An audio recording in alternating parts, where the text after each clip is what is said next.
Congratulations and welcome to the MPL Season 6 MYSG Playoffs. My name is Gideon Q with Sadafar at my side as our co-caster for today. We're going to be rotating out, so please stick by, but we have to make sure. Congratulations to all the viewers who managed to come here to join us for Day 2, and it wouldn't be possible without our amazing sponsors, our official digital telco partner, Yudu, our official media partner, MyGameOn, and IGN Southeast Asia, and not to mention, it has all been brought together by Moonton. Yes, of course. Once again, welcome back everyone to the MPL Season 6 playoffs. Very exciting, very excited to be here as well. And I'm sure all of you watching at home are just as excited as we are for the games that are going to be coming up today. We just left off of a bevy of very interesting, very exhilarating, very exciting games that happened in Day 1 yesterday. But now in Day 2, we're going to see exactly which of these remaining teams are going to make it to the final day of the competition tomorrow. Yeah, pressure is mounting up immensely. I mean, Day 1, obviously, we're seeing a lot of these teams. If you're in the lower bracket, you always are on a knife's edge. But the moment you're in, the high brackets, I was expecting, people to take it a little bit more chill, a little bit more slow. That just wasn't the case. Everybody right out of the gates were looking to go for the throat, and I don't expect any difference here today. And, Slava, how are you feeling today? I mean, this is the first time you're going to be on the MPL playoffs to see the highest quality games in MYSG for the season. Very excited. Obviously, it's my first time here at MPL. Very excited to be here. You guys saw me in the regular season, but this is going to be the first time I'm here on the MPL playoffs stage, and I'm very excited and very happy to be able to bring all of this exciting MLBB action to all of you guys along with you, Gideon. I love the energy, and this is going to be great because today we're going to need as much energy as possible because yesterday we saw some really extensive long games. It's very different from the regular season where these games could extend up to 18. I'd like to average like 18 minutes, but we saw 20-minute games almost on a very consistent basis in the first day itself, so I don't expect anything less for Day 2. Yep, obviously all of the teams that have made it here, made it this far, are going to be bringing their 110% to the competition. Unlike in the regular season where we saw a lot of teams trying new things out, trying new drafts, new lineups, new hero picks, it all comes down to this. There's no room for experimentation, there's no leeway left in the competition for them to make mistakes, because there's no doubt that every other team in the competition is looking to clutch onto any mistakes that their opponents will make just so they can secure their position onwards in the competition. That reminds me of Day 1 itself, Team Boskur against GEEK, where we saw that really interesting composition coming out of Team Boskur. They came up with, they brought out a Saber, and honestly, I wasn't ready for that because I thought, it's a very old style of meta where you target one person and ensure their death over everybody else, and I thought maybe there isn't a place for that in this meta. I was wrong. I was definitely wrong. It was looking really good. And on top of that, these teams, GEEK fam, look to punish them. If you don't know what I'm talking about, go back to Day 1. It's already there. Team Bosku versus Orange Lore of Esports. Oh, I already mixed it up straight away. That's my bad. But yes, here is the current bracket so far. Yesterday, we saw some great games. Today, in the semifinals, it's going to be TODAK versus EVOS SG, followed up by Red Reborn versus Orange Lore of Esports, and finally, RSG versus GEEK fam. We're going to also have one more match that's going to be determined down in the lower bracket. Who's it going to be? Red Reborn, Orange Lore, RSG, GEEK fam? What are some of your thoughts?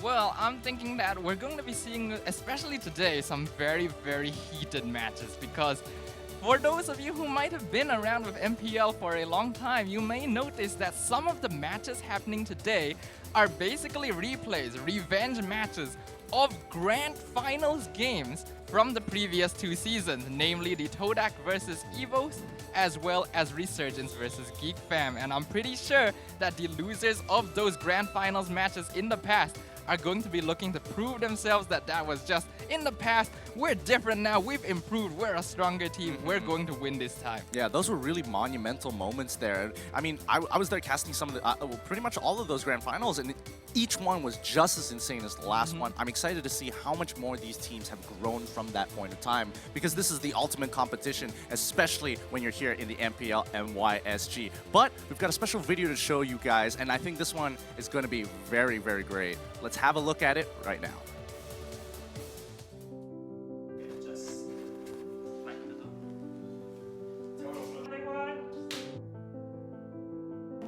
kecil memang itu tagline dia. Adik handsome. Dia selalu kata orang. Memang dari kecil-kecil pun dia suka main game. 佢冇咩中意講話咩食啊，係都冇咩扭計冇食。 He's actually originally very quiet and shy. Dia jenis tak banyak cakap. Dia ni jenis stubborn juga sebenarnya. Stubborn. Sebab tiap-tiap kali dia main dekat ni kan ada, kadang dia ada live dekat TV kan. Dia memang saya tengok. Tiap-tiap minggu kan dia ada. Jadi saya tengoklah. 我會好緊張嘅，尤其是成績出嚟嗰時都會一直睇咯，會幫佢加油啊，一直睇咁樣咯。 He trained a lot. He really like put his 100% commitment into this. Ayah dia yang paling excited. Saya terkejut lah. Saya terkejut. Wah, main untuk Malaysia. Macam tak percaya dia boleh sampai ke tahap macam ni. Saya ingat lagi first dia dapat juara, dapat 1,000. Semua family proud. Jadi bila kami tahu rupanya tournament tu sangat besar dan that time kami really proud lah. So dengar dia orang jerit GEEK fam. Wah, banggalah. Saya ibu kepada Moon. Bapa kepada Nik Akif ataupun Dominus lah. Ibu kepada Aiman X-Ray. Ibu kepada Muhammad Daniel Muhammad Fuad ataupun Cikgu. Zon's elder sister. 我 share Vicky 嘅媽咪。 Untuk play-off nanti, buat yang terbaik. Mal, aku tahu kau memang hebat main ML ni. Kau ajar je lah ada orang yang lawan kau tu. Kasih hentam je semua tu, kasih langgar. Berusaha sungguh-sungguh dan kekalkan rekod tanpa kalah. Terus berusaha perform dengan baik. Ignore semua negatif komen. Prove to the haters that you and GEEK fam are the best team in Malaysia. 就是尽量的去做好自己。 Doakan semoga playoff ni adik berjaya buat yang terbaik. Tim TODAK, hashtag langgar. Tim TODAK, hashtag langgar.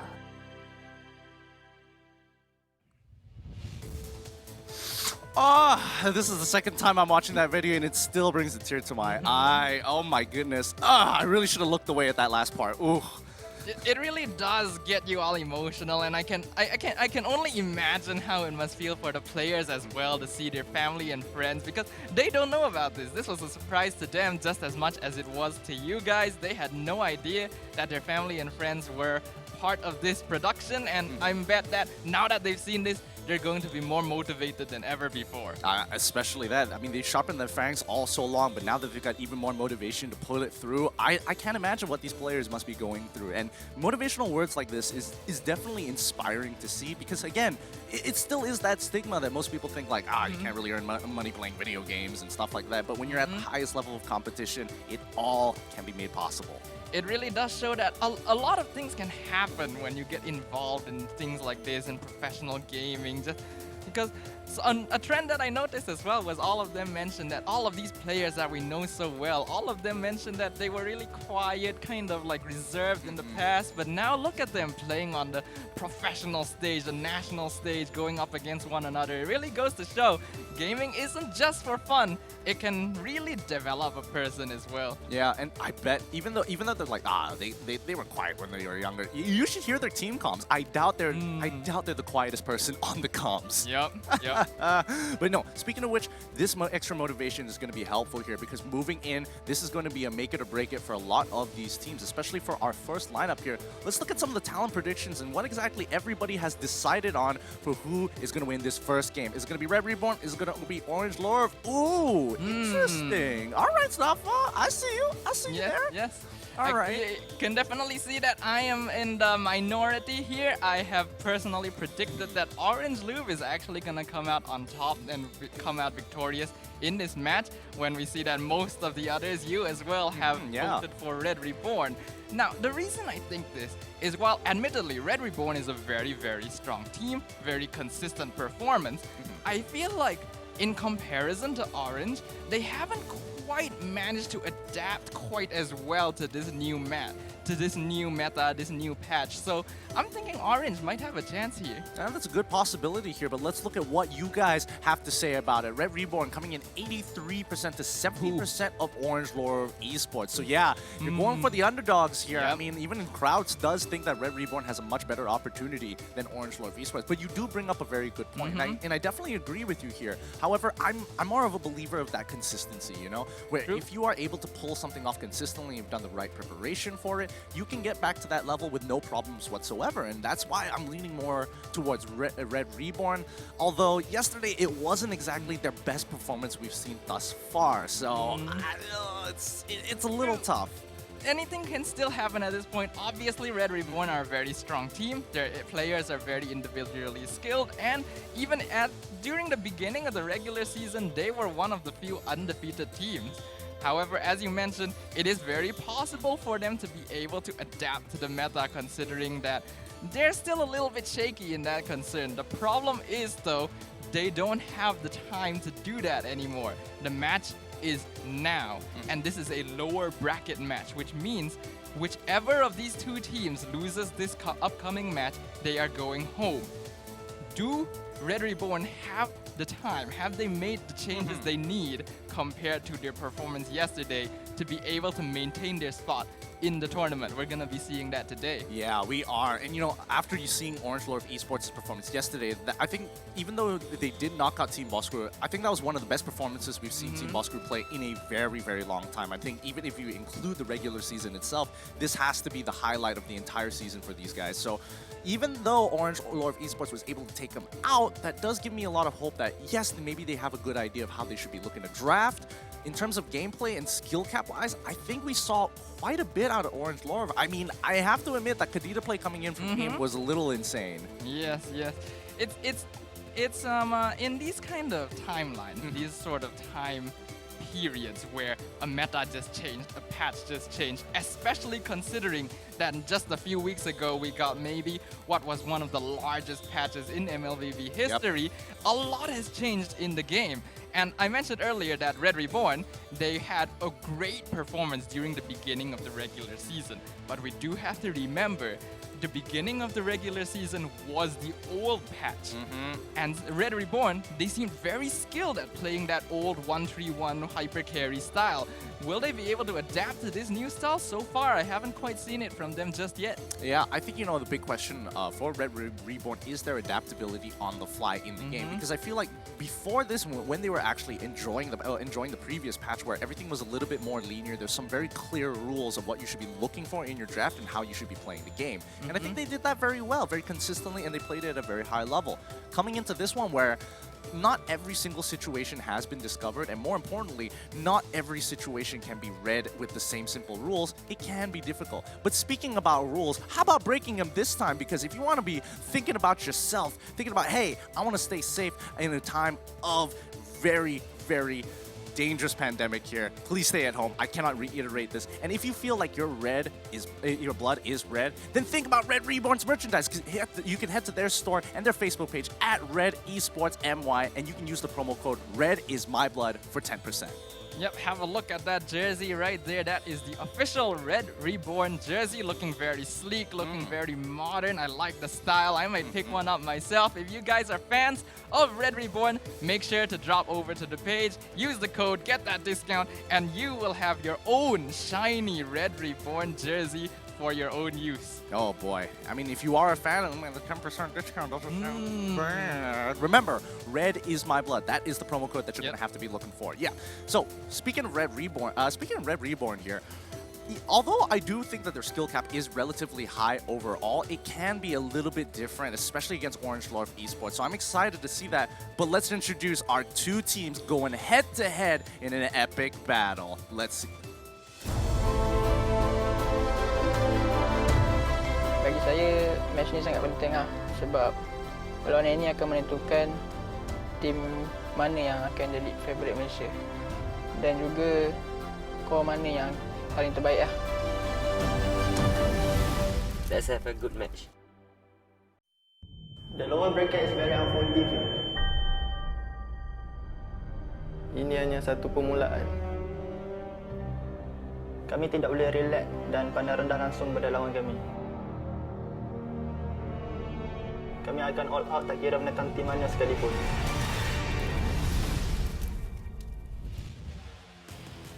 We've seen both of these teams so far, and their performances looking good. However, only one is going to be making it through into this bracket and into the final day. Yep, very excited to see what is undoubtedly going to be an intense match. Now, we talked about both these teams as well, and we also do have to point out once again that technically Orange Louver Esports here are the juniors of Red Reborn, because those of you who might know their history knows that Team Red Reborn was the previous Team Orange. So when they met in the regular season, it ended with a 2-1 win for the side of Red Reborn. However, I feel like Orange Louver has really come on top, has really come online since that time, and they could have a very good chance of showing their seniors who knows the good stuff right here. Well, just in case you don't recognize any of these players, we're going to be showing them on the screen. Starting with Red Reborn, it's going to be Mao, Aaron, Chakbu, Mom, CeeLo, and Grengo, otherwise known as the previous lineup of Orange Esports. Yeah, very excited to see exactly how these seniors here who have graduated from the Orange name will be demonstrating their skills in this game today, and I feel like it's really, really iconic. It's really fate, you know, just to think that both these teams are going to be the demise for the other. However, let's have a look at Orange Louver Esports lineup here. It's going to be HYHY, GG, AIM, Nothing to Say, Kuja, and the Ace. Man, it feels weird. It feels really, really weird, especially with a new lineup coming in. Supposedly, you know, it could be looked in two different ways. It could be looked like, oh yeah, these guys were getting replaced previously. Oh man, these guys technically should be better. Why did they lose in the regular season? While Orange is like, no, this is a completely different lineup here. It's a completely new team. But looking back at their seniors, as you mentioned before, we are taking stats. Instead of the regular season, we're going to be looking at the playoffs. And so far, it's not going to look for Red Reborn for now, because they haven't won a game just yet in the playoffs. Indeed, as Gideon just highlighted, some of you might think, these numbers look a little bit low. It's because, of course, we are no longer using the regular season records. These are from the playoffs. Therefore, these are the total KDA of all these players from their single best-of-3 match that happened yesterday. And as we know, they did end up losing that, so it is understandable that their total KDA is not looking too good right now. But I am very sure that these players want to demonstrate that that was simply one fluke, one loss is not going to affect them, and they will want to come out victorious this time. Yep, but the competitors are an experimental hybrid of Malaysians and Indonesians to make this super team of Orange Lore of Esports, and their KDAs are looking far superior all across the board. We do see here that we have the Jawhead, the Roger, the Lunox, the Kadita, and the Esmeralda. Now, you highlighted the Kadita earlier. We saw AIM play her incredibly well yesterday in this match, completely dominating the enemy side. But another hero that I also want to point out is this Lunox pick here, which, while we did not see a lot of Lunox in the regular season, all of a sudden, Lunox ended up becoming responsible for the victories of many a game yesterday in Day 1. From not just Orange Louver, but on other teams as well. So I think this hero is sort of a dark horse that's coming back up into the meta. Yeah, and I think, you know, the meta is kind of shaped in a very interesting way. Now that they've added, you know, the two different EXP gold lanes, they kind of separated that, and then introducing the jungle as well, making it a very interesting priority, especially for hyper carry players, because now it's not just about, oh, I want to farm all day long. You can't just simply do that.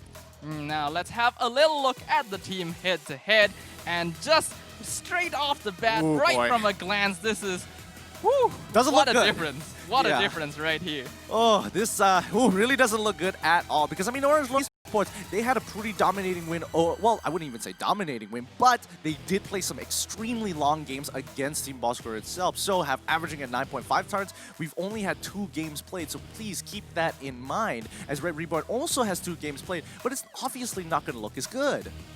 Of course, Red Reborn did lose their 2 games yesterday compared to Orange, who won their 2 games, so it is, of course, understandable to see that their statistics are going to have some notable differences. Now, obviously, Orange Louver, they want to try and maintain this. Red Reborn, they want to be able to grow their stats. And speaking of stats, let's have a look at the player head-to-head between Maul and GG, the two carry players for these teams respectively. Yeah, now GG, a lot of questions were surrounding him during the regular season itself. Could he actually be comparable? And we saw that when Maul was in his comfort zone and got the picks that he was allowed to have, they were able to kind of dominate their games, even when they were going up against Orange Lord Esports. We saw GG actually doing not bad of a performance in that game itself. And we can definitely see it from their stats as well, considering how much more average gold per minute GG was able to have. But let's have a little look at the map predictions for both these teams. We can see Maul and HY are predicted to be going into the gold lanes, with CeeLo and Kuja in the EXP lanes. Yeah, and that means, the competition on the other side, HY going into the goal lane up against Mal, and then GG in the jungle himself up against Aaron. Ooh, that's going to be interesting because, Aaron's performance has been in question after the patch because, yes, he's had some decent games, but he hasn't had any astounding games by far.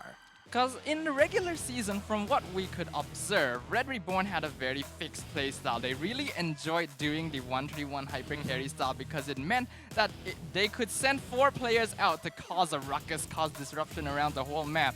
While Maul was basically having half the map, sometimes even more than half of the map by himself to farm, eventually coming online to take over the game. However, now with new patch, the new meta, it seems that more and more teams are adopting strategies where they have multiple carries, multiple sources of DPS.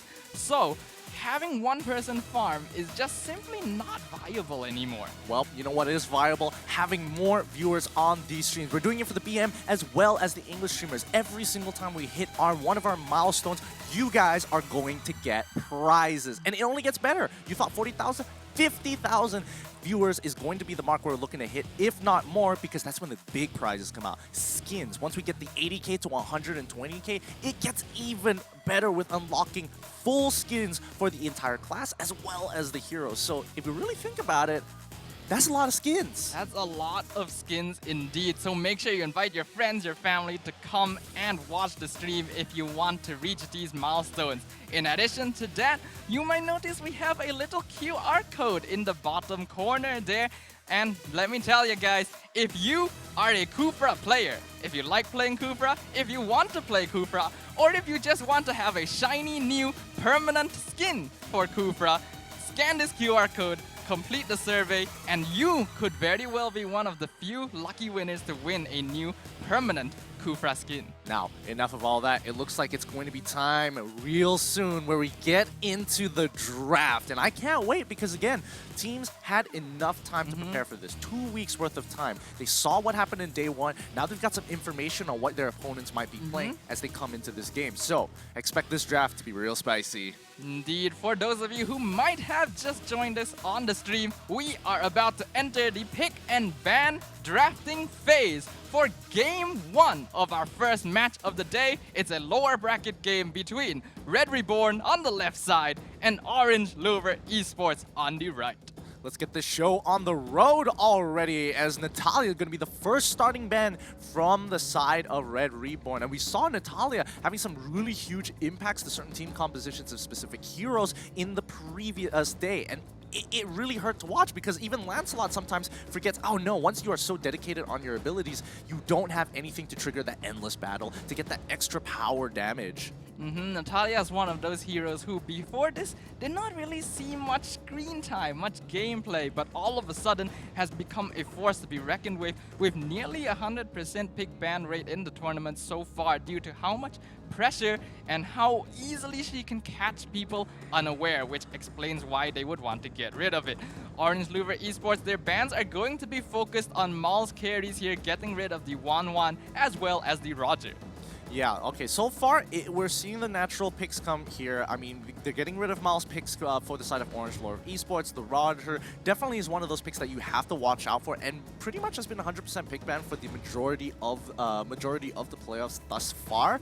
Wan, a little bit more special. We've seen Mal pull it up time and time again in dominated games, so best to get rid of it. Red Reborn falling into the trap that should have been Orange Lure Esports' final pick. They get rid of the Barat as well as the Uranus. Quite interesting that they would decide to ban the Barats because oftentimes the team in the blue side, which has the very powerful potential to have their very first pick would ordinarily allow the red side to ban out heroes such as the Barats, which are common first picks for a lot of teams. So the fact that they decided to get rid of it means that they're probably not very comfortable picking up this hero just yet, and they want to get rid of it. Yeah, that's a pretty good read into it. But finally, Orange Lord Esports, they're going to be going in for their last ban here before the picks start to roll by. And I'm interested to know, what are they afraid from Red Reborn? Are they just going to focus down all of Mal's heroes? No, they get rid of the Khalid. This leaves Yuzong wide out in the open. Esmeralda still is a situational pick. However, Uranus isn't there, so unless they're having a composition that's dedicated with shields, it could be a little bit interesting. We're gonna have to see exactly how Red Reborn will respond to this. They will have first pick here. As you mentioned before, Esmeralda still open, Yuzong is still open, both very strong offlaners. However, they could also choose to prioritize their early game advantage by locking in heroes such as the Jawhead or the Hilda, which could allow them to have more early game roaming potential. However, it does look like they will settle on the Yuzong. Yeah, Yuzong, overall, great pick. Has a lot of disruption. We've seen some pretty interesting comps being built around him. Overall, I have no arguments with this whatsoever. It is a strong first pick, especially when it comes to the blue side. Obviously, I would prefer something a little bit more flexible, but that's, you know, my own sort of taste. So we'll have to see exactly how Orange Louver Esports decides to respond to this, because they do still have a lot of options to be able to open up. They have a lot of potential to be able to do so. As I mentioned earlier, one of the options that Red Reborn could go for was to go for the earlier picks, such as the Hilda or the Jawhead, to get early game advantage.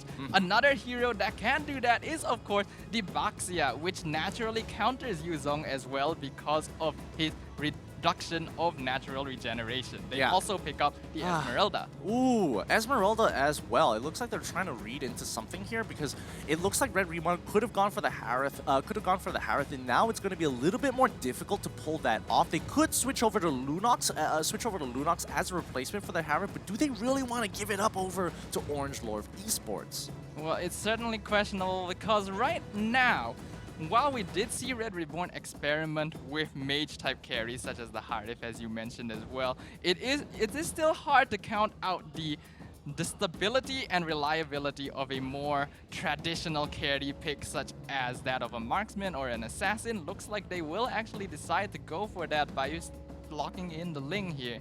I like the way they pivoted, actually, because if they wanted to pull out the Harith, they're realizing now it's like, okay, it's going to be a little bit difficult, especially with the Esmeralda, and even if we go for the Lunox, the possibilities of, you know, Esme getting so much bigger into the game is a little too much. So they naturally want to say, hey, one of her weaknesses is going to be Valir. She jumps in, he pushes her away, she has no way to kind of close that gap. And the same can be said about Baxia as well, because at the end of the day, Valir is a great disengaging tool. Akai is also a pretty great disengaging tool. However, the meta is revolving around the early game a lot more than it used to be. However, Ling is still kind of a risky pick nowadays, because we do definitely see that Ling doesn't quite see as much gameplay as he used to, because nowadays, with the multiple carries, multiple sources of DPS, Ling is starting to realize that, hey, I'm not quite as tanky as I probably would like to be, and especially when the enemy team has a good amount of CC to lock him down, he's going to be in a bit of trouble, which is exactly what Orange Louver Esports have homed in on by locking in the Cho. Yeah, I think that's a really great idea coming in from both of these teams, that they're slowly pivoting to adjust to each other's team composition to get the best that they possibly can. Now, coming into the second part of the pick bans, let's see what they're missing. I mean, both sides are, no, Orange Lord Esports is still missing one of their hyper carries unless they're going for a double mage composition. Red Reborn, on the other hand, they don't necessarily have a tank. They have Yuzong as a disruptor, but nothing else.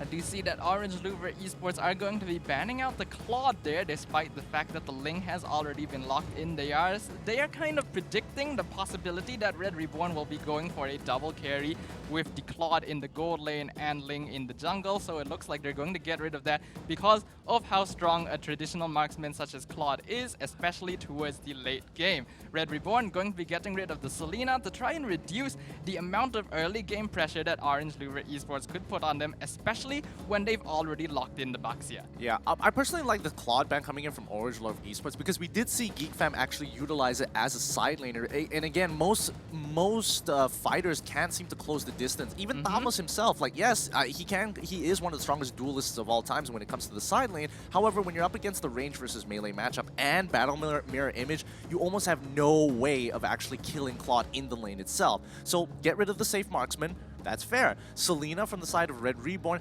definitely understandable, getting rid of this easy synergistic hero that works well with Cho. You lock them down, all right, no problem. I can easily follow up and vice versa.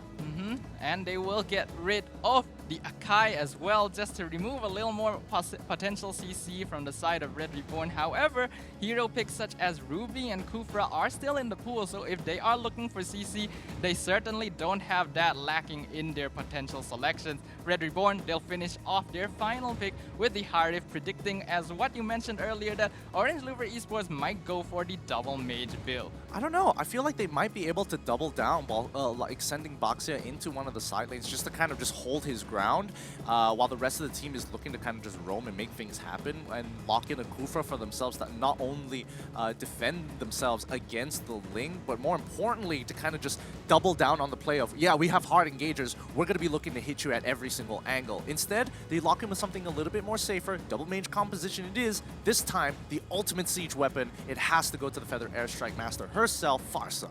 I am a bit curious about this pickup because, as you mentioned, Farsa has a lot of damage. She is basically a moving siege weapon by herself. However, picking it up at this point in the draft is a little bit risky because, as we all know, Farsa is very weak to heroes that have a lot of capability of jumping into the back line. And Red Reborn already have two of those heroes locked in, the Ling and the Yuzong, which means that picking this Farsa, they are very confident that they will be able to pull it off.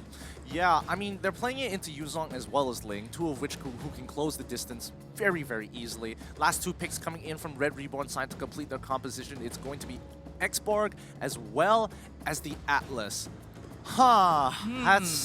That's real interesting. Very, very interesting here. Now, I would have expected Atlas to be switched out for like a Kufra, but I guess they are expecting, you know, Orange Love Esports to play around, play around a more team fight based composition, especially with the signal of the Farsa. Very interesting comps from both sides. And it looks like Orange Louvre will be finishing off their draft with a Lancelot, which means they are going for not only a double mage comp, but an assassin on top of that, which will probably be played by GG. And this is going to be quite interesting here because Orange Louvre is definitely playing a composition that we are starting to see more of in the current patch, where there are multiple damage dealers, multiple heroes that require a little bit of farm, which means that they can scale very, very well towards the mid to late game. Red Reborn, they only have the Ling, and while Yuzong and Xborg can do a lot of damage, they are going to fall off quite hard. So see how these two teams compare here in game one. Yeah, I honestly didn't expect the draft to actually go this way from either one of these teams, but you know what? None of these teams doubled down. They decided on what they needed to do. Now it's time to execute and perform on these strategies itself. So I'm excited to see how this is going to play out, especially for Red Reborn side, because their composition is very interesting in comparison to Orange Lord Esports, where they have that fundamental of a team fight composition. But of course, once again, everyone, to those of you who have just joined us on the stream, we are about to enter our very first game of our very first best of 3 match. Today, it is going to be the lower bracket match between Red Reborn on the blue side and Orange Louvre Esports on the red side. I am hoping for a good game. GLHF to both these teams. Let's get the show on the road. First game of the day. And Mom, he's already going to be walking up to put some damage into GG. They're a little bit late, but that's still okay because at the end of the day, they still have the Farsa continuously helping with that wave clear, especially when the three Thorn Rose is down. As usual, we are seeing both teams doing the 1-3-1 composition here, but GG is definitely going to be rotating off into a pure jungler after getting that first wave's worth of EXP. We will see whether or not Maul decides to do the same, as Ling's early jungling potential is slightly weaker than that of Lancelot. Yep, but now looking at the side lanes as well, the Yuzong in, HY into Aaron, Kuja versus CeeLo here. Kuja's doing a pretty good job again. CeeLo 4 now, and yes, CeeLo can sustain in the lane, but he might not be the primary focus of where Orange Lord Esports wants to put some damage into them. Because again, the Firaga armor is a very frustrating tool and passive to deal with, because he breaks, he rolls out, he's vulnerable for a couple of seconds. It's like, those few seconds could really hurt a dive. In comparison to Aaron, he's going to be taking that damage all day long. Alright, nothing to say, already starting to put on that early game pressure that we have gotten very used to seeing out of Baxia players. Looks like we can see here Maul on the link, able to steal the crab right from under their noses. That is going to be a little bit of an advantage for them there. I mean, all right. Oh no, Kuja, he's in trouble. Oh, blood going over the Red Reborn one more time. Unfortunately, Kuja overextends a little bit too far without the help of his Farsa. Gets punished indefinitely from this Valir.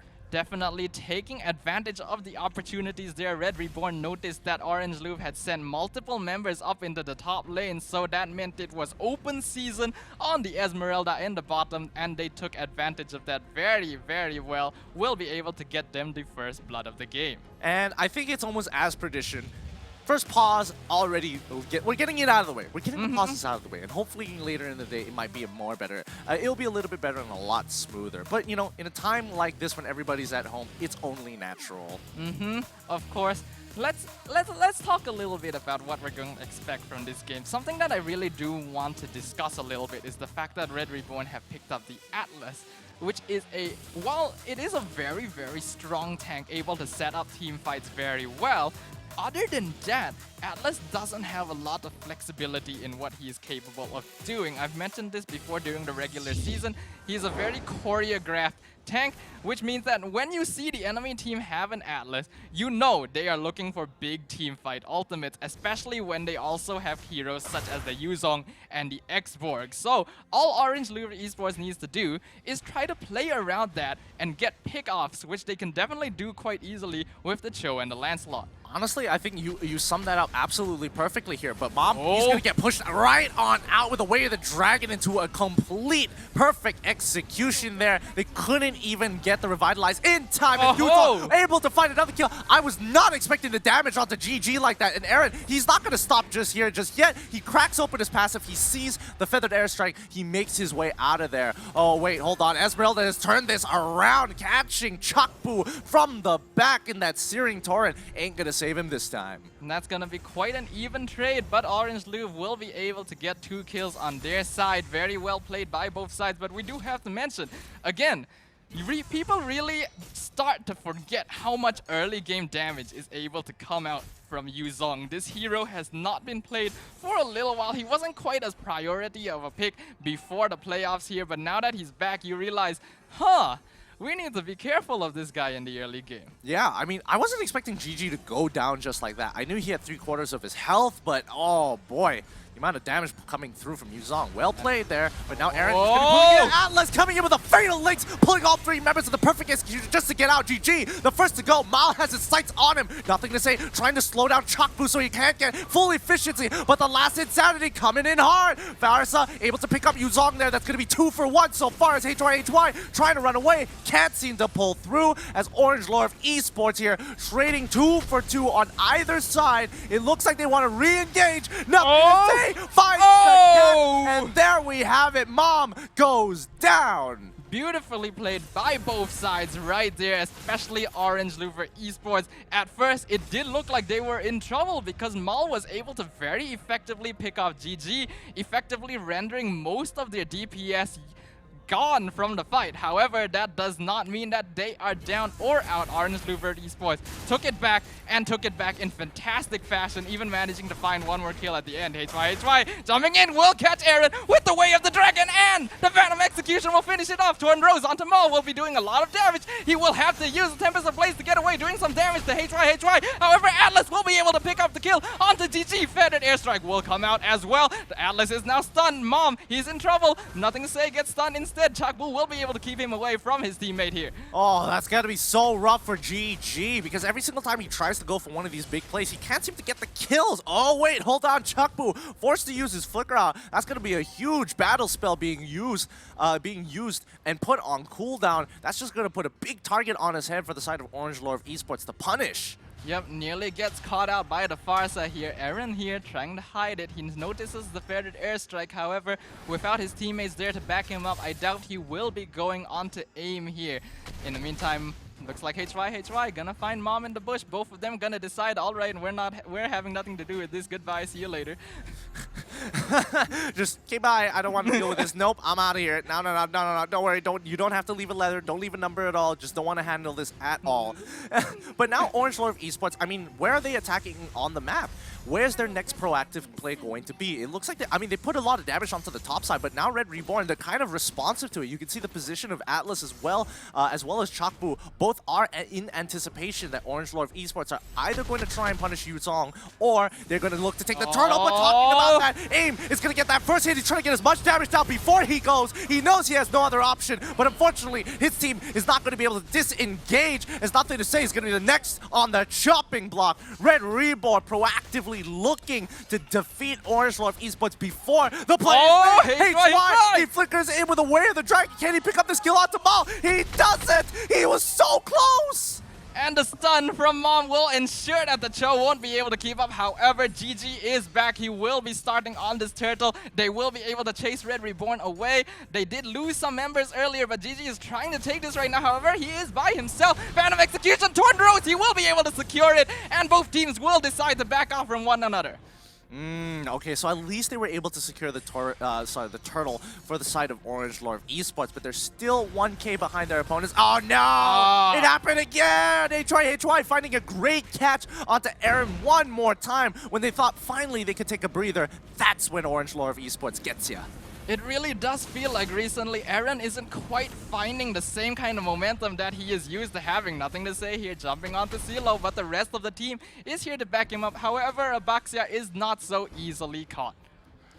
I mean, it's not just easily caught, it's just he's so tanky in the earlier stages of the game. I mean, he's already, what, level 8? Yeah, and he's already able to tank a good amount, but now they're engaging straight onto the other side of the map. Blue is not safe. They pick up Ling before he can even jump to the next brush, and Aaron, he's coming in to try and disrupt the team as much as he can, but it's a little too late. The damage has already been done. And he's continuing on. Furious dive onto Nothing to Say. Will he be chasing him down? Aaron's in the Black Dragon form right now, but it looks like it's not going to stop the Abaxia at all. The rest of the team is jumping in. Falling Star Moon does not manage to predict the Furious dive, but they will be able to get the middle tier 1 turret.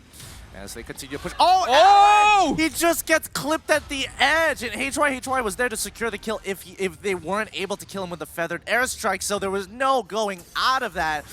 That's what happens when you use your flicker. This is, again, something that we really do have to point out in this meta right now. We can see in the network graph as well, while it did seem like Red Reborn were ahead by a little bit, Orange Lure Esports are firmly in the driver's seat now, and they want to continue driving this advantage forward. Due to the fact that Orange Lure Esports has so many sources of DPS, it's really difficult for Red Reborn to be able to do much to them, especially when Maul gets caught out.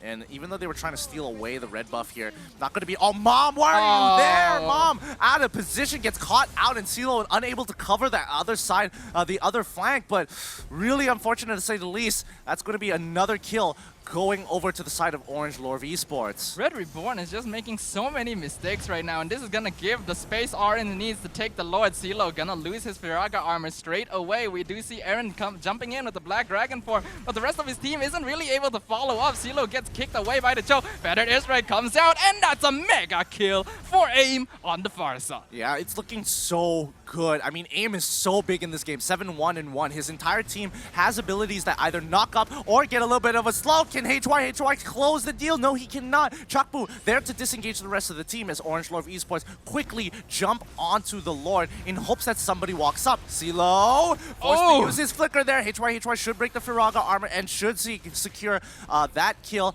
After he comes back the immortality, he gets back up. Can he secure this? No, it's not looking good. HY, he's in trouble. The Shrimpo, it's not going to be enough. CeeLo doesn't time out. Thank goodness, as they're able to pick up that kill onto CeeLo.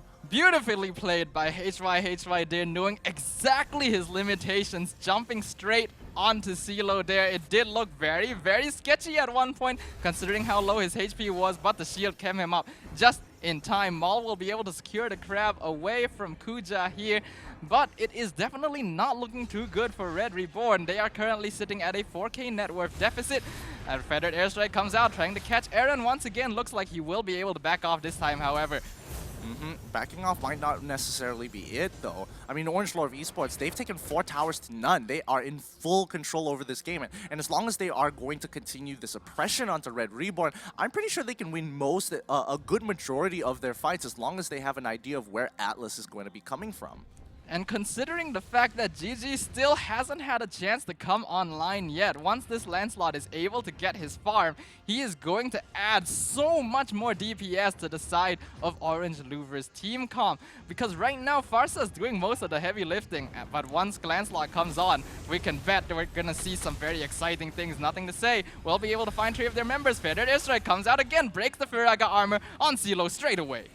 Yep, and now Mom, he's just there just to kind of cover his teammate, making sure that they don't have any other opportunities, as once again Orange Lore of Esports threaten the Lord. Anybody wants to walk up and take this fight? Perfect! It's going to be Mom. He's going for a full-on engage here. Oh! Here comes Aaron. They secure that first kill onto Mal. That's not going to be enough. The Black Dragon isn't going to be able to pull through. Revitalize been popped as well, but Mom doesn't have the life total or the items to keep himself alive. And Orange Lore of Esports bait out the fight in Lord, forcing Red Reborn into it, and now they're going to dominate it with a free 3 kills. Nothing to say, not wanting to let Aaron get away. He will be able to leave, but not before the Baxia here does a little bit of cheeky taunting. We mentioned this earlier, but looks like GG has managed to get the items necessary, causing complete havoc during that team fight earlier. He will also be able to secure the Lord, which means that the net worth advantage currently sitting at 7K for Orange Louver Esports. Interesting game thus far, because I mean, Orange Lore of Esports, they've been making more proactive moves, and Red Reborn are kind of just reactive to what's happening across the map. And we even saw it during the second turtle fight, where they were preparing to actually deal with Orange Lore, and when they did fall into that trap, no problem. They had no issues whatsoever. But I feel like the adaptability and, more importantly, the way they're taking these engages is kind of weird. It is actually very, very strange when you consider the fact that Red Reborn has a lot of frontline fighters. They have the Atlas, they have the Yuzong, they have the Xborg, yet somehow Maul keeps getting picked off really, really early on in these team fights, and that's a huge chunk of their DPS gone.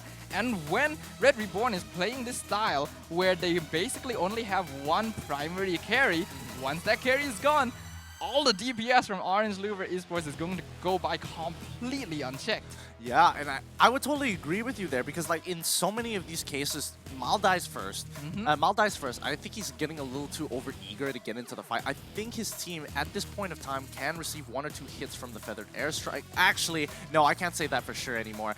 Maybe earlier into the game where it's like, oh yeah, Feathered Airstrike, I could take 1 or 2 hits, and then we wait for Mal to actually jump into the back line before anything happens, and then we all go in at the same time. It just feels like there's this big disconnect with the team. You definitely can't afford to tank those hits anymore, especially when aim is sitting at 7-1 KDA. Yeah. This Farsa is fed. You cannot afford to let yourself get caught. I think a lot of the time, Maul is trying to jump in to take care of the Farsa because he knows that he's basically the only one that can do it right now, because Yuzong, who normally that job would be assigned to, is getting bursted down too quickly if he jumps into the enemy team. And this is part of the problem that I was mentioning about with adapting to the current meta. Orange Louv, they know that in the current patch, due to the abundant amount of resources across the entire map with the gold lane, EXP lane, they can have a lot of carries, a lot of sources of DPS.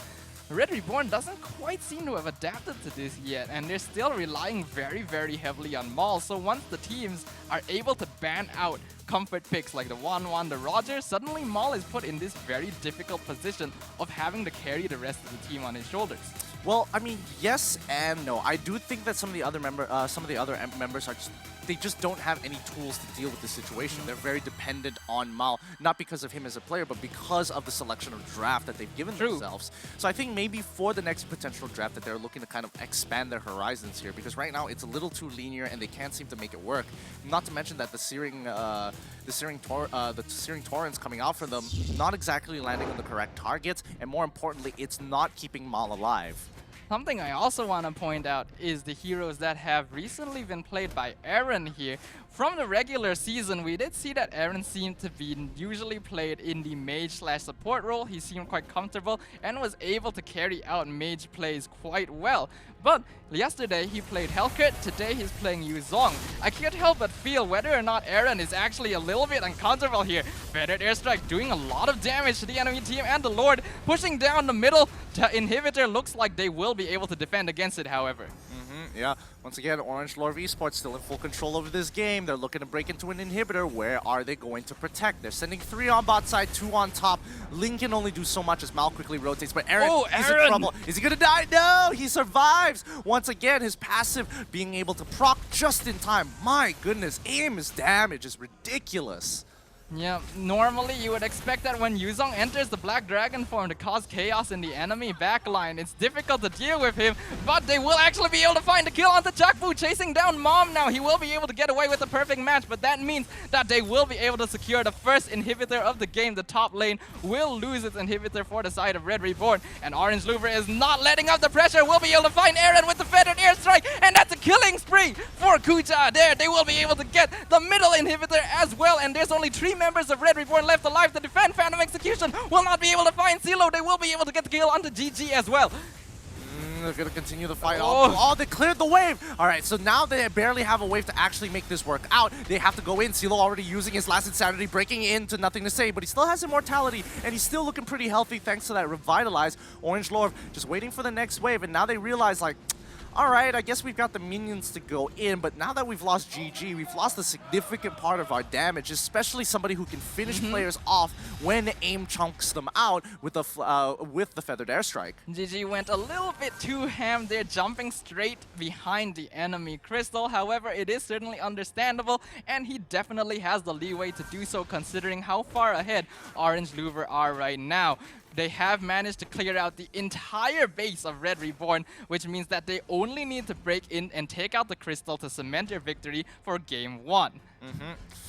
They're going to continue pushing. Oh, HY gets pulled backwards with the Fatal Links, and now they're going straight into HY. Quickly uses that shoot bolt to get out of that situation with the Way of the Dragon to push CeeLo really, really far to the right. That just saved his life entirely.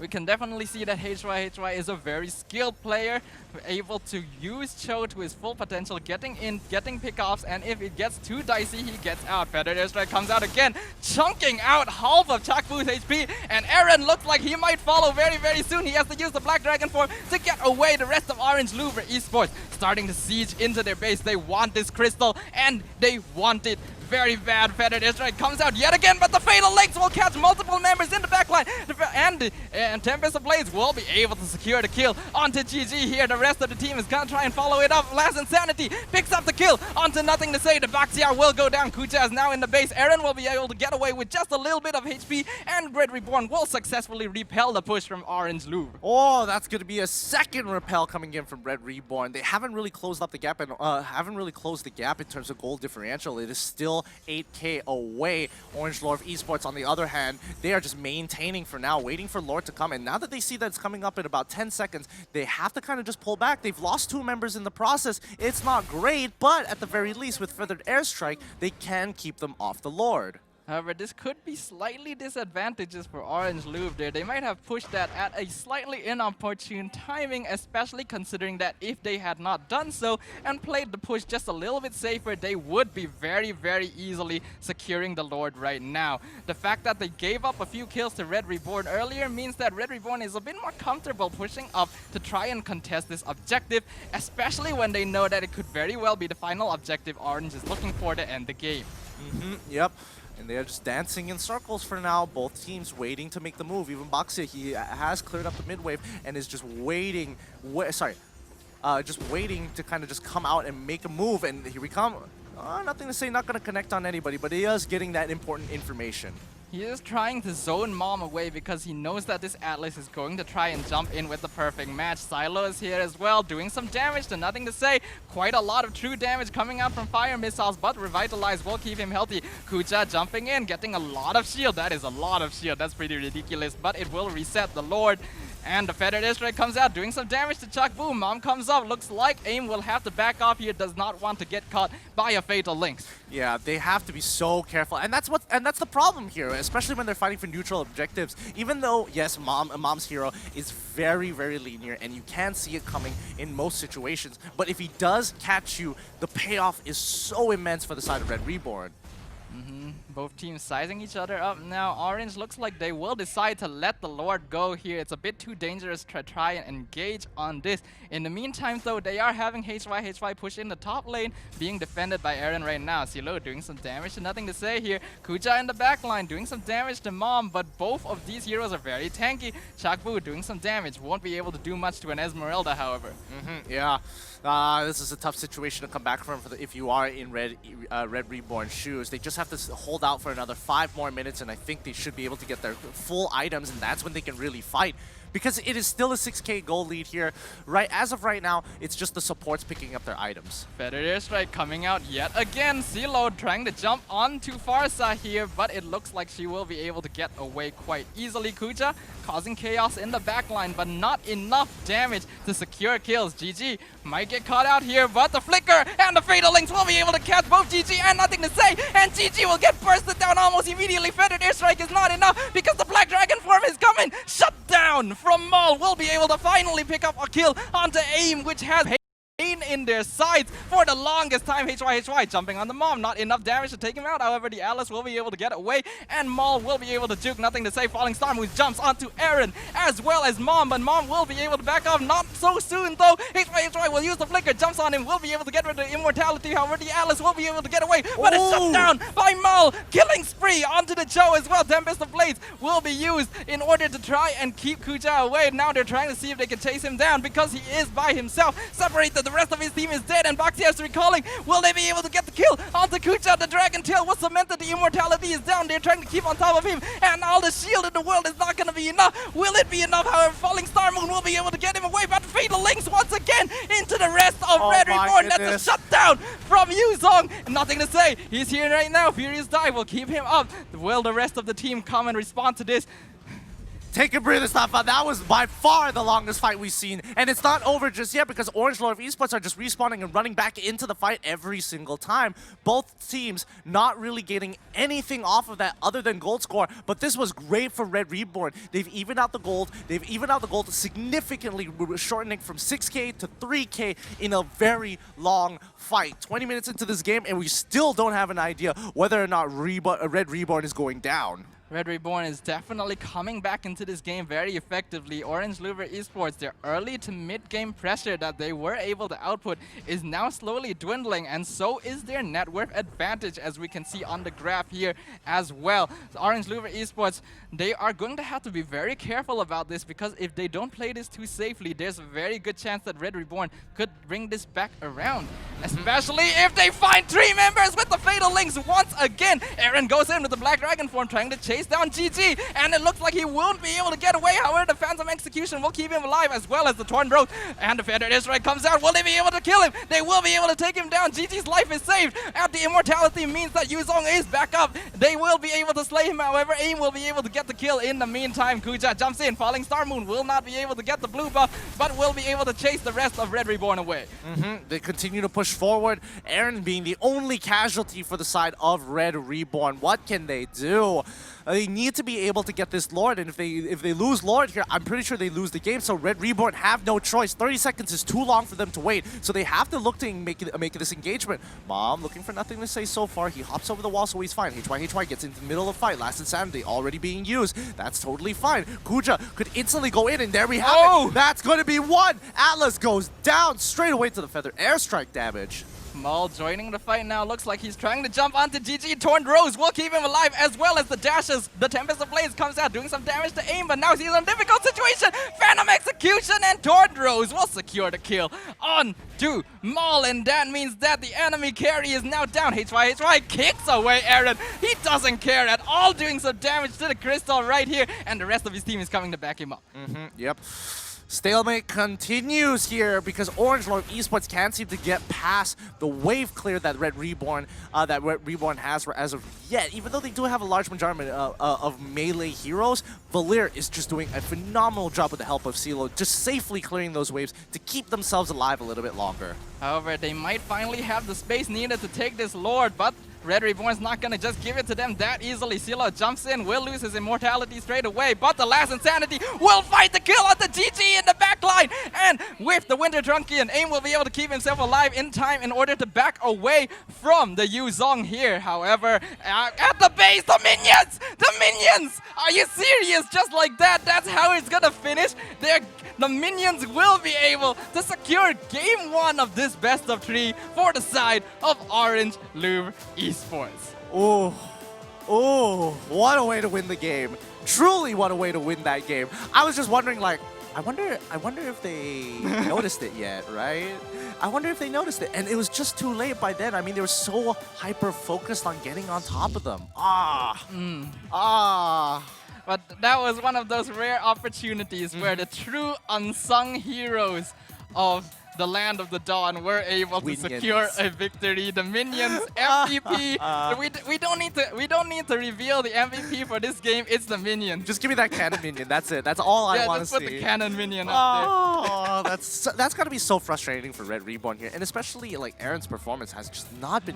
It's not been working out at all. Like he's been going into these fights haphazardly most of the times, and I can't say that it has been the most smartest of decisions sometimes. But let's look at the highlights by Yudu, powered by Cellcom. Yes, as we can see in the early game, Red Reborn was still doing pretty okay, but then Orange Louvre Esports just started piling on the pressure, and due to the fact that they have a lot of sources of damage as well as CC, they were able to do so. Even though Aaron had a lot of early game damage and they were often able to pick up GG very quickly, that meant that AIM had the freedom to be able to do whatever he want and got fed really, really quickly.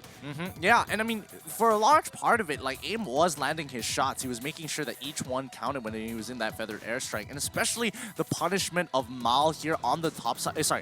On the top side. No, sorry, Aaron on the top side of the map. Yeah. It just became a super difficult game for him.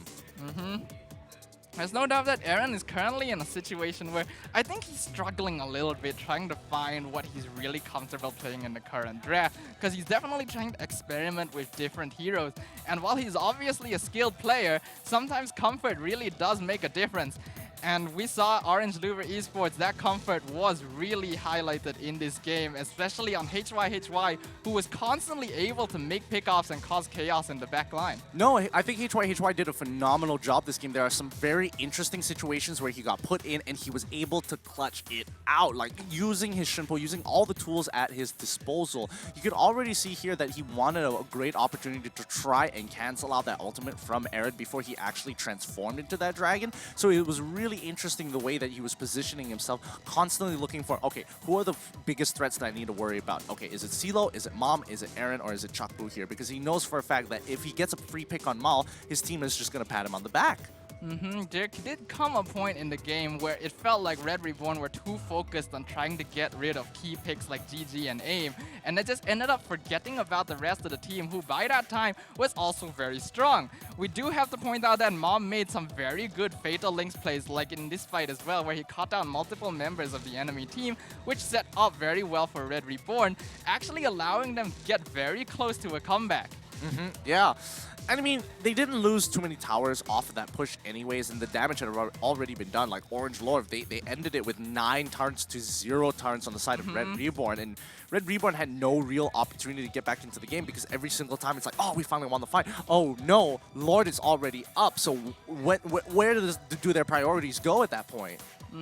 Considering that how many times Red was able to stop Orange from being able to take the Lord is already quite impressive in itself. But there came a point where they were so focused on doing so because it was actually getting them back a little bit of advantage each time. It ended up with the minions just having free reign on the crystal. Yeah, and I mean, what can you really do as long as Orange Lord Esports keeps on disrupting the team, forcing them to get into this fight? Like, hey, you can worry about your base, but there's also a Lord. Red Reborn, they left their unoccupied base with no inhibitors and continuously a large amount of these super minions to kind of just walk into their base. And I think they really should have considered that before attempting to go for this play. I mean, it was a very desperate play and it was a very needed play. However, Red Reborn, it could have been done a little bit better. It was one of those really no-win situations because they either had to go and contest the Lord, otherwise Orange Louvre would have undoubtedly been able to use it to end the game, or they defend the base, after which Orange Louvre gets the Lord to end the game. So what can you really do in that kind of situation? You can't do much, but in most cases you have to have somebody in the back, at least Valir, just constantly pushing the waves. He's not necessarily looking to, he doesn't have enough items to like clear it instantaneously, but at least he's getting some farm to get to that point. But looking at the item builds, nothing is too out of the ordinary based on what I can see. The Ice Queen's Wand, the Machete, so on and so forth. Anything that really catches your eye? I think something that I want to point out is the fact that almost all of Orange Louvre's heroes were building damage. Now, other than the Baxia, we can definitely see that HY was building damage on the Cho. Esmeralda was sort of semi-tanky, but still a lot of damage for the Enchanted Talisman as well as the Calamity Reaper, which I kind of feel like the current meta is shifting more towards. Rather than the old style, which focused everything on a single hyper carry, having multiple farmers, multiple carries that can come online in different parts of the game gives you a lot more flexibility, especially when there's so much availability of resources across the map. Yeah, no, you're totally right there. And I think this could easily be represented here as the gold, just like 58,000 gold, 61,000 gold. That's so much. That's a high number to get to, and at least everybody's able to get to it at least by the 20-minute mark. It had been a relatively slow game. But the rich guy is going to be Mao with 679. The carry going to be AIM. Oh boy, that's a lot of damage. 131,000. The sandbag being nothing to say with 192,000 worth of damage. And also the forgotten one, nothing to say again, with 10 assists. We really do have to attest to Maul's capability to farm, because despite the fact that his team was pretty pressured even from like towards the early mid game, he still came out on top with the most gold per minute, which goes to show that he can farm very, very efficiently. However, in the current patch, having one hero that constantly farms is a bit too difficult, especially when you consider the fact that Red Reborn were really focusing all of their pieces into dealing with the Lancelot played by GG. As you can see, he has the least damage dealt out of his entire team, despite being the main carry. And despite that, Orange Louvre were still able to come out on top because, as you can see, 130,000 damage dealt by Farsa, 72,000 damage dealt by Cho. Oh boy, I mean, these two players really, really deserved it.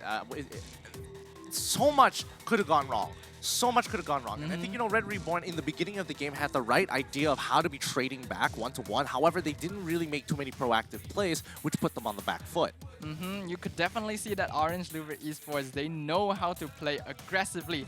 We saw earlier in the regular season, they seem to have some difficulty with that, but they've definitely found their tempo, their rhythm, and they played it incredibly well. Let's have a look at our MVP for this game, and it is gonna be none other than our man, HY on the show. Yeah, he definitely deserves it. I mean, it was either between one of the two. It's either AIM or it had to be HY. Yep, one of these guys, because that was a really good game, and HY showed some really seriously great a great sense of not only a great show of mechanics, but just a great sense of where he needed to be at what time and clutching out some tight spots. We can see here from his stats, ending the game with a 528 KDA, 20% of the team's total gold earned, as well as 3,000 damage per minute, and that is a lot of damage. So much damage. So much damage. I mean, he even had the Blade of Heptases on top of the Endless Battle, so every ability was going to really hurt. Because you have to realize, normally when people play Cho, you usually have to sacrifice damage for survivability, one or the other. However, HY seems to have played a very good balance of the two. He was able to jump in, pick people off, get out safely, and despite that, he had the damage to output to show for it as well, which goes to show the flexibility of this hero and why we can continue to see Cho in the meta despite so many different patches and updates happening throughout the years. Yeah, no, you're absolutely right. I mean, there's no really way to go around it. I think they just have to rethink the way they actually approach the draft if they want to play this sort of style, because at the end of the day, if you're looking to play the mid to late game, at the very least, you're going to have to draft for mid to late game. Because, again, it really did feel like Red Reborn had a draft that was very linear. They wanted to go in with the Atlas, follow it up with the AoE damage from the X-Board, maybe send in the Yuzong and bring the backline to cause chaos. But Orange Loop just played really well around it. They completely avoided the Atlas. They did get caught at times, but at those points, they were already too fed for it to really make a difference. I feel like at that point, they already let their guard down a little bit. They're like, oh, it's fine if Atlas catches us, you know? Yeah. You know, speaking of which, I mean, it was just a tough game for them. And I think, you know, they have to start thinking about rethinking of their draft. And besides their draft, I don't know. I feel like Aaron is just, it feels so off for him right now. We've seen him play much better in the regular season, and I'm just wondering when is he going to get into that shape and form? Because I mean, Chakbu, he's trying his very best to be able to kind of communicate and trying to support the team from the back. However, putting him on a Valir, he can only do so much if Mal goes down. I do feel like Red Reborn should try to experiment a little bit more. Especially like interesting experiment. We do definitely say that it's not smart to experiment right now, especially considering they're in the lower brackets where losing this match would eliminate them from the competition. But considering what has been happening so far, their momentum has basically been halted, their previous strategies no longer working. If that doesn't work, then you may as well hedge your bets on experimenting, trying something like maybe try doing a double mage comp so Aaron can play something he's more comfortable with. And even if it doesn't work, then at the very least, you tried, right? Yeah, okay. I can't give that a benefit of the doubt of like at least he tried. Sure, he made the attempt. I can appreciate that. All right, now just to let you guys know, if you want to be participating in any of the giveaways happening here at the MPL, you might want to turn into the BM stream because they are going to be giving away some pretty cool prizes. I think for now, it's a jersey, and I think there's going to be some other prizes included. So tune over there if you want to be a part of that giveaway. If not, we're going to keep talking about the game here because we're more interested in that giveaway jerseys at this point in time. So, speaking of which, I did hear a couple of interesting talk topics that they brought up to us. One of which is that, you know, some of the fans felt that it was unfair for the players to have to go through the qualifiers, and that's coming in from Red Reborn side. Well, it is understandable because, again, direct tickets to these competitions will be given to the organization that earns it, not the players themselves. That's just how the rules and regulations are. I can certainly understand how some fans would be like a little bit concerned. It's like, wait, these players are the ones that did it. Shouldn't the players get it? So I can certainly see where they're coming from, but sometimes rules are rules. Yeah, I mean, rules are rules, and it's not like, it's not like they could do much about it once it's set in stone like that. Once it's on, you know, black and white, what can they really do about it? But regardless, they still managed to come through the open qualifier and really show it's like, all right, sure, I guess if we don't get the ticket, we'll get it ourselves one way or another. And they get to practice along the way as well, playing with other teams. So there's a little bit of pros and cons in every situation. Yeah, there really is. And, you know, obviously, you know, having two imported players, having two technically our first imported players, you know? It feels weird to say imported players, really but they're so close by. I was gonna point that out. Isn't it kind of weird to refer to them as imported players? I don't know, because there's not a better way to kind of refer to fair. it, because yes, they are Indonesian players, and yes, they are coming from technically a different league, which isn't too far away, because when we think about imports, we're thinking about like way further out there in the world, you know? But we're keeping it within Southeast Asia, having both of them. You know, what do you think of GG's and Nothing to Say's performance overall within the MPL? And, you know, should other teams actually be looking to be like, you know what, let's incorporate more imports from all across the world to try to make our teams better? Well, disregarding the concept of import players as a whole and focusing more on GG and Nothing to Say, I feel like this could very well be their patch. I feel like earlier in the regular season, these two... Really? Yeah, I feel like, no, like hear me out here. Okay. I feel like earlier in the regular season, Uh-huh. they were still having a little bit of trouble fitting in, especially since it's a new team, first time here. And they're on like Discord. Yeah, But right. it really does feel like they started coming online because in this patch right now, it's very while it's a little less important on the main carry, there's a lot of prevalence put on early game pressure, on choking out the enemy, which nothing to say is actually doing incredibly well. We saw it in that game when he was playing the Baxia. We've seen him play heroes like the Jawhead as well, which put a lot of early game pressure on the enemy team.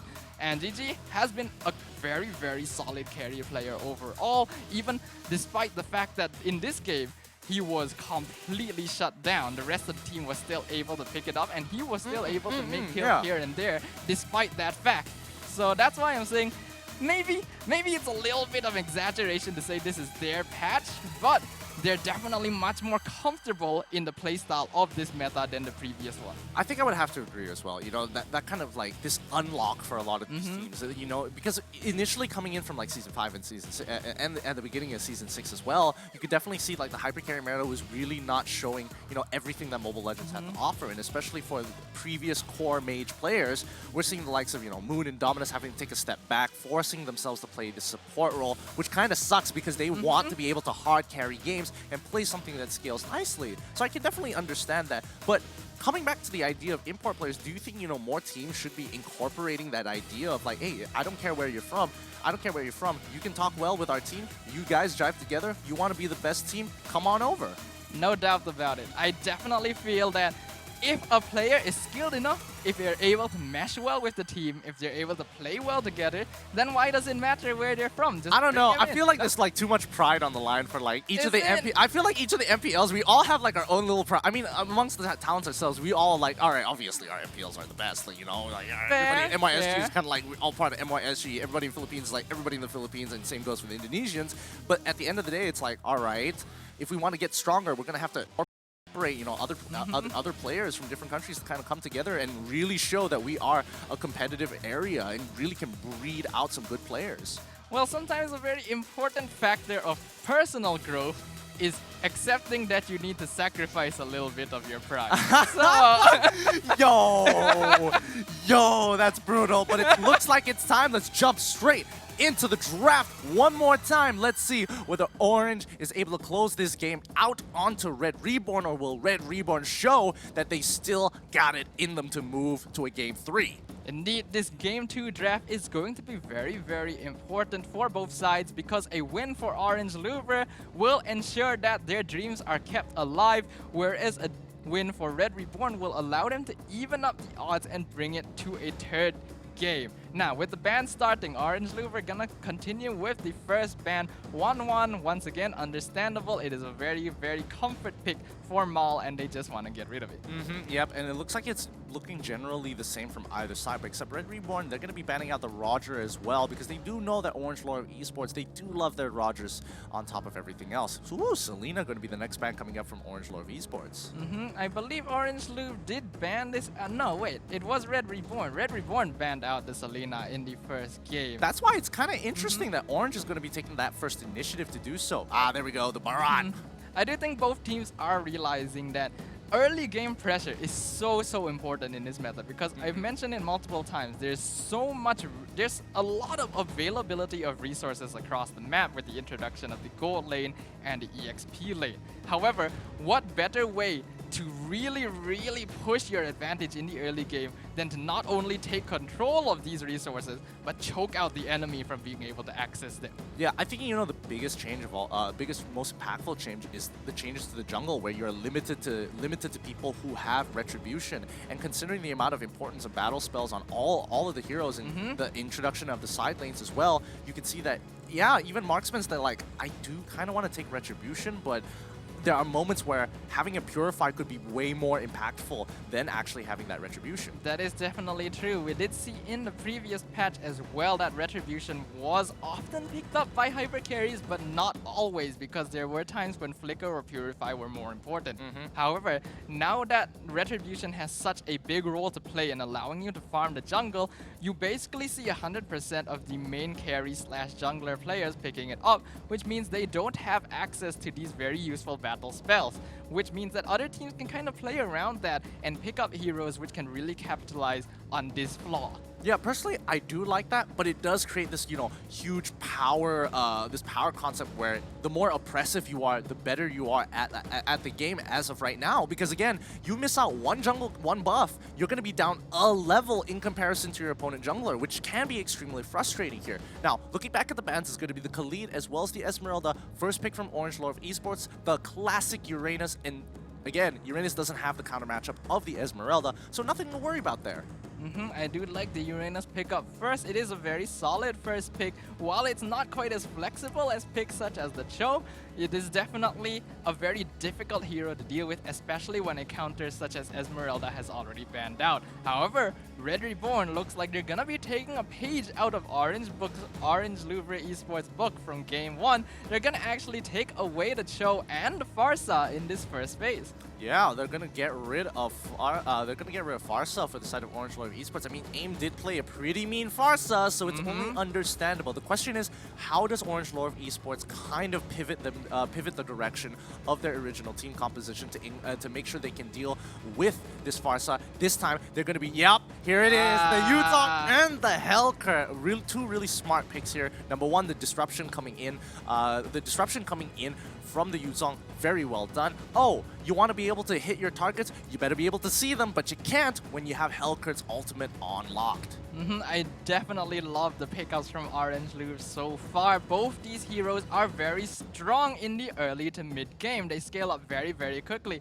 While Hellcurt is commonly seen as a carry, he is one of those heroes that does not quite require as much farm to come online as other assassins or marksmen, which means he can start causing chaos across the map a lot sooner and start scaling up and snowballing if played correctly. The same can be said for Yuzong. Yeah. Yuzong, it's going to be a little bit of a slower pace type game. However, I think Red Reborn, as of right now, they're not going to be looking to ban the side laners. And I think Orange Lore of Esports, they got to get rid of that Thamos. They can't let them have any lane bullies to kind of bog down either one of these lanes. Because again, these when you are playing the Uranus, it is a brick wall lane. No matter who you're throwing at him, unless it's an Esmeralda or even Thamos, arguably, then it's just tough luck. You just have to kind of sit there and, push the waves and not really have to kill this Uranus, even though you really wish you could. Well, another option against the Uranus, other than the really core pickups like you mentioned earlier, the Tamas and so on, it is also possible for people to pick up picks such as mages or marksmen to go against Uranus, because we all mentioned before that the melee versus range matchup can be quite difficult to play, even for a hero as tanky as Uranus. And Red Reborn, they're gonna be banning out the Baxia, which is interesting. I think that's a mistake. I think that's really. Yeah, I do. I definitely think this is a mistake because they are on red side and they're gonna get first pick. So unless they have something that's able to deal with both Uranus as well as Yuzong, coincidentally, on top of the fact that he can initiate dives and ganks, it's one of those picks where it falls into your composition really, really nicely, but I think they're just so afraid that Orange Lore of Esports is going to be able to jump on top of Farsa, even though they have two heroes that can easily do that without too much effort. It is certainly interesting because, yeah, as you point out, Red Reborn does actually have the first pick after this ban, and getting the Baxia would definitely counter the heavy regen and shield from the enemy team. Like, so Jawhead totally understand, that right? Makes sense. Right? That makes sense. Oh, but the Baxia, I guess, Red Reborn just isn't comfortable playing it themselves, so they'd rather get rid of it, which is unfortunate because that would be a very good pickup for their team lineup right now. I mean, honestly, like, I could have made the exact same argument for Jawhead as well, something that can actually, hard engage onto one target that's difficult to catch up to, but the problem is that Hellcurt, the moment you use the Unstoppable Force, you're going to get hit by that silence, so you can't do that follow-up damage that's so classic with Jawhead. So, alright, I can understand that statement, and giving it over to Orange Lore of Esports, it would be even worse for Farsa or the Ling. Orange Lore of Esports here, they ban out the Harith. We did kind of discuss before this game that Red Reborn could try to experiment with double mage comp, which we've seen many teams do successfully before this. Looks like Orange Louvre might have a similar mindset, so they're gonna get rid of the Harith, which would be a very good scaling mage that Red Reborn could pick up. Now, as the second pick phase begins, Red Reborn first pick, they are actually going to pick up the Akai this time. Yep. Picking up the Akai, kind of giving some defense and offense, the perfect balance of the two, the jack of all trades, but not really particularly good at one of them. At the very least, his ultimate is extremely powerful. Oh, wow. There it is. Man, this is such a divey comp for the side of Orange Lord Esports. Like, this is gonna be nasty. This is definitely going to be very. Oh my god! Oh, this is absolutely terrifying. Coming from Orange Louvre Esports right there. They do pick up the Tamas, which will allow them to solidify one lane. It's very difficult for either Uranus or Yuzong to be able to match up against him in the side lane. But the rest of Orange Louvre Esports is definitely building up to completely stomp all over Red Reborn. They want to jump in, they want to take fights, they want to get picks. Red Reborn, they do have the Akai and the Cho to try and deal with it, but we're gonna have to see exactly how well they're gonna have to be able to play against the aggression coming out from Orange. Yeah, right now the game is basically determined by how the supports play, and as of right now, one side is looking to either absolutely destroy and one-shot their opponents, while Red Reborn looking to play a more defensive style. You waste your ultimates, good, now we can look for the re-engage, and I think Red Reborn, they have more tools to deal with the situation. Orange Lord Esports, they are all in. If they are committed to a fight, they are sticking to the fight. And we have definitely seen this work out for teams before in the day P4, as well as Orange Louvre Esports themselves. Going all out for the damage is certainly effective, especially since some of their picks do have a little bit of inbuilt tank capability. But we're going to have to see exactly how both these teams play against one another in this Game 2 of our first best of 3 of the day. Oh, here we come. Nothing to say, already getting damage on all 3 members from the side of Red Reborn, pushing them out, and that's just the beauty of Hilda. They gotta play this early game as aggressive as possible, get as many as advantages in terms of taking away jungle camps specifically, just to kind of slow down Red Reborn, because at the end of the day, if it comes down to scaling, Farsa is going to be very hard to deal with. Ling a lot easier. However, GG, he's got his work cut out for him.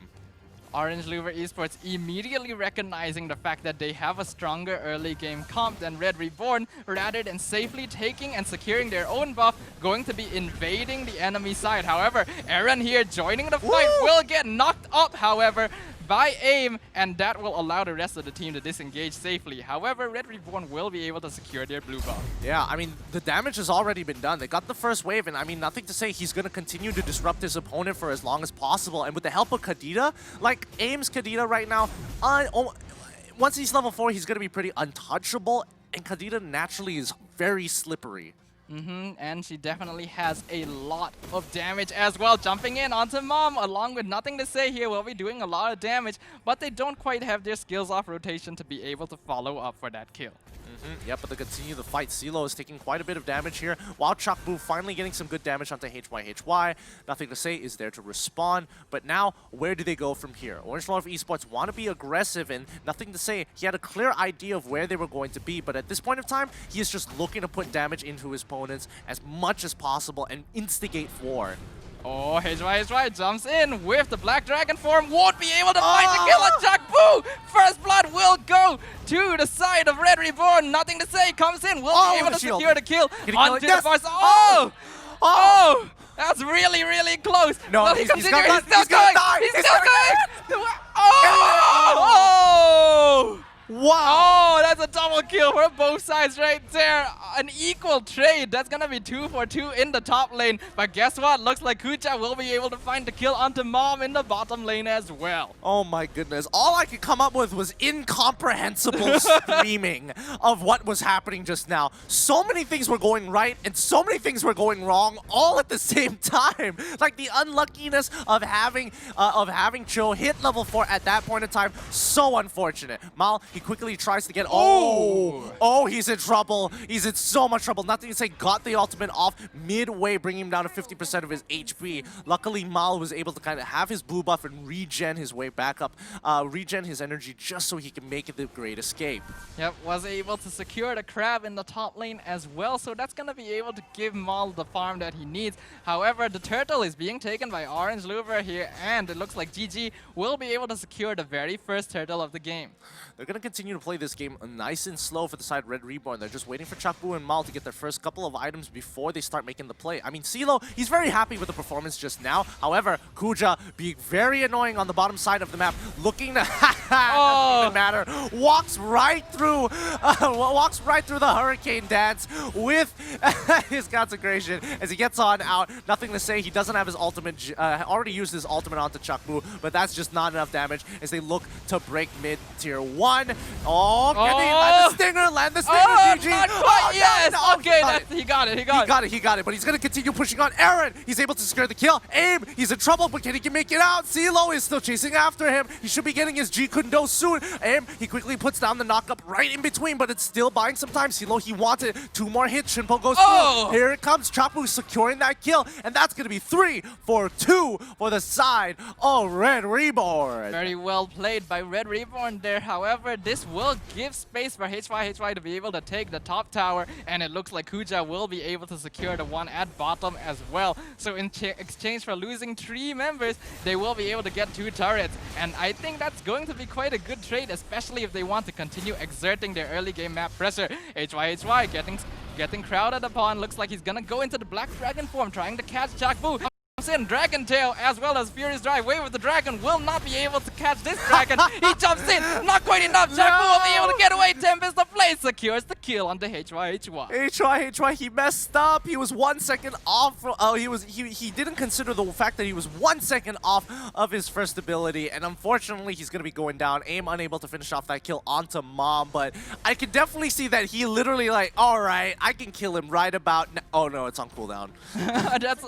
that's really an unfortunate thing, something that players really don't notice, especially when you're playing a hero that you're not very accustomed to, is these minute cooldown differences here. However, it looks like they're gonna jump in, will be able to do loads of damage. Aim chunking out most of Chakbu's HP, and that will secure the turtle once again for the side of Orange Loop. Yeah, Mal, he's going to continue.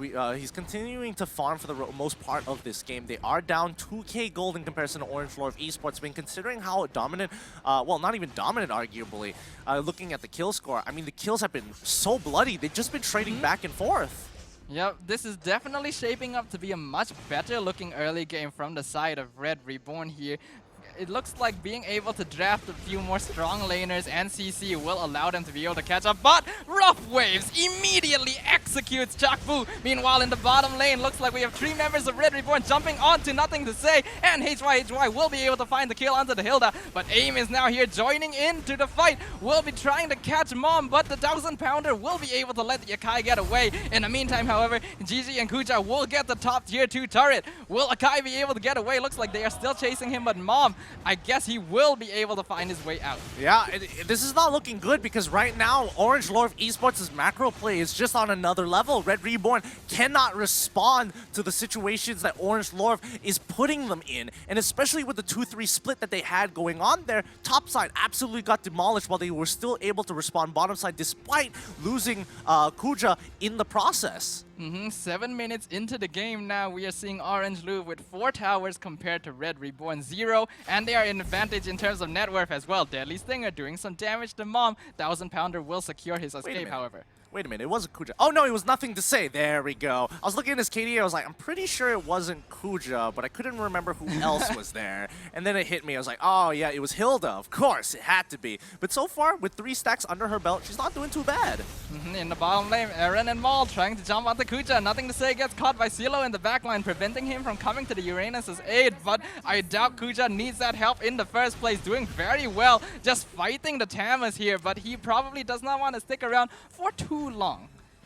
Yeah, they're just chilling around in the jungle. CeeLo's gonna get one shot. He's dead. Aim is just blowing people up. And on top of the fact that he has magic worship, it's becoming very difficult to run away, especially when you're at 1 HP. So, well done. Well done to AIM for now. And once again, nothing to say, still being super annoying. He just refuses to let them go. As the backline, the Dark Knight falls, and they instantly pick up another kill onto Chakbu, as he has no other abilities to get out with. This is a style of play that Orange Loop has become very comfortable with. Send nothing to say in with heroes such as the Baxia, the Hilda, the Jawhead, the Cause Chaos, while GG is in the backline farming and getting objectives such as the Turtle. They will be able to get the mid-tier too. Breath of the Ocean, Rough Waves comes out from AIM, will not be able to find kills on anyone, but it will allow him to disengage very safely. Yeah, and so far, again, look at this. Just look at the way that they're playing. They've always put them in put Red Reborn in a situation where you're in a rock or a hard place. Yes, you are putting oppression, but you are still trying to progress your own agenda. With 4 members in their jungle, Red Reborn can't really push too far out of their base. Noticing that the tier 2 is still up on bot side, Kuja really isn't going to be putting a lot of pressure unless he is pushing waves. So he's sticking to his guns, the most amount of gold in his team as well, just by pushing the bot side. My god, 6k net worth on this Uranus, which is more than not just his team, but the entire enemy team as well, which just goes to show how well Kuja has been holding the bottom lane by himself this entire time. And from this game, you can really just see that Orange Louvre Esports is just playing very clean Mobile Legends right here. Yeah. They are finding proper trades, they're putting pressure on the enemy team, and they're making difficult situations where when they want to take a fight, we have another one of our members pushing the lanes and getting objectives.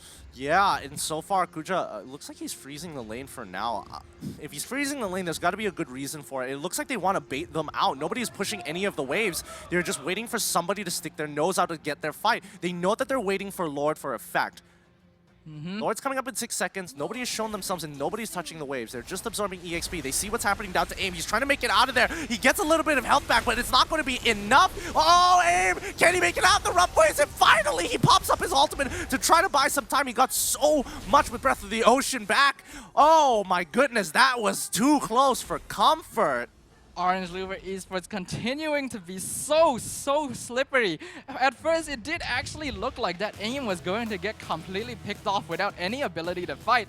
But a lot of teams do commonly underestimate the amount of healing that Kadita gets from her skills, which just gave her so much base, and then using the ult when absolutely necessary. We have to highlight that as well. He had rough waves the entire time. He could have done it straight away. He could have done it straight away, but he wanted to hold on to it. He knew he wasn't in danger, and only when he felt like it was absolutely necessary did he use his ult. That is some confidence right there. Yeah, like honestly, Orange Louvre Esports, the way that they're playing right now, it's not as telegraphic as I once initially thought, and the way that they're macroing is so well done. Overall, Red Reborn, they're just running out of options that come back into this game. Like, again, the freezes set up on all sides. They didn't even touch the wave. They were just waiting for a response coming out of Red Reborn because they know we're 7k ahead. We're a full item ahead of you. What are you going to do about it? I'm honestly so impressed by Orange Louvre Esports gameplay so far in this game and in the previous game as well. From what we saw in Game 1, it looked like they were a team that prioritized aggression and playing a lot of team fights. And then suddenly, in Game 2, while they still have that same kind of early game aggression and pressure, they suddenly swapped it up a little bit, not prioritizing so much on team fights, but rather using the fights as a means to an end by taking out objectives on the side. That's a great way of putting it. I couldn't put it any better. And now Red Reborn going to continue to try to get some damage in, trying to find some information. They can't walk out too far and nothing to say, being a very literal living ward, finding as much information on where the enemy team is, because nobody can really kill him by himself, and that's going to be a problem. Miles here, and he's trying to make something happen. The rough waves from AIM. He's going to disengage from this fight. Aaron on the bottom side. Thamos can only do so long. It can only last for so long, especially with that ultimate. It ain't going to matter here. He's fighting 2 members that just refuses to die, and now is 7k ahead of their opponents. They're going to be starting to make their way towards Lord, finding hopefully another pick. AIM going to be getting a killing spree with that kill on the Tamas as well. HY might have been MVP for Game 1, but if we're looking at match MVP right here, it's definitely going to be AIM! Oh my god! The deadly stingers are deadly indeed! A completely obliterated Maul midway through his jump, and now the rest of his team is jumping in. Mom gonna get caught out at the back line, and that's a killing spree for Kuja, as well as the pick off on the far side in the back line, which means that there's now only 2 members of Red Reborn alive to defend against all 5 of Orange Louver Esports. Oh my goodness, GG just absolutely destroyed Mal in one fell swoop. I just cannot. I think I just had like a stroke for half a second. Oh. Here comes the other one shot. This one is a lot less impressive, of course, because it's a 4-1. It's 4-1, level 11 versus CeeLo, who's level 11 as well. But he's got no defensive items. There's no way he's not going to get one shot there. Red Reborn just getting completely blown up right there. The fact that Maul jumped in to try and get on top of the Hellcurt and then got obliterated mid-flight. I get the feeling we're gonna need the air crash investigation right here. And now Orange Louver Esports, they have a 10k net worth gold lead, pushing Red Reborn into their own base once again, with the Lord pushing in the mid lane. With that much damage coming out of GG, don't expect the black box to be lying around anytime soon. Oh boy. Orange Louver Esports methodically just taking their opponents apart, 9k ahead. This has been so brutal, especially since Red Reborn in the mid game itself were doing really, really well. They were going even. And now the Lord pushing in, knocking on the front door. Feathered airstrike comes out, nothing to say. Jumps straight onto Chakbu, stops the ultimate, and that's gonna be the mid inhibitor. Lord is still looking very, very healthy. In the meantime, they're pushing the other lanes as well, trying to focus on the top inhibitor now. Mom trying to stop them, but it's not really much he can do. HY, nothing to say, working it down. Aaron trying to delay the Lord by himself, but the rest of Orange coming in right now, doing damage to Chakbu with the Dragon Tail. Mom gets caught out, 1000 pounder, allows him to get away. Rough Waves comes out, and the Tamas will get slain. Farstar will go down as well, and so will the Crystal. That's going to be a 2-0 victory for Orange Louver Esports. They're going to be sending their seniors Red Reborn home from MPL Season 6. This team has really come together here. Oh my goodness. The macro play from Orange Louver Esports, I wasn't a very big believer, but now, after seeing that game, especially against Red Reborn, I definitely have that this team has some hope. The hybrids experiment, it's just working out. And it's just absolutely amazing, absolutely breathtaking. That was some of the cleanest MLBB I have ever seen. I have never seen a team, even in a professional setting, play the game just so cleanly, so effectively. They took fights where they needed to. In the meantime, they had members pushing the other lanes. They drafted well to allow themselves to perform this kind of strategy, and baited Red Reborn into a situation where they either had to fight or lose an objective, and it just completely spiraled and steamrolled out of control. It really did, and I just couldn't expect something like this to happen, especially coming in from the regular season. We were seeing bits and pieces of the team kind of coming together, but now Orange Louver Esports, they look like a full-fledged team, and that is so, so impressive. But it's time we're going to jump over to the highlights by Yudu, powered by Cellcom. Up here, this early fight here, HY was very unfortunate, caused himself to become the first blood, and then a very, very heated exchange here. Honestly, this was so conditional here. If CeeLo had not hit level 4 at this exact moment, there is no doubt that Nothing to Say would have been able to get the kill without dying right there.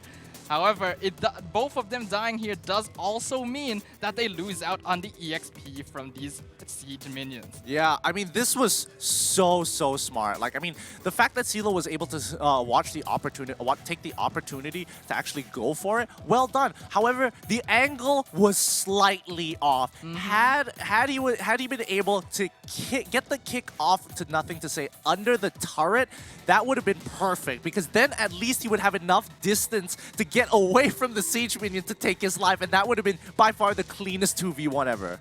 I feel like the minions are the MVP of this. 2 games in a row. 2 games in a row, right? But we really do have to highlight how well Orange Louver was juking around. We did see them get picked off here and there, such as in that fight earlier. But we also saw situations such as this, where despite all the investment put in by Red Reborn, Orange Louver Esports were still able to get victories, were still able to get pickoffs. All the while, they have 1 or 2 members on the other side of the map pushing the entire time. Yeah, no, this is some good macro play overall coming in from Orange Orange Lore of Esports. I mean, you could see that a lot of their members, it's going to be four people against three at most. Three at most, one slightly out of position. And you can see on the top side, you can Yutong HYHY making his way up to the top. And even though most people, and even I believe, like, oh, there's no way AIM is not gonna die here. Like, he's absolutely gonna get one shot. I knew he had his ultimate. He could have used it preemptively to try and get the damage down. However, you can clearly tell that, okay, that's gonna be two people there. Not that big of a deal. His heal should be enough to sustain him through. Boom, he loses most of his health, comes back, waits for it, and finally gets all of it, pretty much all of it back as soon as the Tempest lands. Again, we do have to highlight, teams really don't expect that kind of healing coming out from Kadita. That is, of course, from her passive, which allows her to regen damage she takes. However, there as well, the absolute domination, destruction happening when Maul jumped in to try and eliminate GG and got absolutely skewered himself.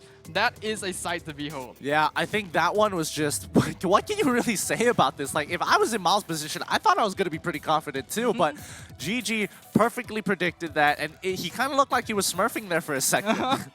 Just like, hello, boom, dead. Boom, like a shotgun right in the face. Oh. Just got slugged. That was really nasty. But congratulations to Orange Lore of Esports. We have to pay our respects to Red Reborn. They ended second in the standings overall and in the regular season, and that's already an accomplishment in its own right. It's sad to see them go, especially seeing some of these familiar places, and hopefully they'll come back even stronger in the next MPL.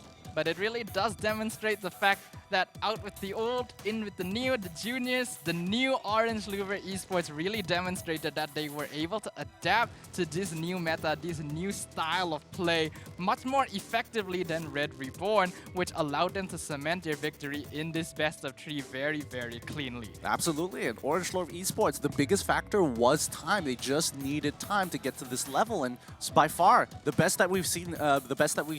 Now, looking over the items, I think nothing is too out of the ordinary here. I'm looking for any items in particular that is weird. No, not really. And I do think HYHY overall, like, he, I want to say Aaron is better than this, but he really has been underperforming for the past couple of games, and it's disappointing to see the least, because we know for a fact that Aaron, put him on something that he's more comfortable with, can really pop off in some of these games. We do see that Red Reborn was actually trying to adapt a little bit, because I noticed in their item builds that more of their heroes were trying to build damage, but it seems like in this case Orange Lure just had a little more skill and experience in executing the same kind of strategy, so they were able to choke them out a lot faster. But let's have a little look at the statistics for Game 2. Rich Guy is going to be GG this time with the highest GPM in the game. The carry with the most damage going to AIM.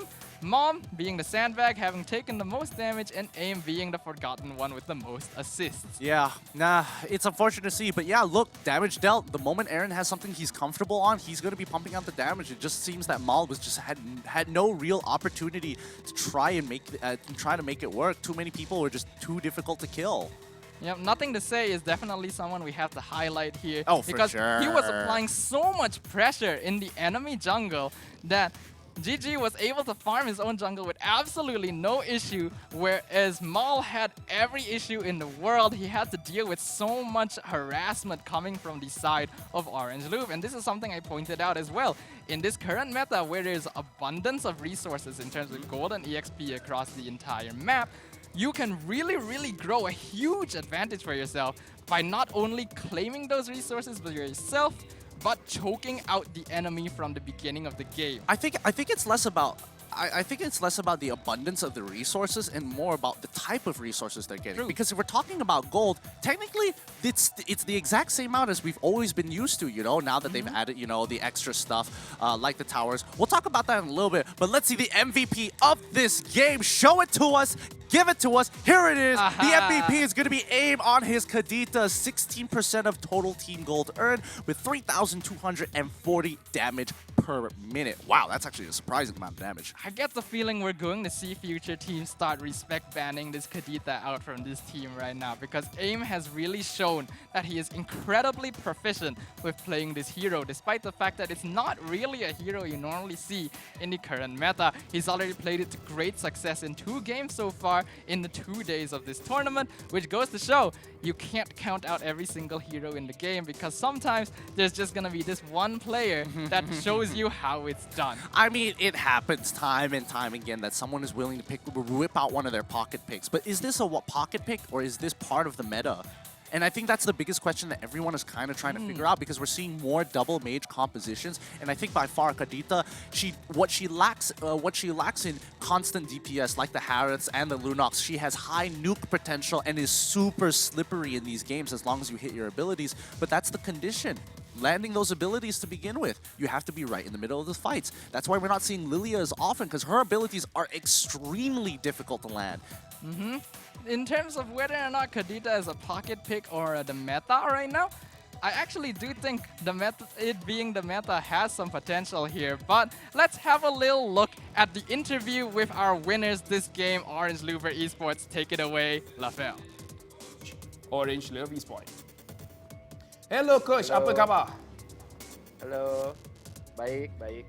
Okay, Alhamdulillah. So, I akan teruskan tanya soalan, which is, Orange Love Esports, early dekat regular season, nampak agak lemah. Tapi dekat playoff, Red Reborn daripada upper bracket, berjaya Orange Love Esports untuk kalahkan 2-0. Apa perasaan Coach selepas nampak players Orange Love daripada awal-awal kurang memuaskan, tapi sekarang nampak sangat-sangat kuat?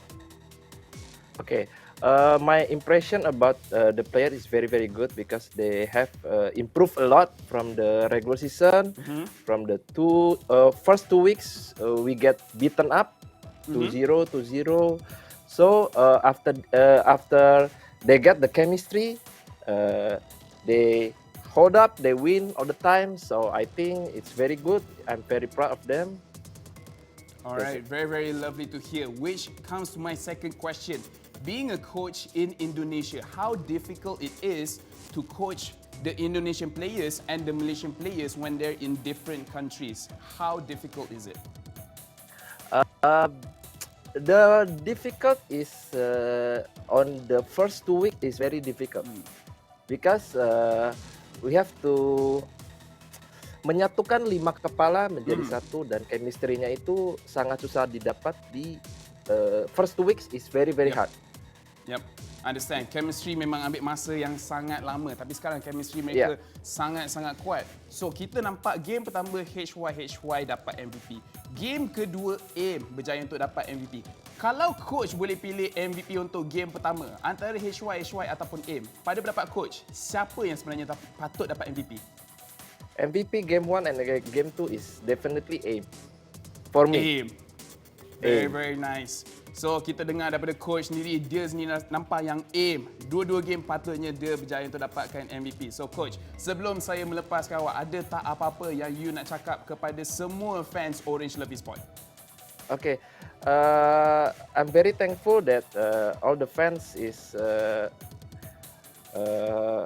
helping us to get the chemistry. All fans yang dukung, dan terutama yang menghujat kami juga berterima kasih, karena dengan hujatan dan pujian kalian kami bisa mendapatkan hasil yang baik seperti ini.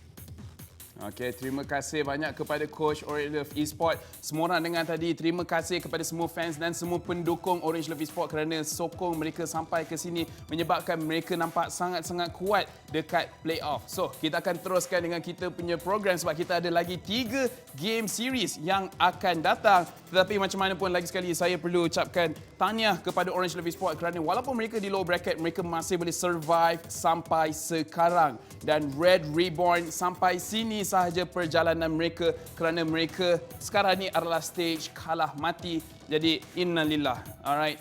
Kita akan teruskan kita punya program. Selepas ini, after this, we will be seeing another game. Okay, we have 3 more series for today. Congratulations to Orange Love Esports for making sure that they can stay in the league, as well as, unfortunately, Red Reborn, they have to stop their journey right now. But speaking of that, right now we will look at the next series of matches. And game selepas ini adalah game antara Resurgence menentang dengan GEEK Fam Malaysia. Right now, this is still, I would say it is a very, very nervous time for both of these teams because GEEK Fam as well as Resurgence, dua-dua tim ni adalah previous champions. Resurgence defending champions and GEEK Fam adalah champion season ketiga. But the thing is, whoever loses now, they will have to stop their journey in MPL MYG season 6. So unfortunately, both of these teams are in the most, I would say they're in a very uncomfortable position because their opponents are not easy. Either way, kita akan tengok Resurgence menentang dengan GEEK Fam Malaysia just right after this. While I still have the stage, I just have to say, right now, COVID-19 is still a big issue in Malaysia. So everyone, please take good care of yourself. Make sure that you guys sanitize your hands, as well as if you don't have to go out, don't have to go out because it's a very, very messy world there. Anyways, nama saya, I am LFL. You guys are watching MPL MYSG Season 6 Playoffs Day 2. We have another match between GEEK Fam and Resurgence after this. So don't go away. We will be back right after that.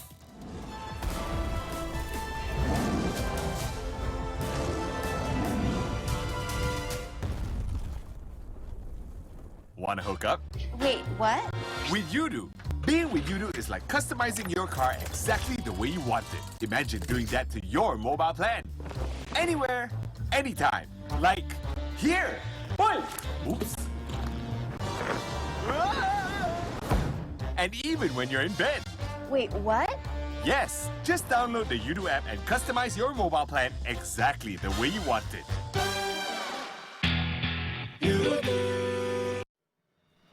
Hello everyone, welcome back to Inside Mobile Legends. We have prepared a comprehensive update, aka Project Next, for the new season to come. Don't forget to check it out on September 22nd when the update goes live. Now, without further ado, let's dive in. Starting with the updated battlefield. First off, we have added special siege minions to the side lane minion waves. The siege minions on the side that is close to the first turtle spawn, aka the turtle lane, will provide 50% extra EXP, whereas the siege minions on the other side lane grant the player 50% extra gold. However, all the special siege minions will return to regular ones starting from the 8th minion wave. Moving on to the defense towers, we have added a shield to every outer tower. In the first 3 minutes of the game, if the player or the friendly minions attack the enemy outer tower, the player will, in return, get gold. The amount of gold to be obtained is determined by the damage dealt to the enemy tower and the number of allies around. Moreover, we have made drastic changes to the jungler position.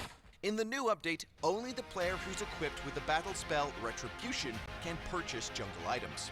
Once the player has purchased a jungle item, the EXP obtained from minions will be reduced in the first 3 minutes of the game.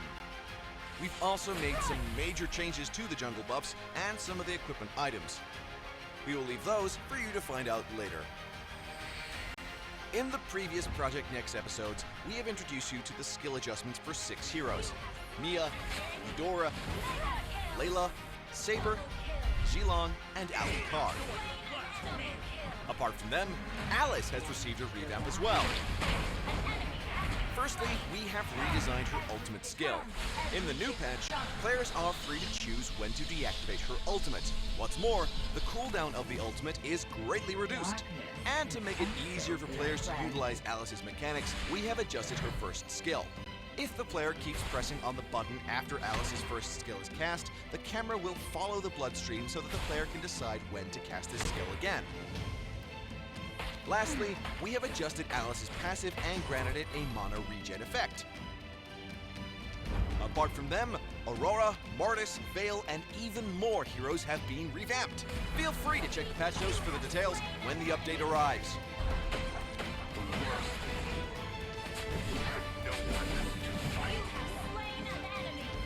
Aside from the hero skill changes, we've also made some great improvements in terms of hero modeling. Now with the updated animation and visual effects, it is safe to say that MLBB has taken a giant leap.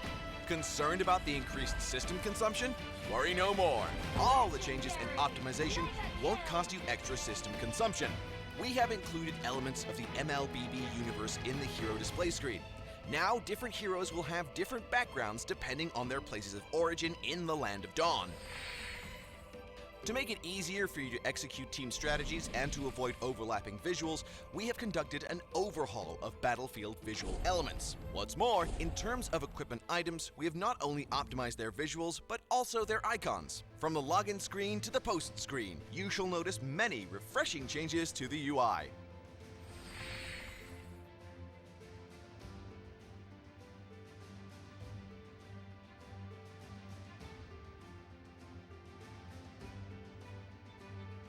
And when it comes to the controls and the field of view, we have also made great improvements, with which we hope our players can fully enjoy the fun of a mobile MOBA. Well, that wraps up today's episode of Inside Mobile Legends. Don't forget to log in onto MLBB on September 22nd. If you have any suggestions for Mobile Legends Bang Bang, feel free to leave a comment below. Don't forget to leave a like if you enjoyed the video. Follow our YouTube channel for more news and updates. Until next time, we'll be seeing you in the Land of Dawn. Download for free Mobile Legends Bang Bang. Want to hook up? Wait, what? With Yudu. Being with Yudu is like customizing your car exactly the way you want it. Imagine doing that to your mobile plan. Anywhere, anytime. Like here. Oi! Oops. And even when you're in bed. Wait, what? Yes, just download the Yudu app and customize your mobile plan exactly the way you want it.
Well, hey, welcome back once again to the MPL Season 6 Malaysia Singapore for an amazing action pack of all of your favorite teams. By the way, this is the playoffs, so all the actions will be right here for you guys on all streams. Yep, and of course we are going to be looking forward for more exciting matches here. In case you just joined us here, we had an exciting match early on between Orange Love Esports as well as Red Reborn. And guess what? Whew, all our predictions went out the window. Thanks, Lafel. I hate you, but Lafel, yeah, yeah, Lafel. We hate this guy so much. No, I love him. Why? Why? You know his predictions. The curse. No, come on. The Lafel curse, man. Let's be honest, right? There are times where his predictions like 100% on point, and there are times where he's just like, you know, he makes a prediction and we're like, okay, we know what to vote for. Oh yeah. Why didn't we take that lesson, man? Why didn't we take that lesson? Because nevertheless, congratulations to Orange Love Esports because they advance and they will be keeping their tournament lives for a little bit longer here. Hopefully, things is going to be a little bit better for them. However, the next match, ooh, who do we have, Yololi? Oh man, we got the one and only Resurgence versus GEEK fam here, and of course, which only one of the teams will be moving forward, and the other one will have to say a farewell to them as well. We already said farewell to Red Reborn. Really sad to see them go, but sadly only one of the team will be pushing forward to get all the way to that top spot for sure. Yeah, exactly. And coming to the playoffs as well, and every single season the playoffs has been intense. You know, I think every single season non-recasters has pretty much have a spot on pure pitch perfect predictions thus far. And nevertheless, coming to this tournament as well, we were expecting, hey, the top teams. Okay, I personally thought it was going to be TODAK, Resurgence, and then Red Reborn. Guess what? Things took a little bit of turn coming from yesterday's match, and now into day number 2, this second match. This is, I don't know, I was a shocker. Like, I was watching the show early on outside as well with the rest of the cast as well. We were watching Red Reborn and Orange Love Esports. We were like, hey, Red Reborn is going to come back at game number 2. But guess what? Orange Love Esports, GG, HY, and A. These 3 guys are a entirely different player from what we saw them coming for regular seasons though. I mean, definitely for sure. This is the playoffs, so every one of them had to step up. And literally in game number 1 was very clear. Game number 2, sure, Red Reborn showed some resistance, but just from the drafting alone, you can definitely tell that Mal really had a hard time because that literally just a clear cut to see that Mal doesn't really have a huge amount of that carry pool for himself, whether it be marksman or assassin, because let's be honest, he actually locked in a Ling into a Hellcut, by the way, and Hellcut is, I wouldn't say like the direct counter to his Ling, but he is a counter because just one silence alone or any disruption, by the way, messes up that Ling combination. So the fact that he actually locked in, it just gives a really big impression to me and the rest of the casters as well, and Lafel too. Then it felt like, alright, this a clear cut that Mal doesn't really have a huge amount of hero pool. You bend the 1-1, you bend the Claude, you bend the Roger, that's pretty much it. What else can he do in this case? But either way, still well-placed stuff coming from Orange Love Esports for really stepping up, especially in that first game where GG fell short. Aim and HY, really amazing, well done. Oh yeah. Okay, enough of the first game. This next game here, I'm looking forward to see what kind of drafts will be coming on as well, because from regular seasons, right? Yes. Oh, it's going to be the same old drafts over and over again, but coming this season, we saw a glimpse of moments of Eudora, Barat's being brought in as well, and a Kadita to close up the previous game. Oh, wow. Like, there's going to be a lot of variety of heroes coming in towards this patch here. And now in the lower brackets here, are we going to see something interesting? Are we going to see a cliche WoW pickup out of nowhere? You know, honestly, I'm not surprised anymore because then again, GEEK fam yesterday, in their second game, they brought in all the most greediest lineup. Veil, Harem, all the farming heroes. Late game, but great scaling, by the way. But they were super soft in that early game, and SSG really punished it really hard for it, but unfortunately, they couldn't really close it out towards that mid-game. And GEEK fam, when they hit that late game, they're like, bring it in. Even under the point where Veil was so strong, all he had to do was just one knockup with the wind blow, and then drop out the windstorm. There goes our dear friend. The hill that just pop instantly. Yep. And speaking of experience-wise as well, seems to me when it comes to playoffs, it's all or nothing. You have to go all out, and experience plays a huge factor when it comes to playing in tournaments like this as well. Now in the lower brackets as well, now we're talking with 2 of the biggest teams in Malaysia and Singapore coming in Season 6. Now in the lower brackets here, we have GEEK fam and Resurgence in the bottom here. And when this coming match is going to be so hard to anticipate who is going to be taking the win here. In this best of 3, anything can happen. And not to mention that both of these teams have pretty much played each other a lot. Resurgence, you know, we had this debate, right? Yesterday against EVOS, they won the first game against EVOS. You know, they had LY4 playing the first game, and then they swapped it to Enforcer. You know, I don't know. Like, rumors are telling me that, hey, maybe Resurgence is going to be sticking with LY4 all the way through. What are your thoughts on this? But for those of you guys who do not know what we're talking about here, let's take a look at the brackets as of now, the current standings that's going to be happening here, Yololi. I mean, definitely for sure. So we already know what exactly happened during the quarterfinals. Now let's slowly move towards day number 2. So first game we had in the lower bracket, it was between Red Reborn against Orange Love Esports. They step it up and claim the game with 2-0. Next up, we have RSG versus GEEK Fam for number 6 here. And the winner for this number 6 bracket will move forward to go up against Orange Love Esports to decide who's going to go to the number 9 bracket, to decide who's going to be going to that 3rd place spot. Yeah, currently Orange Love Esports is pretty much waiting in the lower bracket semi-finals here. So Resurgence and GEEK Fam, this is going to be a tough one here, seeing that, you know, we know that Resurgence and GEEK Fam has been the veterans in the scene here. Now being in this situation is going to be one of the toughest moments for them here, and going up as a top teams. If you're talking about a team that is all the way in the bottom, fine, maybe it's acceptable, but now in towards the top teams, this is going to be hard here. But as of now, you can see our beautiful faces from all the casters as well as our host here. We're going to give you guys the predictions on who we think is going to be taking this lower bracket finals here. And it seems to me it's going to be a split vote here. We do have Karakuri and Fear going to be going up for the GEEK Fam, and the rest of us going to be signing on Resurgence for this. I mean, like, honestly, if you ask me, Terrence, I don't normally pick teams when it comes down to MPLC or MPL League. Oh yeah. But if I had to pick one, I always go for the Singaporeans. #SG baby, all the way. Seriously. All right. They're doing really well at the same time. But again, remember as well, back in regular season, this is a grudge match. This is the revenge match for Resurgence, because during regular seasons, GEEK Fam actually took a game away from Resurgence, 2-0 by the way, and now here they are again in the playoffs here. Wow, that's going to be a huge prediction swings here, ladies and gentlemen. Here seems to be the audience thinks otherwise here. So for those of you guys watching at home, do not hate us, even though we're supporting on Resurgence. But let us tell you a little bit more on why we actually think it's Resurgence here. Because, you know, if you talk about regular seasons here, Resurgence, one of the top teams here. They were in top 2. They got the win against GEEK Fam, and GEEK Fam hasn't been able to found their edge throughout the entire regular season in the story here. So coming to playoffs and seeing yesterday's games against Bosco, what are your thoughts here? I feel it was a little bit shaky, but at the same time, it is the playoffs. You know, they could be saving some strats here, but now it's all or nothing. Against Resurgence in the lower bracket finals, can you afford to go all to experiment now?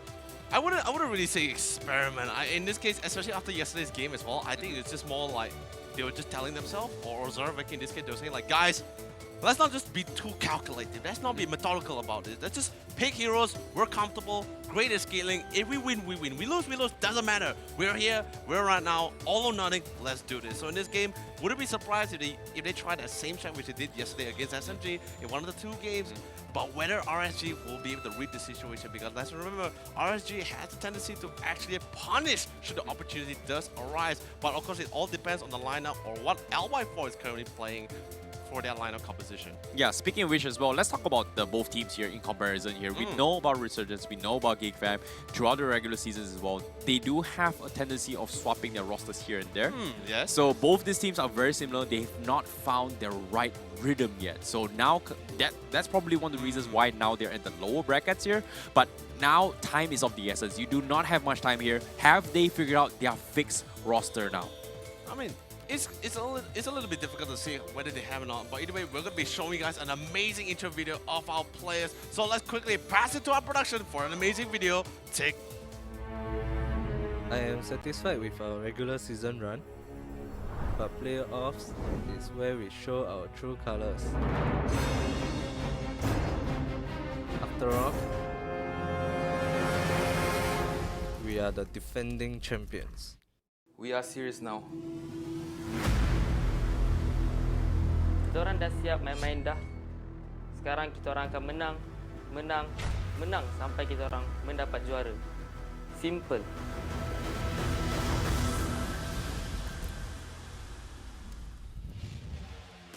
Serious stuff coming from both of these teams, as well as now Resurgence has even more riding on the line, because they are trying to not only defend their title but be one of the first teams here to have the two-time winning championship in a row definitely not in the entire MPL history because our Viva La RRQ, of course, is never be the first one. But who's to say that RSG couldn't be the second team to pull it off? Oh yeah, and nevertheless here, let's talk a little bit here on the rosters here. They're serious now. GEEK fams are serious now.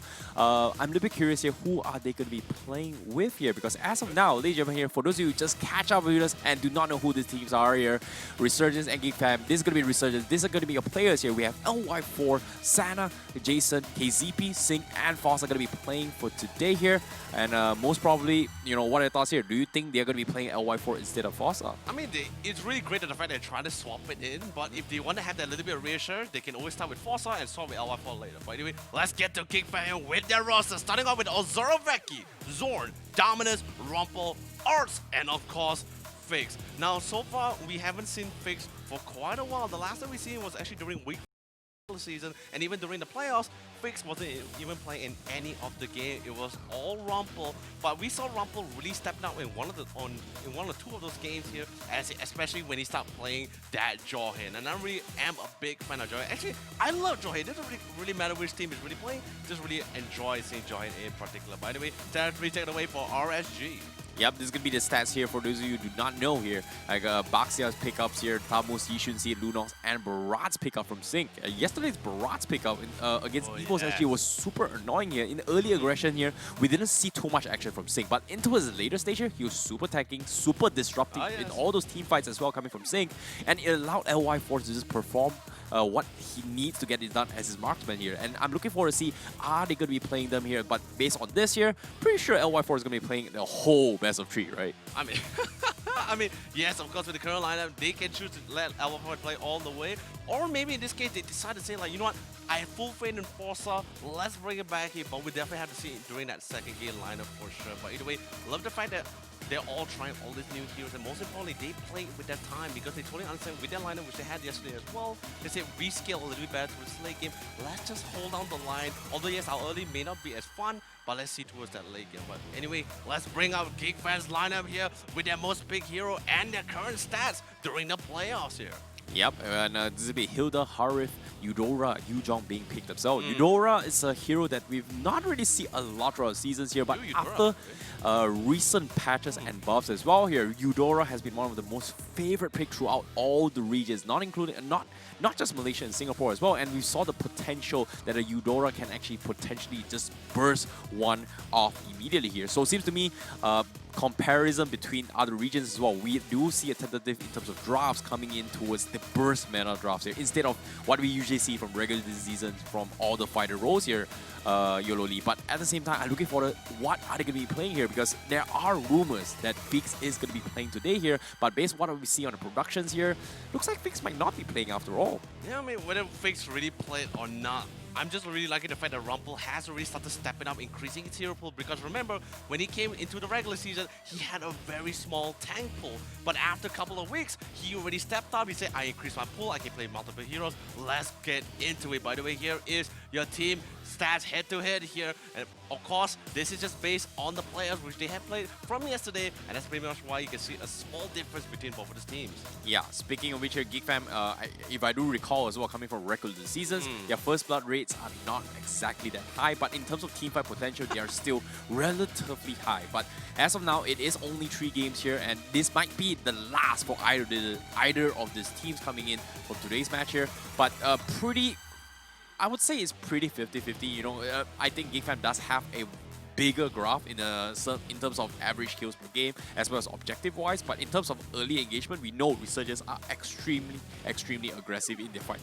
I mean, definitely for sure, because if you were to compare as well, remember, this is just based on the comparison of the games they played from yesterday as well. And GEEK fam, they actually went for an all-in, very aggressive late-game combat heroes or mage nukers as well. So that's why you can see a little bit more on that kill participation compared to Resurgence. And since they went towards that late game, they prioritized a little bit more around the Lord, the Turtle compared to Resurgence, because remember, Resurgence was going up against EVOS SG, who played their objective a little bit more focused compared to them. Yep, speaking of which, this is going to be a player head-to-head here. It's going to be Sync from Resurgence and Ozoroveki coming in from GEEK fam here. Sync, who does play the off-lane role for quite some time here, and the side lanes, but Ozoroveki, he's been switching up a little bit here. We know him to be the flexible role, but we know that throughout the entire regular season, he's been playing the full-fledged mage support coming in from Ozoroveki here. What are your thoughts? Do you think it's a pretty 50-50 matchup? You know, honestly, for me, if you ask me, like, I just love the fact that Ozoroveki is actually living up to the role as Flex, because he has always been flexible. He has a huge amount of hero pools. He totally understands how the hero is supposed to be played inside the game or inside the lineup composition. So that with this multiple course lineup inside the jungle works really well for them. Really thanks to Moonton for that. But here is your map prediction lineup. Of course, it's not really all set in stone. It all still depends on that lineup composition.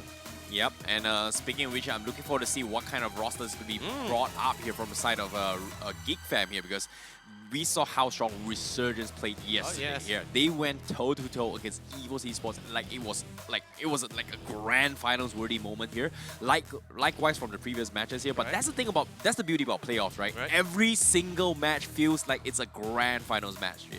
I mean, it's definitely gonna be a real grand finals match for sure, because the amount of mechanical plays here, methodical plays, even just positioning wise, all the calculation. I'm like, each moment, even the smallest of skirmishes, that it's super significant on how the game will proceed, because right now everyone is competing for that early to mid game transitioning. By the way, here is our milestone once again, because get all your friends, get all your family members as well into the stream right now, whether it's BM or English, because the more viewers you get, the more amazing prize and gifts you can win for yourselves. And of course, starting from the lower 30k, we're moving up to 50k, and if you think 50k is our highest pay, you are dead wrong, because we can go even higher, and that's all the way to 120k viewers. Wow, that's going to be a lot of exclusive skins for you guys. Limited edition, never before skins coming in as well, if we are going to be hitting those milestones here. So make sure, get your grandparents, get your father, get your mother, introduce us to this beautiful game of Mobile Legends Bang Bang. If they don't know what they're really watching, just tell them to vote for your favorite team. So literally go down to the comment section below on our social media tag as well. For our Facebook, it's going to be at MPL MYSG, followed by the Instagram, which is mpl.mysg.official by Edu. And of course, you can check us out on EGG Network and Astro Arena. But let's quickly jump into the drafting here, because right now we're going to enter the first drafting between RSG and GEEK fam. Yep, the moment we'll be waiting for here, ladies and gentlemen, here to start things off. Resurgence will be on the blue side here, and the first ban is going to be going up with Selena, banning out right off the bat here. And seems to me, do we have the comforts of the blanket on LY4? Oof. I mean, whether blanket or not, I still think that LY4 is the kind of person you need the bed buff more compared to the blanket. The blanket more belongs to Moon from TODAK in this case. But this time we see GEEK fam not equipping their neck pillows. So I'm a little bit concerned whether they have the buff to go toe to toe with that bed buff. But anyway, enough about the buffs here. Coming back to the game here, we see two of the second ban coming from Resurgence and GEEK fam. Both Resurgence going for the Natalia and the Eunice for good reason. I love it. Getting rid of the Roger. But Yisushin is open into the pool as well. Although yes, Uranus is off for the pick here, they can try to opt to go for the Yuzong ban. But what is their priorities here? Yeah, gotta be respect bans here coming to Sing's heroes here coming from GEEK fam. They're taking off the Barras, taking off Uranus as well. That's gonna limit a lot of heroes coming in from Sing's hero pools here. But on the contrary as well, both the marksmen is pretty much exposed here. Resurgence is pretty much taking out the Roger here. So Esmeralda, once again, another Sing hero, but this is going to be opening up here for Resurgence, forcing them to go for potentially the Yishun Sin. But at the same time, do they want to risk the Link the Ling here, but seems to me it is going to be a Ling being played from Zorn from the side of GEEK fam, so they are not worried about the Yishun Sing pickup here. Seems to me it might be a repeat coming from regular seasons. I mean, it could be the repeat, but then again, right now inside this game, ooh, love it. That is our dear friend KTP on the jawhead and even locking down the Yishun Shin. I was about to mention whether they want to try to opt to pick the Hellcut for themselves, because Hellcut is one of the sort of like the counters towards this Ling. And I love the fact that GEEK fam, even though, yes, they know the danger of first locking in both the Ling and the Damage, but remember, Arch is the kind of hero who actually plays hero that depends solely on combat and damage. You give him a little bit of those control-centric heroes like Ruby, he may not play as strongly compared to the Damage. So locking all their favorite heroes for themselves is pretty great, and now they're locking in that little Hilda for that early game control, because they know a potential jaw hit might be coming from the side here of Resurgence. Yeah, Resurgence does have the jaw hit available picked up as well, so this is going to be a lot of catch potential coming from Resurgence, but at the same time, sustainability-wise, they have the Yuzong for a little bit of disruptive play against the Damus later on as well, but now it's going to be the bans, the mage bans here here coming in towards both teams in this next phase. So what is going to be from GEEK fam here? And seems to be there are a lot of majors in the pool as well, considering that Jason does play the Chang'e a lot. He does play the Forza as well, and Resurgence do time and time again. They love it as well. But to do against a Link here, is Forza the right choice here in this case? But it seems to me Resurgence, they will respect this here, banning off the Eudora, which is a great pick off to actually one-hit KO one of the cores here coming from Resurgence. So that's going to be a respect ban right there. I mean, definitely for sure. And now at the same time, GEEK, their final ban, they can either try to go and opt to go for the healthcare if they find it a little bit too worrisome as well. Because remember, Yisushin can play both in the gold lane or in the jungle as well. So having multiple cores, especially during this meta, is definitely not surprising for them. But of course, it all comes down to their priorities. Whether they want to go for another mage ban, they can try to opt for it. Forza in particular, I don't think you want to pick a Forza for yourself, especially on the side of Resurgences. You already see both Ling and the Hilda inside the game as well, so you want to try to get rid of it and try to focus more on that side lane, and instantly they get rid of another control-centric hero for that side lane, and that's going to be the Ruby. Ooh, they need one more side lanes here coming from Resurgence, and on top of that, the Cho is still completely being ignored as well. Right. But seeing how Resurgence play this year, I don't think we see a lot of Cho play coming on Sync here. It's most probably going to Yu Zhang up on Sync, so this is going to be something they have to worry about as well from Jason. But on the contrary as well, they have to ban the mages as well coming from Resurgence. Like, they definitely need to pick a Jason hero, but at the same time, what do they ban here? Do they ban the Chang'e, or do they ban the Kadita as well, which we did see from previous game did a lot of impact here, as I was talking about the burst transition coming to this playoffs. I mean, definitely for sure. And at the same time, like, no, instead of getting rid of the mages, they feel the playmakers is currently what GEEK is currently lacking, because not only do they lack an initiator, they also need to get their primary one and someone to really set the place for themselves. Because remember, Hilda, she's running in. She's not really like diving to the maze compared to like Cho Hao, which is so fast at the transitioning with the Shumpo and the way of the dragon here. Now they had to try to make a who do they want to go in.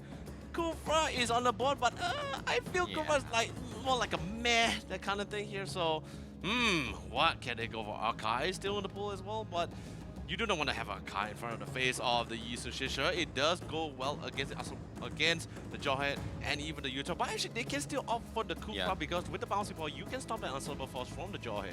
Definitely, but at the same time, I think the Forza pickup would be a safe choice coming from GEEK fam.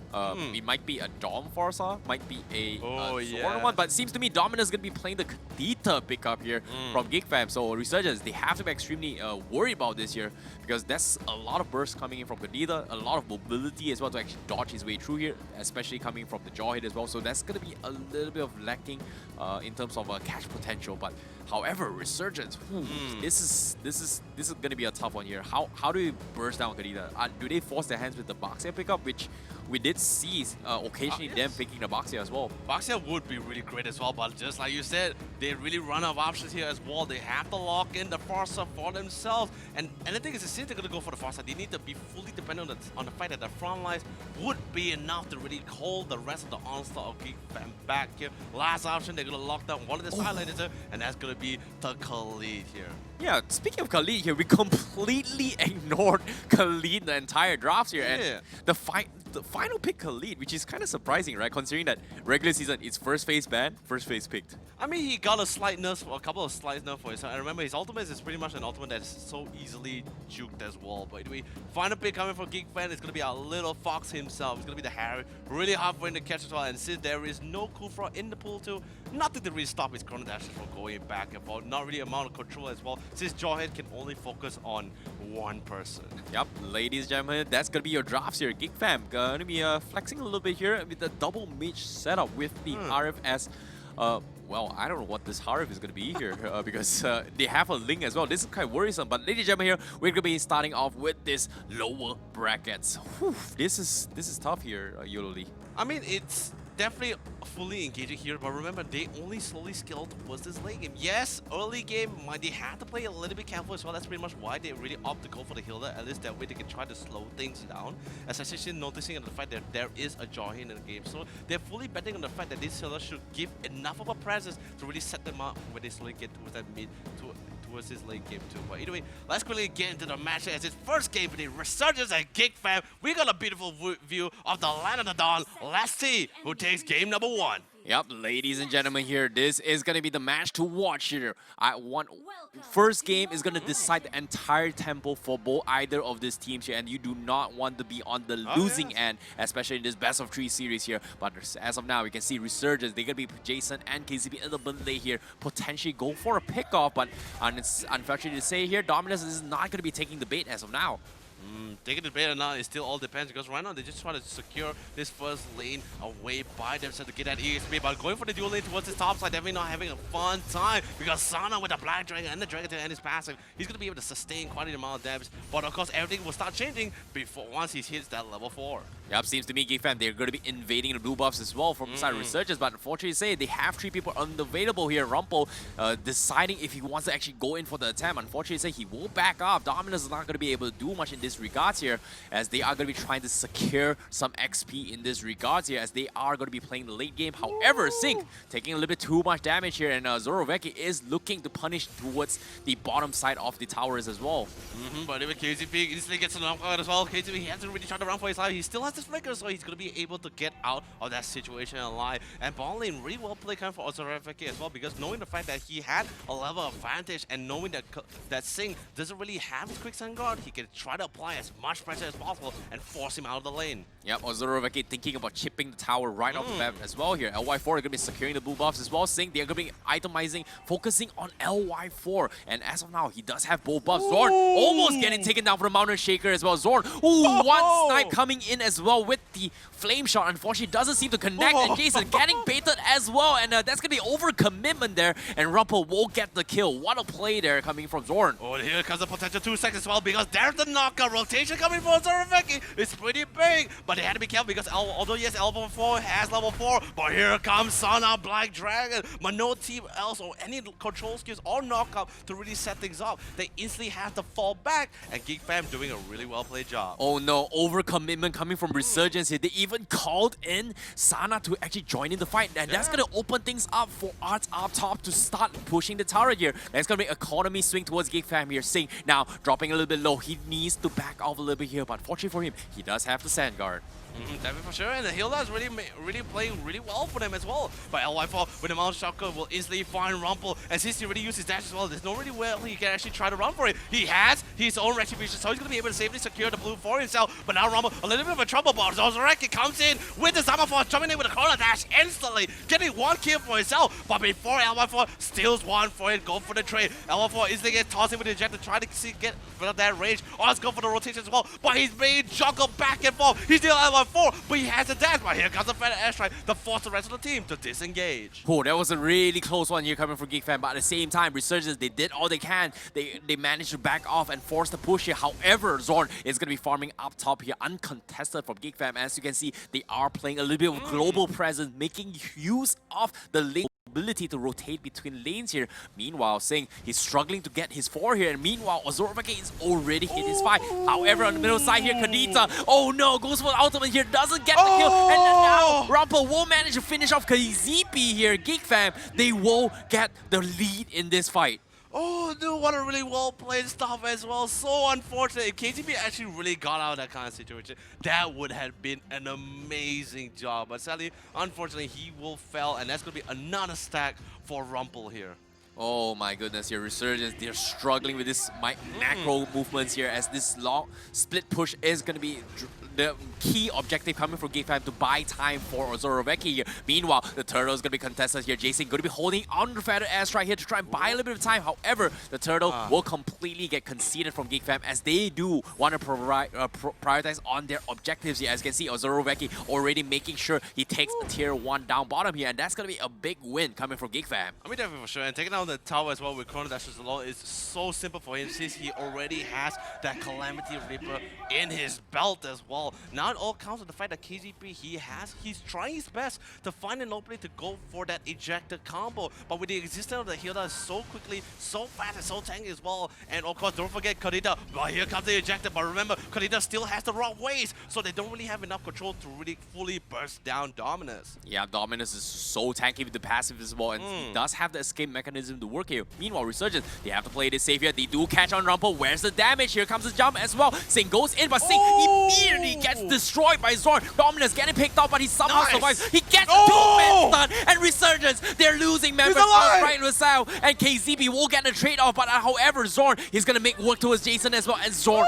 will shred them off, and Resurgence, they lose 4 just like that. What a well-played coming in from Dominus, going with the 2-man knockup. That was absolutely insane. Really set things up for Ozoroveki on the Xamaphos. Going to go with the Chrono Dashes. But of course, lucky enough coming from KZP before he fell, he takes one trade up before he went down.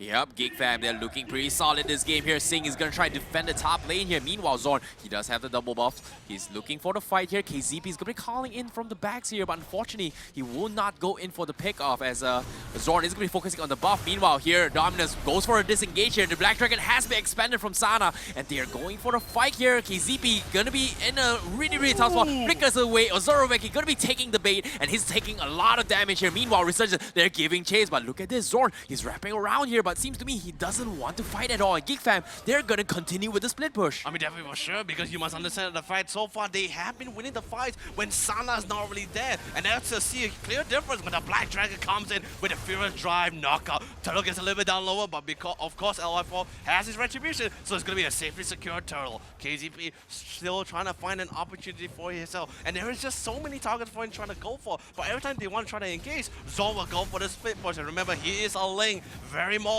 very great at cutting those creep waves. KZP looking for those ejectors here. GEEK fam not giving them any inch as of now here. As we know, Resurgence Singh is going to be taking a lot of damage here. Ozoroveki looking for the punish. Singh, can he go for a right? He goes for ultimate, but that doesn't catch Ozoroveki. And Singh is going to waste his ultimate here. Meanwhile, KZP looking for ejector, but where's the damage here? GEEK fam, they're just buying time and time again. Yeah, and Rumple already has 7 stacks, by the way. But anyway, here comes Feather Airstrike just to try to dish out. It's not damage as well because Singh, he wants to try to see if he can go for a couple of kills himself. And he will get it with the Desert Tornado as well. But here comes the Ozoroveki, dropping down the Xamaphos as well. He has a Chrono Dash. He finds Jason in his sight. But then again, a little bit too much damage coming from Khalid on the Singh. Khalida coming in with a Ravik, instantly coming to go for the pop at the top. Here comes the control. Zorn trying to fight KZP. But Sana coming in and the Tempers are playing against. Jump down on 2 members of RSG. But they are just so tanky. And instantly, GEEK fam has to fall back without losing any more members of their side. What a clutch coming from Sana with the Black Dragon, managing to zone off the rest of the members from GEEK fam, both the front and the back lines. Zorn almost finishing off all the rest of the members from Resurgence here. So that's going to be a small win for Resurgence as they are going to be making a little bit more time to get those items up on LY4. Meanwhile, KZP, he will be flexing a little bit more here with his brand new items, but however, Arts, he does have his Cursed Helmet available here, so this Tamos is going to start to hurt a little bit more here. Meanwhile, Rumple's got all the max stats. KZP with the ejector, immediate revitalize coming from Ozoroveki, and Dominus goes in for the catch. Unfortunately, doesn't connect as well. Zorn gonna be going for the picks here, and he will catch Singh. Singh tries to catch him with the ultimate, doesn't catch him as well. Sana goes in for a jump, and they can't catch Zorn. Dude, they're just constantly just going back and forth. They're like saying, like, all right, I can't do damage. I had to back up. All kinds of skills, all calculated, all has to be made just to try to avoid being clashed. But KZP currently taking as much as possible, but a little bit too much damage. Then they tried to try to throw them back, but a little bit too much for KZP to ask here. But here comes our dear friend Jason popping in the Feather Airstrike, but instantly has to cancel because he knows he's currently out of that range. Ooh, man, it's a little bit too close here, Terrence, here to Luigi Chow, who actually has to lead. Oh, meanwhile here, the blue buff up for contestants once again here. GEEK fam looking to go for it here, but the Mountain Shocker will be there here to check out the positions here as Jason gonna here. He's is after all the far side. Meanwhile, Zorn once again gonna continue with the split push coming from GEEK fam as they try to flex away with their economy here. But this, as long as this middle tower up on Resurgence is still standing here, it's gonna be a tough battle here. Meanwhile, Sana will pop the Black Dragon here as he tries to disrupt his way through here. But this is gonna be the opening window for GEEK fam to try and contest the Lord here. Meanwhile, Arts is gonna get caught off as well. KZP ejector comes in, but where's the damage? Rumple is there. Where's the follow-up? He's gonna be so tanky. The Vengeance has been popped. Sana does not have the Black Dragon. They are going to be playing tanks versus tanks, but unfortunately say that will be a disengagement here. Meanwhile, Dominus, he's going to be laying for a trap, the perfect trap, and KZP gets taken down. Ooh, man, really well played stuff coming from the top lane, but check out the bottom side as our dear friend Zorn going for the split push once again. Although it did get tagged a little bit away by Sing, but it will unfortunately it will not be enough for him to go for this kill. This is really well played stuff coming from GEEK as well, because the majority of the members pretty much got a decent amount of items, and they can pretty much fight without Zorn and allowing Zorn to be free roaming around the map, applying pressure in all his lanes. And now even Sing has no choice but to escape from the team and pray that it will be enough. Yup, Zorn just being extremely annoying as well here. Sing can't seem to actually catch him off guard. However, there's going to be a great disengage here. Meanwhile, Rumple going to be flexing a little bit more here. KZB trying to go for the flex here. Unfortunately, there's only so much this jaw hit can actually do. Feather Airstrike being expended. So that's going to be a huge minor setback here from Resurgence. They have to be extremely careful for what's next. Meanwhile, Dominus is going to be setting up the trap here. Can he go in for the push? Unfortunately, he will back off, and the Mountain Shocker does scout them all out here. As GEEK fam, they will disengage a little bit here. I mean, because right now, GEEK fam just totally understanding the fact, like, right, we have LY4. He's going to be able to scale towards his late game. We just need him to farm. He will eventually out-damage Zorn unless he gets caught by Zorn first or get control and locked down. So pretty much both teams waiting for it towards his late game. Although, yes, GEEK fam is currently in the lead by 3,000 gold, by the way. And 3,000 beautiful cash coming in for the side of the team. And 6, oh, he has the immortality. So he's going to be staying alive a little bit longer. But Quicksand God's going to be able to sustain it for as long as possible. And none of the team will fall. Here comes the Black Dragon from Sana, trying to go for the re-engagement here. But GEEK fam, they won't disengage, and that's going to be a happy win there. With no Black Dragon available here, it's going to open up a lot of opportunities for GEEK fam to sneak across the backlines. Meanwhile, Jason is still pressuring the mid lane. This middle tower, they do not want to concede it just like that from Resurgence. Oh man, neither side really want to give up their tier 1 tower as well, because the minute that tier 1 mid tower falls, that really opens up the map for both of the teams to really go for that map domination. But if we look at the top side, we can see GEEK slowly trying to set, but here comes the 1v1 coming towards his bot lane. See, let's try to land out the rage sensor, but unable to clear. But he has the Quicksand God, so he's going to be able to heal out. But Zorn trying to do his best to do a lot of damage, but instantly he has to back off because he knows he doesn't really have any more skills off cooldown.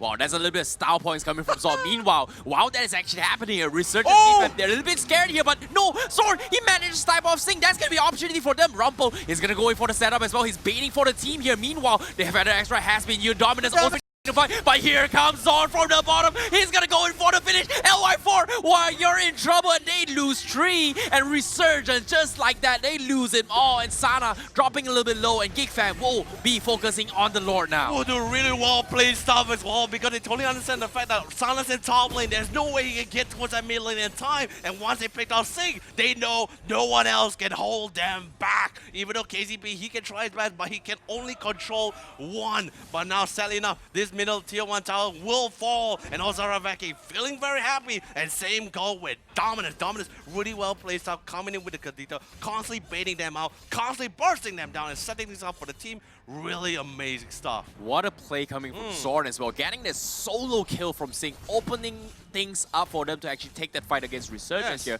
Meanwhile, Resurgence with the Lord pushing from the top end as well. They have to figure out how do they do with this Lord here. Meanwhile, the blue buff going to be contested as well. The Mountain Shocker has been used, and no, the blue buff gets contested here. Meanwhile, Sana, he does have the Black Dragon. He's trying to buy time here, but GEEK fam, they're very disciplined about this here. They're respecting the boundaries. They're waiting for the Lord. Meanwhile, Dominus with the clutch shot.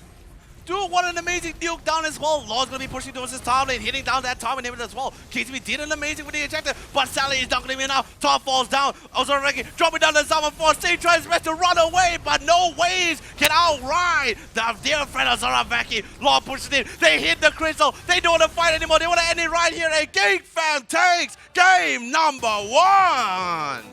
Wow, what a beautiful performance coming from GEEK fam. Did not expect that at all, but Kadita, what a clutch play there coming from Dominus as well. He's been very patient as well. A lot of traps being set up here. Well done indeed from GEEK fam here, but that's going to be the 1 game lead against Resurgence here, and that's going to be our prediction. Is going to be off the mark, 1 step closer in that direction. I mean, come on, let's be honest, right? This is still the first game. We still have time to see whether Resurgence does hesitate to really come back into the game as well. But you also must understand that inside the lineup composition here, there isn't really much control. And literally, GEEK fam came into the game where they're saying like, if they're gonna pick like a jaw hit, we need to try to pick more heroes on the deployment. Give them many targets. Give them all kinds of options to the point where, like, if they have the control one, there's still other options here. And that just made it really hard because first, you got a Link, you got a Kadita, you got a Harry, and they only have that one control. That definite control is that Jawhead alone here. But anyway, let's quickly bring up the highlight currently brought to you guys by Yudu, and Terrence and I will walk with you guys what exactly happened inside this game. Yeah, the first kill right here was a little bit of overcommitment coming from Resurgence here, because this kill right there, the Mountain Shocker, they did scout out Zorn. Zorn was 1 HP, and what Zorn did in this fight was insane, that he actually baited Jason to actually come in for this kill, knowing that he stood still for a good solid 2 seconds to bait Jason to go in for the commitment, and after he just backed off, and Jason was out of position, which allowed them to have that initial economy lead, which was insane there.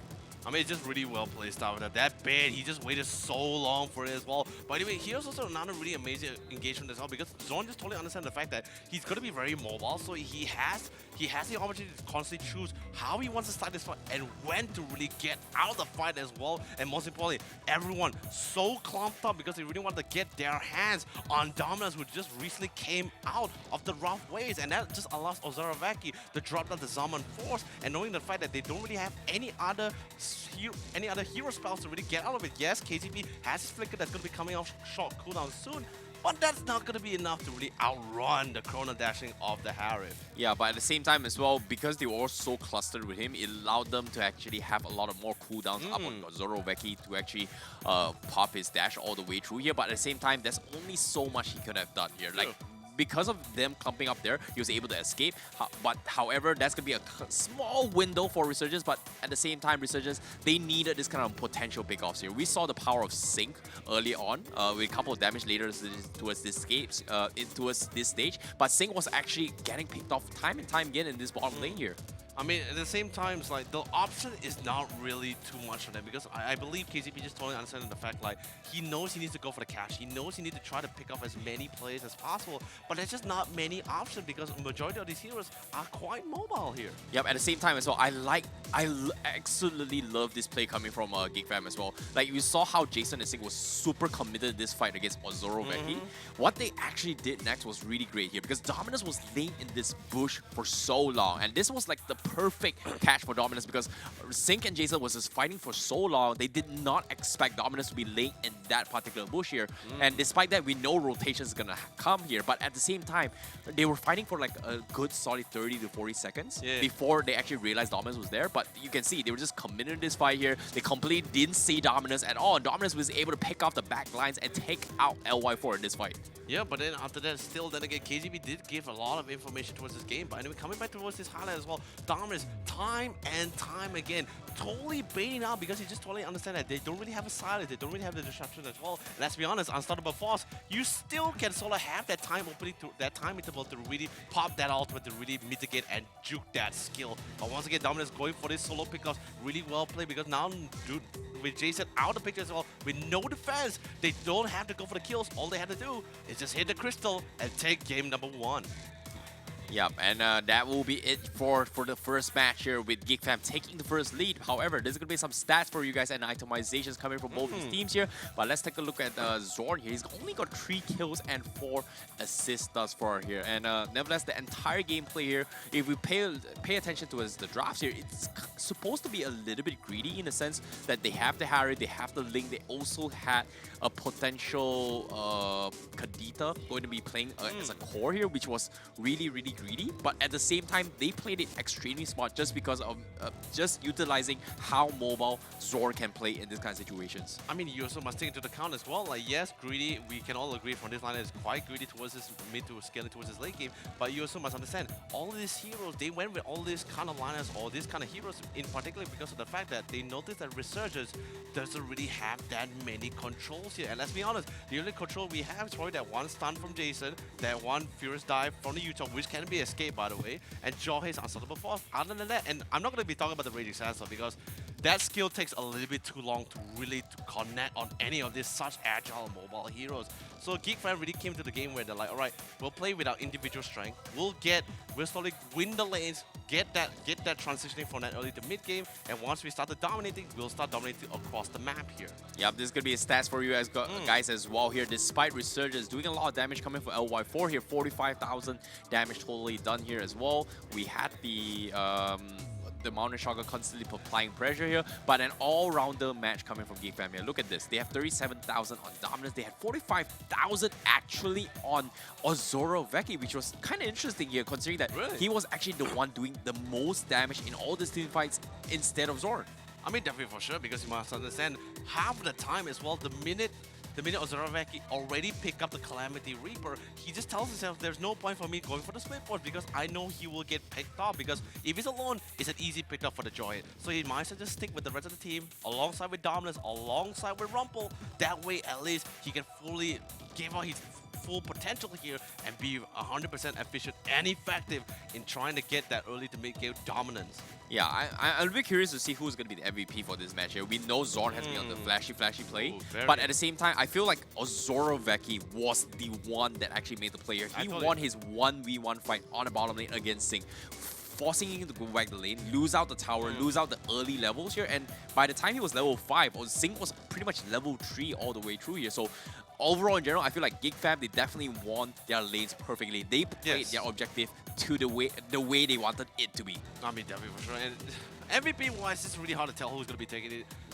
Ozoroveki is in the pool. Honestly, I feel it could be Zorn because he did a really great job just totally understanding the fact like, all right, my team is fighting, I'll split push, I apply a little bit more pressure. But then again, it always comes out to who is actually really making the plays here. So could be Dominus, could be Ozoroveki. If Zorn does pop out, that will be my personal opinion for myself here. Yeah, I'm looking forward to see what kind of who's going to be MVP here, but at the same time, the forgotten one is Dominus as well, despite a lot of huge individual plays he's played as well from Kanita. His pick-off onto his LY4 was so crucial, time and time again, to force Resurgence to actually back off here. But ladies and gentlemen here, let's take a look at who our actual MVP is. It seems to me it is going to be popping out right now. It is going to be none other than Zorn, the man himself. Oh man, I love it when I call it right too as well, because he totally deserved it as well. Sure, may not be doing as much damage as a Link's supposed to be doing in the game, but remember, there were at least 4 damage dealers, or 4 cores in this case, inside that game. But Zorn just totally understands, I don't need to do too much damage. I just need to get a killer stroke. I just need to prioritize making full use of my mobility, my ability to just constantly scale across the map, and just go for that split push. Prioritize for applying pressure and go for that assassination on those back lines. Yeah, and speaking of assassins as well here, look at the kills as well. GPM 715 so far, average KD 12.7, no surprises, no deaths whatsoever. But nevertheless here, he played the perfect game. He was doing the right things here, and in this game itself, it reminded me of TODAK's gameplay from the regular season with Chiku, Blink, and split push potential. And I'm really liking this playstyle here. Is a completely fresh GEEK fam here. I mean, yeah, definitely for sure. So GEEK fan just really did a fantastic job with that game. Just totally understanding since they don't really have that much control. Let's look for a little bit more of that fight.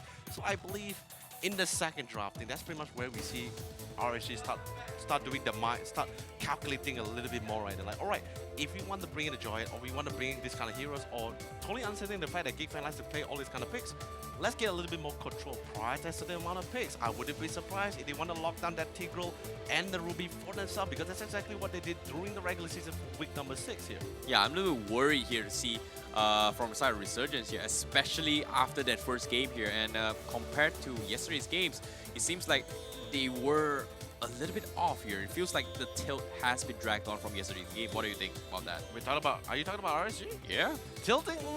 I wouldn't really say tilting. I think in this case, they were just pretty much, I think the right word is outdrafting. I feel like they really got outdrafted here, because especially with that last ban coming in for GEEK fam as well, they saw their lineup, they're like, you know what, if they have one more control here, it will be literally horrendous for it. They went for the last Ruby ban, and I thought that was really great. And once the Ruby got really banned out, there's really not much other options for the side laners for yourself to really contest against them. Let's be honest, you don't really want to put a Kufra in a side lane. That's not really fun at all.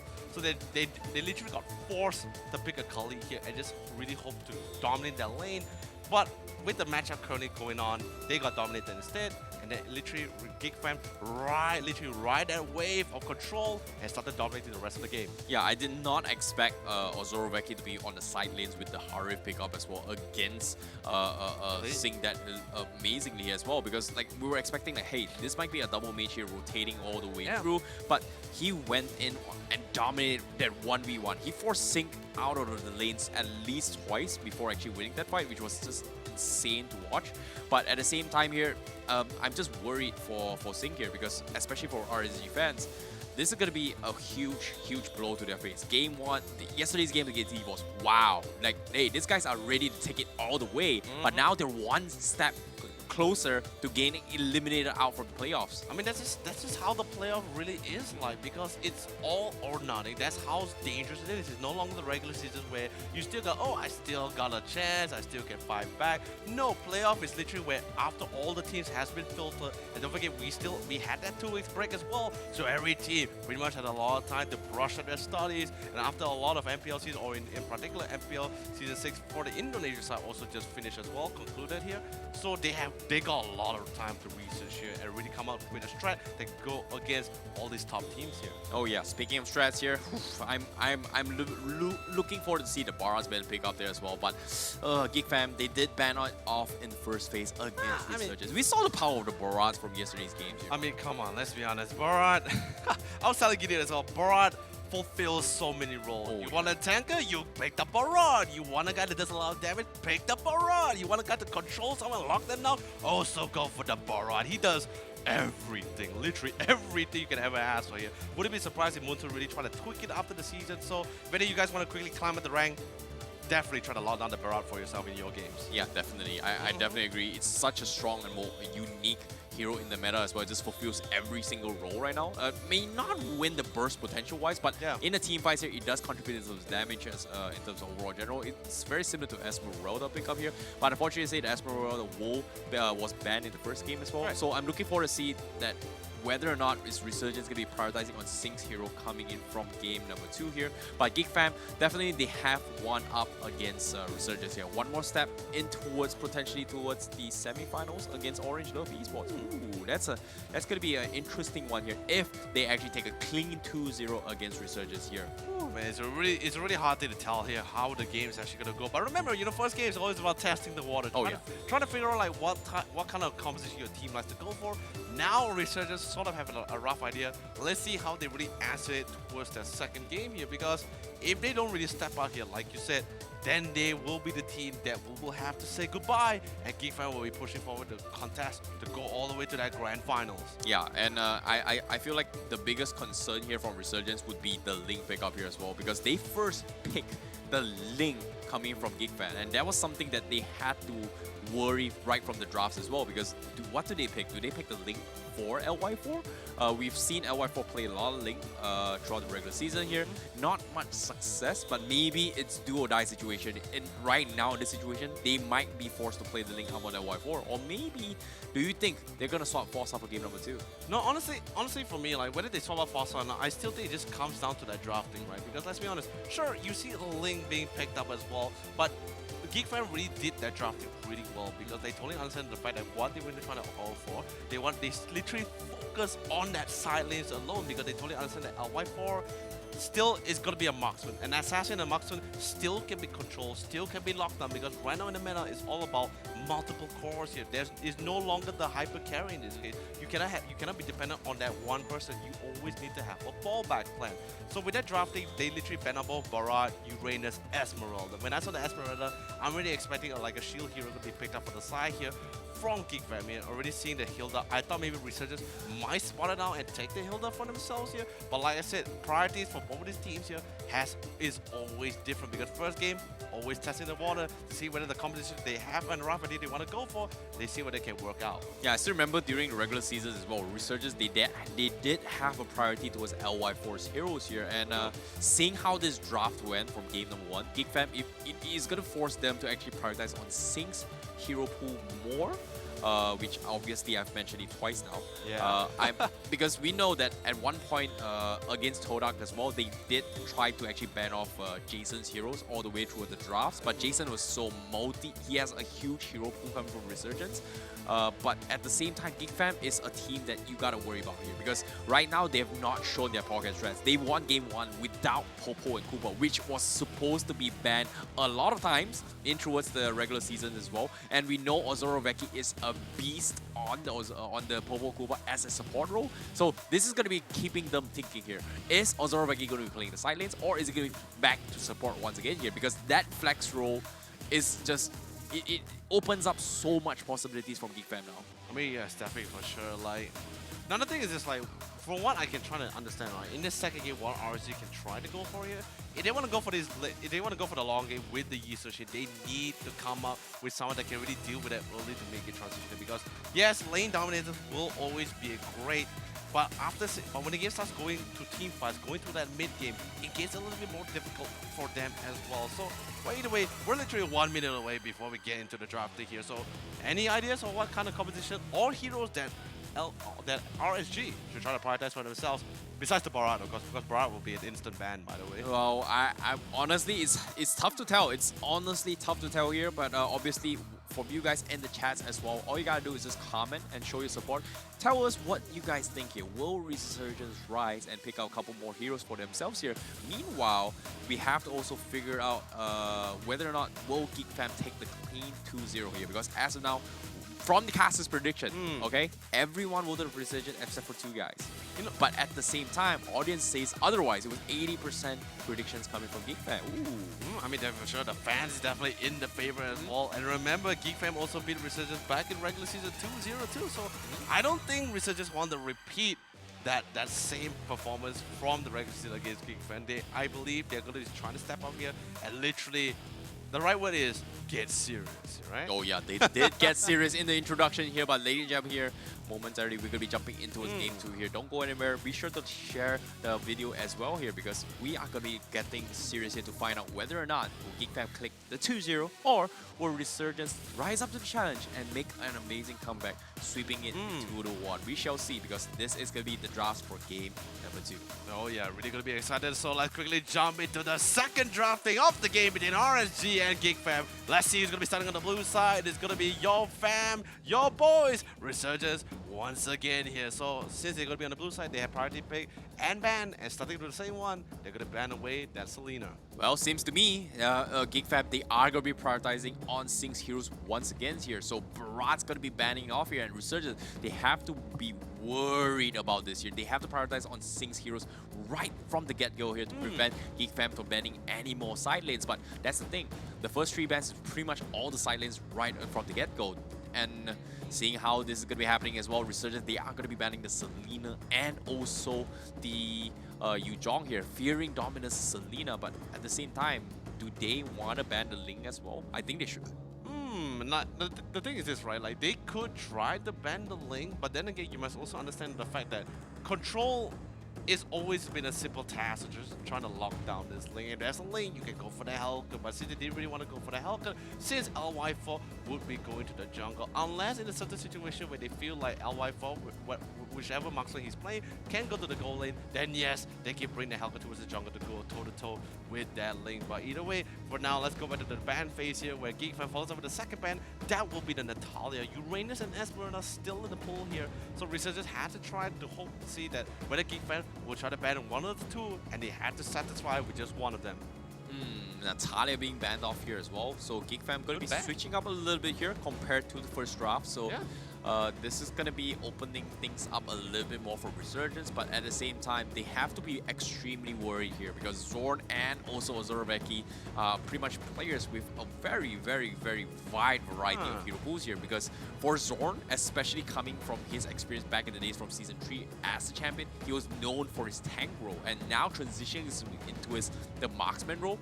Usually we can argue it's a role that does not fit at all, but he played it so well in that game.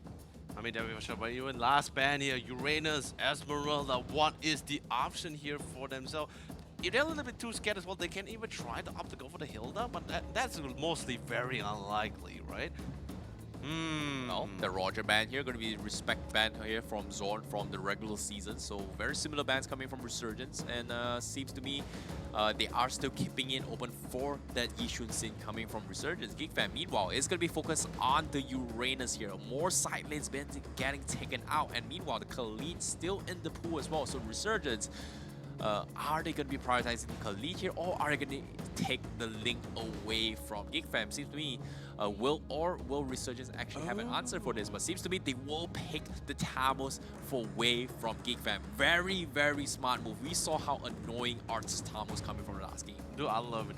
Resurgence is currently trying to force Arts to play another silent hero here, and a damaging one as well. So the only one that's really optional for him is actually the Khalid, because he doesn't really play that many heroes when it comes to that silent. It's pretty much just Uranus, Thamos, and Khalid. And since Uranus is going to be banned away and Thamos taken away for themselves, so GEEK Fam will lock in one of their courses, them being the lane, and even securing that Esmeralda. But then Resurgence instantly retaliate back, getting the Harif. Ooh, is this going to be a Jason Harif though? That's a real question here. Ooh, it might be a Jason Harif. It might be how Ozoroveki played it from first game. It might be a side lane Harif as well. So this is going to be Resurgence keeping their options a little bit better here. Meanwhile, we will see the KZP Jawhead to try and deal with Zorn's link once again. And unfortunately, in game number 1, KZP was stuck in a really, really tough spot here between focusing on controlling the middle lanes, or just focus target onto a Zorn here. Unfortunately, he could not do both at all in the last game. Oh man, now GEEK Fam is slowly feeling the pressure on the back of the wall here, because of the fact that now the Harry being taken away for them along with Damas. A lot of comfort picks being stolen away. They had to try to quickly retaliate back, and one of them being is going to be trying to counter out the Thamels healing with the box here, but at the same time, GEEK Fam also really needed a primary initiator and engager as well, so the box here sort of fits the role for them here. Now we're entering the second ban phase, so who do you think is going to be up for the bans here though, Terrence?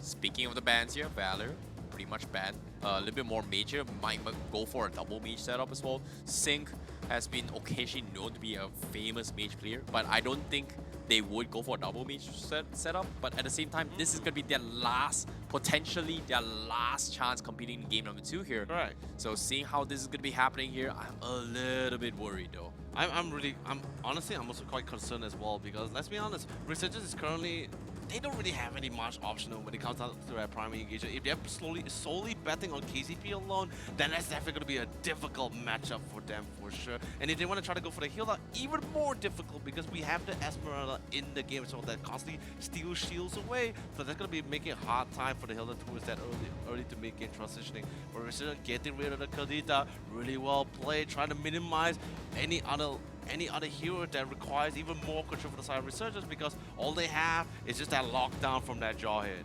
Yeah, the Eudora is still in the pool as well. They did ban off the Eudora from first game coming from Resurgence. Meanwhile, we do see the burst meta coming in, slowly creeping into the playoffs here. So GEEK Fam may have found something that they know from their other regions themselves here, and especially coming now, GEEK Fam, they may consider going for the Eudora pickup just for the burst potential, just one off one of the players here.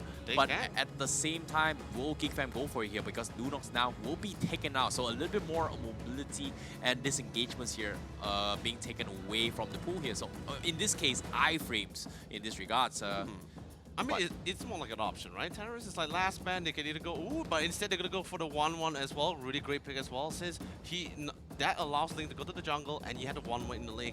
As 1-1 is one of those marksmen which can really hold down the line by himself, since he's not only just Bomal, but he has his own personal Purify. So GEEK Fam going to go with the Kagura, but that leaves Resurgence with Ruby and Sing with Ruby in their class as well. That just makes it a little bit more easier, not only just for control, but they also have a guaranteed initiator for themselves for their lineup here. This is going to be tough here, because a lot of controls are being played from the side of GEEK Fam as well.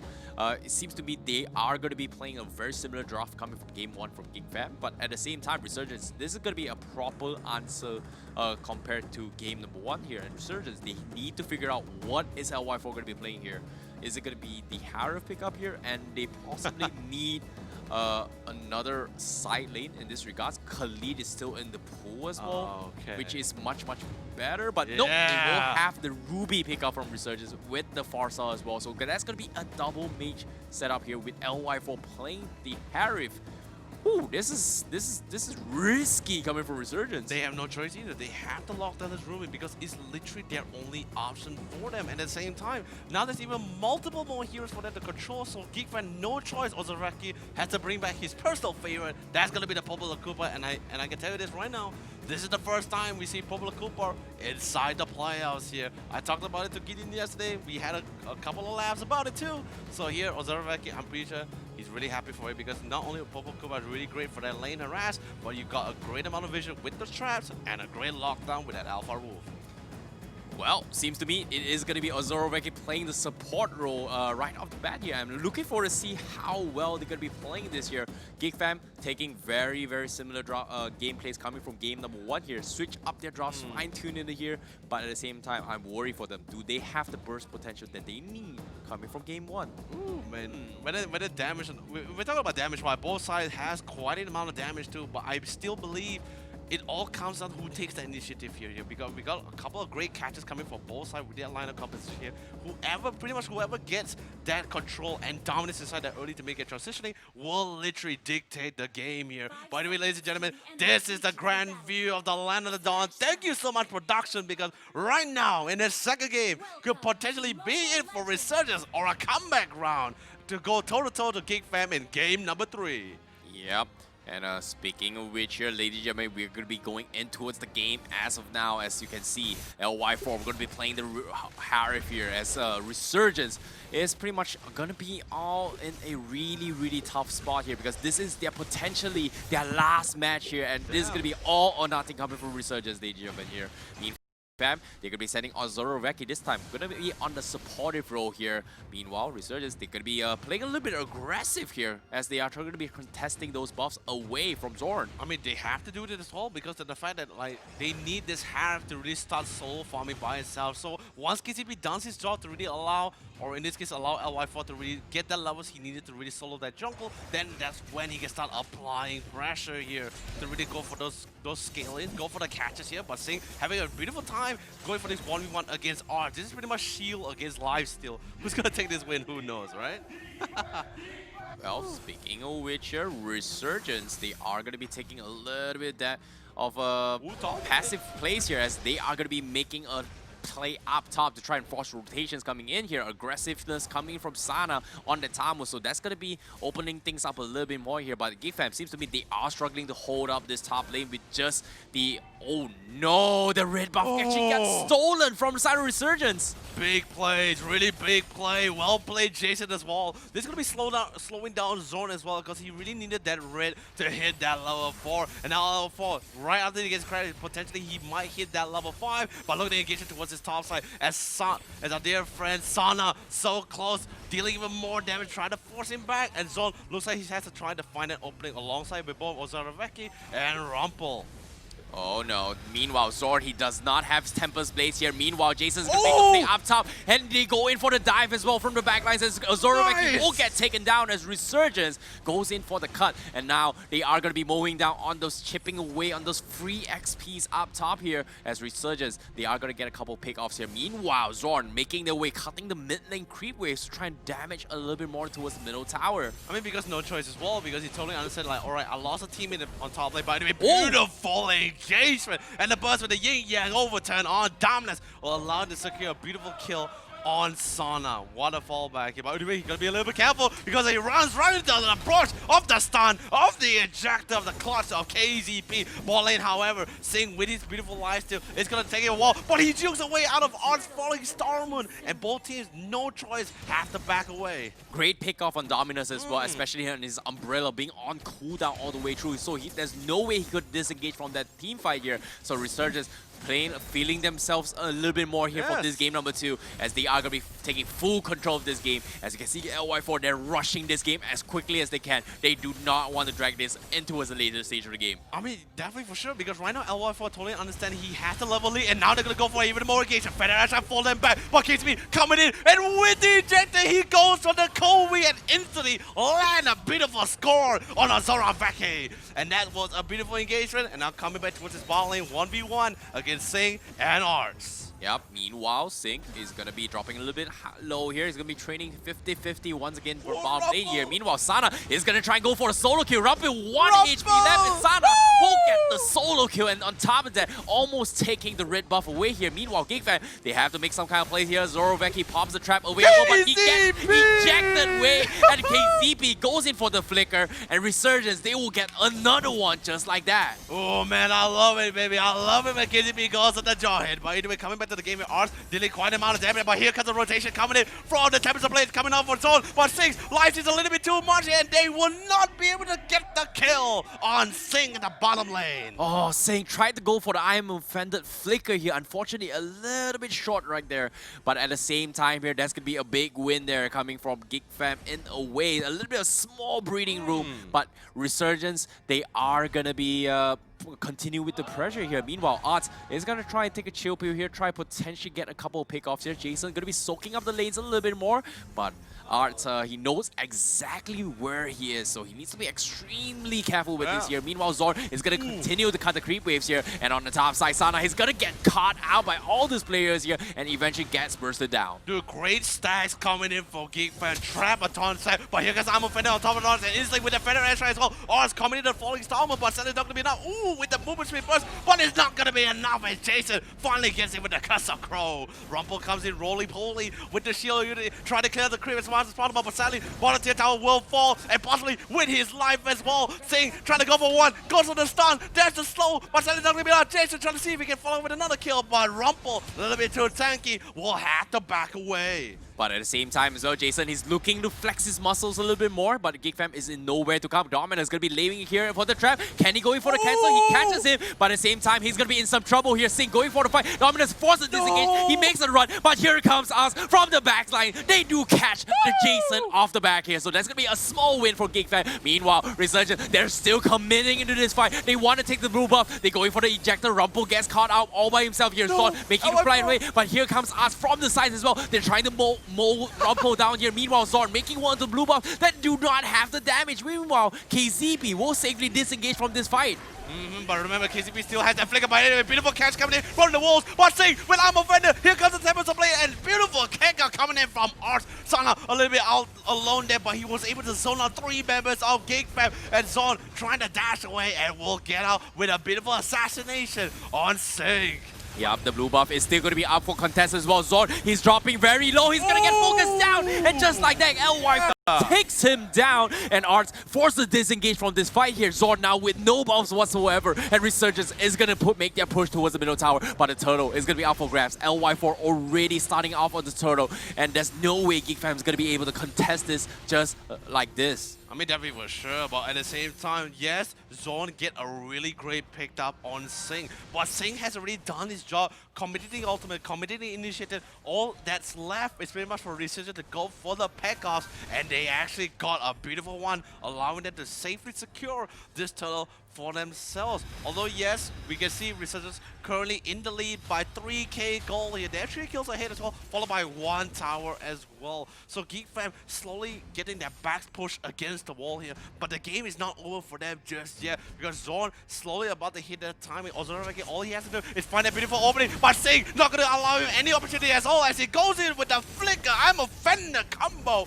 to instantly go fishing for Zoraveki. Federation going to be coming in, so no one to get on top of Jason, and with that they have to disengage, and Resurgence will take their 3rd tower in the game.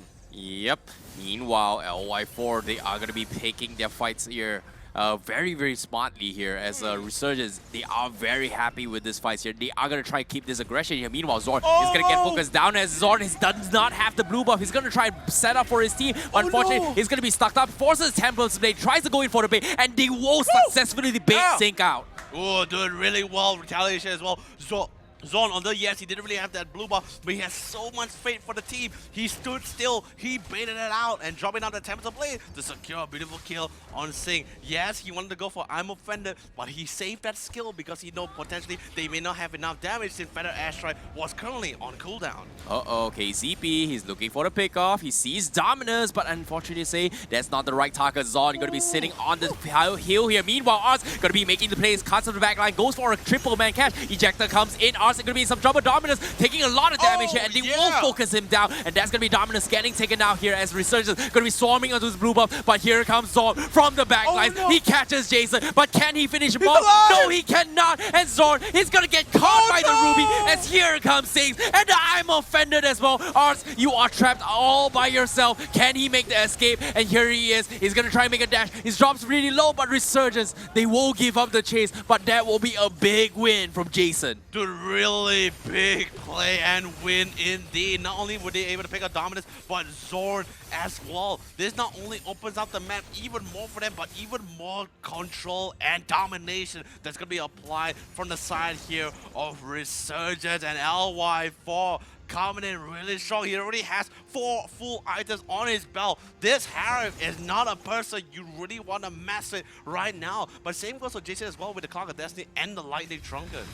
Yep, and meanwhile here, GEEK fam, they have to back off momentarily here. Ozoro Kawaki dropping a little bit low right there, but so far, this Popo Koopa here has not been able to set up for the teams here. As you can see, they are going to try and make a play here for GEEK fam. Meanwhile, Resurgence, they could continue with the push. KZP looking for the setup. Unfortunately, Dominus is going to be baiting a little bit more here. Rumple going to be spinning around here. The Feather Astra has been used to go in for the zone. Unfortunately, say that will be at lost cost, as this tier 2 will be up for grabs for free. Really well played stuff. KZP already tanking a lot of these spells, all the traps, all the shield spirits, and the best part about it as well, LY4 almost hitting that level 15. Zorn is literally 3 levels behind him here. It's going to be a really tough time if GEEK really want to try to turn things around in that game. They just need to win at least 1 or 2 more fights in their favor. Jason coming in with a finish, but look at how much damage he's bombarding. And Rumple maybe bidding a little bit more than get through here. Summer Force gets thrown down. Here comes the ejector. Even the Unstoppable Force, Rumple will not be able to live long enough to see the day, and that is going to be the mega kill for LY4, who hasn't died at all with 4-0-3. This is a really hard game here coming from GEEK fam, but meanwhile, as the game progresses as well, Resurgence, they are trying to close this game, but the flicker, I'm offended to catch Ozoroveki, and he's gonna get mowed down by Resurgence. As you can see, the timing window from the side of GEEK fam is closing in, as Resurgence, they are looking to close up this game as quickly as they can. As you can see, the tier 3s are gonna be up for grab. And now again, KZP with the ejector catches off Art, and now the Feather Airstrike will take him down, and LY4 is looking to close up the game as GEEK fam, they're trying to defend, but Rumple is all by himself, and he's gonna get focused down. Zorn forces a recall back, but here he comes, and Zorn, he tries to go for the Tempest Blade. He catches on 2. Dominus manages to disengage with 1 HP, and they somehow manages to defend against this here, but it's all up to Zorn. Can he do it here? As you can see, the creeps are mowing down towards the crystal, but Resurgence will turn tail and retreat for now. Dude, really well played stuff coming from the side of Resurgence as well. The amount of control, the initiative as well. Totally understanding the fact that we're currently dominating and taking full opportunity about it as well. They are not willing to drop the ball. They constantly apply even more pressure. They constantly hammer at GEEK fam, saying like, hey, if you want to literally leave it open for us, we're just constantly going to take it all away from you. Luminous Law is being spawned right away. But of course, GEEK fam still has an opportunity for them to really want to turn things around. All they have to do is literally wait for take the fight to Lord Pit here. Let Resurgence start this Luminous Law, and they need to shut down both Jason and LY4 at the same time. Yep, as you can see, the Lord is going to be getting focused down here from side of Resurgence here. As you can see, he is going to be, well, focusing on the Lord for now here. Sing going to be dropping a little bit too low, but at the same time, GEEK fam not going to be able to do much in that kind of situations here. So this Lord is going to be up for grabs for free here from side of Resurgence. Meanwhile, the top turret is pretty much pretty low as well from side of GEEK fam. So this Lord is going to be pushing down to middle lane, and GEEK fam, they need some sort of a comeback mechanic here, and Zorn not being able to forget those kind of windows here. Dude, it was really difficult because Geek Fan was actually trying to shut Sync down because they know Resurgence will instantly call out the Lord and try to split push from another lane. And now even see Zorn trying to buy enough time to go for the creep wave, but Sync, he didn't leave the lane just yet. He knows Zorn would try to make a play since he's playing lane. And sadly, Zorn has to quickly come back to the base. Beautiful catch coming from the side, and Rumble gets a little bit too deep. Soundforce gonna be dropped down as well. Here comes the Chrono Dash. The Lord still very happy, going for the crystal as well. But here comes Alpha getting the monster kill and the Feather Ashland. But beautiful catch, beautiful long down, and the burst coming in from LY4 with the double kill. But the Lord ends the game by breaking down the crystal. And RSG will take game number 2 here with a total score of 1-1. Ooh, that is the win that they needed here from Resurgence here. And YOLO Lee, yes, our prediction is still alive. Yeah, our man. predictions are still alive. But nevertheless here, Resurgence played that extremely smart as well. Yes. And looks a little bit different from game 1, but it seems to me Resurgence, they are back in action. I mean, definitely for sure. And let's be honest, guys, we are not biased. We're just going to be totally honest. Yes, we did give our prediction as RSG going to be taking the win for this game. But Geek Fan really did an amazing job in game number 1. It's just that in game number 2, we saw RSG coming with a little bit more tools. In the first game, all they had was pretty much like a little hammer, right? But in game number 2, they had Slash Hammer, they have a wrench, and they were able to slowly control the match around the game here. But anyway, here is the highlight currently brought to you by Yudu, powered by Salcom. Terrence, let's take it away for this one. Yeah, this was a really huge play here coming from KZP and Jason here. And when that first engagement up top, look at this. Jason was already 4. He was able to get a huge AoE damage here, connecting on all 3 players from the side of Geek Fan, which allowed them to go in for the finish. And on top of that, Sana was already set up for position to catch Zoroveki in this pickup, which was really nice from them here. And at the same time, Zorn does not have the positions and capabilities to actually take that fight here because he was only level 3 at this situation. I mean, you also must take into account as well that the fact that both KZP, Jason, and Sana has such amount of so much early game nuking potential. And remember, they're all level 4s, except KZP, of course. But then again, Sana and Jason, these two alone having their ultimates. Jason, although his ultimate is on cooldown, but he has that flame shot. And let's be honest, Zoroveki on top of energy impact, there is no way he's going to be escaping here. And then we see Geekfire slowly trying to retaliate back. Gets a good catch, by the way, and Zon going for the assassination here. But we saw a really strong trade here as they're constantly going back and forth. And now since Geekfire already committed a lot of their ultimates and skill, this is just like a prime moment for LY4 to drop the Summon Force because he knows there was no one else that can really retaliate against him. Yep, and at the same time as well, this fight here was a crucial moment for Zorn. Like, he needed to pick off Jason. He got the kill, but at the same time, he did not have the blue buff to actually go in for the finish here. Imagine if he got the blue buff, things would be a little bit different here. So that was a huge win coming from Resurgence to contest with those timings here. And at the same time as well, as you can see, KZP has been on point with his ejectors here. And Geek Fam, I'm sorry to say, the Popo Koopa just did not do much in this game. No, the thing is that the Popo Koopa could have been really great, but the thing is, if Resurgence went with the mindset inside this game where they're like, we don't want to go for 5v5 head-on. I mean, sure, we can be 5v5 in front of your face, right? But we want to go for pickoffs, even if you are in front of us. We have a Flicker ejector. We have a Flicker Ammo Fender. Why are we not trying to go for fishing for multiple members here? And every time Geek Fan loses one member, Resurgence takes an objective, and literally that lead them all the way towards the crystal here. Yep, at the same time here as well, Resurgence, like, it was also a great push coming from Resurgence. They had the lot advantage here. Geek Fam had a small glimpse here. We saw how powerful the Kagura was in this kind of situation here. Well, we know that they needed some sort of burst potential. They relied solely on the Kagura pickup, but at the same time, Zoroveki was not able to compensate in terms of damage here, even though he actually went for the endless battle as well as the helper here, as you can see on the screens here coming from Geek Fam. But nevertheless here, Resurgence, they did have the upper advantage as well, just because of how tanky the Tamus can be as well. And on top of that, the supports aren't exactly squishy heroes here as compared to Popo and Koopa. I mean, definitely for sure. And at the same time, just RSG in this game, in this drafting in particular as well, they just really came in really strong. They said, like, all right, we're going to be playing around catching. Let's apply even more control, get a little more catch, and deny any hero that Geek Fan would love to pick for themselves. Literally just taking away both Harif and Damas alone, just put such a huge wrench to Geek Fan's plan here. And they had to try with a more unorthodox pick for themselves to try to make up for the lack of damage or even mobility that they really have in their team here. By the way, these are going to be the item builds and itemization coming from both the teams here. Anything unique you want to talk about inside this itemization? Well, speaking of itemizations here, like, yeah, I was mentioning Ozoroweki's items, right? He's forced to go for damage here just because of how lacking they, in terms of damage they had with the Baxia pickup. Just because of sustainability, they needed to rely on the Baxia to actually ditch, to tank most of the frontline damage here. Esmeralda does not come online until its later stage here, and the whole point of GEEK Fans Draft is to try and drag this game as long as they can, which was the sole intention that they played a very similar playstyle from game number 1.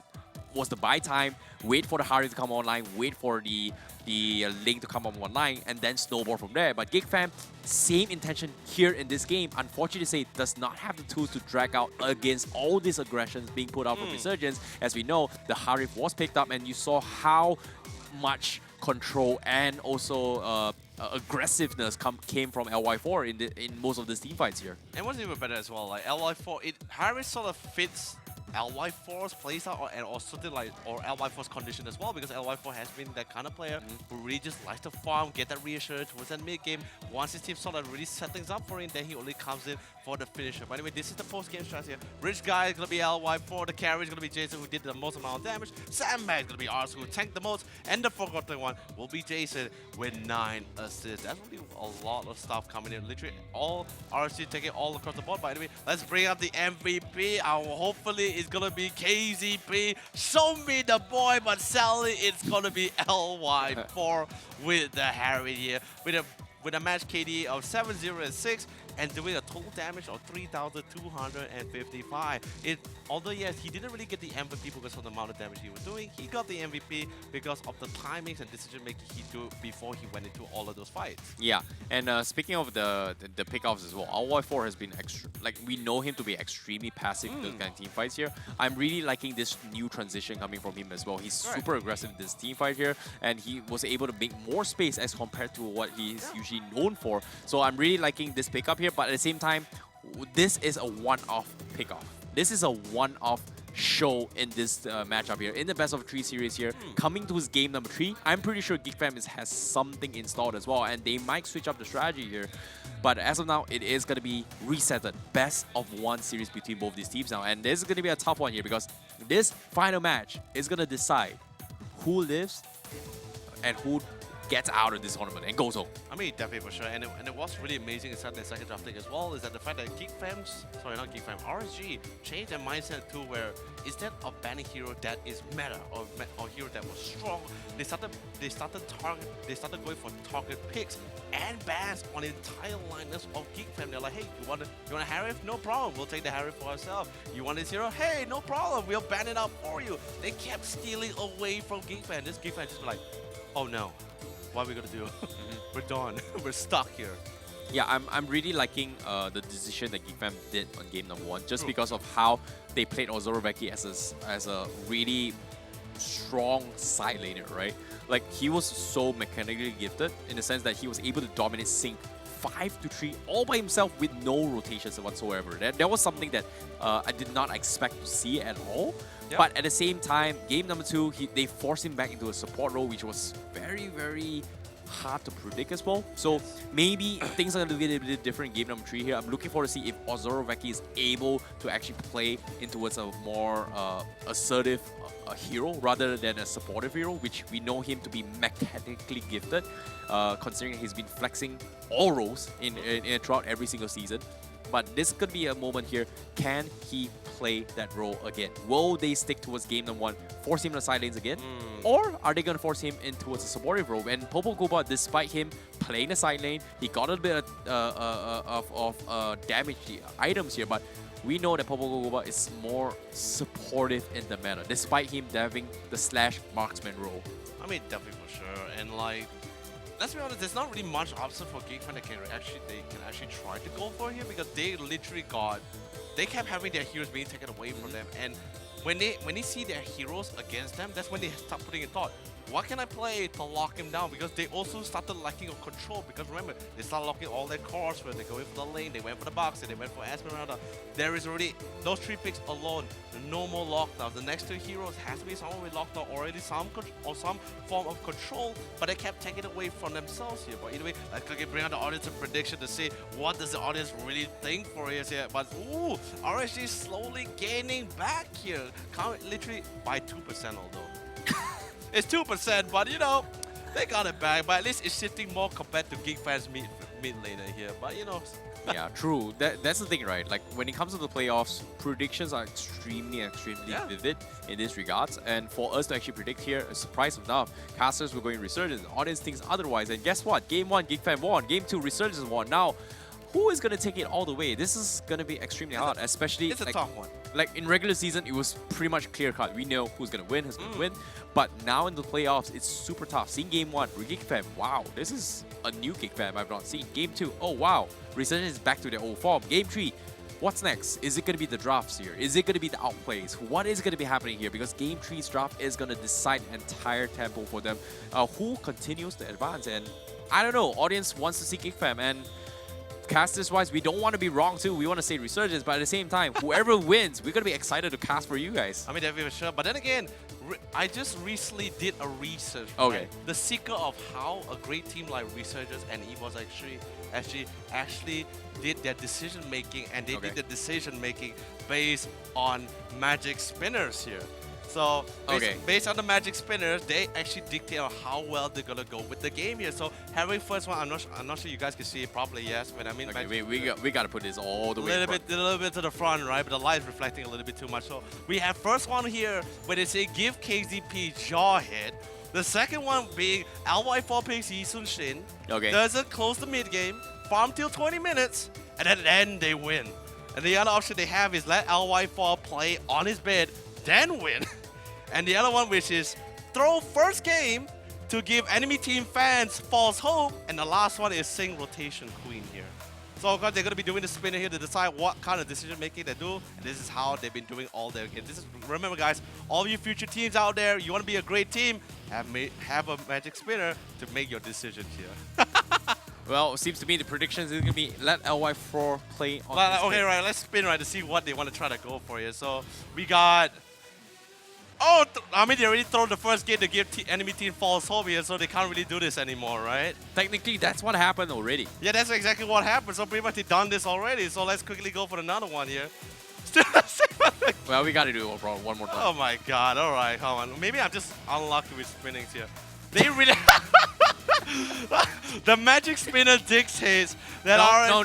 Okay, it's fated, okay? Yeah, it's fated. It seems to me we might have our predictions online. We might have Resurgence, you know, taking the win here. They did not true. They kind of true first game, okay? They kind of true first game. No, like they won second game. Gave Geek Fam false hope a little bit here. Sorry, Geek Fam fans, but at the same time, I mean that's why there was an increase of 2%, right, for the others' prediction, right, for RSG. Fair enough. But ladies and gentlemen here, I know you guys are, enough of jokes aside, it's going to be game number 3's draft very, very shortly. But at the same time, I know you guys, for those of you tuning from all around the world here, this is the MPL MY Season 6 Playoffs Day number 2, where the best of the best are going to be duking it out, and they are going to be fighting for their tournament lives here. For those of you who do not know what is happening here, you're watching right now. This is game 3 of Geek Fam versus Resurgence, and the loser will be out of this tournament and the winner will advance. So it's going to be an all or nothing situation between the best of the best from both Malaysia and Singapore. And of course, you can support them on the social media page. On Facebook, it's going to be at MPL MYSG. Instagram is going to be at mpl.mysg.official. And of course, you can check us out on Astro Arena and EGG Network. By the way, 3 seconds going to be counting down. Let's quickly jump into that drafting for that third epic game between RSG and Geek Fam. I'm super excited. So production, please bring up the graphics and let's get this on. Woo, man, epic plays coming in from both of these teams. Yep, ladies and gentlemen, here we are going to be going in the drafts here. This time, GEEK Fam will be on the blue side and Resurgence on the red side. Seems to me both games, Resurgence and also GEEK Fam, winning their games in the red side apparently. Wait, was it true? Yeah. No, not true at all. I mean, regardless of whether they win on whatever side here, this is going to be third game, so both the teams need to give their all for sure. But GEEK Fam instantly getting rid of the giant. They say, KZP, we have enough of you. Get out of our house here. Enough of that eject, enough of the throws here. And Resurgence still gonna go with that same respectful ban with the Selena. Well, this time here, GEEK Fam, they remember from game number 1, they forced out all Sing's heroes here, but in this second game, Sing was able to shine pretty well here. He was doing pretty okay in game number 2 here, but at the same time, Resurgence, what is going to be the answer here? GEEK Fam, they will ban off the Tamus. Okay.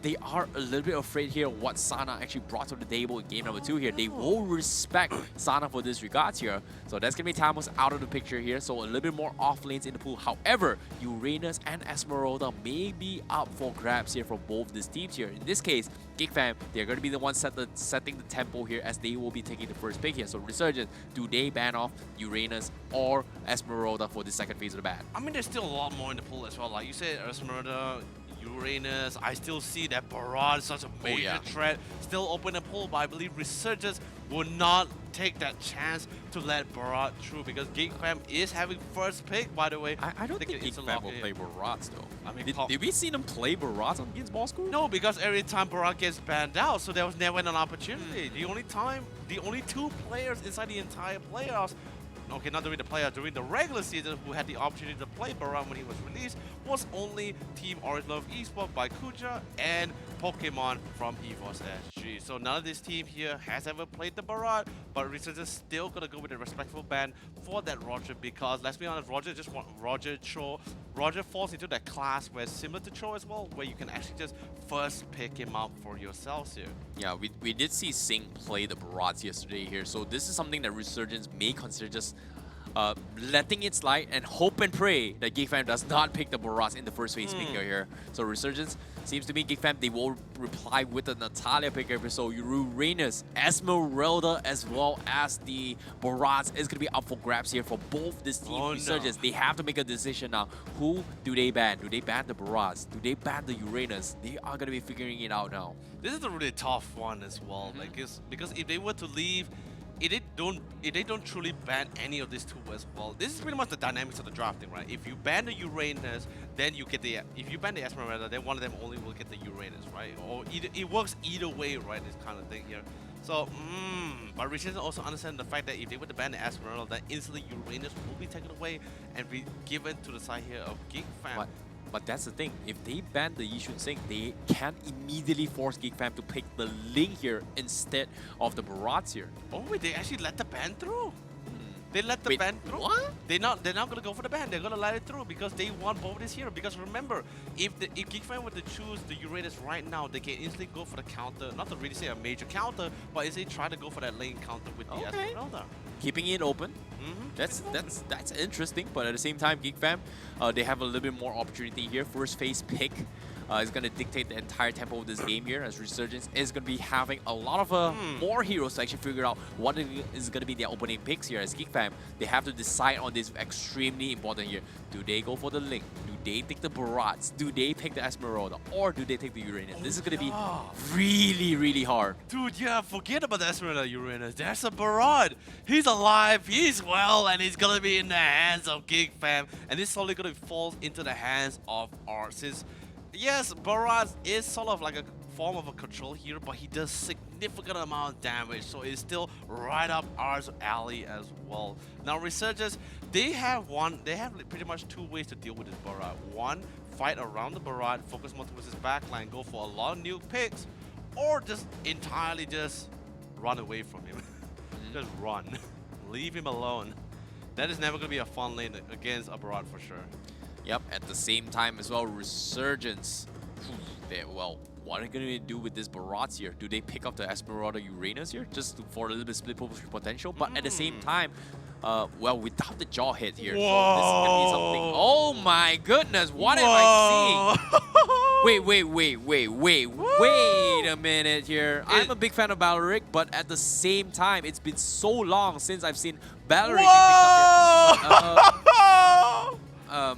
Oh no! I'm pretty sure this is a remake. Oh no! It might be a remake. It might be a remake. Oh man. Okay, so sadly enough, we're gonna be slowly coming back to the cast sphere. We're gonna be talking a little bit as well. Sure, yes, it was cool to see a cut. Okay, maybe we got a little bit too excited there, but then again, think about it this way, right? So, Barat they had research Barat went through, right? Sure. Surprisingly enough, they actually went for the gamble on the fact that GEEK fam might not pick Barat, because remember, there was that one, I believe like 3 cases during the regular season where Barat was actually left in the pool, but no one went up to get him. Oh yeah. Because remember, no matter how OP the hero is, if you don't know how to properly utilize it, then he's just pretty much a dead weight. It's pretty much like a free goal for you, free food every time it comes to the lane. Yeah, and by the way, the remake here made more sense because I was like, well, questionable, right? Yeah, it's definitely questionable here because the Johnson pickup as well as the Fanny right off the bat was like, but of course, there's gonna be a little bit of technical issues here. Of course, we want to make sure make sure that there's gonna be fair play involved for both these teams here. So apologize for the technicalities here. As you can see, we needed both. This is a very, very crucial moment for both of these teams here. This is the fate of both GEEK fam and Resurgence on the line. So obviously they have to maintain a fair gameplay for both these teams, and in order for them to actually play to the best of their hearts. And of course, this is a live or die situation for both these teams here. Do they get dropped from this tournament right from this match, or do they advance to the next phase here? It's really a tough call as well. Since first game was really well played coming from the side of GEEK fam, just trying to minimize the options coming from the side lanes because they just totally understand the fact, the importance of the side lanes. That was even before the jungle even came in, and now with the existence of the jungle, everything opens up. You have multiple cores now, more controls, everything is playing around, not just from one hero alone, just all around here. So I guess in this case, you didn't hear it from me, for sure. I wouldn't like 100% just say like, having more cores is the best here. Yes, it is. It can be true until a certain extent. It all depends on what is the requirements of these multiple cores. You went like something like GEEK fam yesterday as well, who went for a gamble with all farming late game cores, then that is definitely a risk you guys will have to take for that one. Seriously. Yeah. Speaking of this year as well, where we talk about risk, right? Okay. Risk. I mean like this kind of risk here. This is the kind of risk, like literally, I was hesitant. I was a little bit worried when I asked LaFell. I was like, "Hey man, who do you predict to win today?" And he was like, "RSG." And I'm like, "Oh, can this be? Can this be possible?" Oh, I don't know. Lord. Bro, predictions-wise, audience do sign on GEEK fam in this regards here, and LaFell does. Of course. Yeah, fan favorites, of course. But at the same time, seeing how these 2 games here and game number 3, it feels like it's gonna be close. It's gonna be either ways, and going towards the draft is gonna be. I don't know. I feel like based on the opening few drafts, right? Before the 3rd ban here, it was a technicality, obviously from side of Resurgence, I think.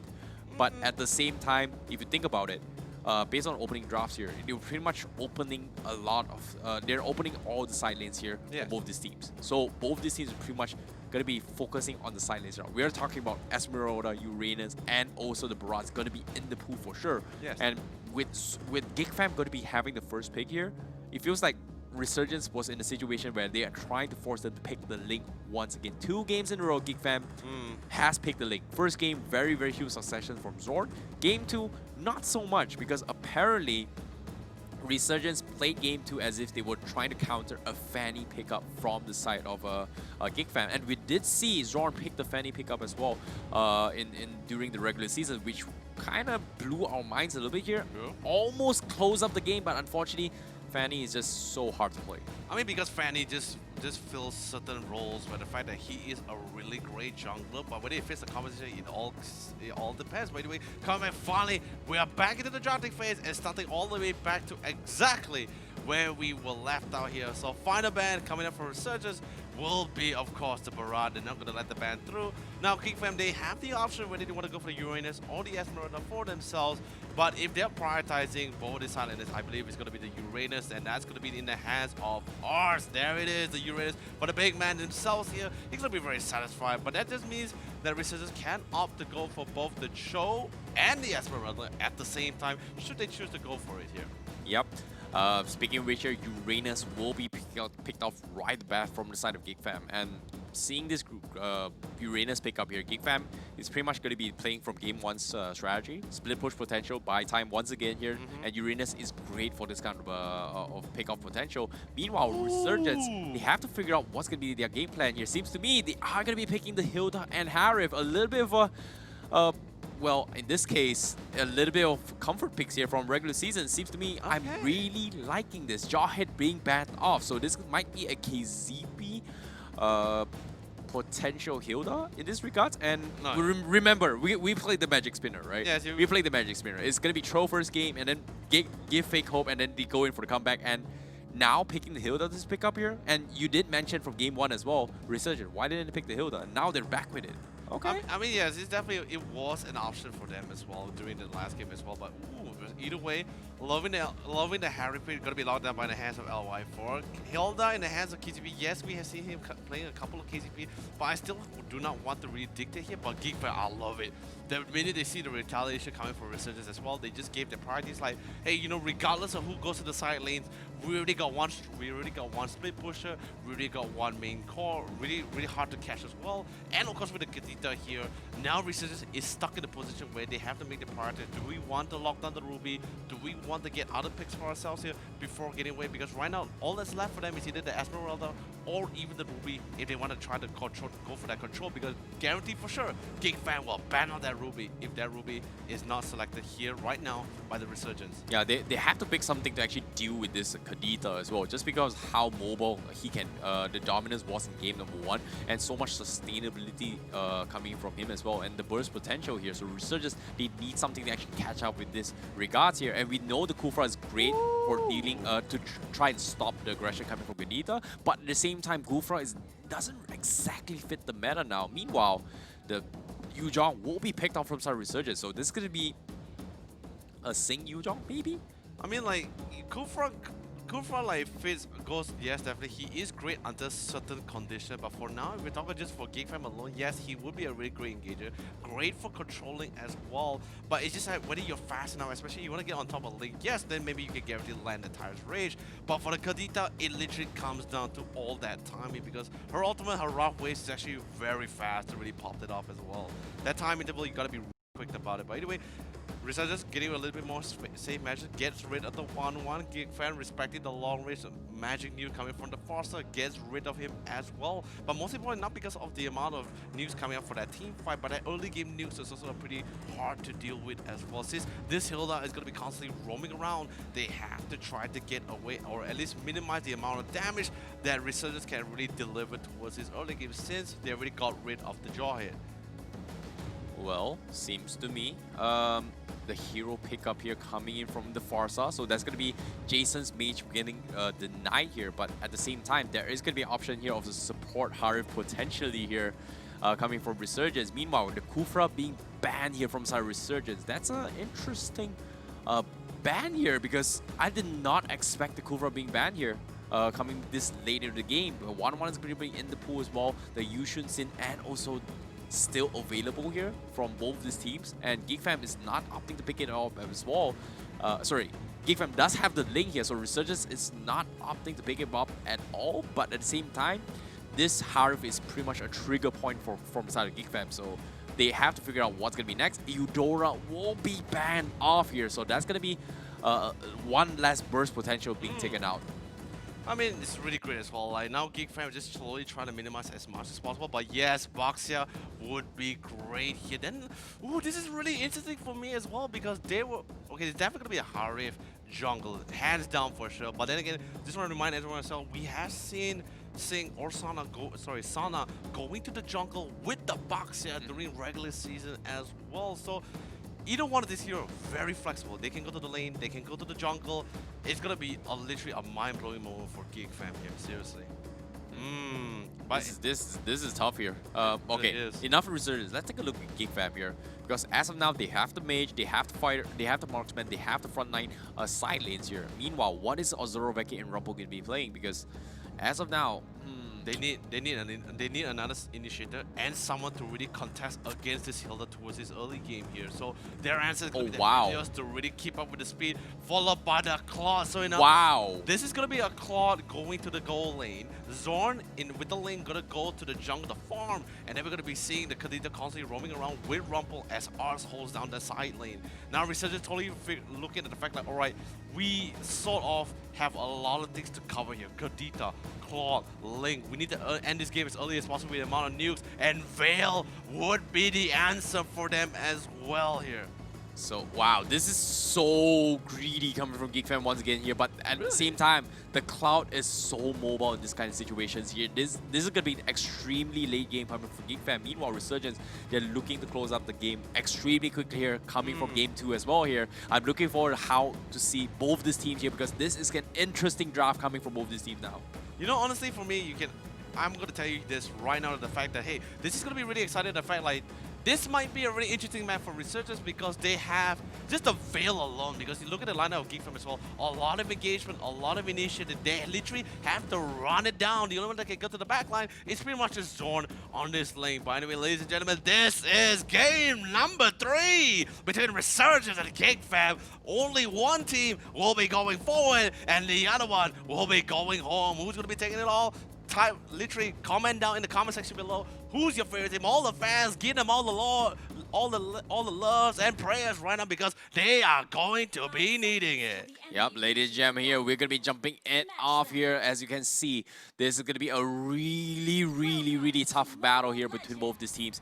As you can see, this is gonna be the tournament lives here, game number 3, and the loser will be out of the tournament here, as the winner will advance for another match later on by the end of today. But as of now, let's take a look here, because Geek Fam, they are gonna be, well, taking chill pill here. Art's gonna be up top. Sana is gonna be taking chill pill as well. He's gonna do a little bit of damage here. So Art's gonna be taking a lot more damage here. Unable to secure himself some stacks for the regen, but it's still gonna be enough. He forces the regen himself here. Meanwhile, Geek Fam, they are gonna be playing a little bit aggressive here, as Rumple off the minimap tries to contest the red buff. It's definitely really unideal for Rumble to really try to contest it with the Helios as well, because you must also understand the fact that KZP did an amazing job as really starting that red buff first. They're literally going to be buying a little bit more time, allowing LY4 to go and clear that red buff, because he wants to hit that level 4 as fast as possible, because that is literally when's Harry prime time moment here. And Art's going to be hitting that level 3 soon. But look at the jungle invasion coming towards the bottom lane on top of the minimap as well.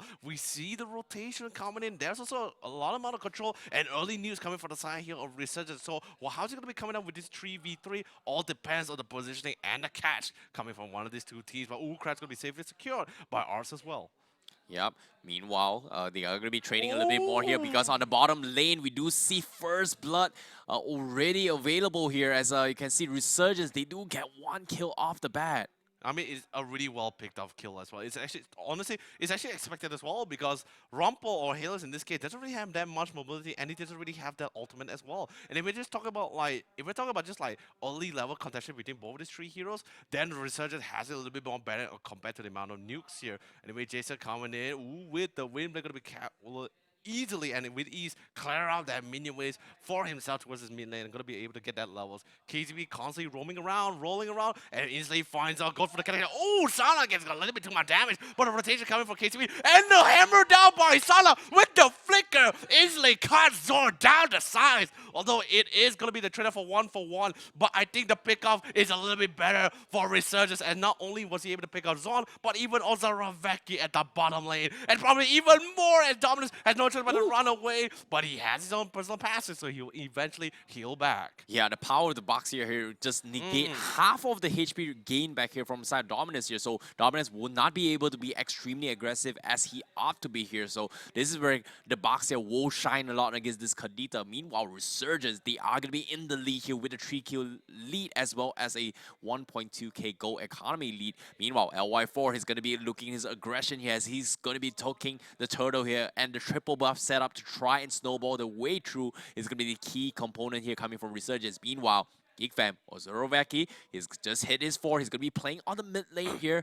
As you can see, the turtle will be up for contestants here. And like I said, Yololi, we know that they are going to be playing a little bit safe here. Meanwhile, Dominus, they do catch a pick off here. Sana going to be taking a little bit more damage here, but he's going to get surrounded. But at the same time, he bought a little bit time here for the rest of the team. So Zorovaki will plop the Blazing the weight as well to actually clear the creep wave down middle.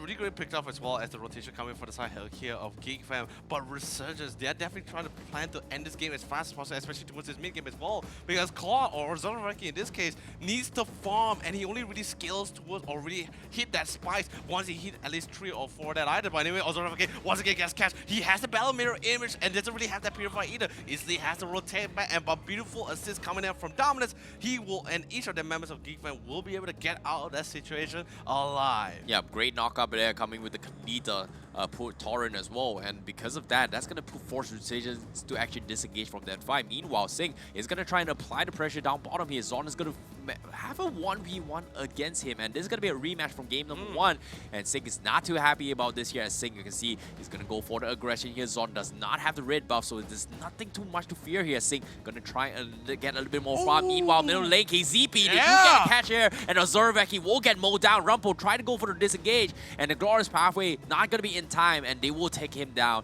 and that's going to be opening here from Resurgence to contest the bottom tower as well as the red buff here. As you can see, Zord going to be taking a little bit more damage here. He's taking so much. Tempest Blade to try sniping off. Retribution not going to be enough, but KZP will catch him as well, and that's going to be Zorn down in the process.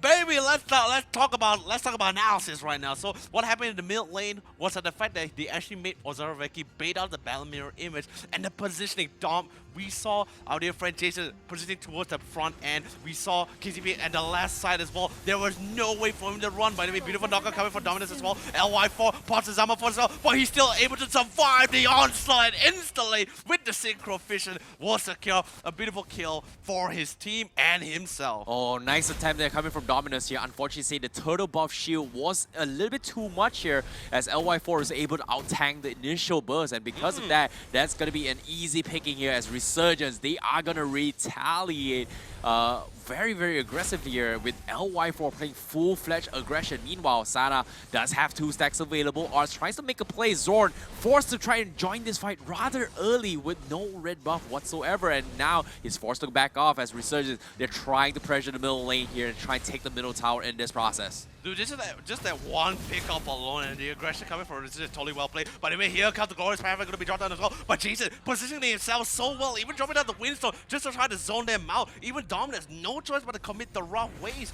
just to escape out of that fight. They thought they had the control, but Resurgence had the position.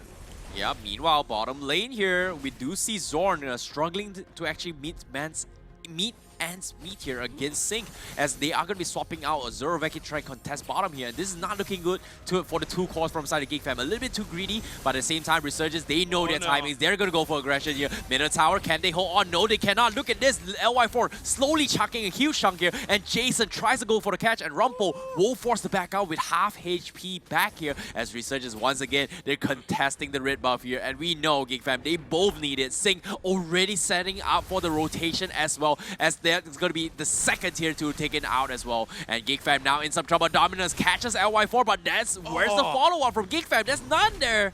I mean, there's no choice because right now Resurgence, the reason why they're so aggressive right now is because of the fact that Geek Fam, it takes time for them to really scale. It takes time for them to bring on the damage. Although, yes, finally, Ozorovaki getting the Demon Hunter Sword, but it's still not enough. He's literally, I'm talking about 3 levels behind right now as he hits level 8. And now Ozorovaki gets caught by Sync once again. No choice but to commit the Battle Mirror image. Has to run. Rumple cannot really keep up with the pace, with the Helios. Yes, I agree. Glorious Pathway, great team fight skill, but your team damage a little bit too far behind. You cannot match up with the aggression coming up from Resurgence. Yep, speaking of aggression, here's Zon going for the bait. Tempest Blade being expended here, but now RSG, they're throwing all their baskets in. Sana going to be surviving from the Revitalize here, but Arts not going to be able to retaliate here as Rumples and Arts has no damage whatsoever, and both the cores from the side of Geek Fam are going to turn tail here, try and farm their way through. As you can see, Ozorovaki going to be on the bottom side here, trying to get a little bit more farm from the side of Geek Fam. Meanwhile, Resurgence are slowly but surely chucking away of every tower obtainable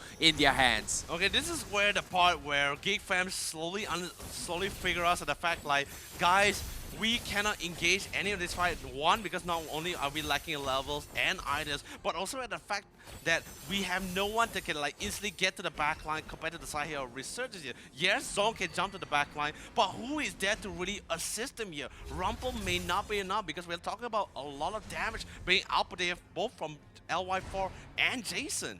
Yep, speaking of which here, Resurgence, they are having the most comfortable time of their lives here as they've got so much map control in this team fight. They have constant pressure away as well. And as you can see, GEEK fam, they are going to be in some trouble, but at the same time, they have to call in us to buy a little bit more time. We know how aggressive Uranus can be in these kind of situations here. We know that they need to buy time for Ozoroveki. In this case, look at the items here. Demon Hunter Sword already available here. Looking for the Golden Staff on Ozoroveki, and this is where he will start to hit hard.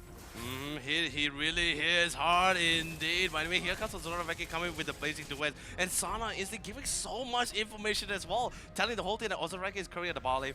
No Blazing Duet as well. Now instantly you can see Resurgence applying even more pressure as they clear that top tier 2. And they know that Ozoroveki would not be here to defend this top tier inhibitor. But look at the amount of damage from the Windstone on Jason. Instantly blows them all away. Rumple trying his best. He goes in with the Ring of Order and Punishment, but it's still not going to be enough. He managed to get a beautiful kill, but Zone so low and he still survived, but with the cost of the Taunt inhibitor, and I think the trade is a little bit more favorable in the hands of Resurgence. Oh, that was a close call there from inside the GEEK fam. Meanwhile, a huge one coming from Jason with the blow up. Meanwhile, GEEK fam, they're trying to buy time, but at the same time, was it worth it to lose the tier 3 up top? Meanwhile, Ozoroveki, it's all up to GEEK fam. So Ozoroveki, if he wants to make a comeback here, but however, Resurgence, they're continue with the lead here. 10 seconds on the Lord, and this is going to be the potential final fights here. The red buff is going to be the crucial moment for GEEK fam. Zorn, he's going to get focused down. KCP goes in for fight. The Tempest Blade is there. Sana will force the flicker as well. And GEEK fam, they have to run. They have to go for the disengage here. And LY4 will go in for the wraparound. They take down Dominus. As you can see, Resurgence, they're asserting dominance. They're throwing first game. They're making the comeback. And this is game 3. They want to close things out here. I can tell you this in this entire game is whether LY4 constantly dancing his way towards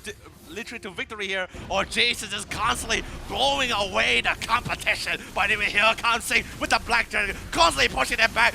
Literally, Ozoroveki stuck in between of the center of the storm, gets burst down by Jason instantly. There's the double kill. There's the Tempest of Blade. Zorn trying to run for his life, but it's not going to be good enough. Dominus go for the retaliation back. Parks the wrong ways, only able to get Sing, but that's not going to be good enough because LY4 still alive, still a danger at large, and Jason's going to be getting his ultimate off soon. Ars trying his best, going to go for the backline, but here comes Jason once again, blowing away and fanning away the competition and the flames of victory for Resurgence as they take all in inhibitors, catches Dominance once again, and now they prepare to pick up more members as they go for the clutch here. Oh no, GEEK fam is gonna lose all their turrets here. This is gonna be their tournament lives, but Resurgence, but at the same time, they're going to respect this here. They took all the inhibitors. They do not want to overcommit in this fight. Zorn is gonna be back in 5 seconds here, but they will back off to buy a little bit more time, and they will play the safe card. They are going to focus on the Lord, but in the meantime here,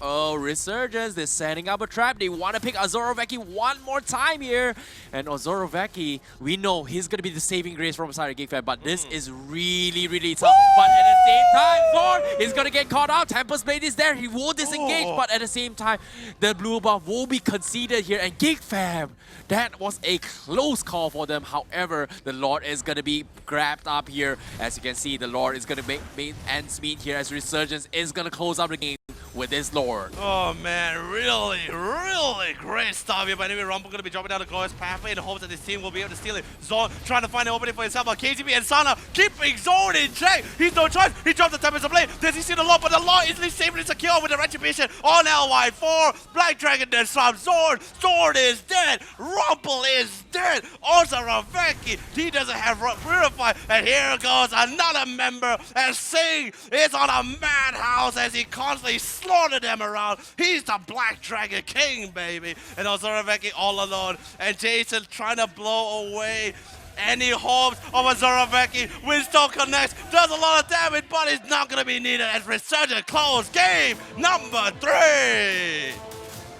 Well, my oh my, Resurgence with a very, very convincing match in game number 3 here with the plays with Jason on the Veil.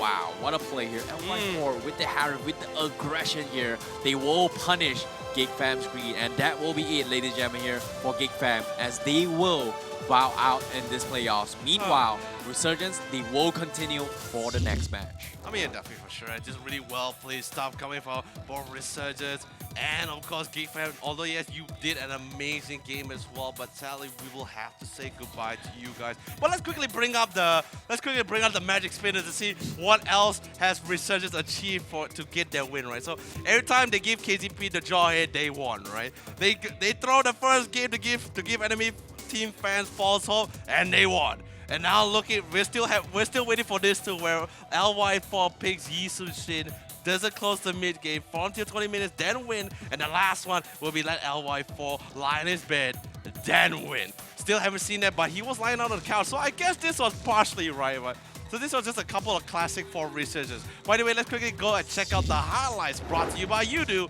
powered by Cellcom. Yep, speaking of highlights here, let's take a look at the aggression coming from Resurgence, because if you pay attention here, Asana was buying so much time here, and this play right on top, right, they forced GEEK Fam to rotate all the way down the top, which allows him to be a little bit aggressive here. And time again, they were extremely smart with the timings here, making sure that Zon could not have his red buff time and time again.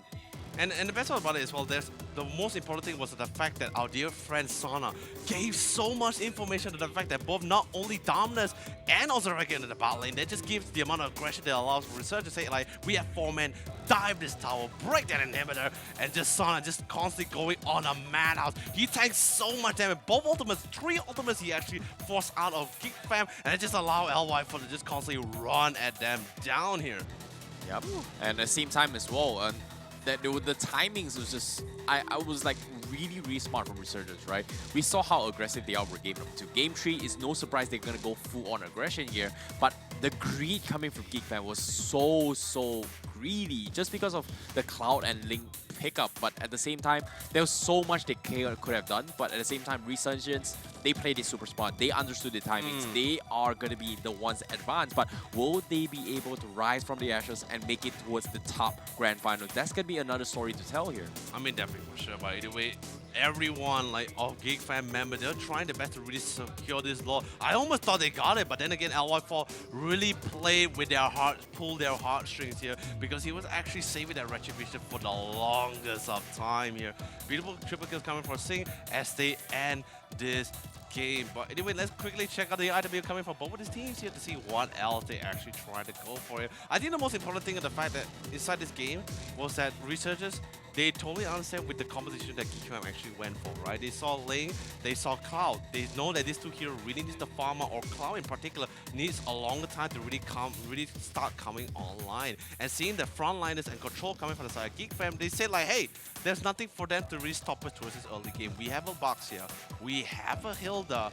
Why not we just apply even more aggression? That's pretty much what Resurgence has been doing the entire game, the entire time. And what's even better, they saw the hero spells, which is just pretty much purifies, no flicker. In other words, if Resurgence gets on top of them, they're pretty much dead in this case. Yeah, I'm really liking the decision from the battle spells here as well, but that one item in particular really caught my eye. It's KZP's anti-Cuirass here, just because it's not a traditional pickup.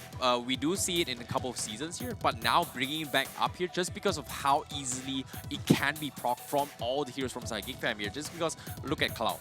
One Blazing Duelet, you're going to be able to proc the anti-Cuirass. That's going to significantly drop a lot of his attack damage from his overall contribution in terms of CC. So that's going to be a huge pickup. Likewise from Zorn as well with the Tempest Blade, which is going to be very easily be proc here. So once he got an anti-Cuirass here, it's going to take more than just an endless battle for Zorn to come out online. It's going to take more than just a Demon Hunter Sword as well as a Golden Staff from Zorovek to actually come online. So one item from the side KZB just pretty much shut down any potential comeback mechanics coming in from GEEK Fam, which, like I said, is super greedy.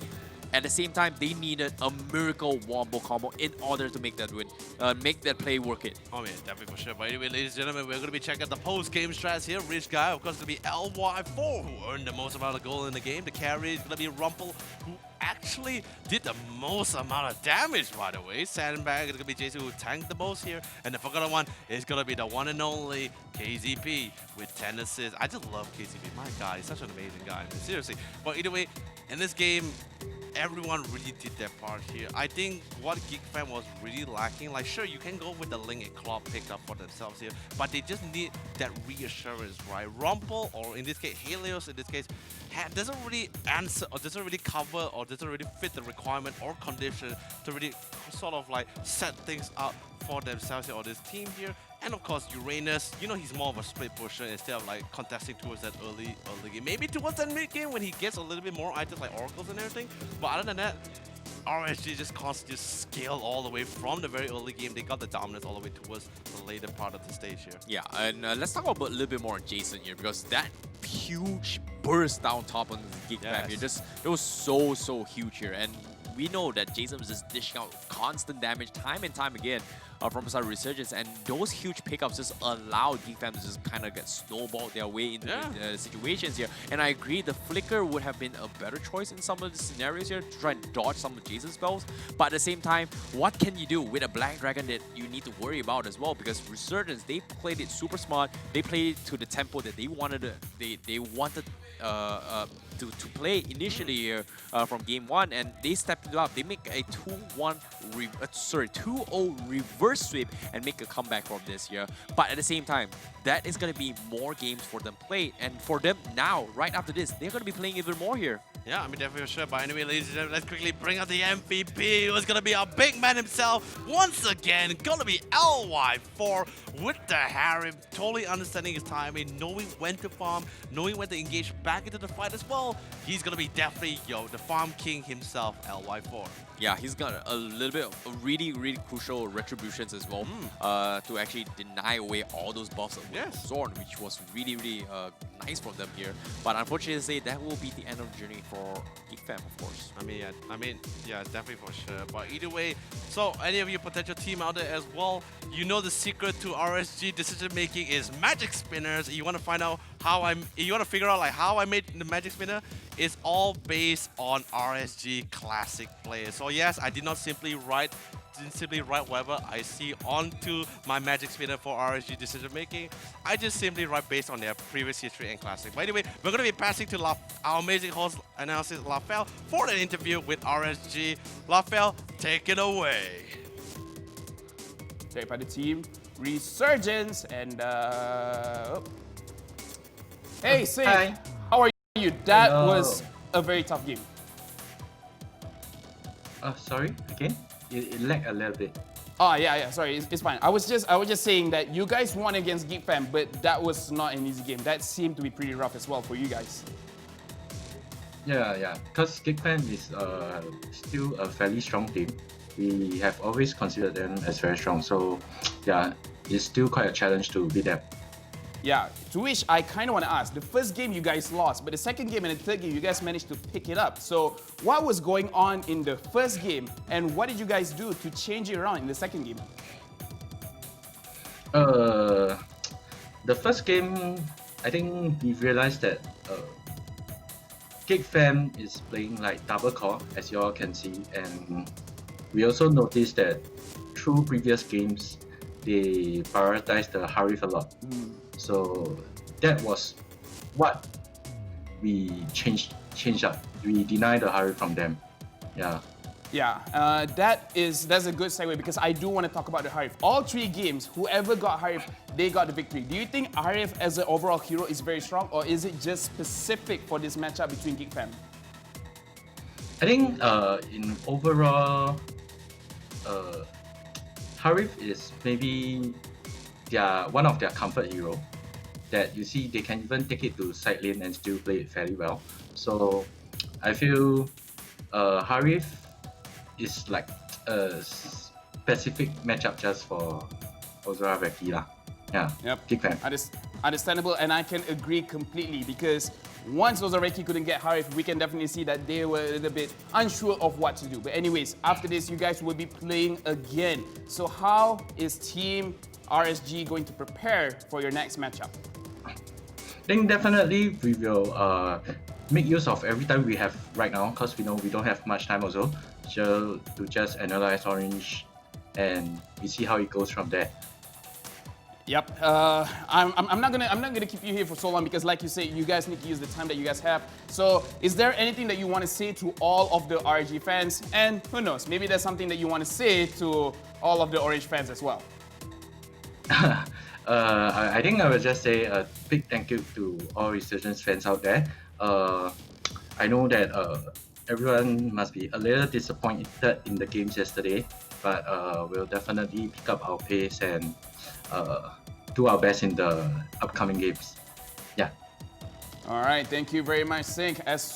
Thank you very much, as he said. Thank you to all RSG fans, as you guys has really helped them out during this playoff situation. Thank you very much, and we will proceed with our program. Just like I said just now, Sink has a lot to prepare because they're going to fight against Orange Love Esports, and that is going to be another crazy game where if RSG lose, they will be ending their journey in the playoff. And Orange Love Esports, they don't want to end their journey as well. Speaking of that, later on, kita akan nampak who will be facing off after this because we have 4 total matches for today. We've already watched the second match. So, coming up next, kita akan nampak perlawanan between TODAK versus EVOS SG. The battle of the upper bracket. Whoever wins this matchup will go straight to the finals, and whoever loses will be dropping to the lower bracket, where they'll be fighting either RSG or Orange Love Esports. Anyways, ini adalah matchup yang seterusnya antara TODAK akan melawan dengan EVOS SG. So memang jangan ke mana-mana, dan selepas match itu kita akan nampak RSG lawan dengan Orange Love Esports. So, sementara semua orang masih dekat sini, I just nak ingatkan yang COVID-19 is still a very serious situation. So, make sure you guys sanitize you guys punya tangan. Make sure you guys jangan keluar sesuka hati and keep social distancing between everyone. Macam mana pun, my name is Aiman Lefel. You guys are watching MPL MY Season 6 Playoff Day 2. Kita akan tengok the next match sekejap saja lagi. So, don't go anywhere. We'll be back right after this.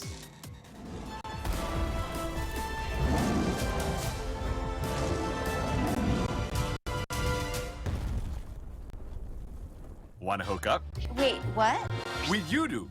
Being with Yudu is like customizing your car exactly the way you want it. Imagine doing that to your mobile plan. Anywhere, anytime. Like here. Boy!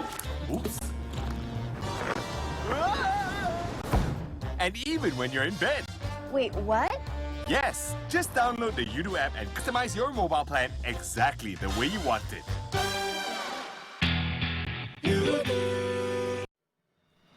Hello everyone, welcome back to Inside Mobile Legends. We have prepared a comprehensive update, aka Project Next, for the new season to come. Don't forget to check it out on September 22nd when the update goes live. Now, without further ado, let's dive in. Starting with the updated battlefield. First off, we have added special siege minions to the side lane minion waves. The siege minions on the side that is close to the first turtle spawn, aka the turtle lane, will provide 50% extra EXP, whereas the siege minions on the other side lane grant the player 50% extra gold. However, all the special siege minions will return to regular ones starting from the 8th minion wave. Moving on to the defense towers, we have added a shield to every outer tower. In the first 3 minutes of the game, if the player or the friendly minions attack the enemy outer tower, the player will in return get gold. The amount of gold to be obtained is determined by the damage dealt to the enemy tower and the number of allies around. Moreover, we have made drastic changes to the jungler position. In the new update, only the player who's equipped with the bat spell Fusion can purchase jungle items. Once the player has purchased a jungle item, the EXP obtained from minions will be reduced in the first 3 minutes of the game. We've also made some major changes to the jungle buffs and some of the equipment items. We will leave those for you to find out later. In the previous Project Next episodes, we have introduced you to the skill adjustments for 6 heroes: Mia, Eudora, Layla, Saber, Geelong, and Alucard. Apart from them, Alice has received a revamp as well. Firstly, we have redesigned her ultimate skill. In the new patch, players are free to choose when to deactivate her ultimate. What's more, the cooldown of the ultimate is greatly reduced. And to make it easier for players to utilize Alice's mechanics, we have adjusted her first skill. If the player keeps pressing on the button after Alice's first skill is cast, the camera will follow the bloodstream so that the player can decide when to cast this skill again. Lastly, we have adjusted Alice's passive and granted it a mana regen effect.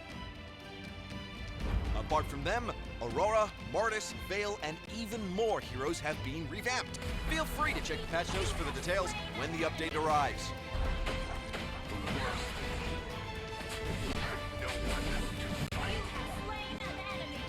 Aside from the hero skill changes, we've also made some great improvements in terms of hero modeling.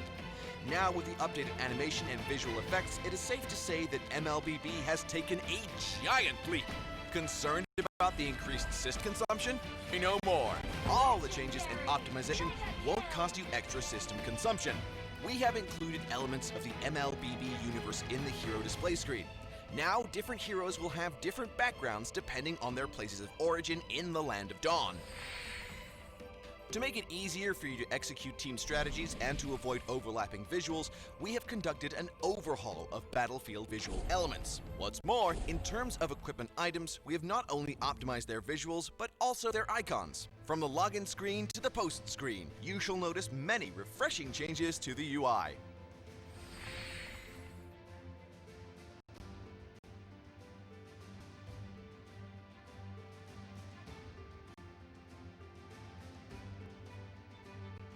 And when it comes to the controls and the field of view, we have also made great improvements, with which we hope our players can fully enjoy the fun of a mobile MOBA.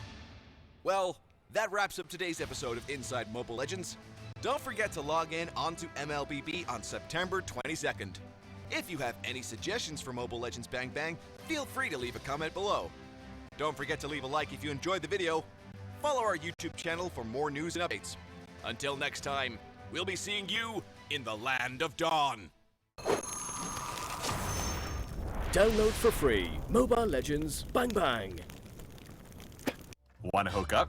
Wait, what? With Udo. Being with Udo is like customizing your car exactly the way you want it. Imagine doing that to your mobile plan. Anywhere, like here. Oops. And even when you're in bed. Wait, what? Yes, just download the Udo app and customize your mobile plan exactly the way you want it.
Hello, ladies and gentlemen, and welcome back to the Mobile Legends Bang Bang Professional League Season 6 Playoffs. I am, of course, Dafa, also known as Adrian, and joining me today is my co-caster, Gideon.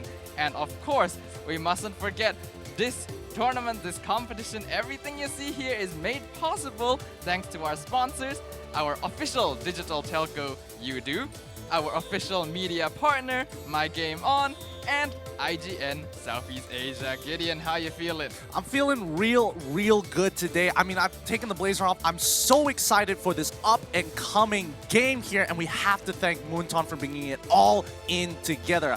Now, you know, the moment the blazer's off, you know I'm hella excited for this. And this game is going to be super massive because we're going up against some of the two best teams that we've seen before. A repeat of a finals that you mentioned right at the beginning of the show. This is going to be TODAK versus EVOS SG. So if you guys are just as excited as I am, make sure you are letting us know in the comment section down below if you are watching the English side of the stream.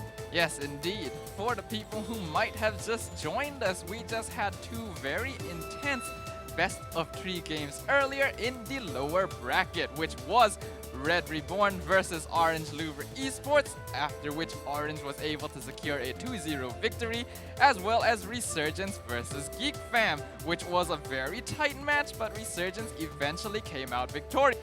This means that after this current match, which is TODAK versus EVOS in the upper bracket, the last best of 3 of the day will be Orange Louvre Esports facing off against Resurgence. Yeah, and I mean today, I can't say too much about it because it's just been exciting games and only the best will survive. And unfortunately, we had to say goodbye to GEEK Fam as well as Red Reborn so soon, so quickly. But now, who's going to be joining one of the I want to say champions, but one of the winners from the lower brackets to face off against one of these huge titans in the league itself? Is it going to be EVOS SG? Is it going to be TODAK? I'm not entirely sure. Yes, and I'm sure that's gonna be a question on everyone's minds as well. As we know, this is going to be an upper bracket game. So unlike the previous 2 games, there's still an opportunity for the team that loses this match. But obviously, both these teams don't want to do that. Let's have a look at how each of us have predicted the victor of this match today. Yeah, this is going to be interesting. Looks like I'm going to be part of the minority this time round. And what's making me worry a little bit is the fact that LaFell, Buddy LaFell here, he's going for EVOS SG. And, you know, this time I hope that he's absolutely right. But make sure, Matthew, if you're watching, you screenshot this, huh? You better screenshot this. I know he's been giving me a lot of smack earlier, but we'll have to wait and see how this particular game is going to go. Let's see the audience and what you guys believe is going to win this match. It looks like 81% is going with TODAK, with 19% being on EVOS SG. So really, we are part of the minority. It really does seem like TODAK has a lot of fans, a lot of support, a lot of backing as well, considering that they currently account for 81% of the audience predictions. However, you do have to admit that it is well-founded because so far, even counting the regular season, TODAK has not dropped a single match. They've dropped games here and there, but so far they still have a 100% win rate in terms of how matches go, as far as I'm aware. Yeah, I mean, as long as it's the best of 3, TODAK has been perfectly scoring every single time, 100% win rate. I'm excited to see if they are able to kind of get past this stage. Can they actually deal with the best of 5s later on, especially for the grand finals as well? But before we even get to that, let's see if they can make it there. Ooh. Now, I want to know, why TODAK here? Why TODAK for you specifically? Well, I kind of did explain the reasoning a little bit. It's because, well... Just because of that win rate? The consistency makes a difference. Ah, fine. It really does. Fine. Admittedly, from the game that we saw earlier between Red Reborn and Orange Louvre, Red Reborn had the more consistent gameplay throughout the regular season. But in that situation, I did vote for Orange Louvre because it felt like their gameplay was slowly improving and becoming more consistent, whereas Red Reborn was kind of falling off slightly. TODAK, however, does not suffer from that same issue. They have not fallen off at all. They are still clean.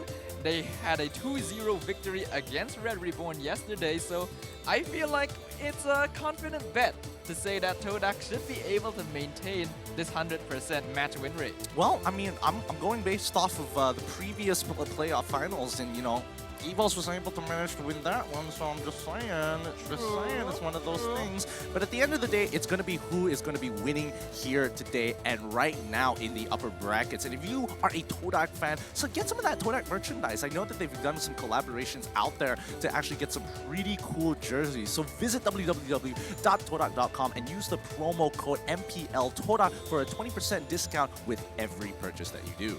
Yep, make sure you drop by because this is not something that comes very so often. If you've ever thought about having some TODAK merch to support your favorite team, support your favorite players, this is the ideal time to do so. Look at all that cool stuff you can see there at the bottom of the screen. You got shirts, you got lots of cool stuff as well, so do make sure to drop by their website. I'm sure the team will very much appreciate your support. Yeah, I can't wait for people to have, like, you know, so much merchandise that they're going to be walking on the streets. They'll be like, hey, what you got? Oh, that wallet. TODAK? TODAK? And then they're just pulling out their merchandise every single time. It's just like, oh, but I got the card, but I got their credit card. Oh, no, but I got their blanket. Oh, but I got their jersey. Like, how far does it go? In the future, we'll see not just tournaments for MLBB, we'll see tournaments for who owns more MLBB merch. Oh boy, but enough of us. Let's introduce both of the teams that are going to go head-to-head against each other. Orang TODAK boleh dikatakan sangat bersyukur lah sebab dapat mencapai rekod undefeated. Boleh dikatakan sempurna lah waktu regular season.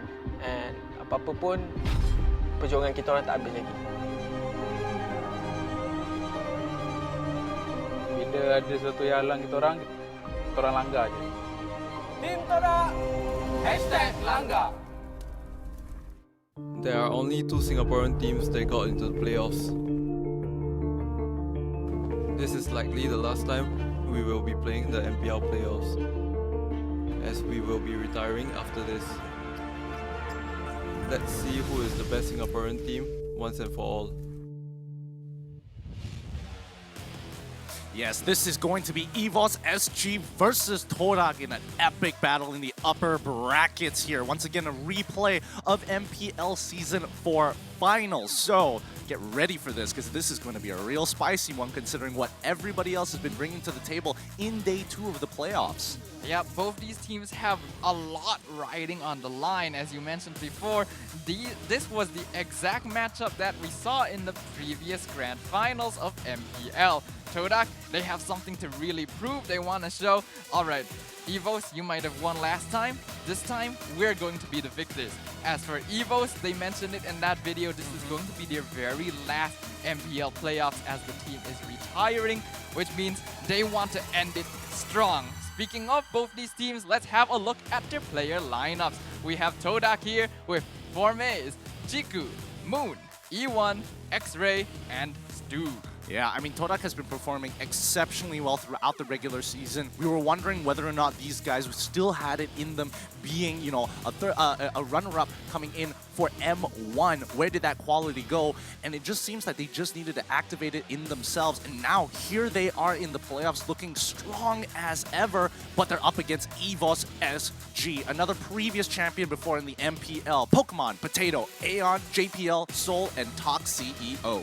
Yeah, both of these teams were very, very strong. They obviously both ended up in the top echelons of the regular season standings, and they are the only 2 teams so far to have remained within the upper bracket. However, after this match we are about to witness, only one of these teams will remain. Let's have a little look at the player stats for Team TODAK.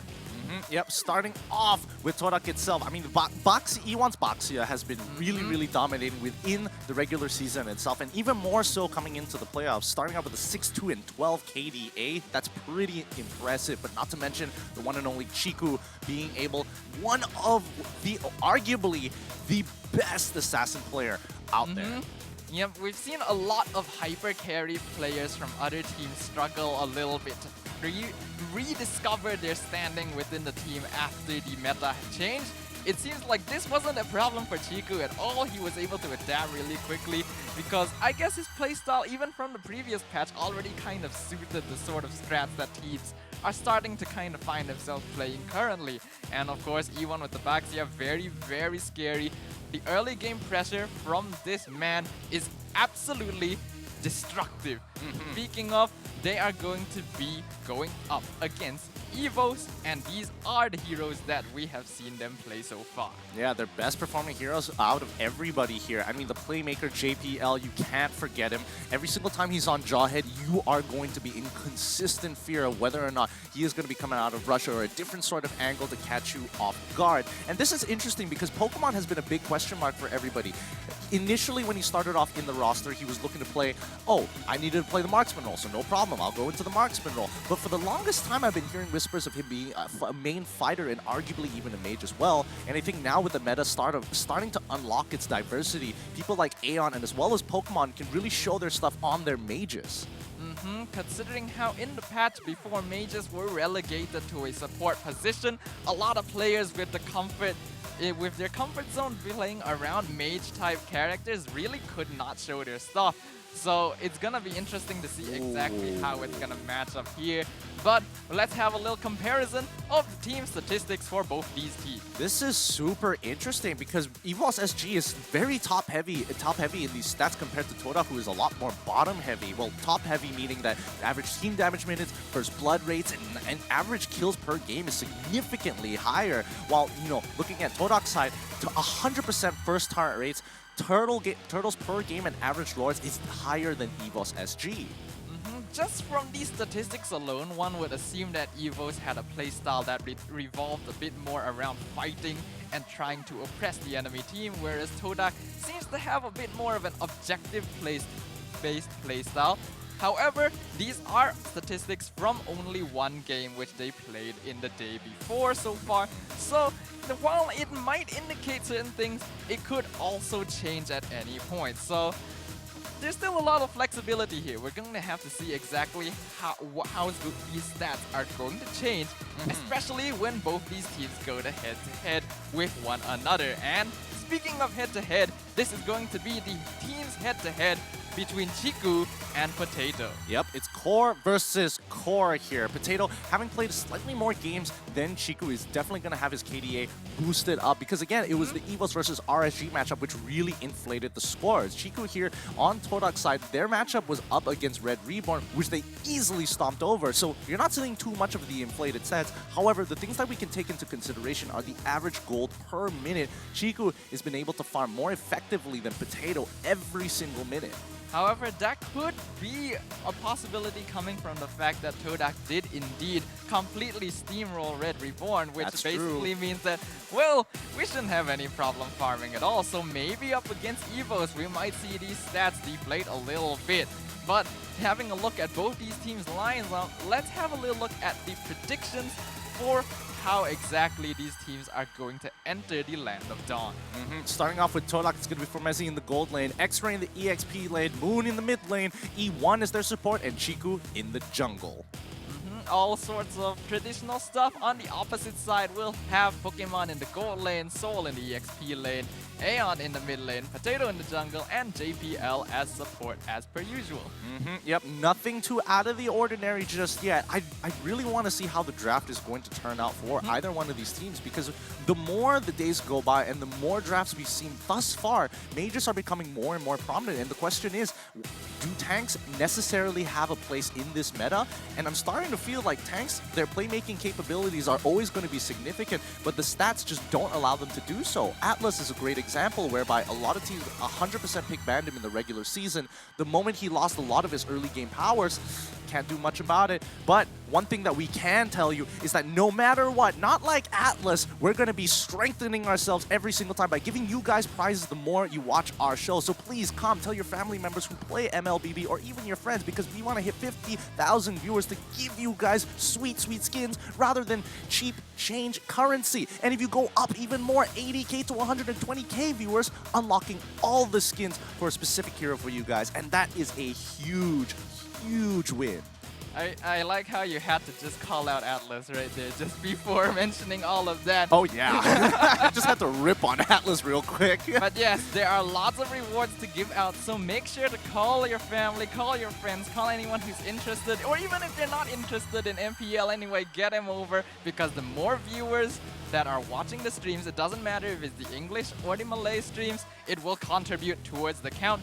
And the more viewers we have, the more chances you might have of being one of the prize winners. Yeah, there's plenty of prizes to give, but now it is time to get straight into the draft. Remember, this is TODAK. If you're joining us right now, TODAK versus EVOS SG. Let's get this draft rolling. This is going to be a very, very interesting and intense game because, as we know, these are two of the most consistent teams in the entire tournament so far, and that is a testament to the fact that they are the only two teams remaining in the upper bracket. Once this match is over, only one of these teams will remain. The winner of this match will go on to become the first team to enter the grand finals, whereas the loser will drop to the lower bracket where they will have to fight for a chance to enter the finals of the competition. Somebody needs to get that golden ticket. It's one of these teams, and I mean, they're just going to extend the journey even if they do lose that game, but ideally, you want to get the golden ticket as quickly as possible. Now, looking at what the bans are so far, it's going to be the Yi Shin as well as the Uranus, followed up by EVOS' side, Natalia and Ling.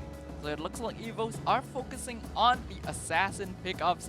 We have seen Chiku play them very effectively, though I am interested in the fact that they haven't banned out the Lancelot yet, considering Chiku had a lot of success playing him in the days prior, though that could very well be their third ban, so we never know. Yeah, and I mean, you know, Uranus as well as Esmeralda both taken out of the picture very, very quickly for the side of TODAK here, so they don't like that pairing whatsoever, and they don't like people taking away their shields. This kind of allows, you know, people who have a large amount of shield generation, the Harris, the Chose, even the Claude as well, to be viable. Oh, wait, hold on. Wait, EVOS banned out Roger, so that means... Oh no, We have Barat. a lot of stuff open, including, yes, the Barats and TODAK are going to be very, very quick to snatch that up. Barat's very tanky, very hard to deal with. While his damage doesn't quite scale as well, he is still able to output a good deal of it and be quite a nuisance. We've seen Barat so far have a nearly 100% ban rate, so the fact that EVOS have actually let him through the draft here means that they are aware of this and they might have a way of dealing with it. I mean, I hope they do have a way of dealing it. We've seen so many teams actually try to take Barat out in many of these situations, and EVOS is one of them. They do allow Barat to go through once in a while. However, like we saw the last time, it can be a significant problem when you have 4 members using all of their abilities on him and still not killing Barat. That, especially in the latest part of the games, that is a major problem. JPL going to be having access to his traditional drawhead, followed up by Selena. Yep, this is going to cement an early game oppressive and aggressive strategy for the side of EVOS SG. As JPL on the Jawhead, we've seen this many times, is able to play very aggressively, setting up kills all over the map, and Selena is just able to create a lot of early game space. However, when you talk about early game space, there aren't many heroes who can do it quite as well as Baxia, and there are not many players who do it as well as E1. Yeah, E1 really dominating performances by far with this Baxia, but luckily EVOS SG, before the next part of the bad phase, they lock in that carry, so at least they have a way to deal with these big frontliners like E1 and like Barat as well. I'm not entirely sure who's going to be playing it this time round, but we'll find out in a little bit as we move on into the second ban phase really quickly. It's going to be Wan and Xborg. Yep, TODAK's draft so far is incredibly tanky. All 3 of these heroes are very difficult to kill, so it is very understandable that EVOS would go for the carry pickup, which is naturally designed as a tank killer. TODAK banning out the Xborg, yet another hero which is able to quite effectively deal with heroes that have high max HP. So far, pretty traditional draft, nothing too particularly different other than the fact that Barat was let through. Yeah, I think TODAK has done some really good research on EVOS SG here, because most people wouldn't have banned out the Xborg in many of these situations, mainly because you could see the farm was wide out in the open. There's still plenty of others like Yutong still on the table for the side of EVOS SG, and especially on red side, I would be expecting them to pick it for themselves. Here comes the Lancelot ban for EVOS SG, taking full advantage that TODAK needs to be able to give their side lane some strength, and Chiku can play a lot of things, so he doesn't necessarily come up as a priority. TODAK will finish off their bans by banning off the Yuzong, which is quite surprising considering how far that he's gotten in the draft so far. There's still plenty of very strong heroes in the draft. We do still see options like the Khalid, like the Cho, the Ruby as well. But TODAK definitely do need to draft out their hyper carry pick and preferably a secondary DPS as well, considering how the meta is currently going. However, with so many of Chiku's regular picks banned out by EVOS already, we'll have to see exactly what's left for him to pick up. Yeah, oh, there comes the Yutong ban coming in from TODAK's side. Ooh, really good ban there, and forcing EVOS SG to pick up Khalid on their own. So at least they've got a lane bully on their side to deal with the Thamos and arguably even the Barat, but even then, most of the time Barat just doesn't interact with the lane if it's going to be a losing matchup. Aha, and we're going to see TODAK lock in the Harif. Originally not really that contested of a pick before this, we've suddenly realized that Harif has actually been showing up as a very priority hero, able to do a lot of damage, surprisingly able to farm surprisingly quickly in the current meta as well. We saw in the earlier match between, what was the match right before this? It was so exciting that I've already forgotten. I remember the plays, but not the team. Oh no! It was GEEK Fam versus RSG. Yes, in the game, GEEK Fam versus RSG. All three games, the team that won did have Harif on their side, and TODAK, they're gonna finish it off with the double mage comp, which is actually starting to become very prevalent in the current meta. I don't think EVOS realizes how difficult Barat is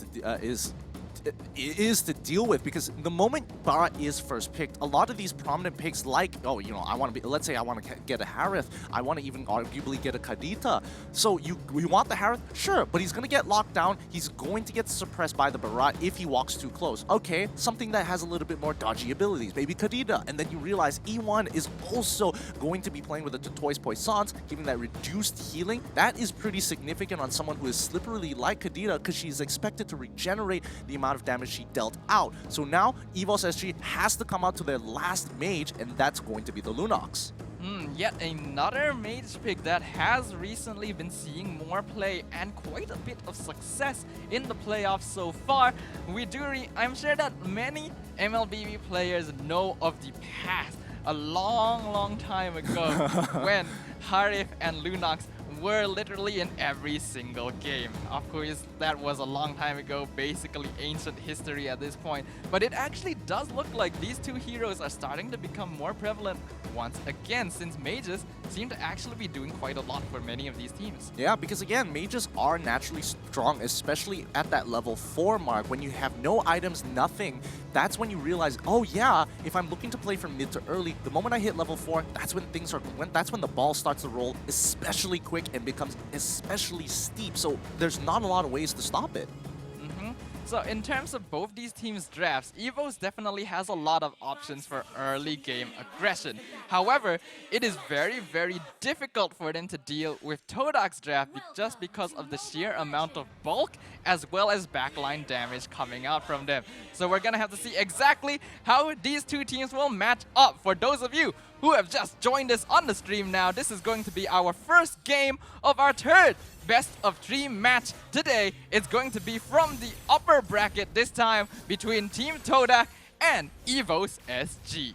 Yes, this has been the matchup we've been waiting for well, especially for me, all day long, because I know for a fact that some people are gonna be a little bit salty about my predictions from yesterday. But today, it's all different. Let's see how this pans out. EVOS SG started off with an interesting, well, not too interesting, but a relatively standard opening, sending the Selena over to the red buff side to make sure she hits level 2. Sol now having to deal with TODAK on the bottom side. Nothing too surprising, because E1 didn't look to go for these early invades. Oh, Missile Arrow doesn't connect, but X-Ray, he's in a lot of trouble here. Now they're turning their sights onto E1. Could this be first blood right here, right now? Potato, he wants this. Yeah, this is looking like a first blood coming in from EVOS SG. But you have to consider just how many resources they had to put in. Oh, they actually, oh my god, they lose the Barats in the top lane as well. Looks like he overextended just a little bit trying to get the kill on Pokemon, and that's gonna give 2 kills to EVOS SG in this first minute of the game.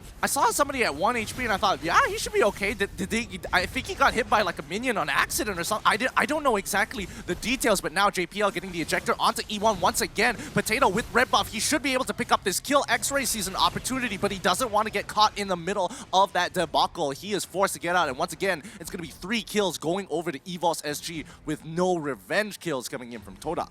EVOS SG has definitely done their homework so far in many of the games that TODAK has played. E1 on the Baxia has been a force that's been very, very difficult for most teams to be able to deal with, but they are definitely punishing him for trying to go in for these aggressive plays. For me, he's getting his ult here, but it looks like it's going to be difficult for him to go under the Lunok. Ejector throws E1 back into their team once again, and Aeon jumping straight in. Potato will get that kill once again onto the Baxia. Really good punishes coming out from EVOS SG. They are making sure that E1 doesn't scale into this game before he gets to that point where the rest of the team can't really deal with the tankiness of Baxia. Because remember, the amount of damage that they have are very bursty. Soul has almost no options of taking out E1 the moment he gets 2 items. JPL not looking to really do damage. Pokemon on the other hand, E1 can itemize against it. Potato naturally going to be dealing a lot of damage. So that's 2 out of the 5 members that can deal with E1 the moment he gets 2 tank items. And so far, he's already been made to be in quite a disadvantageous position. TODAK trying to get the turtle here. Raging Sandstorm jumps in, but it looks like Chico will be able to secure the turtle. However, he will lose his life to JPL in return. Yep, it's looking pretty good. Pokemon! He found the opportunity, and that's going to be Formezi giving his life. TODAK now looking in trouble. The ejector coming out to JPL. Ooh, doesn't exactly land that abyssal arrow, but it was placed perfectly nice. So Moon, he saw it coming, and he quickly sidestepped out of the way. Looks like EVOS has actually figured out a way to deal with the Barats in lane here. We mentioned this in previous games. The melee versus range matchup is quite difficult. Chiku drops the Zaman Force going onto JPL. Will be able to get him. And the Barats will get the kill on JPL, however. Yeah, but it looks like they're trying to set something up here. They're baiting somebody to walk up. The Abyssal Arrow comes through it. Lands onto the Barat. Yes, the Darkening is going to come out. And oh, wait a minute. What just happened there? I think Aeon was trying to outplay the Barat ultimate, but unfortunately, Formezi held it a little bit longer than he should. Formezi managed to eat Aeon there with the Detona's welcome and stun Pokemon with it. However, his HP was just a little bit too low to continue that fight, and he ended up losing his life. And this is already not looking too good for TODAK right here. We can see net worth advantage. It's only 1K so far, 4.5 minutes into the game, but if this kind of play continues, we may see a sign of EVOS actually breaking TODAK's 100% win streak here. Well, we'll have to see, but this is a best of 3. They only have a 100% win rate on best of 3, so we're going to have to see the full entire series before we make that decision. Oh, Chiku now in trouble. He quickly pops the Zaman Force to try and get away. JPL doesn't get the ejector on the right target, but he does find X-Ray in the middle of it. They get 1 kill. Can they pick off Chiku quickly with the Quicksand Guardian? He protects himself while the rest of the team jumps right on top of him, pouncing for the kill. Beautiful Raging Sandstorm by the Khalid there. Soul managed to land on 2 members of Team TODAK, including Chiku, which would normally be a very difficult and slippery target to catch, therefore assisting in securing the kill for his team and furthering the advantage that EVOS has on TODAK so far. Yeah, Potato is a very happy boy right now. He's got 3 kills already 5 minutes into the game. We don't know his current gold net worth as of yet, but I'm pretty sure it's higher than most of the members on TODAK's side. JPL trying to do a little bit of harassment here. He sees E1 rolling around. This should provide information to his team that he is in the current vicinity. Unstoppable Force catches E1. Ejector throws him back into his team. Will he be able to get out? Raging Sandstorm will try to land, but it will not find Moon, and Chiku almost dies to the turret aggro, but they will lose E1. And the Fettered Airstrike almost picks him off, but he will survive with just the barest sliver of HP. Oh, that's so unlucky. That's so unlucky for Moon. I mean, he placed that perfectly, and he was right square on the head. But unfortunately, it's going to net no kills. EVOS continuing to add up onto their oppression here, making sure that TODAK is not going to be looking strong as they rotate slowly into this mid-game, and EVOS looking in prime position to steal it away. This is going to be a make it or break it. If TODAK gets aced here, that could just seal the deal. Especially since Potato was able to secure the turtle, this is going to boost the net worth for the side of EVOS SG even further. JPL doing a job of applying pressure on the enemy team, especially when you consider that he's going up against E1 playing his Baxia, which is normally something that he is capable of doing incredibly well. Yep.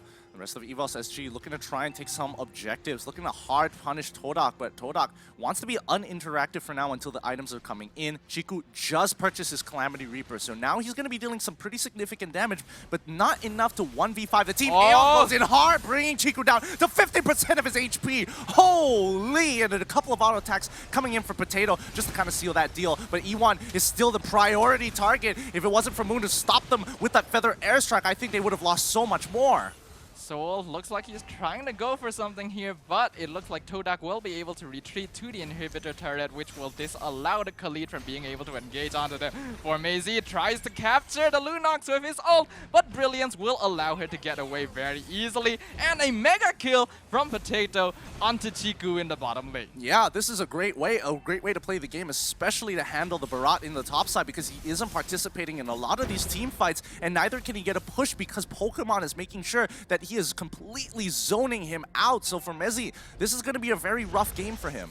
So looks like he gets found by 3 members of TODAK here, but they are not in a situation where they can take a fight against the Khalid, especially when the rest of his team is close enough to be able to back him up.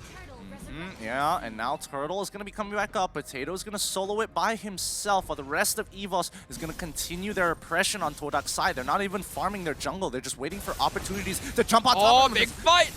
And it looks like TODAK is trying to engage on top of them. However, X-Ray gets caught off. That's going to be a mega kill for the Lunox there. Feather Airstrike comes out, dealing quite a lot of damage to Aeon. But guess what? JPL, with the Unstoppable Force and Ejector, will be able to catch E1. And we will see 3 members of TODAK lose their lives to EVOS SG in their own jungle. EVOS SG turning things up from what used to be a very small goal lead has now taken shape and form. 7K in the bank, and it's looking very grim for TODAK in game 1. We could see that this game could end very quickly. Feathered Airstrike coming out, trying to zone them away. Zaman Force as well, bringing lots of members of EVOS down really low, but they will find the kill on Chiku. I assume that came from something like an Abyssal Arrow. E1 in the bottom lane trying to catch Soul with the shield unity, but the Raging Sandstorm will allow him to back off easily. Yep, EVOS SG playing this really well. They understood what their win conditions was, and they stuck to their guns. Their draft looked good, but now TODAK, they just have to hold on. They can't afford to lose these inhibitor turrets. If they can drag this game long enough, they have a very good opportunity to take this away from EVOS SG. But that would mean like a good... how long would it take? 20,000 currently. It would take about 5-7 minutes to get another 20,000. So 17 minutes, that's the mark. The Todas welcome will capture JPL, but he will be able to escape. X-Ray in trouble, taking quite a lot of damage. That's going to be a monster kill for Potato. Soul tries to jump onto Chiku, won't be able to find it, but guess what? They will find the kill onto E1 on the Baxia, and Potato will be able to get the triple kill onto Chiku. Harif will go down as well. Oh, there's just nothing they can do there. Every single time they try to turn a fight, it's just way too late. And even Moon, he can only do so much with the Feathered Airstrike. The rest of his team members are just so under-farmed at this stage of the game. EVOS SG looking to oppress the enemies before they get to that critical mass. And now they are knocking straight down the front door. Aeon and Potato working on the top inhibitor turret, and the rest of the team applying pressure. TODAK now sitting on only 1 inhibitor turret left in the entire game, and I think EVOS SG is definitely happy with this. They're gonna back off and try not to push their advantage just a little bit too much. Yeah, this is looking like a very clean performance coming in from EVOS SG. TODAK, they just don't know how to handle this situation as of right now. They are trying their best, but they're realizing they're so under-farmed, there's so little that they can do, but wait for EVOS to make the first mistake. TODAK has a lineup that is designed to be very bulky and strong in team fights. However, EVOS definitely identified this, and they immediately removed all pressure from E1 by continuously ganking him in the early game, which made it very difficult for TODAK to apply any more pressure, considering that they do only have Chiku and Moon to rely on for damage, and Chiku takes a while before he's able to farm up his items. Yeah, I mean, naturally, he is a mage, so his power... I mean, you can see the damage. He's dealing 857 to 782, 692 worth of magic damage every single time he uses his Chrono Dash. That's not enough against EVOS SG as of yet because they crippled their legs, their cruxes for Mezzi as well as E1. And it looks like X-Ray gonna get caught out, tried to jump in, but that's gonna be the legendary for Potato. Zaman Force gets popped out, but Chiku is gonna have to use it to disengage. That means he will not have his ultimate to try and defend against this. This is gonna be 5v4 from the side of EVOS. Ejector throws E1 back into his team once again. That's gonna be a killing spree for Soul. The Lord is now punching down the Crystal for Macy. Chimes with the ultimate, but it's not gonna be enough. EVOS going to be able to cleanly take that very first game today against TODAK, bringing the score to 1-0 for this third best-of-3 match of the day. Oh man, that was a nasty, clean game coming on for EVOS SG. They identified, like you mentioned, they exactly identified what was going to be a problem to the mid to late game section. They understood they couldn't really do anything about the Harrow because he's going to have major protection. So the first people that are going to be targeted is going to be E1 as well as Formezi on that top side. They neutralized Formezi with the help of Lunox. They played towards the mid-bottom side of the map to kind of keep pressure away from them. And it was just a great dissecting of this comp. Normally, you expect the Baxia as well as the Barats to be able to apply a lot of pressure towards the early mid-game. The fact that they realize this, and instead of putting all of their eggs into dealing with the carries such as the Farsa and the Hare, if we get rid of their supports, then there's not much they can do about it, right? Yeah, really there's nothing much that they can do. And I don't know, personally I feel like no matter how they could have played that game, TODAK, they really needed to figure out, they really needed to kind of find the place and time to take these fights, because Harith, time and time again, that's when Chiku has started to think, okay, I should be able to deal with this. I hit my level 4, that's not going to be an issue. But JPL continuously getting these picks, making sure that there isn't a lot of, not a lot of retaliation from your opponents, because you've displaced them so far out of the safety of their turrets, the safety of their team members, that what can E1 really do? This was a problem where EVOS just very evidently had significantly more damage than TODAK because of the draft that they had. While it is true that TODAK would have been able to scale fairly well and eventually become quite a very difficult to deal with death ball, EVOS basically choked out that possibility before it began. And then because they have quite a number of heroes that can scale in terms of damage in the mid game, once the tanks and supports were choked out, they could completely take over and steamroll fights. So let's check out the highlights by Yudu, powered by Cellcom one more time, because look at the way that they handle these fights. Like, okay, Turtle comes up, that's going to be the first problem. Chiku dodges the Raging Sandstorm overall, but immediately you see they're caught out of position from this point onwards. And this fight alone broke TODAK under the weight of EVOS SG. This is what gave EVOS SG a significant lead and a very, I wouldn't say a very determined, but a very fine line of, yes, we are stronger, confirmed. We figured out that theory. We also have to note the fact that normally when you have a Jawhead on your team, especially one such as being played like a player like JPL, their usual goal is to jump into the backline and throw a squishy member of the enemy team back into his own. But in this game, he didn't care about that at all. He was basically throwing E1 back into his team on like 90% of the time, and they were able to clean it up just because of how much they pressured this Baxia and how he wasn't able to build up the tanky items he needed to survive. But just like look at how clean EVOS SG was playing these fights. They understood that the moment some of the big ticket ultimates have been used, they kind of have to stray away. They're not too, so head over heels of, I need to be able to kill Chiku. I need to make sure Formezi is dead, even though he's at 1 HP. You can give away these kills, it's fine, as long as you're not giving or even contributing gold back into TODAK's bank. Yep, there's a lot of good coordination and control from EVOS here. Instead of trying too hard or going tunnel focused for a certain hero, they just picked off whoever they could. They identified main problems that they would have to deal with, choked them out early, and then once they got to that point, they could basically aim for whoever they wanted in a team fight because everyone was just easy pickings for them. Yeah, I think JPL played especially especially good game here overall. You have to kind of give credit to Potato, making sure he secures those kills, because again, his damage was literally right on point. If it was one less auto attack, they wouldn't have made it. If it was one more auto attack, it would be an overkill and you would miss out another kill in that team fight itself. Potato really making sure that he was using carry at 100% efficiency.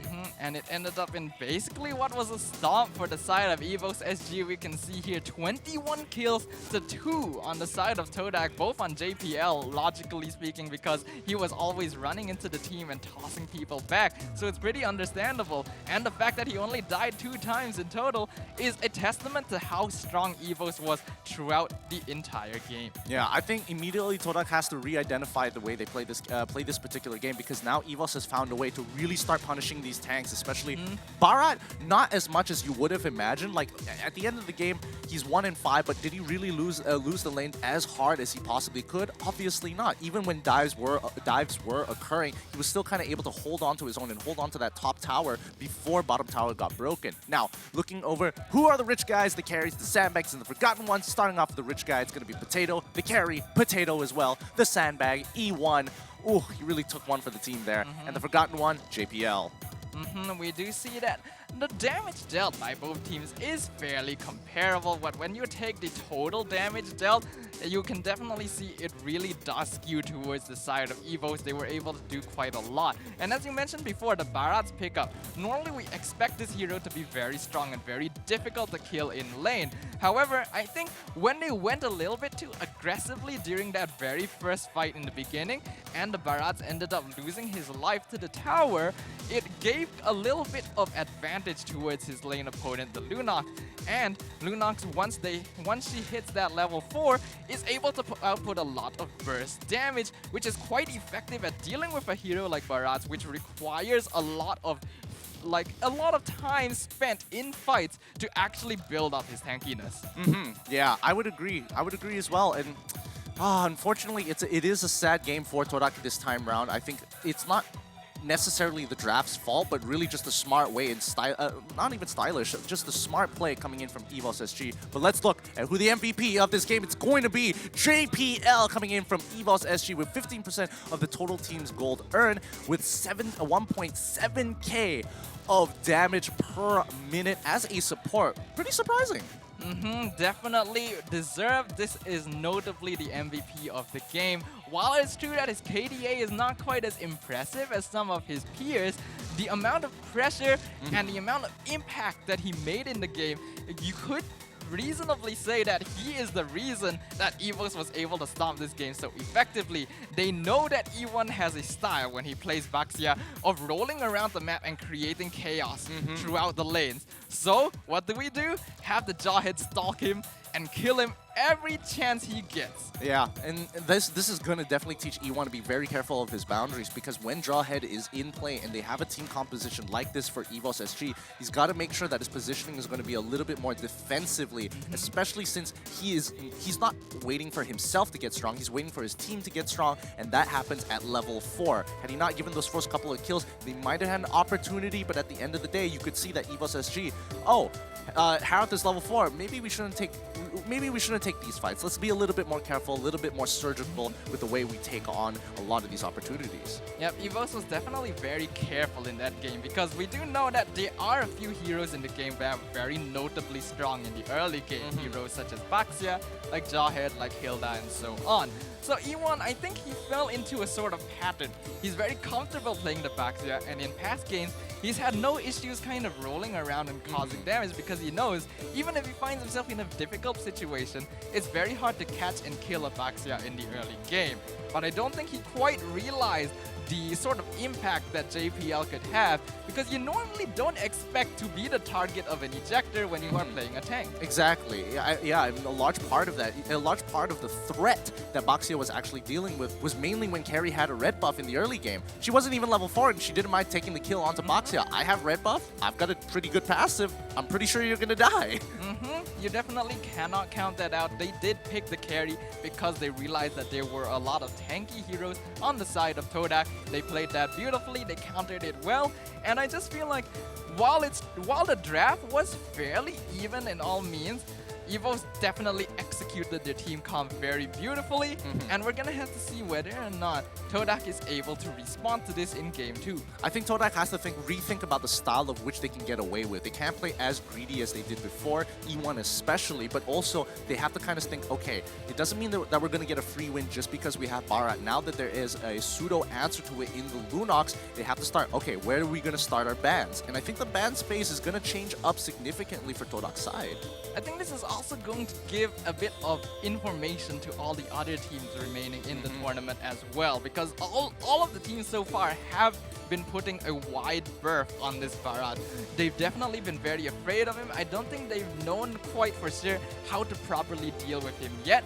Now that they've seen how EVOS dealt with him in this game, they realize, hey, long-range units, mages might be the answer to dealing with him, because a lot of burst damage can take him out before he's able to build up his tankiness. Yeah, so they're gonna have to sacrifice one of those bans to get rid of a Lunox if they really want that matchup to work as effectively as it did. On the other hand, I mean, there's still plenty of problems to go around, and I think as of right now, the meta is in a very comfortable spot where there's a lot of counterplay to a lot of the heroes, and you're going to have to figure out a way, all right, these are the lanes I want to prioritize, these are the things I have to ban. You can't get everything this time round. And I do really love that about the current meta in the game. There's so much flexibility, so much freedom for players to be able to try different things. They're no longer fixed to a certain playstyle. More players are able to come out and show their stuff instead of being relegated to positions they weren't so comfortable in when the patch was more fixed towards a certain lineup.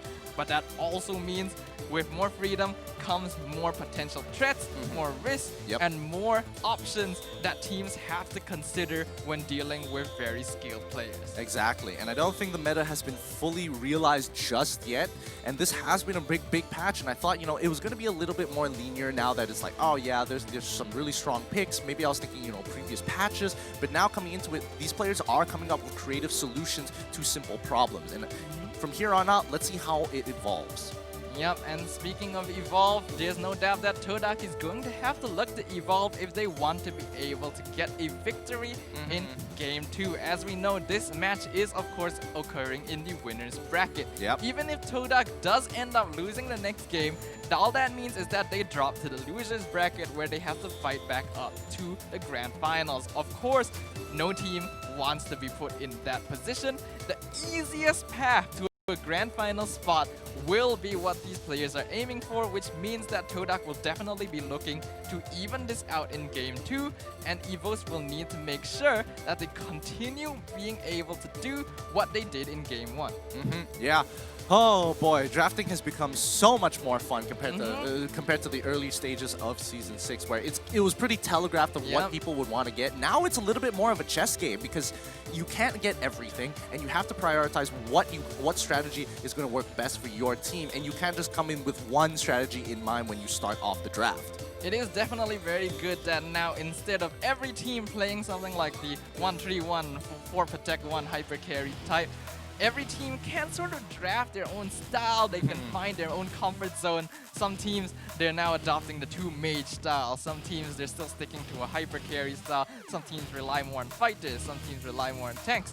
There's so much opportunity for these teams, but there's no doubt that mages are starting to come back into the meta in a very big way. However, how the teams play them is really going to affect how effective they are, because we did see TODAK play with 2 mages earlier, the Farsa and the Harif, and it did not work out for them. Yeah,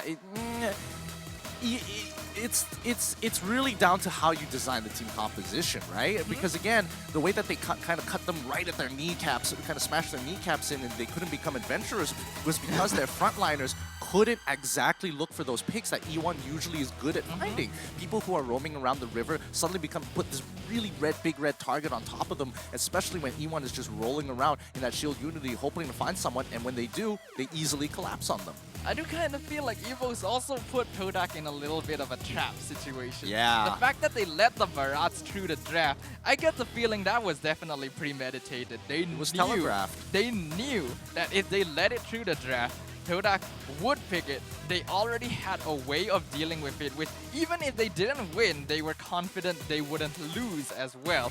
And since that cemented one pick for TODAK, which they normally don't pick up, even if it is a strong pick, sometimes comfort in playing a hero makes a big difference. Yeah, honestly, I don't think comfort in playing in the hero, especially in the case of Barat, comes by. It's not too difficult to get his mechanics down. I think the only thing is just the Daytona's Welcome and Flicker. I think that's the most difficult ability he has overall.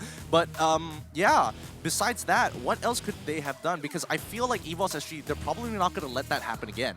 Because it's very easily like countered to deal with. This is one of those traps that they can only do one time, and if TODAK is able to adapt very quickly, they can identify two problems and take them out instantaneously. Which is, oh, if I ban out the carry and I see you ban out the Barat, then I know don't have to worry about the Barat composition anymore. Let's see where we can go from there.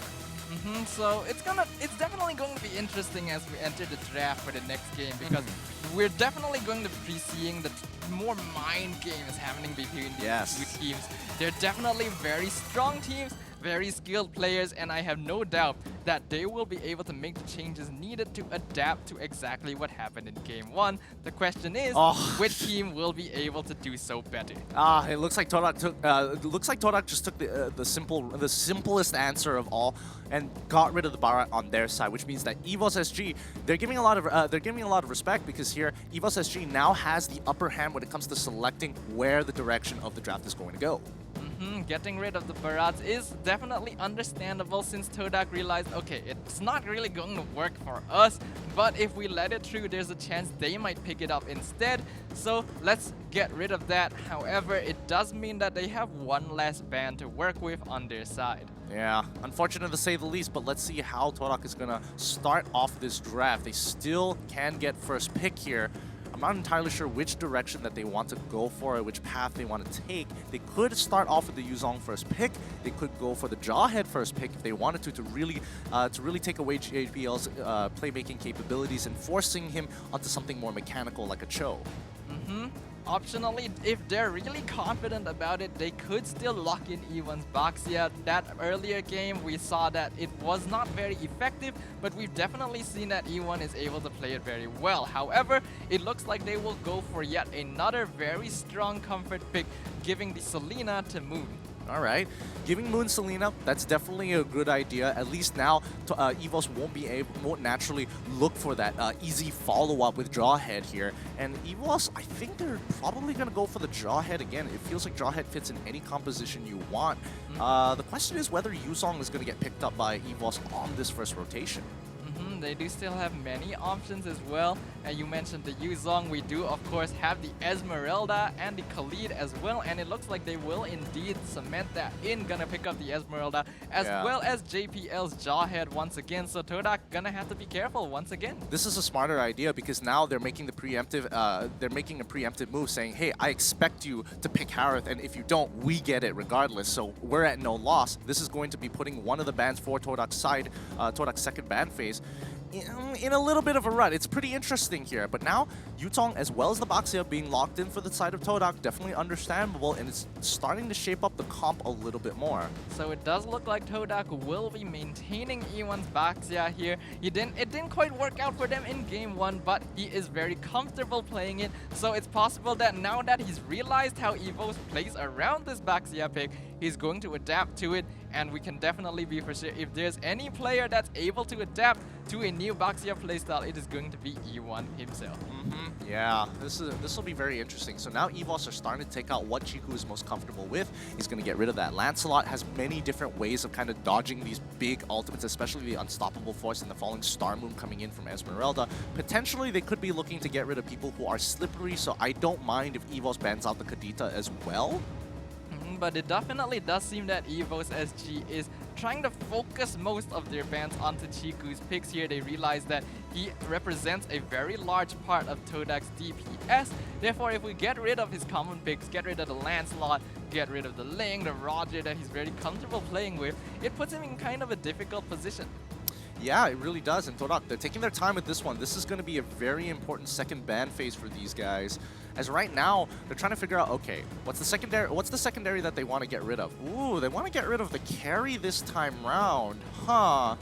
If they want to get rid of the carry, what does TODAK want to bring to the table that has a decent amount of life and doesn't want to die. Well, Carry does naturally deal quite a lot of damage to characters such as Yuzong or the Baxia, so perhaps they just want to get rid of it for safe measure. However, I do feel like EVOS is not very likely to pick up the carry again, considering that TODAK's comp this time is notably different from last time. I actually thought they would focus their bans more on mages, such as the Harif or the Lunox. Yeah, that's what I was thinking too. I was thinking more of like whether or not they would ban out the Harith, but I feel like TODAK want to be able to pick it up for themselves in this case, and especially when you're up against an Esmeralda, the more Harith is in that Zaman Force and getting those Chrono Dashes, the stronger technically that Esmeralda gets, because she's able to pick off a lot of that shield. But this time around, TODAK is going to be banning out the Harith on top of EVOS banning out the Khalid. Very interesting. EVOS making sure that their side lanes are going to be safe, Thamos being the strongest of the bunch, so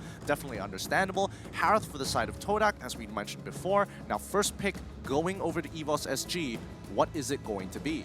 They do still have the Lunox open if they want to completely get rid of it from the TODAK's hands. The fact that they had to ban out Harif is unfortunate because of the fact that EVOS already has the Esmeralda, which means they cannot pick it up for themselves. So better to get rid of it so that EVOS cannot pick it up for themselves as well. But very interesting pick here. Looks like EVOS is going to go with the Bruno.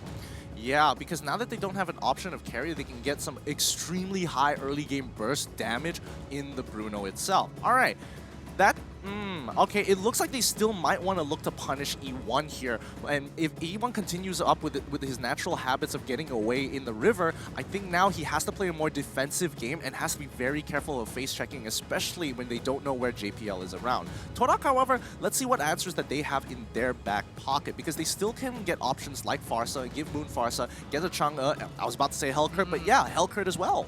Yes, Hellcurt is probably one of the few remaining viable assassins in the pool, and he is definitely going to be very strong. And considering that many of the stronger offlaners in the pool have already been banned out, I did kind of see this happening as well. TODAK will be finishing off the draft with the X-Borg. He's solid and strong. Obviously not quite as high tier compared to picks such as the Yuzong and the Khalid, but in the current situation, I do believe it is the best thing they have, and if played well, could have quite a lot of impact against characters such as the Esmeralda and the Tamis. Personally, instead of X-Borg, I probably would have gone for the Lunox there. In my personal opinion, but you know, it's really preference and what options that the players have left, especially for X-Ray, who is known to be a dedicated off-lane player. So it's understandable if he wants to take X-Borg, and it fits the build as well. Finally, EVOS SG lock in the Valier. Yep, taking away a lot of their options. However, that could be a point of weakness here, because if he gets picked off by if he gets picked off by the Selena or the Hellcurt, it's very easy for them to do so. Yep, but it is also a fairly effective counter against characters that want to jump into the middle of your team or into your backline, such as the Yuzong or the Baxia. So this is going to kind of be a skill-based situation. Will Aeon on the Valier be able to avoid getting one shot while keeping the rest of his team safe? Because while it is true that Valier has a lot of peel, you did mention he is squishy, and if they catch him out, there's basically one less hero for the side of EVOS SG. Yeah, it's a game of rock, paper, scissors. Who finds who first and who deploys the first blood? This is going to be a very interesting matchup here. Potentially the final game for EVOS SG to grant themselves the golden ticket into the finals, or it's going to be one more game to fight and struggle and steal it away from their palms for TODAK. Yep, this is going to be a very, very exciting game, and I'm sure that all of you viewers are looking forward to it as well. As we enter into the Land of Dawn, this is going to be Game 2 of our third best of 3 series of the day, the upper bracket match between Team TODAK on the blue side and EVOS SG on the red side. EVOS was able to secure a victory in Game 1. We'll see whether or not the modifications made to TODAK's draft will allow them to even this out, or will EVOS secure their spot in the grand finals? Yeah, I think they're just gonna harass them straight away. Like EVOS at level 1, they don't stand much of a chance at all. Chiku, he's forced to get ejected over, and the Revitalize coming up from E1. Aeon, he's ready with the fireballs. There's nothing they can do. Moon is too low. They could steal this away. Wait, can they actually get this? And yes, they do. They managed to pull it off. Moon, he survives 1 HP, but unfortunately, with the magic worship, it ain't gonna be enough. Aeon is picking up everybody. Level 1 goes over to EVOS SG, and there is nothing that TODAK can do about it. EVOS immediately recognizing the fact that their team comp is very, very strong. Level 1, immediately going for it. And Aeon, we have to say props to him, hiding in that bush the entire time, waiting for an opportunity. He was definitely waiting to see if he could steal the blue buff, but the moment they noticed, hey, I can get a pick off here, immediately changed his target, got a double kill. Soul gets caught by the Abyssal Arrow, will be able to get away, however, but Formasi will join him. E1 will be able to catch him with the shield unity, but will he be able to get away? The passive from Yuzong stealing some of his HP, but he will be able to get out safely. Oh boy, that was a little scary there. Luckily, it's going to be A-okay for both TODAK and EVOS for now. A pretty good start for EVOS SG. Starting the game off with 3 kills is always a plus. However, I do think TODAK, especially in the beginning, have to be more aware of the types of openings, especially when they knew that level 1 was impossible to win against EVOS SG.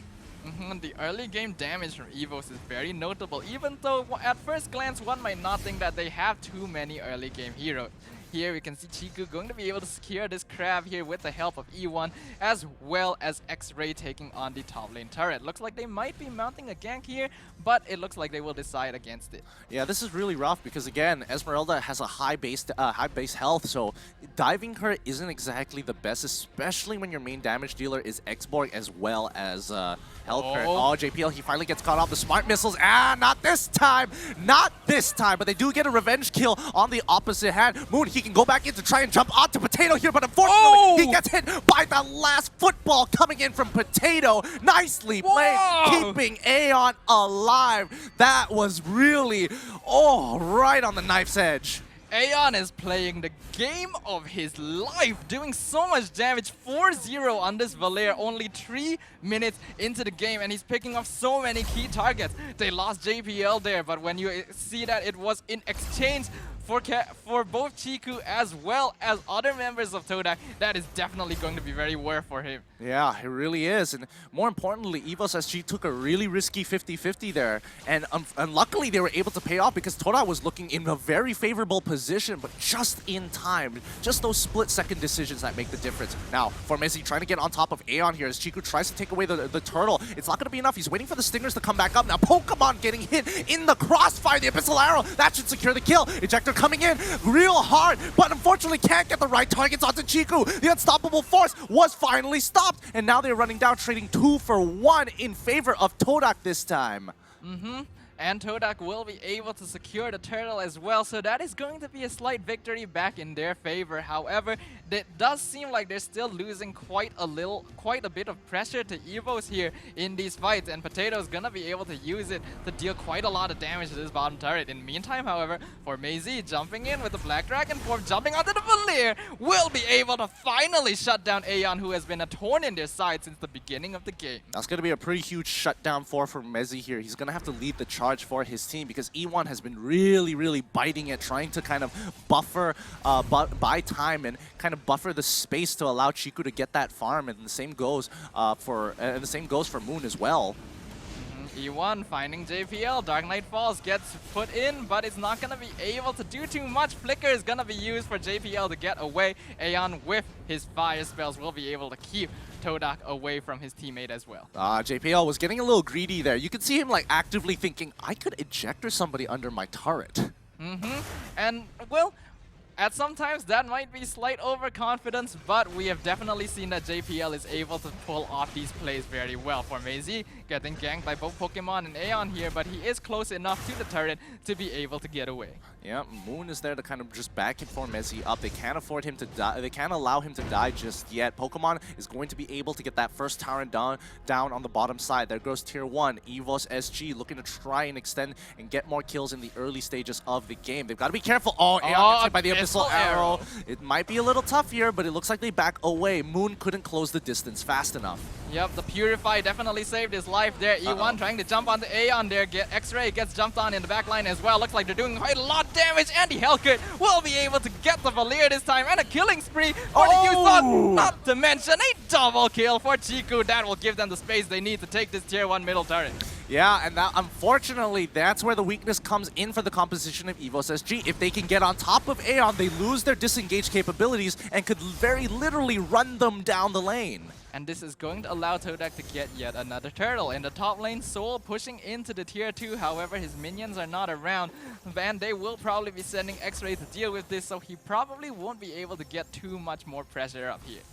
Yep, Soul, he was able to get a little bit of damage, a good amount of damage actually, more than 50% on that that top tier 2. But now the rest of the team has to really take into consideration how they take these fights, because again, Formezi as well as E1 can run down Aeon. So the moment they touch him with a little bit of CC, it's going to be easy follow-up for Moon.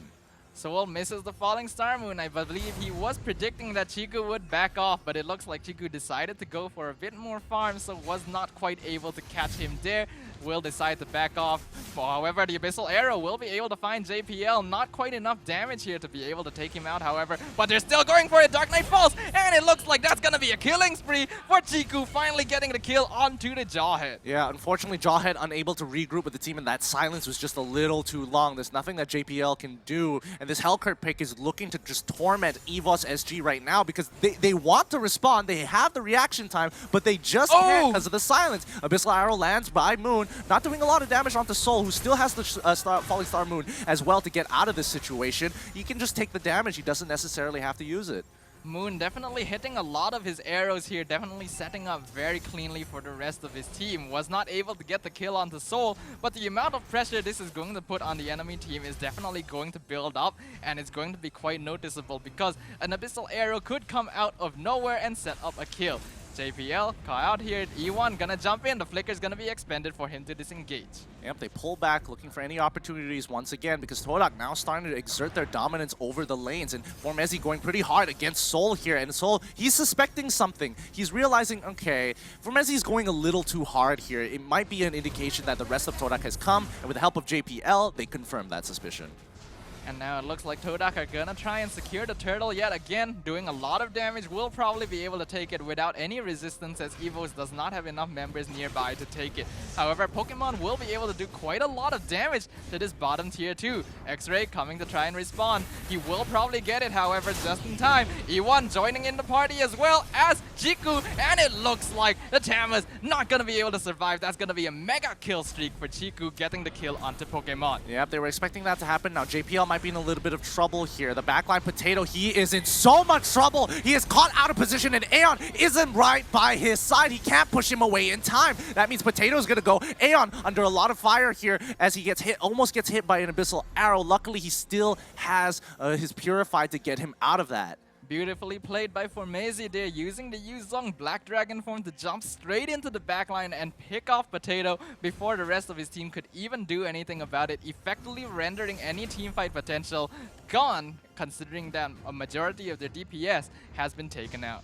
What can they do here? I mean, EVOS SG is looking to play the side lanes to minimize the amount of gold, minimize the amount of gold discrepancy. Oh, Pokemon now in trouble, gets hit by gets one shot straight away. Chiku is just that big in this game. Got caught by Moon's Abyssal Arrow once again. The Selena doing so much work for TODAK right now, setting up kills left and right, and this is allowing TODAK to finally come back on top in this game here, and we are seeing a definite reversal from game 1. Yeah, now Esmeralda is going to be in a comfortable position where Formezi really can't fight her, no matter how hard he tries in this 1v1. There needs to be some X factor or some outside factor to change that, because Soul, he's pretty big. He's been farming pretty much the entirety of the game. Look at that damage onto X-Ray. He dodges it, but unfortunately hits JPL in the brush. I don't even think that was expected. They just saw the jaw hit there after the Abyssal Arrow landed, and now we have 4 members of TODAK in the top lane. Ejector onto E1, drops him into the tower yet again. Formezi jumps in with the Black Dragon form, gonna be able to do a lot of damage to the backline. That's a monster kill, double kill for Chiku, and an unstoppable streak onto the Bruno, and a triple kill for Chiku. Oh Lord. Oh Lord, he coming, man. Oh Lord, Chiku comes in, double kills them on the first stinger shot, targeting Aeon, and unfortunately targeting JPL, and Potato just happened to be in the wrong place at the wrong time. He just became collateral damage. If there was any doubt that Chiku had not come online yet in this game, all those doubts have been completely quelled with a beautiful play in the top lane, and it will allow them to secure the Lord as well. We are suddenly noticing a very evident weakness in that of EVOS' comp, in that in a situation where the entire team is death-balling 5v5, there is no doubt that TODAK's team has a lot more damage output in comparison. Yeah, and that's what happens. And that's what happens when you have an early game composition. Yes, it scales towards the late game, but you know, mid game is going to be an awkward position to be in because that's when TODAK is really going to shine. And Chico, he's been farming very, very hard for the past 11 minutes. Despite the amount of deaths that did occur, he was able to kind of bring it back for this game. Moon once again realizing that there could be people in the bush, scouts it out and manages to hit JPL with the Abyssal Arrow, giving them the information they need to safely push in the tower. And now TODAK gonna be trying to apply pressure onto the tier 2 in the top lane. Yeah, I think the Selena pick has been really, really beneficial for TODAK because it's making sure that these they don't have to necessarily face check these brushes. They can just use the Abyssal Arrows, and JPL, he can't seem to get these outflanks without them. TODAK now knocking onto the front door of EVOS with the Lord in the bottom lane, and it looks like it's going to be ejected into Chiku into the back line, but the rest of his team is not there to respawn, and that's going to be a legendary, completely destroys Potato, and that's going to be a kill onto Aeon in the back line for the Yuzong as well. For Maisie gets thrown out, there's going to be a shutdown onto the Hellcurt by JPL, but they're going to lose many members in exchange, and they are continuing. Soul, now the next target of attack, you will have to expend Flicker to get out of their ejector onto E1 once again, but there is no one there to follow it up. There's no minions, however, which means TODAK has to back off. I mean, luckily there were no minions that time. Oh my goodness. It's so unfortunate because Potato was getting targeted by Chiku, and unfortunately Aeon, he might have been able to survive that situation, but unfortunately he couldn't, but he became collateral, gets hit by the Abyssal Arrow, and there he goes. There goes Soul. They don't have an answer to the Selena besides the Purifies. Esmeralda jumping in a little bit too prematurely there. I don't think he realized that so many members of TODAK were still around. He probably thought he could get 1 or 2 pickoffs by himself, and that the rest of the team had already backed off, but will lose his life for that miscalculation before the rest of his team can come back alive. Yeah, and now EVOS, they just have to play on the back burners for now. They can't really do too much about this situation. They have to wait for TODAK to make the mistake, because if they walk up too far, it's just going to be another free kill. They have no safe way of face-checking brushes except for Aeon, but the moment Aeon gets into range, that just means that Chiku can pounce on him straight away. Yep, EVOS SG are in a very precarious situation right now, especially when you consider the fact that Chiku can simply jump in and completely obliterate Potato, despite the fact that he has already built up a lot of items. But those items aren't going to mean anything if you get one shot straight away, and that is exactly what this Hellcurt is aiming for in every single fight. Yeah, eventually, I mean, once Potato gets his 3rd core item, he might consider looking to get either a Winds of Nature or at the very least a Twilight Armor to protect himself from the burst, because that is just too much to handle for any one of the squishier members on the side of EVOS SG, especially for Aeon and Potato. Abyssal Arrow trying to find people once again. Soul will just barely avoid it, as well as E1 jumping in, but the Abyssal Arrow is constantly coming out from Moon right here. Looks like they're gonna apply pressure into the top lane. Black Dragon form comes out for Maisie, jumping straight in, and this is gonna allow them space to take the very last inhibitor turret on the side of EVOS SG. Abyssal Arrow once again finding Pokemon, but they're probably not gonna jump in on this, but look at the amount of damage taken just from one arrow. Yeah, it is a rough situation, and now EVOS is going to be put in a even more difficult situation as TODAK looks to close this game out. 5 seconds until Lord comes out, but the super minions coming out from the side of TODAK's base, that's just too much to handle. EVOS, they can't necessarily go out to contest Lord and protect their base at the same time. It's just too short of a time period. However, they are going to try it because they know that this is going to be the Lord that could secure TODAK the game. Abyssal Arrow once again finds JPL. He will lose his immortality, and he will probably lose his life very soon as well. For Maisie, effectively choking out the entire backline. That's going to be a godlike 2 kills in the backline, 3 onto the Bruno as well. And it looks like we're going to see the minions end the game once again. Yet another MVP to the minions this time. doing so much damage to the crystal because TODAK was able to take the attention of EVOS away, and that's really, you really can't respond to that. They wanted to defend that crystal, but when they had the entire side of TODAK breathing down their necks, there was nothing they could do about it. I don't think it mattered no matter what, because again, it's a Lord versus super minions coming into your base. So EVOS made the decision of, yeah, we're gonna make our stand right here, right now. If we die, whatever, because we're gonna lose the game anyway. So definitely interesting decision coming in from EVOS SG. If they wanted to drag the game longer, they probably just could have sat in base the entire time and just, you know, keep wave clearing and hopefully kill the Lord in the process.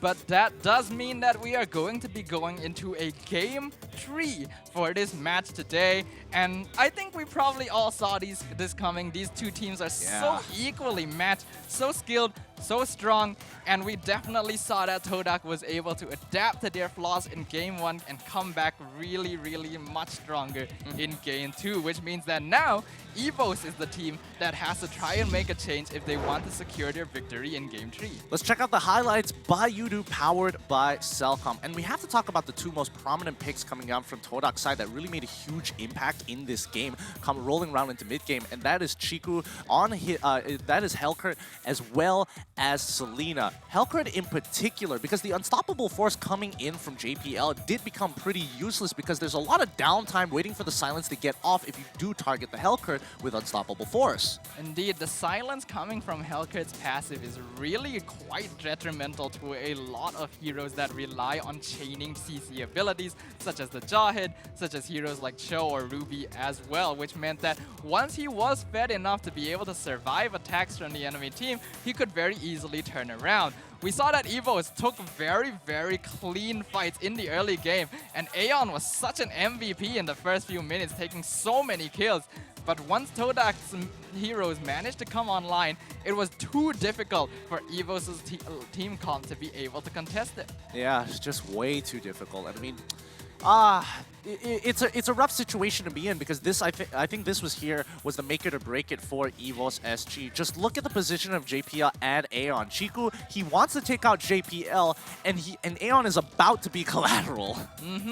You can just see the amount of damage coming out from Formezi here, catching all 4 members of EVOS with a Dragon Tail, and all of a sudden, where did my HP go? And then Chiku comes in and finishes them off with the Deadly Stingers for a triple kill. And from that point onwards, TODAK was just on a complete roll, and there was nothing EVOS could do to stop them, especially when Chiku keeps jumping into the backline and one-shotting the Bruno just like this. Yeah, it's just the collateral every single time. Chiku is making sure he lines it up perfectly to hit as many people as possible. And yes, Deadly Stingers work really, really well against one target, but it works as a great AoE ability if people are just lined up perfectly. And of course, Formezi did very well in this game for fulfilling his role as a Yuzong here, basically jumping into the backline of the enemy team every single fight. We can see in this last fight of the match as well here. He just jumped in, separated 3 members of EVOS completely. Chiku comes in, cleans it up. Very well played. Truly it is, but now let's have a look at the item build. Let's see how far they were in most of their items, because I think it's only 2 to 3 items for most of them. Yes, Chiku was able to get a full build by the end of the game in comparison to Potato. His items are superbly more expensive. We can definitely see that TODAK was able to completely dominate the game from a certain point on. Not only Chiku, but other members of the team such as Formezi and X-Ray were able to build and complete 3 or 4 items. Formezi himself was full build as well towards the end of the game, which just meant it was so difficult to deal with this Yuzong in their backline.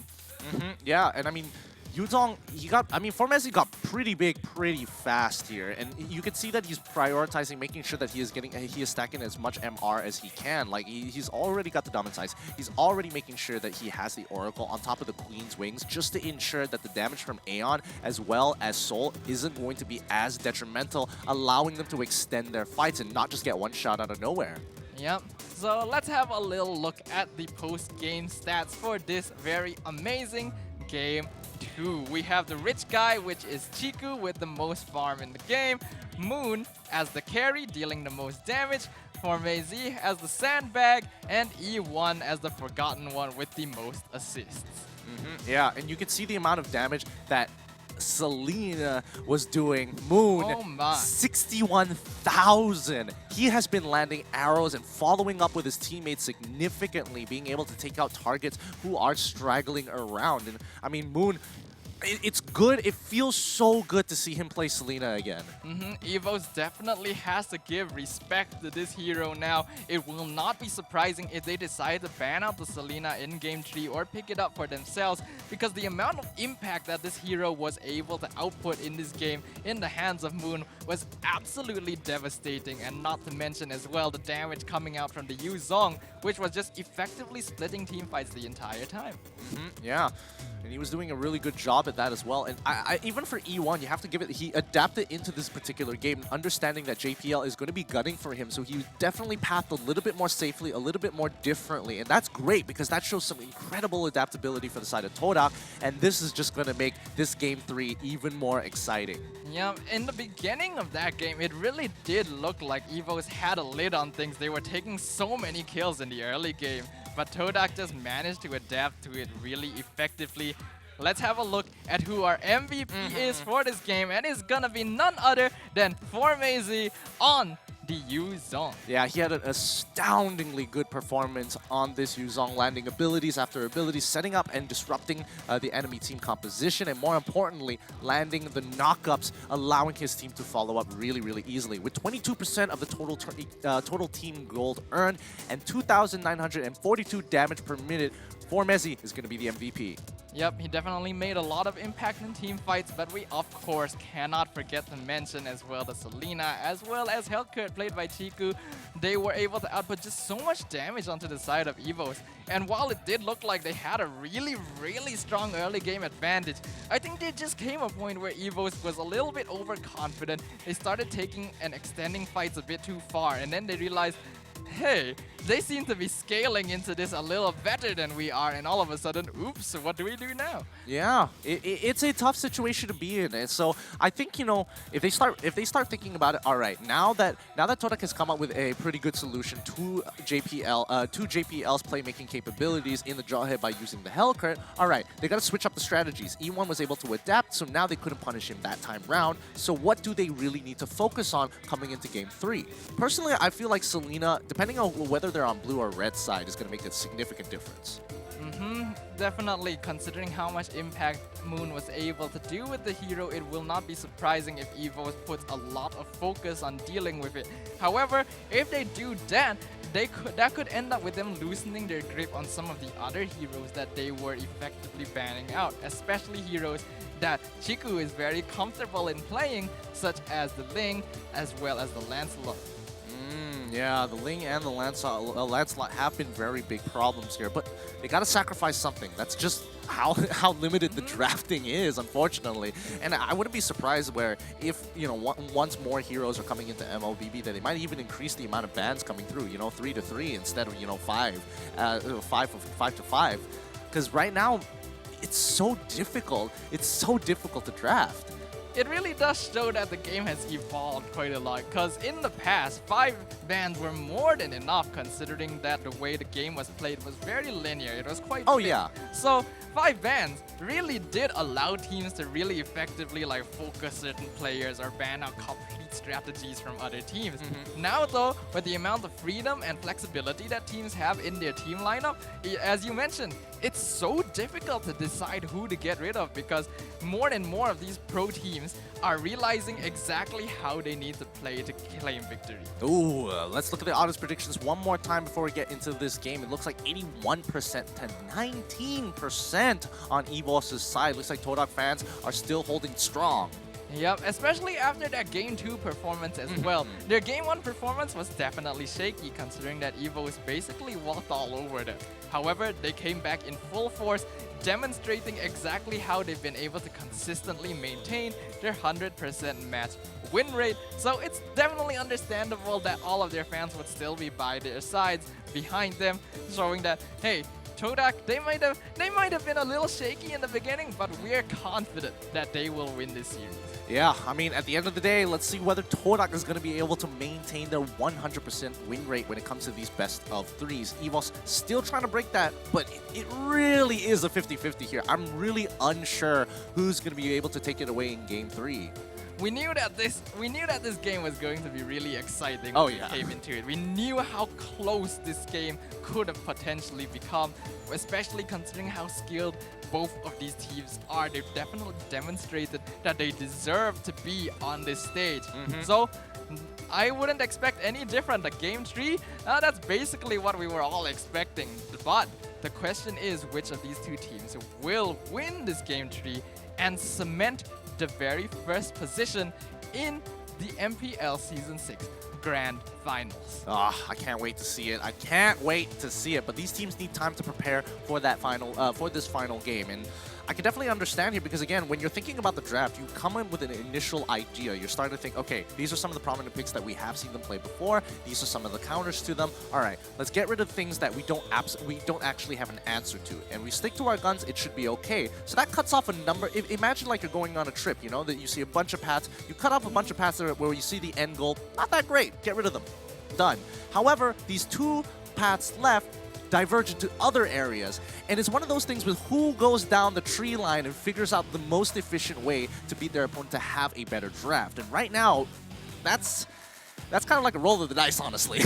Yeah, there's no doubt that with the current method of changes to the patterns that we just recently observed, it really, really has become a competition to see which team is truly the best at MLBB, because in the past, it was basically just a competition to see who was best at the hyper carry meta. Yeah, it really was. Like, before this, we were just playing checkers. Now it feels like we're playing some real chess here, where, you know, the two most important things, the drafting and the way you open up with your composition, are going to determine how the early to mid game is going to go. And by far, it has been, based on this statement alone, pretty accurate.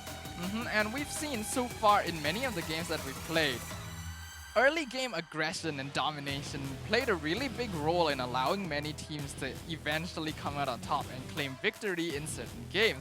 However, we saw the complete opposite of that in this previous game too, where despite the overwhelming advantage that EVOS had in the early game thanks to the skilled plays of Aeon, they eventually fell off really hard, which goes to show you can't focus so hard on your early game that you end up completely dropping the ball towards the rest of the game and allowing the enemy team to come back online. Yeah, I think during that mid-game itself, I think EVOS could have attacked the map a little bit better because they were trying to show aggression. However, the moment the level 4 started to start rolling in, that's when they had a big problem because the goal differential wasn't increasing. There was no real way for them to punish their opponents, and I think the easiest way to have done that is really start attacking the jungle from minute 1 and keep that up until that level 4.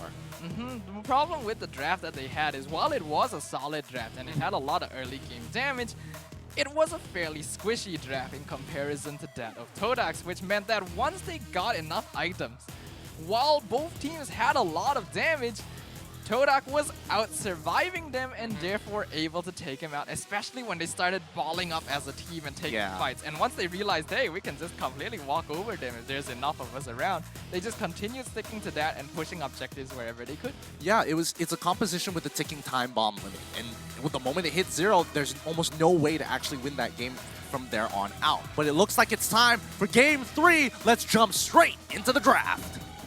Looking forward to seeing exactly what's going to happen here. This is going to be the very, very last game between TODAK and EVOS SG in this match to determine which of these two teams are going on to the Grand Finals. Will it be TODAK, who so far has maintained a 100% match win rate throughout the regular season as well as the playoffs? Or will it be EVOS SG, who against all odds secured a win against previous champions RSG in day 1 and have shown a promising performance so far?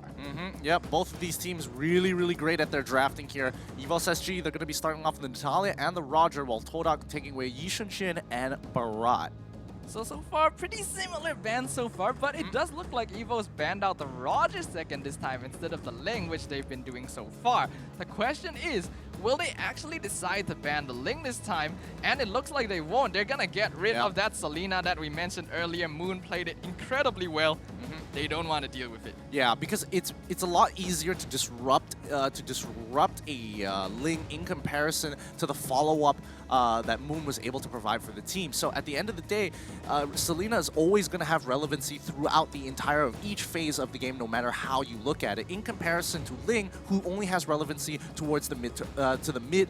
I would say arguably mid, but like the later half of the mid game to late game. It is certainly understandable that they would get rid of the Ling ban here, because I do feel like even if they do let it through the ban phase this time, I don't really think TODAK is gonna pick it up. Once again, they're gonna start with E1's back, which just goes to show they're confident. TODAK knows how to play this hero, and even though it was countered before, they're still gonna go with it because I guess E1 is just that comfortable with playing the Baxia. I mean, that just shows that they don't have any other prominent picks in the arsenal and are waiting for EVOS to show their hand before they give something up, because Baxia is always going to be Baxia, right? When you're talking about hard counterplay, right? Not a lot of heroes can actually deal with a lot of these tanks overall. It's just, okay, they die, that's whatever. But EVOS SG, on the other hand, they're looking to punish this one more time. TODAK can actually lock in the Hellcurt here with no problems whatsoever, knowing that JPL is going to be playing onto this Jawhead. But Yuzong is going to be a little bit more interesting for the side of EVOS SG. Pokemon is probably, Pokemon or Soul is probably going to be playing this. Looks like my predictions were wrong. Chiku is actually going to be cementing this Ling here, which goes to show there is a reason that EVOS have prioritized this ban so far, and we've definitely seen Chiku play the Ling to a very effective extent throughout the regular season. But will he be able to do so in this game, especially when we've seen that recently Ling as a hero has not been performing quite as well as he used to in various games. Looks like, you know, EVOS SG is reverting back to things that they are very comfortable with. I mean, JPL, once again, he's going to be going on to that Jawhead, and Yuzong is traditional. Potato specifically going on to carry. I guess they do give quite a lot of respect to E1 here, because there isn't too many answers to it, and, you know, carry is just an anti-tank shredder.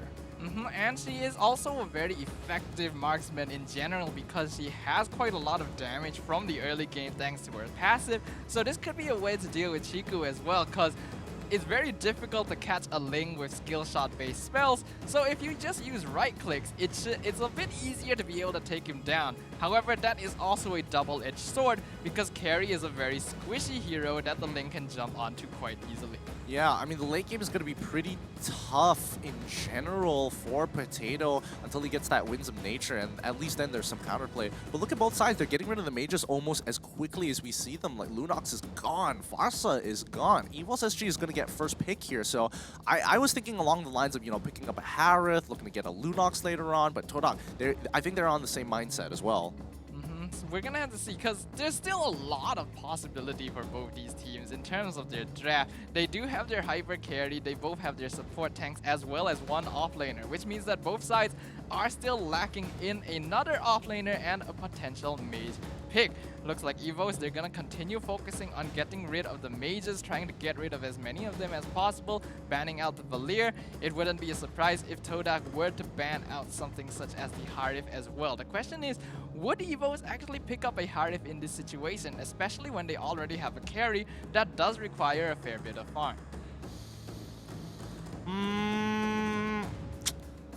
It's a tough call. It really is a tough call. But TODAK, they're going to be banning out the Eudora. This is pretty smart as well. Getting another hard counter to deal with, making sure that they could lock Ling in place here. However, I think that TODAK has plenty of options for secondary win conditions. And EVOS, they have to stop thinking about looking to get the counterplay against Ling, because I think at this point, they've kind of run out of options and they need to come up with a secondary win condition for themselves. And notice Esmeralda is actually still in the pool. They haven't banned her out yet. So that's actually still a mage pick that either side could potentially pick up. So I think EVOS will avoid it a little bit, considering that TODAK already has the Baxia, which is a bit of a natural counter. However, they're gonna be picking up the Ruby. We did see a lot of Ruby towards the end of the regular season, but with the recent nerfs that she's received, it has not been quite as popular a pick to many of these teams. Still, lots of CC and a fair bit of tankiness to go around. Yeah, it looks like EVOS SG are putting quite a lot of eggs in the potato basket right now. In TODAK, yeah, they lock in the Chang'e as well, the classic Moon Chang'e, on top of X-Ray having access to Cho. So there's not a lot of options left here. Let's see what EVOS SG have up their sleeves to actually deal with a composition like this.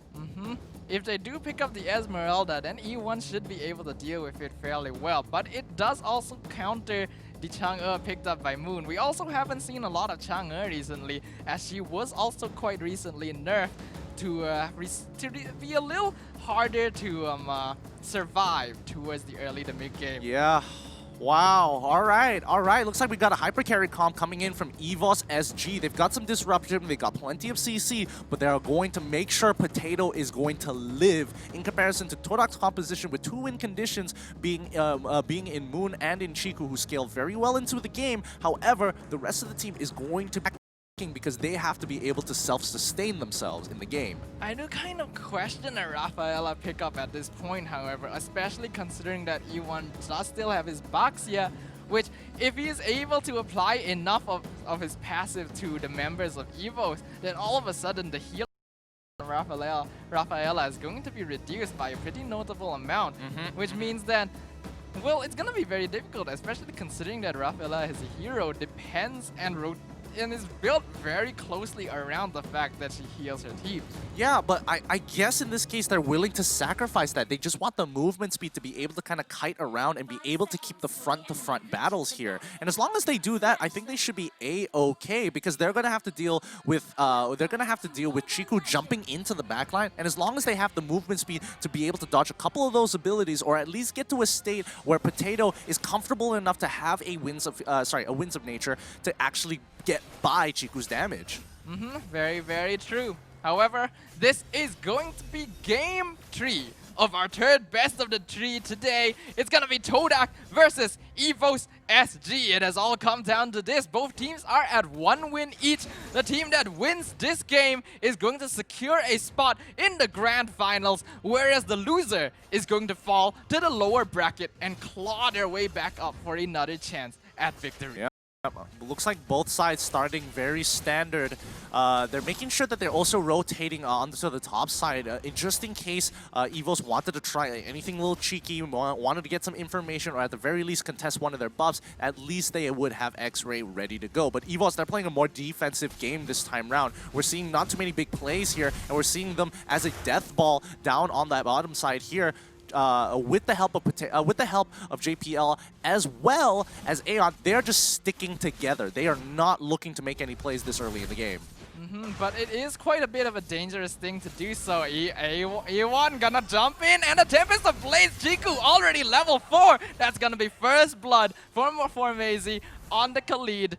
And they're gonna be able to take out Pokemon playing the Yuzong in the bottom lane. Wow, he is a fast farmer. My goodness, he got to level 4 so quickly, and you can already see that EVOS SG on the other side of the map just they are trying to keep Potato alive, but now this opens up an opportunity for TODAK to try and look to punish these side lanes, because they know for a fact that they aren't going to leave Potato's side. Maybe one of them, so. We're just gonna have to see whether TODAK wants to play for rotations and cutting them off, or looking to dive it is. Looks like they're gonna continue here. E1 jumping in, gets caught in the CC, but it's not gonna matter. The Tempest of Blades once again gets another kill onto Soul in the top lane. EVOS SG side lanes are completely unprepared to deal with Chiku right now, who has already hit level 5 2.5 minutes into the game. Yeah, he is just a fast farmer, man. And now the next wave is gonna come, and they should be able to break this shield on this turret with no issues whatsoever. That's gonna be a huge swing of gold in their favor. EVOS SG looking to rotate and respond to what's going on into the top lane. We can see the rest of the team. Yep, the full team is coming into the backside. E1, he sees what's going on. And unfortunately, another Way of the Dragon onto Soul. He's going to die. Oh, he flickers on out of there. I'm offended to buy a little bit more time. And this is it. EVOS SG found an opportunity to get back at them. Soul still alive with 1 HP. He managed to spell vamp his way to victory. And now EVOS has punished TODAK at the cost of a tower 3 minutes into the game. Beautifully played by Soul there. Catches all 3 members of TODAK with the I'm Offended, basically setting it up perfectly. If he had not managed to do that, there is no doubt that he would have lost his life way before the rest of his team was able to arrive, which is going to allow them to even it up just a little bit. However, Chiku being able to participate in killing a tower completely in these first few minutes of the game is going to give him a really big boost in terms of net worth. Yeah. Oh wait, Pokemon is going for this 1v1 against Formezi here. It's a level 6 to level 5 situation. He needs to get that passive off to at least even out the gold. Unfortunately, both sides wanting to take priority for this turtle, but Pokemon's a little low here. He pops into the Black Dragon form. They're going to initiate the fight. However, JPL has already been caught by the way of the dragon here. Chiku doesn't find an opportunity. He wants to disengage from this fight. Meteor Shower is going to be ending. Rest of the team pulls back. Pokemon getting a great Dragon Tail. Formezi goes down first, and now they have broken the lines, and they are going for a killing spree here. 3-0 in favor of EVOS SG. What a 50-50. TODAK went in there expecting to be able to completely dominate that fight, but they really do underestimate the amount of CC that is able to come out from a Ruby pick. She was able to pick off and catch 3 members of TODAK once again in the backline with the Arm Offended, basically rendering them ineffective for a long period of time. I feel like TODAK just kind of over-exceeded their welcome right there. The moment they realized they couldn't jump in for that fight, they should have backed off. The fact that they stuck around so long gave a chance for EVOS to be able to turn that fight around. I mean, to be fair, in their own argument, I think they had a great opportunity there, but unfortunately, the situation was just you have to either all in or all out, and JPL finding a catch onto X-Ray here, it's not looking good. However, top side, it's going to be Pokemon who gets punished. Now, EVOS are on the back, are slightly behind when it comes down to it. However, it's a tough battle. Like, both sides are really struggling for power as it slowly transitions to the mid game. Both teams are definitely looking to be very even, barely any net worth difference in both sides right now. I think they are eyeing Chiku here. JPL does see him. He's gonna try and jump on top of him, but the rest of TODAK is there waiting for it. I think he realizes something is off, especially considering Chiku is just running around, but he's gonna jump in. And Tempest of Blaze comes out, drops onto Aeon. His HP drops really low, but he's gonna be able to get out, and Chiku's gonna lose his life. That's a killing spree for Potato, and Pokemon's gonna jump in. He's gonna be able to split the fight yet again, meaning yet E1 is completely isolated. That's gonna be a double kill for Potato on the carry. Oh no, Chiku miscalculated the amount of damage he could put onto Aeon here. Aeon survives with a sliver of HP, and with that life, that holy baptism completely crushing Chiku, locking him in place enough for EVOS to respawn. A good 50-50 there, and I think honestly, it would have been tougher, but Formezi now gonna get caught by the holy baptism one more time. JPL, he knows what he wants to do. He's gonna walk up, he's gonna eject her, and the smart missiles is gonna finish him off. Quicksand Guard wasn't quite enough to save him there. However, in exchange for his life, TODAK will be able to get the turtle in the bottom side. However, Aeon making quite a lot happen. The Holy Baptism, while not usually seen as a very reliable source of CC, making a lot of stuff happen.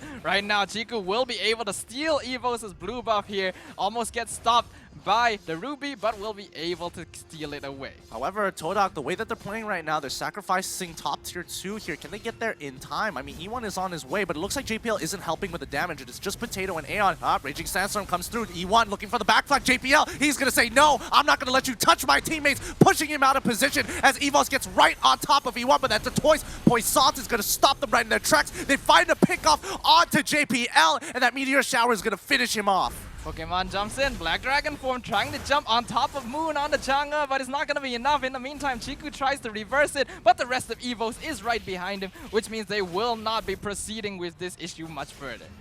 Yeah, again, it's just the roll of the dice. They sacrificed JPL in the situation, the opportunity for TODAK to actually push JPL, catching him off guard in a weird position, really put EVOS SG in that awkward spot. And now, 7.5 minutes into the game, both teams are actually still looking to be completely even in terms of net worth. However, Pokemon will lose his life to the Meteor Shower in the top lane. Chiku, he jumps in, tries to find Aeon, does not realize that there's quite this many people, but he's still gonna go in anyway. Will not be able to find the kill onto the Raphael Ejector. Will throw E1 into the tower, and he's gonna take a lot of damage. He will survive, but JPL is chasing him down. In the meantime, Formezi taking a lot of damage from Potato. Quicksand Guard keeps him up. He tries to go onto Aeon. down, but it's not gonna be enough. He will lose his life to Potato once again. That's gonna be a 1-for-2 trade for the side of EVOS SG. Oh, it's really a back and forth, but that goal differential is not moving at all. None of these teams want to lose this. They want to get this golden ticket here. But now, here comes the next neutral objective to contest for. It's going to be Turtle. It's going to be another fight. Chiku gets caught with the Dragon Tail. Unstoppable Force will be able to avoid it with the great. Tempest of Blades, but this means that EVOS is going to have free reign, and they're going to be able to secure the Turtle very easily. The moment that ultimate comes down, there's nothing that TODAK can do to actually contest it, because that is Chiku's get out of jail free card, and also a great way to execute a lot of the squishier members on EVOS' side. So good call from TODAK. You just give away the neutral objective. It's not going to hurt you that much. So far, still incredibly even. This is exactly what I was expecting from a game 3 between these two teams. They are all not dropping the ball at all. They know the risk associated. In the top lane, it looks like we have Pokemon fighting both X-Ray as well. And in the meantime, EVO's pushing in the bottom lane. Raging Sandstorm will catch 2 members in the back line. However, it's gonna be enough. Potato has so much damage. That's gonna be a godlike streak, killing Formazy as well as the bottom inhibitor turret. That's the play coming out of EVOS SG here. Well done to Pokemon, using his ultimate as a way to slow down and disrupt his opponents. But now EVOS getting a little bit greedy for this red buff here. Soul now is in a lot of trouble. He can't do anything about this. His Potato looking to hit him in front. JPL finds him and lops him over with the ejector. No Revitalize is gonna make a difference in this situation. Well done for EVOS SG. And Potato has definitely come online into this game in a major way, doing so much damage. That's 8-0 onto the carry on the side of EVOS SG, and it's going to be very difficult for them to deal with this because, as we mentioned before, carry is a very strong marksman, able to output a lot of damage. When you compare it to Ling, played by Chiku, if he's able to put out enough auto attacks, then a Ling, which normally is very difficult to catch, is no problem at all. And speaking of that, Unstoppable Force coming out onto Chiku. Tempest of Blades will be used to avoid from it. Meteor Shower coming in, but guess what? Pokemon has as well. He will be able to find the kill onto Chiku. JPL tosses E1 into the backline. That's going to be a legendary for Potato, and JPL himself is still alive in the backline. He will be able to recall to his base safely. Oh, Pokemon played that so well. He is really making sure that every mistake that EVOS makes, he is able to cover it up. So many ultimates were used to try and kill Chiku there, but were not successful. Soul finds the I'm offended onto 2 targets. They take out Cho. This might be a great opportunity for them to take the Lord away. This is a huge swing in momentum in EVOS' favor. Oh no, Messi is so out of position. He is really, really out of position. They're going to be able to find him in the back line, and the Potato is doing some damage. Tries to stop him with the Raging Sandstorm, but there is no stopping this legendary kill streak. Potato now sitting on 10 kills, 0 deaths. They're gonna be able to get the Lord for free. They gotta do this. This Lord push is gonna mean everything for them. And TODAK, they can feel it. They can feel their potential, the opportunity for their 100% win rate to get tarnished by no other than EVOS SG, who took away the championship title from them in Season 4. And there is there's really no way to describe what TODAK is feeling right now. They're definitely feeling it really, really hard. They understand that they're being pressured into their base real hard, but for some reason, there's really nothing they can do about it. Potato is so fed right now, despite the fact that TODAK does have a lot of options for DPS. The amount of damage coming out from this carry, who, by the way, has a net worth that's nearly double of most of TODAK, is so difficult to deal with. Unstoppable Force. Ejector tries to throw Moon back into his team, but guess what? The Lord is here right now. This could very well be the final push. Meteor Shower goes out. Guess what? E1 taking a lot of damage, but the Raging Sandstorm will be able to land on all 5 members, and X-Ray, he will kick the way of the dragon. Potato in the backline is not going to be enough to kill him, but he's keeping low enough in order to get the shutdown. That's going to be Potato's very first death of the game. Pokemon in the backline here, going to be ganked by both Chiku as well as E1 in the backline. However, they are going to lose Pokemon, and that means that Formazy will be able to follow up. The rest of the team will back off, but that will leave Soul by himself in a lonesome. That's going to be a killing spree for Moon and a complete turnaround for Team TODAK. Oh my gosh, TODAK! Oh my goodness, that defense, A+. Plus, that was a perfect defense coming in from TODAK. They made sure all the conditions were right for Chico to jump in and pick up that kill onto Potato. The moment Potato goes, this team will crumble. However, this ain't looking too good. Meteor Shower comes off the JPL. They're trying to break this inhibitor, but JPL comes back up with Immortality. Potato, he's got the damage, he's got the moves, he's got the plays, and that's going to be Formezi being traded over. Both teams are relentless. This is going to be very, very difficult because all 5 members of EVOS SG are currently alive, whereas Formezi and X-Ray are both dead for another 20 seconds at least. That means that there is every chance for EVOS to be able to regain control over their side of the map. However, they will be able to come up pretty soon. Aeon finds Chiku, won't be able to land the ult on him, however, it's just too difficult to catch the Ling. Soul jumps in, but Chiku realizes the danger, will be able to back out from that. Yeah, they have to find an opportunity. They need to keep everybody away, especially X-Ray. X-Ray, if he gets a good kick with the help of his team, especially with the Raging Sandstorm as well, it's just an easy way for Chico to get on top of Potato and get that extra bit of damage he needs to finish him off, because every single time Chico has got on top of Potato, he survives with a very tiny sliver of health. This is that difference right there. Both of them are indeed level 15, 14 minutes into the game, but the amount of farm that Potato has is definitely very notably higher than that of Chiku. However, Chiku up here trying to cut the waves. In the meantime though, EVOS pushing in mid. They're trying to find an opportunity to be able to end this game soon. Yeah, and right now, a lot of weight is on the shoulders of JPL and Aeon and Soul, because they have the most impactful abilities for their team composition. And if Aeon, if he misses that Holy Baptism when it counts, it is going to hurt. Potato also did end up with his very first death of the game in that earlier defense, which means that they're gonna be able to, that's gonna give quite a bit of bounty over to the side of TODAK. Chiku here trying to do as much pressure as he can in the backline, effectively cutting off as many waves as possible to make it difficult for EVOS to continue their push into the base. Yeah, and there's no top wave, no mid wave, and now they're gonna lose their bottom wave again. They have to escort one of these waves and give up a little bit of pressure on the map just to make sure they can try to end this game.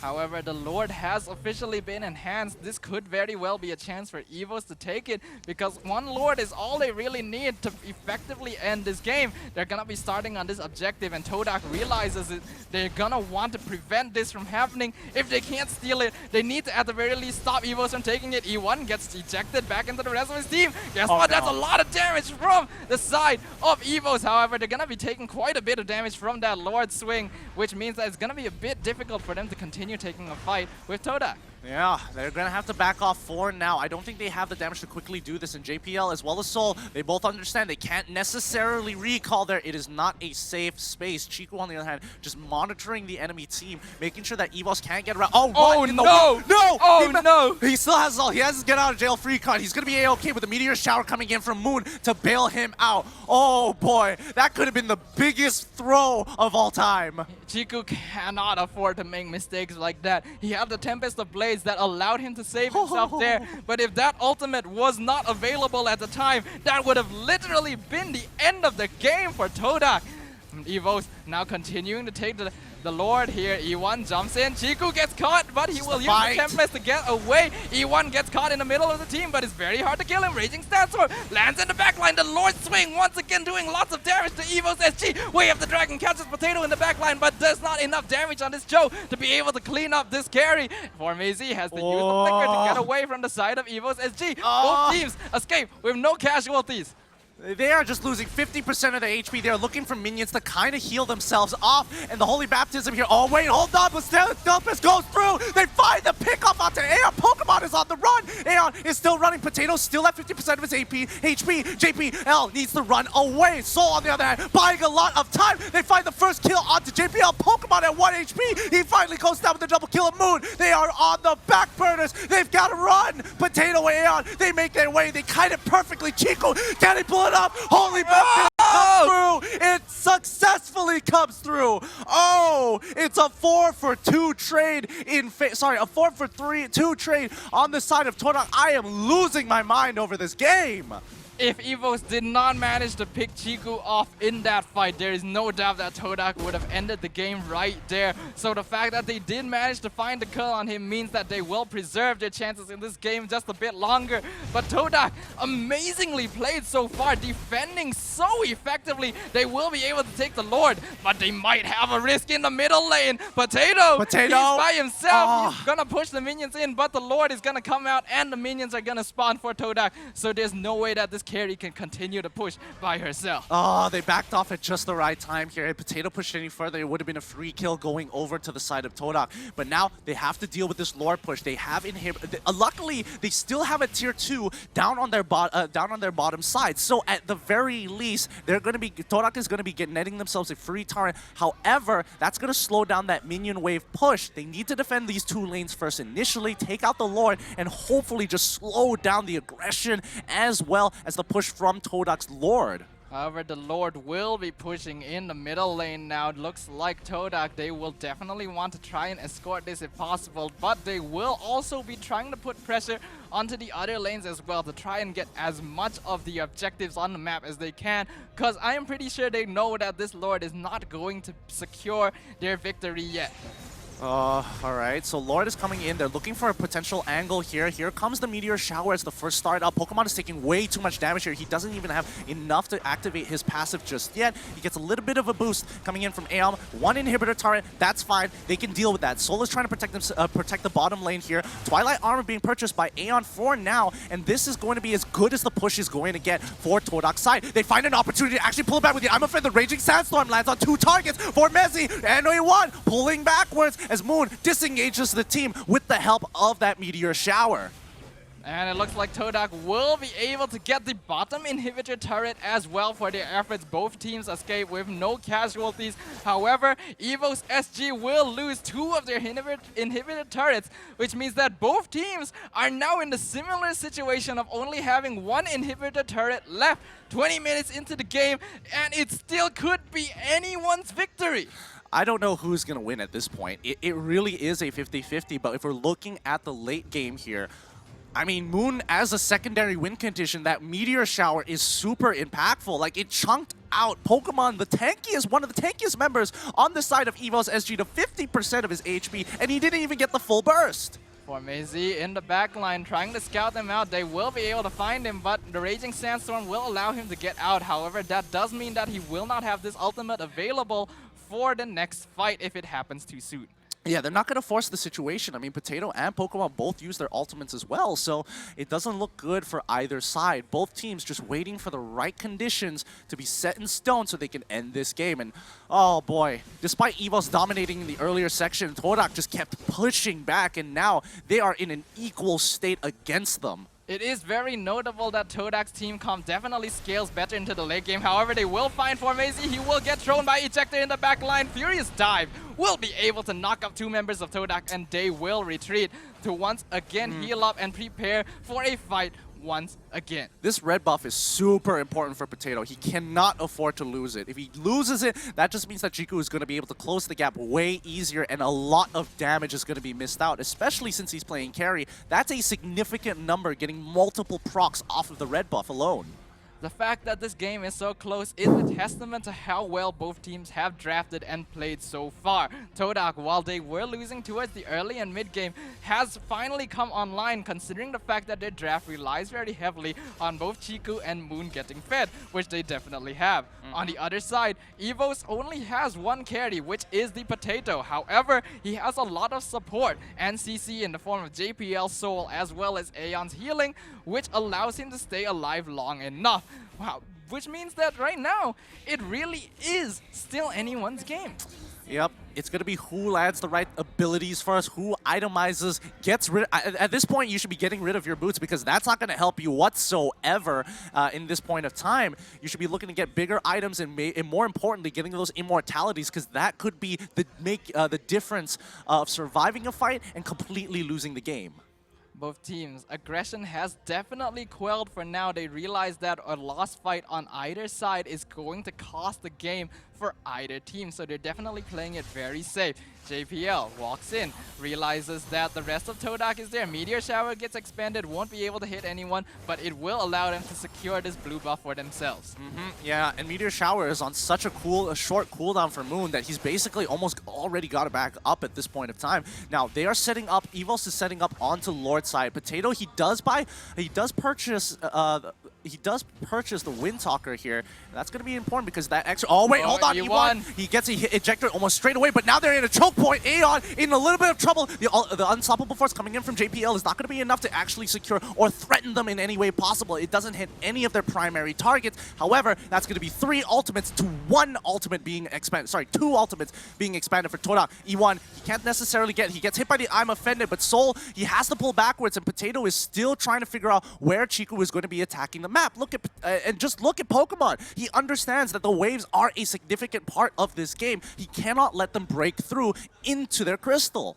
TODAK just trying to put as much effort as they can to prevent EVOS from taking this Lord, which is allowing space for Chiku to push in on the other side of the map. Their goal isn't to win this fight, it's to distract. FormAZ gets ejected back into the team, but the team is not around. Black Dragon Form expanded in the bottom lane, but he will disengage. There's probably not enough damage on Pokemon right now to be able to contest Chiku. Guess what? Chiku is coming! Raging Sandstorm will be able to top of JPL. In the meantime, X-Ray is cutting the fight in half, and the Unstoppable Force does not manage to come out. JPL loses his immortality. He will lose his life as well, and the I'm Offended will catch multiple members. Meteor Shower comes out. That's gonna be a death for Chiku. We're gonna be able to take him. That means that Soul will jump in. He's trying to CC. That means that the rest of TODAK is gonna try and disengage. They realize that they've lost their main damage dealer. They will immediately back out from this fight because losing any more members means an immediate loss in this game tree. This was a huge trade-off. It's JPL for Chiku here. JPL is going to be coming back in 20 more seconds. Pokemon is just focusing on defending here.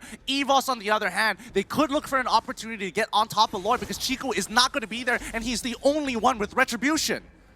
This is absolutely insane. FormAZ jumps onto Pokemon, not gonna be enough. Meteor Shower expanded to be able to take the blue buff, but it's overextended. They have caught Moon in the background. That's a shutdown onto the jungle. Killing spree for Potato. FormAZ, he's in trouble right now. He's gonna try and distract them as much as he can. He knows he's not gonna be able to get out of this alive, so bring them as far away from his base as possible. Immortality gets expended. This is Mega huge. kill for Potato. That means there's 2 men down on the side of TODAK. X-Ray up here in the top lane, but Soul is the only one up here as well. They won't be able to catch him. It doesn't matter here because they don't have any minions. The only minions they have are on the mid lane. And EVOS, it looks like they're trying to muscle their way into the base. They have to defend these minions with their life at this point if they want to look to end this game. Moon and FormAZ on a 20 and 30 second respawn timer respectively. Tempest of Blades comes out. It won't land on anyone, however. E1 using the Tortoise's Poisons to be able to clear the minion wave, and that will have to chase EVO's SG out of TODAK's base. However,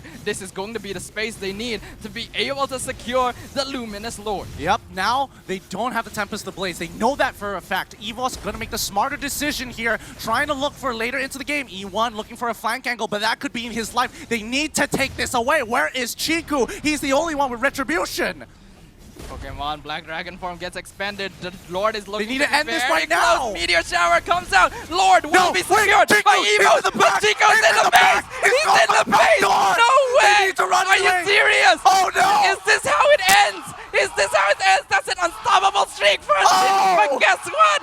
Chico! Chico, you mad lad! You absolute madman! You absolute madman! Oh my god! What a game! What a best of 3! Congratulations to TODAK for actually winning this best of 3 against the odds. It's gonna be 2-1. A frustrating defeat for EVOS, but an amazing win for TODAK as they take the golden ticket to the grand finals. A way to end this best of 3 series.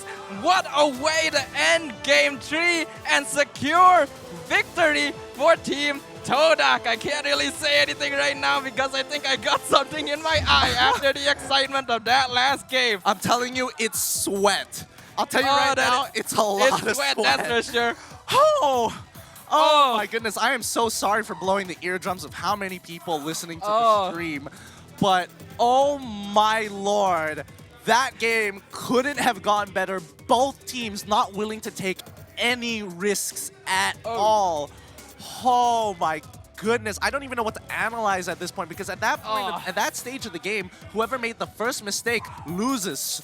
Straight up.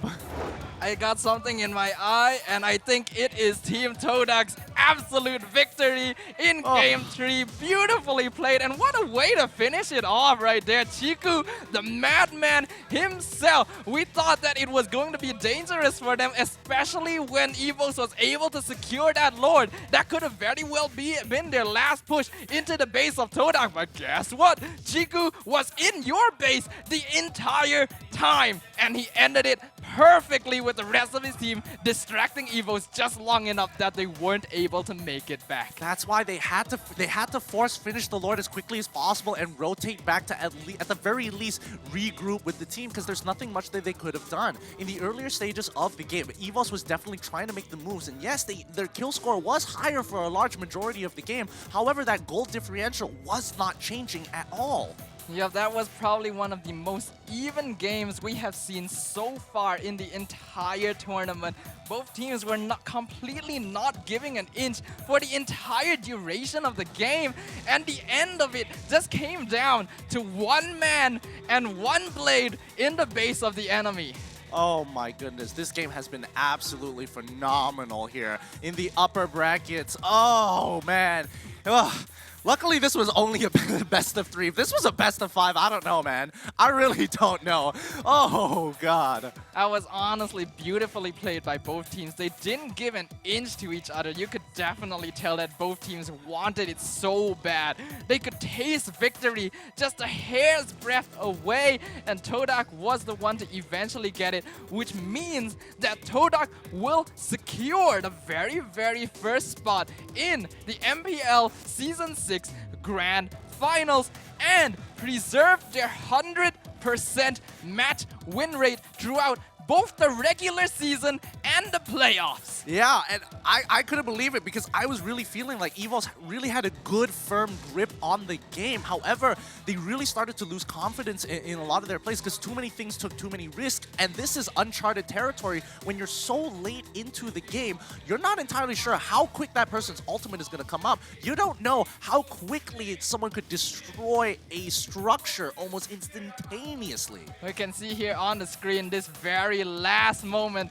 this iconic moment when we on the caster's desk realized, wait, Chiku's back there, he's on the crystal, he's knocking it down after skirmishing against one another, after it being so even for the longest of times. Chiku finally evened it up, and the rest of his team is a testament as well. They made sure to distract EVOS long enough that they didn't even notice that the Ling had already made his way into their base and was knocking down their back door. Oh, it's just caught between a rock and a hard place. You gotta make sure you manage your minion waves, and that's something that EVOS is going to have to learn, especially you don't get caught in these 20-minute games most of the time. And when you have 2 open inhibitors on both sides of the enemy team, you don't know where the minion waves are going to be. You're just going to have to make the best prediction as possible and try to play at the best of your capabilities. And in this case, TODAK etches it out a little bit more thanks to their draft. There's no doubt that we have to give all the praise in the world to both these teams, however.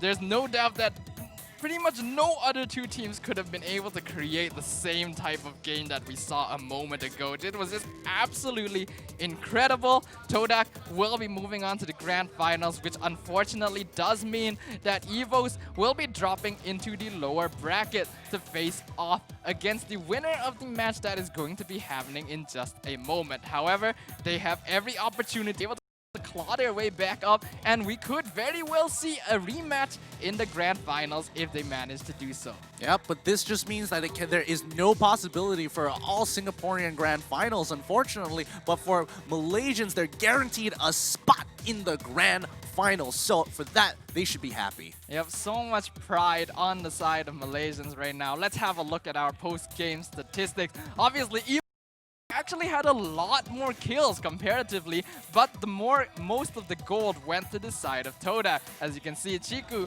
the rich guy, Moon, the carry, doing the most damage. E1, the sandbag, taking the most damage, and Aeon having the most assists on this Rafaela, which honestly made so much more impact on the game than I initially expected when I first saw it drafted. Exactly, the rotations were so much faster, allowing to create space and get out of those choke points as quickly as possible. We saw what happens when they get caught right at the right time in the middle of the choke point where they don't have any space to kind of run away. And more importantly, that Holy Baptism, the moment Aeon missed it, he dies. The moment he hits it, the team wins.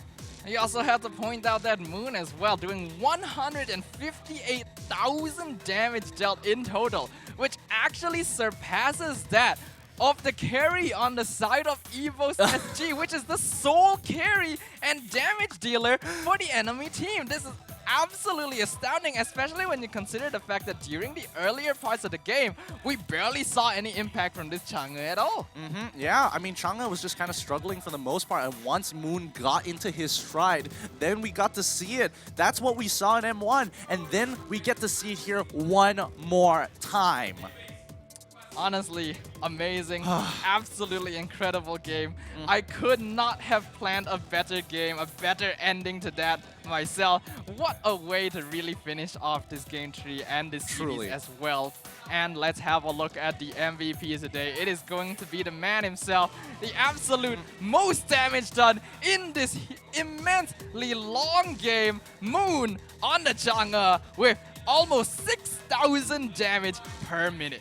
Well deserved. Congratulations to Moon for taking the MVP of this game. He absolutely deserves it. I mean, he even bothered to buy a Wind Talker midway just so that his auto attacks have extra damage there. So I don't even know what to say at this point. It's well deserved. Everybody on the side of TODAK really came together to make this game really work for them. And if it wasn't for that, like, I can't even say individual players were playing outstandingly, but Moon, he really stepped up for this time to buy that time for the team and play for that damage. The fact that each of the players came together, came online, and played really well could also be applied, of course, to their enemy team. EVOS put all their effort into that game. Unfortunately, they could not come out on top. But let's have a look at the interview with Team TODAK.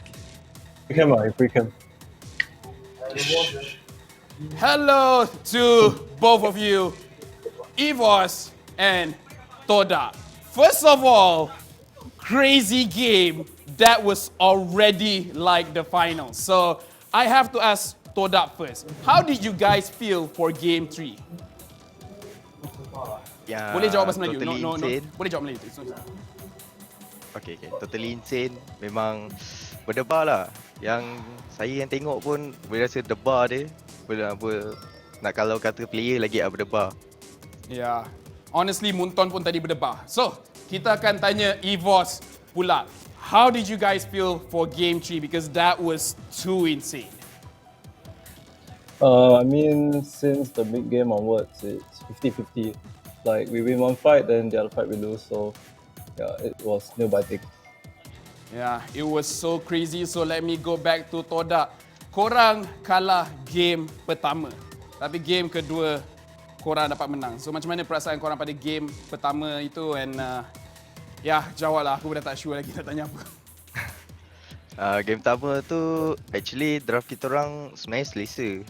Just kita orang more to silly mistake lah. So benda tu tak ada rasa buat kita orang down pun first game. So kita orang just reset balik, then focus on second game. Dapat momentum at second game. So memang fokus third game. Third game tu memang ni awal, cuma kata macam mana nak cakap, nafsu kan. So bila agresif sangat, makan diri, turn around. Lepas tu kita orang tahu hyper dia MM tau. So kita orang kuat high ground since kita orang ada Chang'e. And kita orang punya hero link dengan Cho. So kita orang boleh fokus split. Sebab war memang kita orang kalah. Ya, memang. So tak boleh war sangat lah. Sebab tak sustain hero kan. Yap, kita boleh tengok sekarang budak-budak TODAK semua memang bernafsu dan itu adalah satu benda yang bagus. Tapi, now we have to go back to EVOS. You guys won the first game, but the second game you guys lost, which pushed it to the third game that was so insane. So, what was going through you guys' head after you lost game 2? Sorry, again? Okay, so you guys won the first game, but you guys lost the second game, which pushed you guys to the third game. So what was going through your head after you guys lost the second game? Yeah, after that, we just felt that it's BO1. Yeah. Like your round robin, Yes, so BO1. you just go out and play the last game. Well, honestly, that was so crazy. I will let you guys leave soon. But before I let you guys go, I do want TODAK, is there anything that you guys want to say to all of the TODAK fans now that you guys have made it to the finals? Okay, first of all, saya nak ucapkan terima kasih kepada support saya sampai sekarang. Kepada family player juga yang support anak-anak mereka. Second one, kita nak cakap terima kasih kepada fans yang tak pernah penat sokong kita orang. So kita orang sekarang dah dapat masuk final and insyaAllah kita akan cuba terbaik untuk jadi champion. And kepada semua orang yang nak beli barang-barang TODAK boleh pergi kat website. Itu je. Betul. Anyone that wants to buy TODAK punya produk, just go down punya website. Diorang ada jersey, diorang ada topi, diorang ada macam-macam. I akan tolong jual kejap lagi. But now, I do want to say, EVOS, is there anything that you want to say to all of your fans, as well as do you want to give a warning to Team TODAK? I would say we are really appreciative of family, friends and fans that have been supporting us. Surely we lost this series, but it could have gone either way. So I think as long as you guys keep supporting us, we will come back and meet TODAK in the grand finals on Sunday. That's maybe something I'd like to say to TODAK. It was a close game, well played, and Well played. I'm looking forward to Good them. game. Yep. I'm looking forward We to wait you guys. Okay, we wait for you guys at final. Yep. So, there you guys go. You guys dengar EVOS cakap yang TODAK menang nasib je, and TODAK cakap kau siap nanti kita langgar kau lagi. So, honestly, great game from both of you. I cannot say any losers here, but for sesiapa yang nak beli merchandise TODAK as well as EVOS, boleh pergi kepada page diorang masing-masing. Thank you TODAK, thank you EVOS. We have to push our program forward. We have a final game today. And that was crazy. That was amazing. Are you entertained? Because everyone else here is very entertained. Very good play. And honestly, EVOS looks like they might be able to go to the finals. And TODAK, they have to be prepared. Kita nampak game tadi antara TODAK lawan dengan EVOS SG dah macam final. And EVOS mungkin akan bertemu lagi mereka pada hari esok. Tapi sekarang kita akan tengok match seterusnya untuk hari ini. Orange Lurf Esports daripada lower bracket akan melawan dengan Resurgence defending MPL champions. Antara kedua-dua tim, satu tim akan balik hari ini dan lagi satu tim akan berlawan dengan tim EVOS SG. And berdasarkan game yang tadi, it will not be an easy game. EVOS looks super strong, and just like Sol said, it could have gone either way. EVOS could have win, TODAK could have win. It was a crazy game. So honestly, I'm not gonna wrap up in 30 seconds, but guys, do keep staying because as you guys can see, the games in the playoffs this MPL is so crazy. If only this was offline, but COVID, blah, blah, blah. So make sure you guys stay safe, blah, blah, blah. My name is Aiman Lafer, blah, blah, blah. You guys are watching MPL MY Season 6 Playoff. That was an amazing game. Don't go anywhere. We will come back right after this.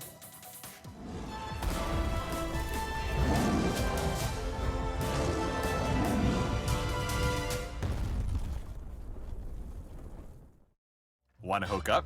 Wait, what? With Yudu. Being with Yudu is like customizing your car exactly the way you want it. Imagine doing that to your mobile plan. Anywhere, anytime. Like here. Oops. And even when you're in bed. Wait, what?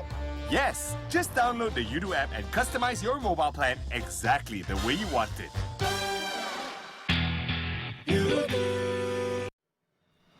Hello everyone, welcome back to Inside Mobile Legends. We have prepared a comprehensive update, aka Project Next, for the new season to come. Don't forget to check it out on September 22nd when the update goes live. Now, without further ado, let's dive in. Starting with the updated battlefield. First off, we have added special siege minions to the side lane minion waves. The siege minions on the side that is close to the first turtle spawn, aka the turtle lane, will provide 50% extra EXP, whereas the siege minions on the other side lane grant the player 50% extra gold.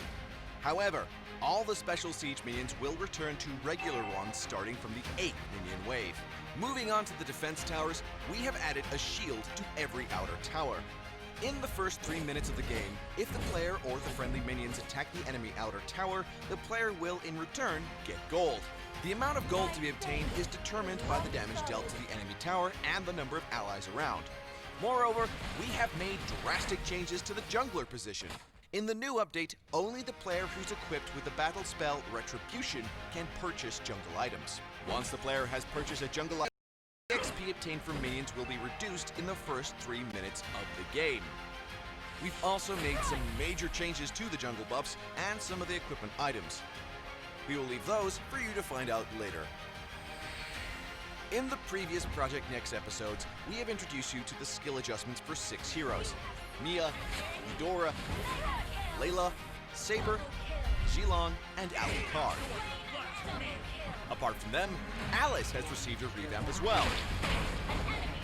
Firstly, we have redesigned her ultimate skill. In the new patch, players are free to choose when to deactivate her ultimate. What's more, the cooldown of the ultimate is greatly reduced. And to make it easier for players to utilize Alice's mechanics, we have adjusted her first skill. If the player keeps pressing on the button after Alice's first skill is cast, the camera will follow the bloodstream so that the player can decide when to cast this skill again. Lastly, we have adjusted Alice's passive and granted it a mana regen effect. Apart from them, Aurora, Mortis, Vale, and even more heroes have been revamped. Feel free to check the patch notes for the details when the update arrives.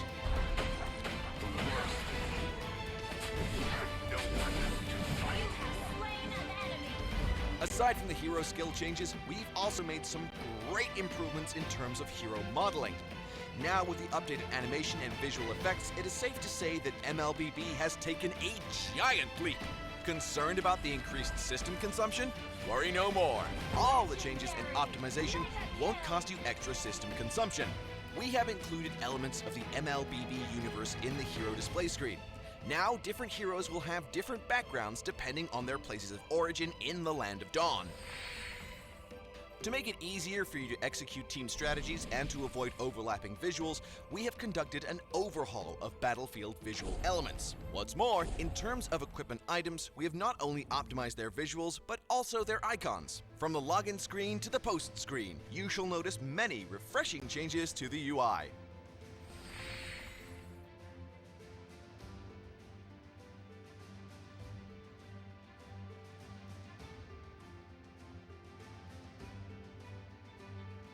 And when it comes to the controls and the field of view, we have also made great improvements, with which we hope our players can fully enjoy the fun of a mobile MOBA. Well, that wraps up today's episode of Inside Mobile Legends. Don't forget to log in onto MLBB on September 22nd. If you have any suggestions for Mobile Legends Bang Bang, feel free to leave a comment below. Don't forget to leave a like if you enjoyed the video. Follow our YouTube channel for more news and updates. Until next time, we'll be seeing you in the Land of Dawn. Download for free Mobile Legends Bang Bang. Want to hook up? Wait, what? With Yudu. Being with Yudu is like customizing your car exactly the way you want it. Imagine doing that to your mobile plan. Anywhere, anytime. Like here. Oops. And even when you're in bed. Wait, what? Yes, just download the Yudu app and customize your mobile plan exactly the way you want it.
welcome back to another round of the Mobile Legends Bang Bang Professional League Malaysia Singapore Season 6. Now, I know all of you guys are super hyped up because such an epic game we have witnessed between TODAK and, of course, against EVOS SG. And once again, congratulations to TODAK for going straight into the grand finals here. I'm Leonard Lee, also known as Yola Lee. Joining me once again is going to be Icy Baby 1-2. And of course, we are going to be witnessing one of the final matches for today as well here, ladies and gentlemen. Before that, I agree, TODAK with versus EVOS. That was a match, I would say undeniably, the match of the entire Season 6, hands down. That was an insane clutch by Chiku, but nevertheless here, there's going to be more matches to come. I guarantee you guys, okay, this match to end things here in day number 2 is going to be one match that you do not want to forget to watch as well, because we are looking at a revenge, or I would say a comeback, underdog story here from Orange Love Esports.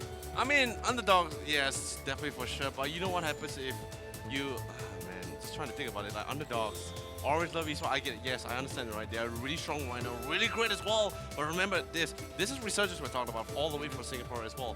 They have strived themselves, prepared as well to become I would say the first team in Malaysia Singapore to get a 2-time champion for the MPL season. By the way, this is going to be the bracket here. Just want to give you a quick rundown of what exactly happened for today, of course. So we had Red Ribbon against Orange Love Esports earlier today, and then Orange managed to close things out with 2-0. And the next game following up, it was Resurgence against GEEK with a nice one of 2-1.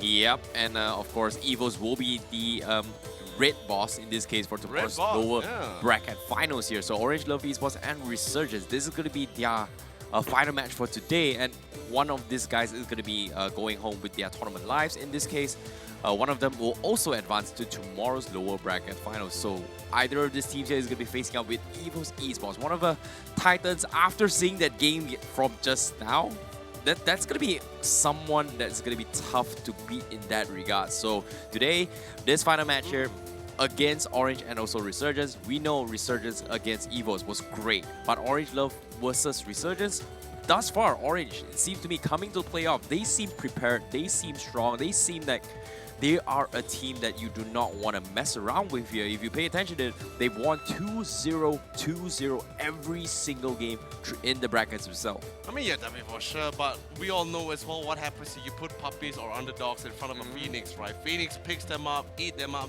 chew them up, and throw them out.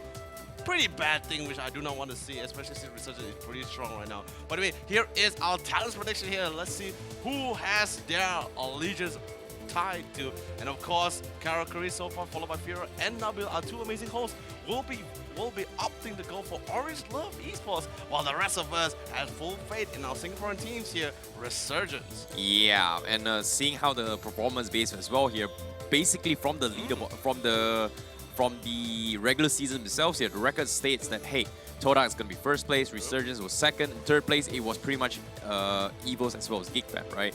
But that's the thing. It kind of messed up the schedule, right? If you think about it, Resurgence fell down now in the lower bracket, so this is going to be a really, really dodgy part.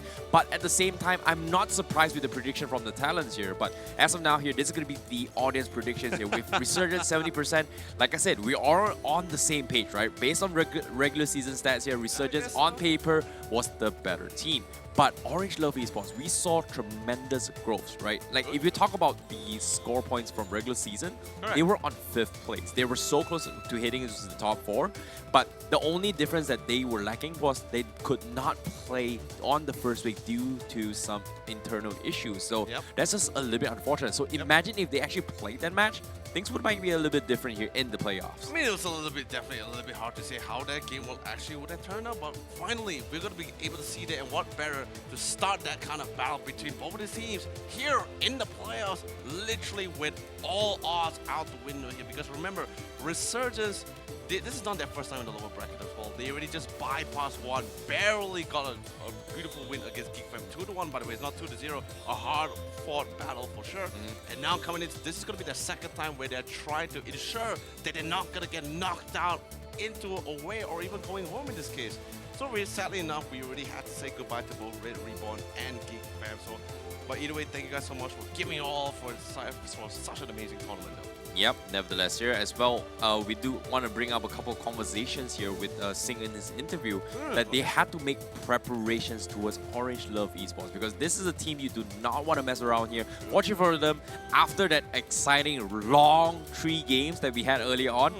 Hopefully they do have enough time to bring what they have up to the table against Orange Love Esports because Orange Love Esports, they had the entire day to prepare against whatever we've been witnessed today. So I'm pretty sure they are going to be surprising us for this final match. I mean, not sure whether it's going to be fatigue or not, but you can actually think of it this way, that the fact that Resurgent had a great warm-up to prepare themselves to seal their fate. Well, now, of course, when I mean seal their fate, I'm talking about the... I am satisfied with our regular season run, but playoffs is where we show our true colors. After all, we are the defending champions. The lower bracket is very unforgiving. Ini hanya satu permulaan. Kami tidak boleh relax dan pandang rendah langsung pada lawan kami. Kami akan all out tak kira menentang tim mana sekalipun.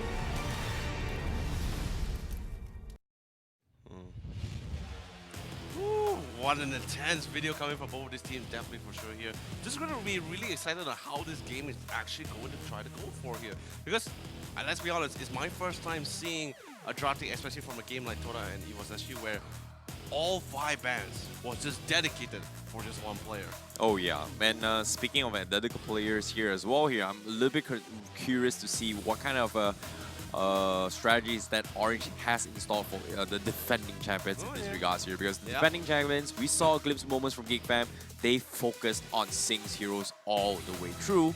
And now, what is going to be their take here? Because, ladies and gentlemen here, for those of you who do not know who these guys are, this is going to be the player lineups for both these teams, for you guys from both Orange Love Esports as well as Resurgence. I mean, of course, if the thing is, I really want to correct you there first, Terrence, because who doesn't know who these 2 teams' roster members are? And starting off with Orange Love Esports, we have HY, GG, AIM, nothing to say, Kuja, and D8. And of course, Orange Love Esports is possibly the first Malaysian team to actually incorporate 2 Indonesian players, so they are the hybrid team inside this season. Now moving on to Resurgence. Yeah, moving on to Resurgence as well. I'm pretty sure for those of you who's caught us early on here, you know LY4, you know Sana, you know Jason, you know KZP, you know Singh, and of course, you did not see Forza. Forza will be the 6th player for those guys watching at home. Of course, today, we did witness brilliance coming from Resurgence, clutching a 2-1 against GEEK Fam, but the defending champions, this is their tournament lives now. The lower brackets are a tough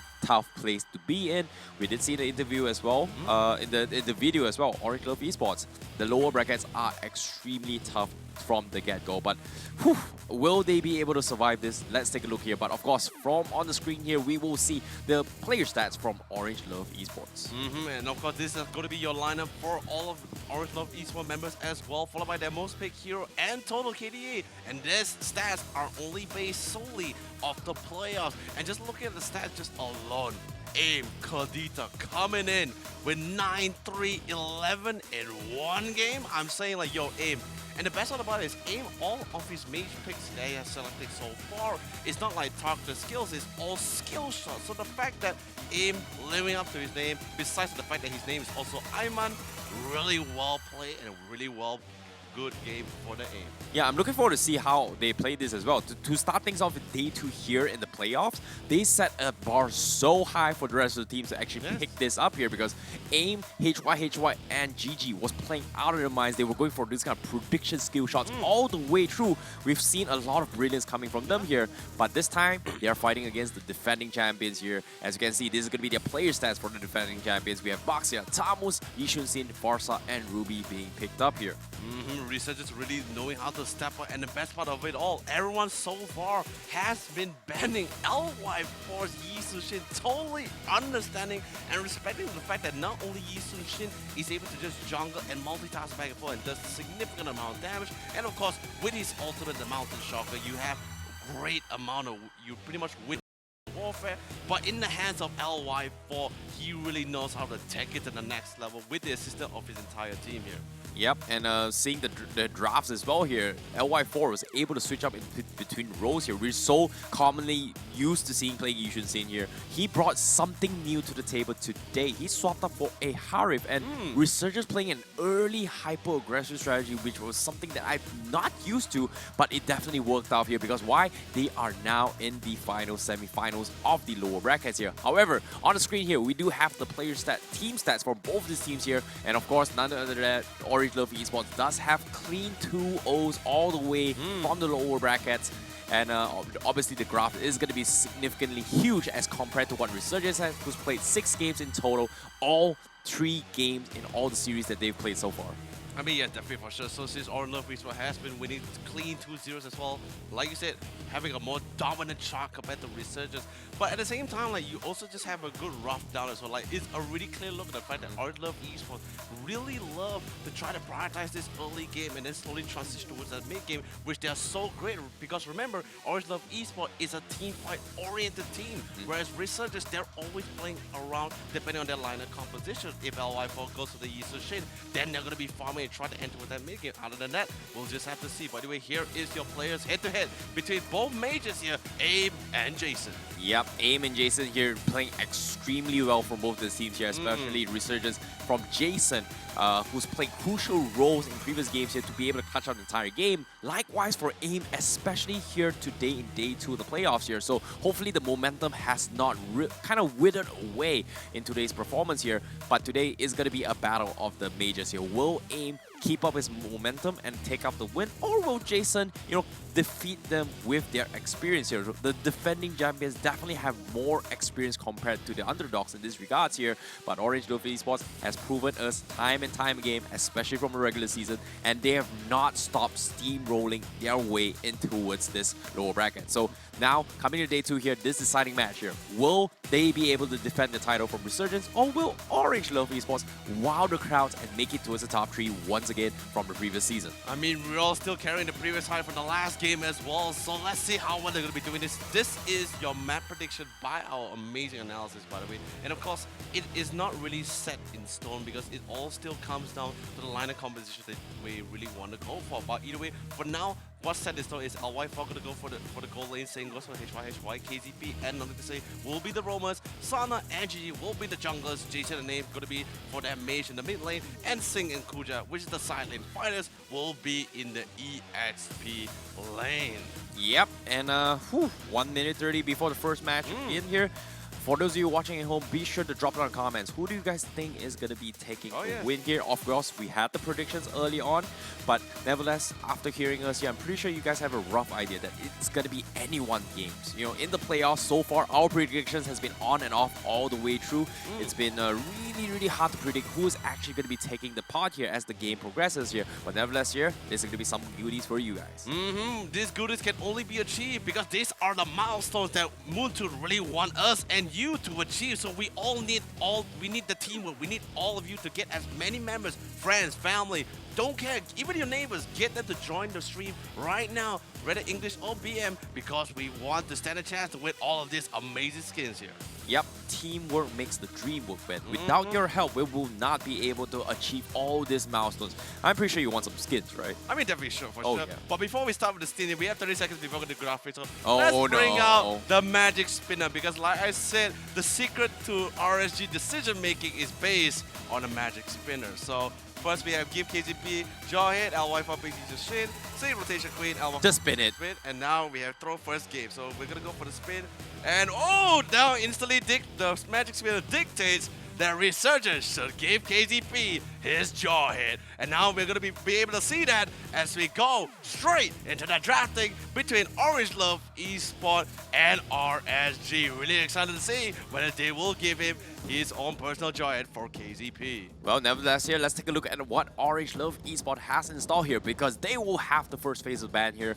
Let's see who they're going to be targeting here from Orange Love Esports. Right off the get-go, they will be banning off the Natalia pickup here. So Resurgence, they are going to be banning the Selena. Pretty straightforward bans here coming from both these teams. They know exactly what they are. They've done their research, but I'm a little bit worried for Resurgence. They've seen them play in the regular season all the way through, but playoffs, if you take it into account, there's not a lot of information from Orange Love Esports. They all the way through as compared to Resurgence, who's pretty much showed their hands time and time again in all 3 games. So in advantage-wise, in terms of information, Orange Love Esports does have the upper hand in that regards. I mean, you also need to take into account as well, Orange Love Esports, majority of their members individually, yes, they are really strong as well, as we have seen their individual plays. But when we talk about team plays, they fall a little short compared to Resurgence here. By the way, coming back to the draft here, first 2 bans coming from both of this team here, Orange Love Esports going, like you said, respectful ban with Natalia and Roger, but banning out the Natalia just allows Resurgence to open one of the ban slots for themselves here. And since, of course, they're on the red side, they will ban out the Barat and will not give an opportunity for Kuja to take that Barat for himself. Speaking of which here, what is going to be the next phase ban here? Orange Love Esports seems to be they are going to be focusing on Sing's heroes being banned all the way through, but there is still the Uranus as well as Esmeralda in the pool. Uranus, we did see GEEK picked it up from the side of Rumple, but it didn't exactly work out against Resurgence. So I think the Uranus ban is going to be a safe pick here coming from Orange Love Esports, but this will lift things up as the Hilda is going to be a priority pick here coming from Orange Love Esports. That is true as well, because Orange Love Esports really loves to go for that early game contention and just constantly look for fights as well. If they want to go for the Hilda, they can, but they had to try to set this up because the potential giant will be picked for the side here of RSG. But anyway, their final ban is going to be that Helka, so maybe possibly as well, the fact that maybe they really want to secure this Yeezy shit for the side of LY4, or maybe LY4 want to surprise it again and picked up the link for his own personal carry. Yeah, that was really respect ban there coming from Resurgence. Yeah, after seeing GG's Helka performance from today, early on in today, I wouldn't be surprised why they actually banned it off right from the get-go. But at the same time, Esmeralda will be the priority pick from side Orange Love Esports. Hilda is going to be up for grabs coming from both teams as well. And remember that Resurgence, they did mention about the Haru pickup to actually focus on the Zoroveki. I wouldn't be surprised for them. They would not opt to go for it. But it seems to be Resurgence, they're going to be prioritizing both side lanes here. They're going to take the Tamus as well as the Yuzhong in this regard. So Jawhead might be still in the pool, of course, for side Resurgence. Now the thing is this, like, now they're just trying to slowly try to change things up, because remember at the same time, with Jawhead, you had to be like really super aggressive at the same time, but you just want to see what kind of tempo that Orange Love Esports really want to go for, because if they sort of like pick a more fast-paced early in composition, maybe Jawhead is not really what you really want to go for. So anyway, last 2 picks coming from the side Orange Love Esports. Look into the pool as well. We see both side laners instantly secure. Yeah, both Sana and Sing, they're just telling themselves, we want the Yuzhong. We do not want to give Orange Love Esports the opportunity to just constantly and casually get towards our back line. And with the kit of Yuzhong, he has one of the best knockup in the game.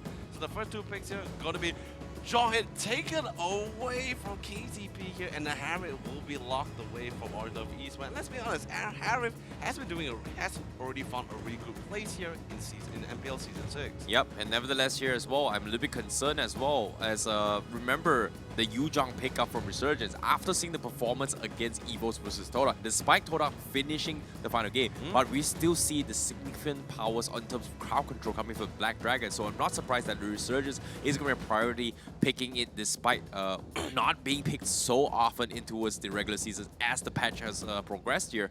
So seeing how Orange Love Esports here, they picked up the Harif here, trying to deny potential Resurgence pick up with the Harif here, but this is going to be leaving things up here for the marksman department. Hilda will be stolen away from side Resurgence, but now the final 2 bans is going to decide who is going to be the marksman here. It's going to be pretty much LY4 as well as I think GG's hero is going to be up for grabs potentially. That's the thing, right? Do you still want to lock in? Do you still want to lock in the usage and the fact that you already see it, witness the joy?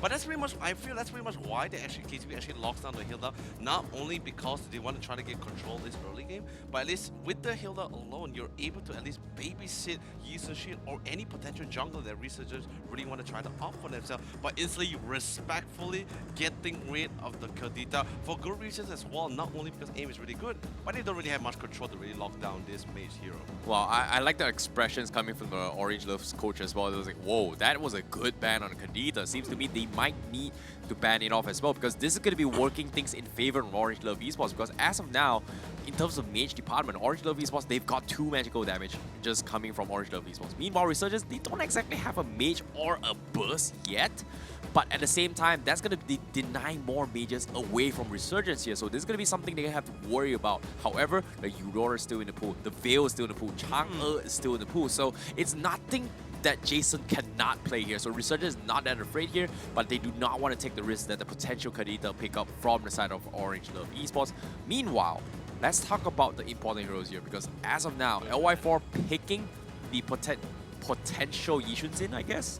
Ruby being banned off, that's a great one. Yes. But at the same time, do they want to force the Ling pickup here? Because Orange Love Esports, right now, they have to decide what are they going to ban.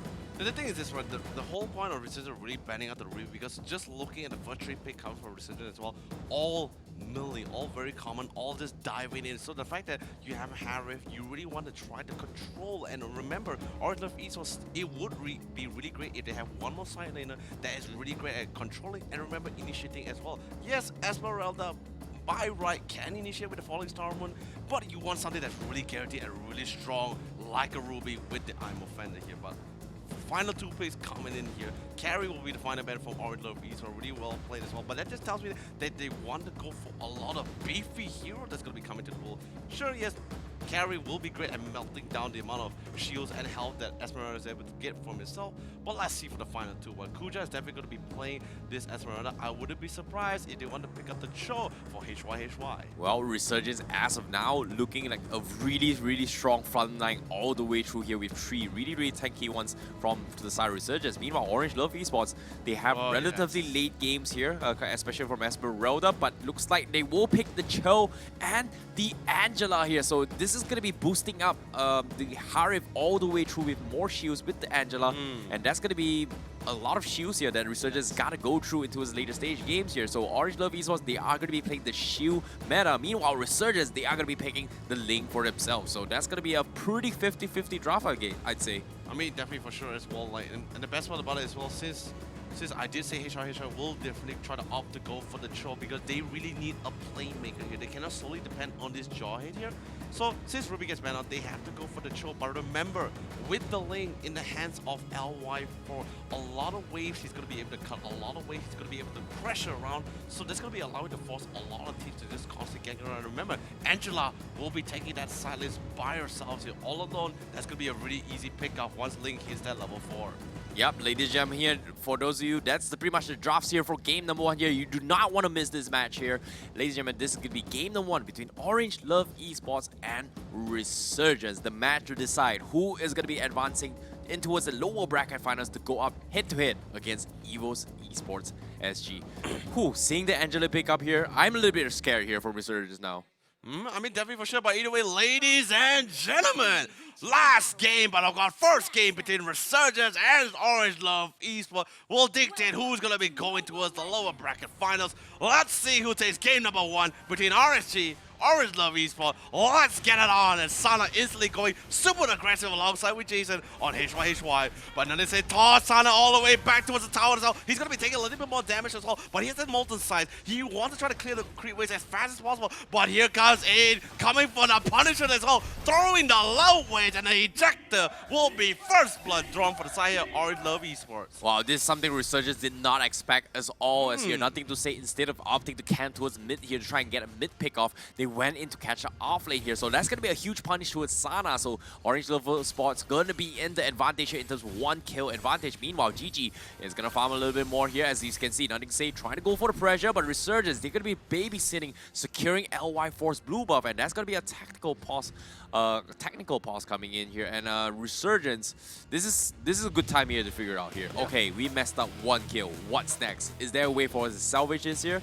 But as of now, they do have the blue buff available on LY4, and LY4 is very close to the level 4 already. That was insanely quick as well. Actually, now that I'm thinking about it as well, I saw that the Harif had his Retribution on cooldown, but he doesn't have any buffs on him. So I'm assuming they actually tried to go for the invasion because we saw a little bit of over-aggression from the Thamus or Sana in this case towards that bottom lane. But thankfully enough, LY4 was safely able to secure his own personal blue, and that's going to be pretty fine as well because Ling, blue, very crucial for the Ling here.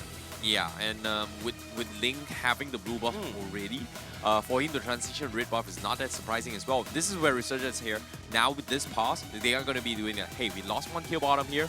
Our LY4 is level 3, almost hitting the 4. Take the red buff, let's go for it. Pick off a potential target here from side Orange Love Esports. That's gonna be the game plan initially from side Resurgence. Meanwhile, Orange Love Esports, they can assert a little bit more dominance in the like about 30-second, 20-second window.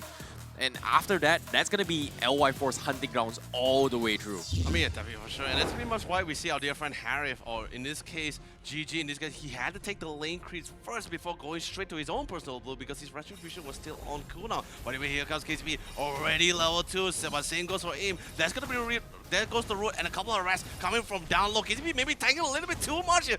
Baited a little bit more than he can chew here. And that's going to be the second kill for nothing to say. Yep, asserting a little bit more dominance here. Orange Love Esports pretty much understands the timing here. With that additional kill here, that's going to be a little bit more XP towards nothing to say as well as aim here, as they need those levels. They need this Angela to be up online with this 4 here to be able to provide us the global presence. But in this case, nothing to say. Going to be pressuring to the bottom side here. This time, Resurgence, they have the 4 up available on LY4. This is going to be him on the hunting grounds here. Will he join the rest of the pack from side Resurgence? Meanwhile, aim is going to buy time for the team here. KZB getting scouted out as well, but the rest of the team from side Resurgence is in the vicinity. GG going to be calling in as well. KZB taking a little bit too much damage. Xamin Force being expended as well, but will he be able to survive? They're going for the focus, but he somehow gets taken down. But on the contrary, he sets up for the team. HY is going to be there to provide the assist as LY4 almost get picked off as well. Dude, really well played coming from both of the team. Able to react accordingly, able to go for an even trade-off as well. And what's even better, HY managed to get the way of the dragon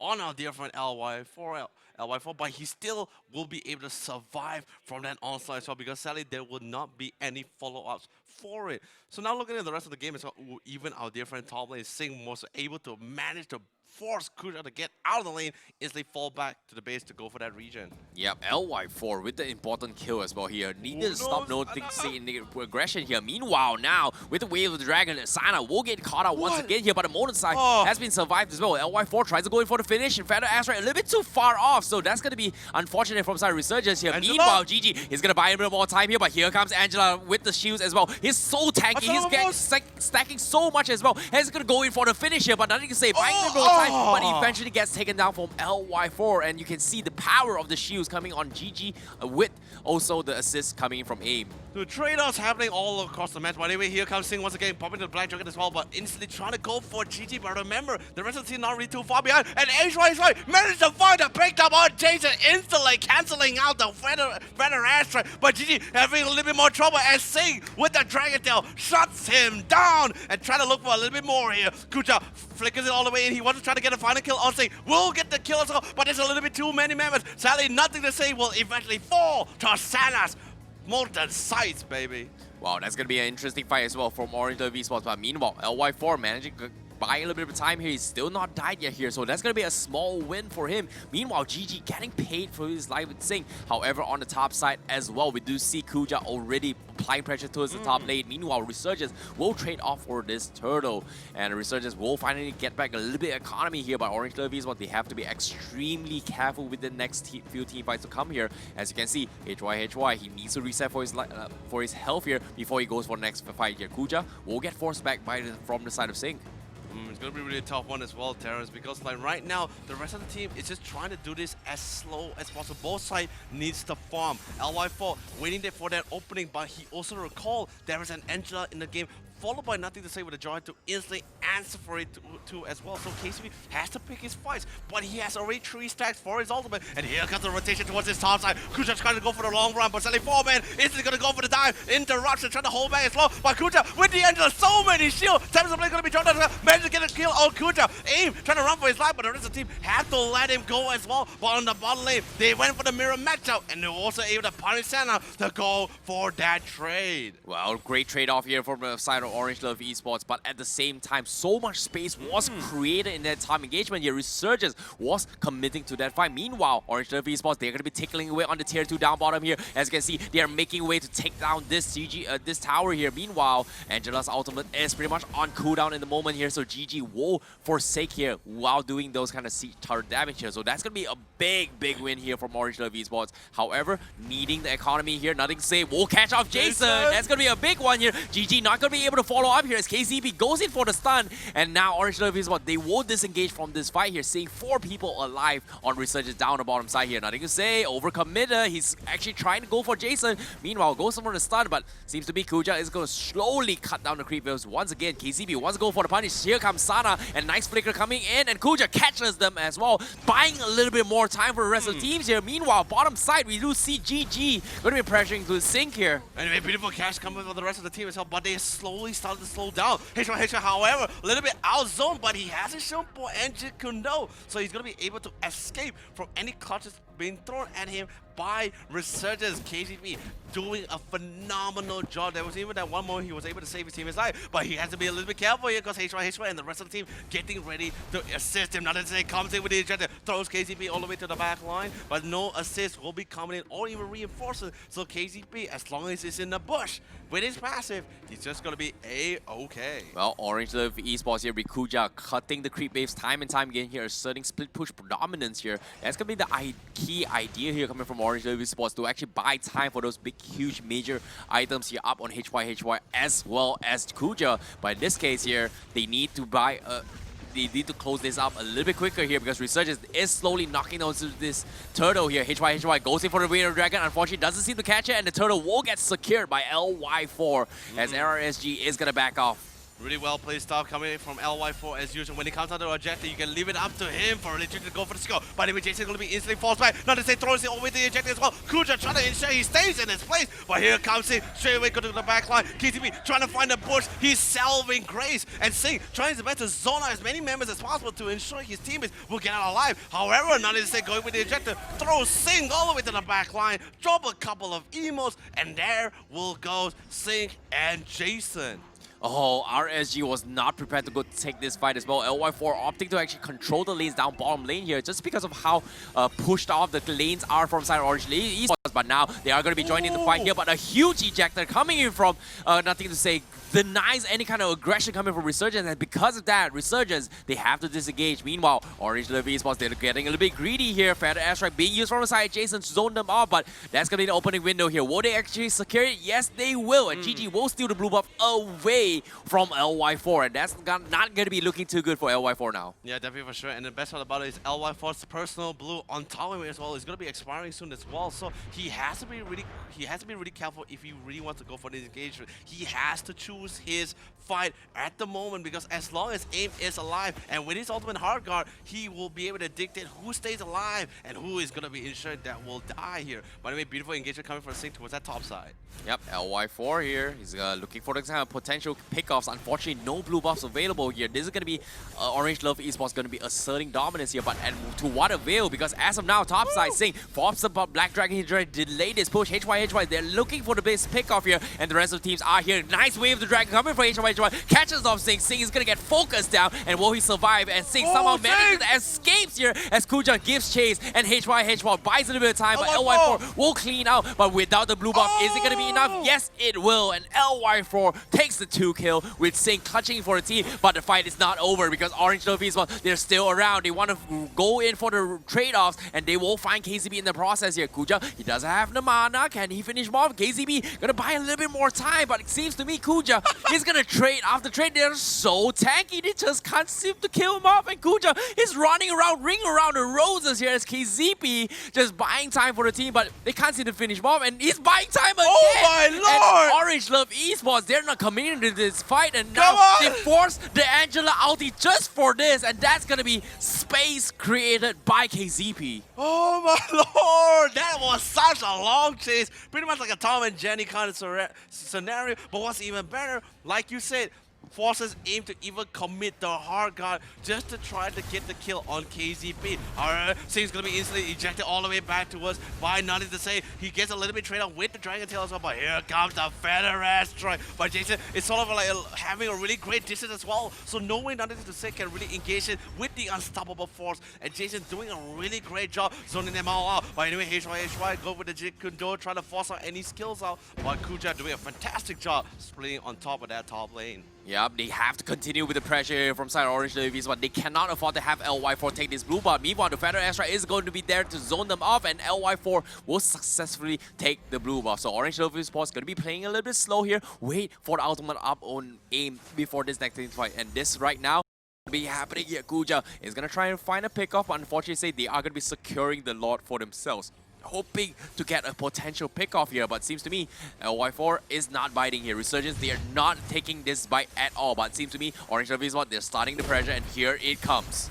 Really well played stop. The Lord is going to be already been halfway through, but here comes LY4 fighting a little bit. But here comes the lockdown with the Jin Kudo by HY locks down LY4, pops the Tempest Blade, just had it on for his life. Kuja on the chase, but Jason coming in with the bombardment. Summon Force been dropped down, but it's not going to be close enough. Aim doing his best to root down Jason, trying to chase it away, but the damage has been done. They're trying to look for a little bit more safe, finding the opportunity. KZP, he knows he's pretty much very tanky. He has that 5 seconds on the ultimate as well, and Hayes and LY4 fully healed and getting ready to re-engage, and with that Lord could be potentially taken away by Resurgence. What a clutch there coming from Sing here. HY immediately caught LY4 immediately. He pops the Black Dragon here to try and disrupt and buy time for LY4 to go in for the Tempest Blaze here. Meanwhile, the fight is going to be happening here. Kuja is so tanky. The Lord's dropping pretty low. He's going to force them all back and retread. It seems to me the Lord will get resetted here, and Orange Love Esports gain back their map control, and Kuja is unkillable. He's going to go for more, but it seems to me Aim is going to be caught out in the open as well. Sing will pop the Black Dragon, and the Sing, he's gonna try going for the finish. The Ejector trying to buy time for Aim, but Aim will eventually bow out, and Sing is so tanky here. Great catch there by Kuja. He needs to back off. He doesn't have the mana. He needs to make a run here, but here comes GG from the sides. But Sing is so tanky from side Resurgence, and here comes LY for the finish. Goes in from the back, goes in for the finish. That's gonna be a double kill. GG is gonna be next. He's gonna run for his life, and he's gonna be going down, and that's gonna be triple kill for LY4. Really well played stop coming in for LY4 as well, coming in at the right timing. At first, I thought it was really amazing the fact that Kuja, not only did he force 4 members of Resurgence to actually back up and reset the Lord, but he even almost got a kill for himself, but maybe I think he overextended there and instantly bought, and literally that time that he literally from that overextension is now punishing them really hard for it, because not only did they secure a lot but pick up 4 members of Orange Love Esports and even getting some dominance in Orange Love Esports personal jungle. Yeah, exactly here. Now on top of that here, the Queen's Wing is available on Sana, so that's gonna be a little bit more tankiness here from the side of this time was here. Orange Love Esports, they're slowly losing their power spike here as you can see, LY4 is coming up online. Meanwhile, Kuja, he needs to step up for his teams here. He does not have enough mana, so that's going to be a problem they have to deal with eventually here. But Resurgence, they perfectly understand what's happening, and they are going to be making use of Sing's tankiness in some of these team fights. Meanwhile, close. Jason, going to go for the split push or nothing to say. Oh no, they found Sing. They're going to be in some trouble. Black Dragon being popped up, but that's not going to be enough here. No. And he immediately gets focused down, so that's going to be the opening pick that they need to defend against this top lane. But a Feather Air Strike from inside, Jason pushes them off, nothing to say, tries to go in for the Ejector, he tries to back out, but at the same time RSG, they're not biting, there's no sync available, they do not want to risk this, and this Lord will successfully be defended from the side of Orange Love Esports. A perfect defense coming in from Orange Love Esports as well, and also getting, and just to make that defense even more easier, they take out one of the main factors that has been so disruptive in every of those team fights, and also to ensure that GG will be able to fully commit that Summer Force and Chrono Dashes without resistance as well. L was instantly annihilating and assassinating away, staying fully committed to for it too. Oh, look at this. HY. He's going to be looking in the bush here. He wants to go for a potential pick here. Once again, he's tried on LY4 once and it did not work out. And look at this. LY4 is 604. Getting the kill on towards LY4 is going to be a huge one here. But Orange Esports, they need to push up the lanes a little bit more here. Meanwhile, Resurgence, they're not letting this slide here. Meanwhile, Kuja going to be opening up map a little bit more here. They have the vision on towards Jason, but seems to me HY will reveal himself here, so they are going to be disengaged here. Meanwhile, bottom side saying it's going to get caught out as well, but HY goes for the way of Dragon, wrong direction, but Black Dragon has been expanded. And Sing will bait out 2 major ultimates here as he will back out successfully, so that's going to be a great opening here for Resurgence to go in for potential pickoffs here. Meanwhile, from the top side, the creep waves are pushing in. Can they defend against this though? Because as of now, he's going to go for a couple pokes here, and Kuja will force out the Falling Star Moon as well. Ooh, man, it's literally this battle is constantly just going back and forth because that's just how serious this game is actually going to be. So anyway, Kuja might underestimate the amount of damage coming from both Jason and LY4. Even Angela going to be popping out the hard guard, but Stanley not going to be enough. He instantly has to cancel out because he knows instantly that if he fully committed, he's going to die. And HY almost got the kill and will get the kill as he jumps in with the flicker. Now trying to secure this bottom middle, but LY4, he has to be careful. Remember, this is HY side laner Cho. Damage Show, by the way, with the DOD. This is going to be doing a lot of damage here, baby. Dude, that damage here with the high and dry on top of that here. He's packing a huge punch here. And LY4, after tasting a couple of punches from that, he's got to be extremely wary about this Cho as well. Meanwhile, Orange Esports, they are in a perfect position to go in for the split push here as they are buying enough time here. Meanwhile, they need to kill off LY4. They can't seem to find those opportunities here.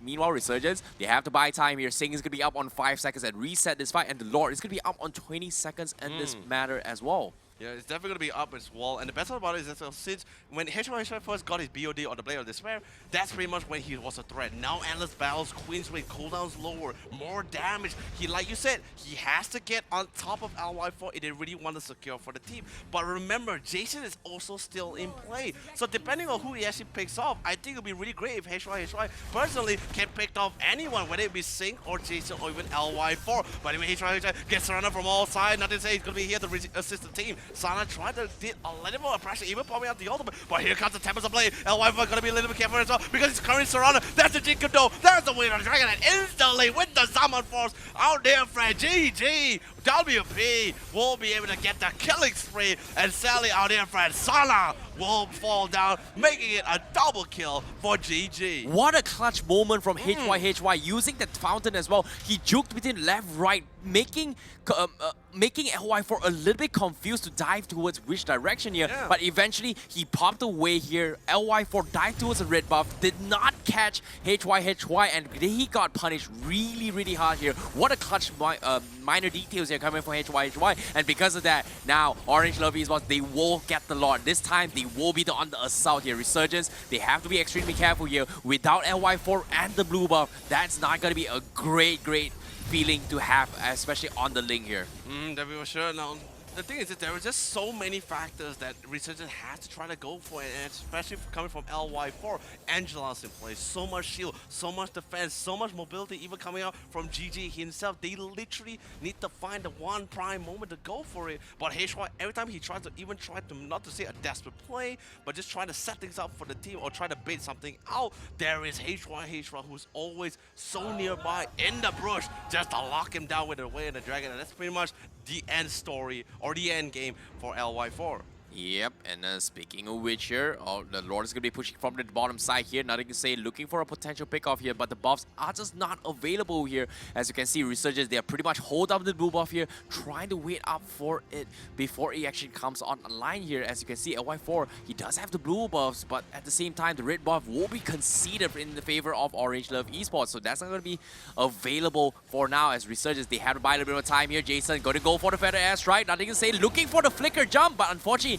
doesn't want to take the risk as Lord is going to be knocking on the bottom tier 3 here. But here comes the jump on Kuja, catches on 2. Jason will force to go off the map as well, but nothing to say. Goes in for the unstoppable force. Unfortunately, doesn't connect the damage, so he's going to be able to disengage. But meanwhile, Orange Love is what they are taking out the middle tower as well. As LY4, he's getting jumped from the back. HY almost takes him down, but that's going to be 2 turrets away from the side of Resurgence as Orange Love is what they're making way to the south side. So all 3 lanes is down. The racks are exposed. The crystal is going to be open as well as GG going to be assaulting Dolmens here with the Xamarin Force. They will take down Sync, and now Jason gets caught out by nothing to say, paying with his life, and that's going to be double kill in the hands of Kuja as Orange Love Esports. They're continuing to assault Resurgence. They're trying their best to defend against this, but they are going to focus the crystal, but Orange Love Esports will take game number 1. Oh, dude, really well played here coming from RSG as Orange Love Esports takes game number 1 away with such style as well, dude. Really amazing stuff coming from them. Yeah, what a clutch there from HY because he managed to build enough damage to force LY4 in a really tough position here. And there was a couple of plays I really want to talk about here because I don't know who the MVP is, but I feel HY played out of his mind in this game. I mean, definitely sure HY, but honestly, if you ask me as well, if we just talk about setting up plays or really trying to go for that backline or solo execution, then yes, I will have to tip my hat to dear HY. But if you're asking me the one who really tried to set the tempo in this game or just being such a huge nuisance, I think it's going to be nothing to say who is actually playing that Jarhead. But anyway, let's bring up the highlights brought to you by YouTube, powered by Salcom, as Terrence and I will walk with you guys what exactly went down inside the game. Yeah, look at this plays here. And before Nothing to Say came into the picture, right? HY was getting those kind of crucial moments, right? Especially on Jason. Look at this play here. Jason died early on. We know that Jason Steiner excels with the far side in the early stage here and slowly scales into the middle stage of the game. But Jason, without the Feather Airstrike being available on most of these team fights and Orange Love Esports with HY constantly pressuring them, it just allowed them to actually play a much more a better 50-50 game as compared to what Resurgence has in mind with LY4 on the link here.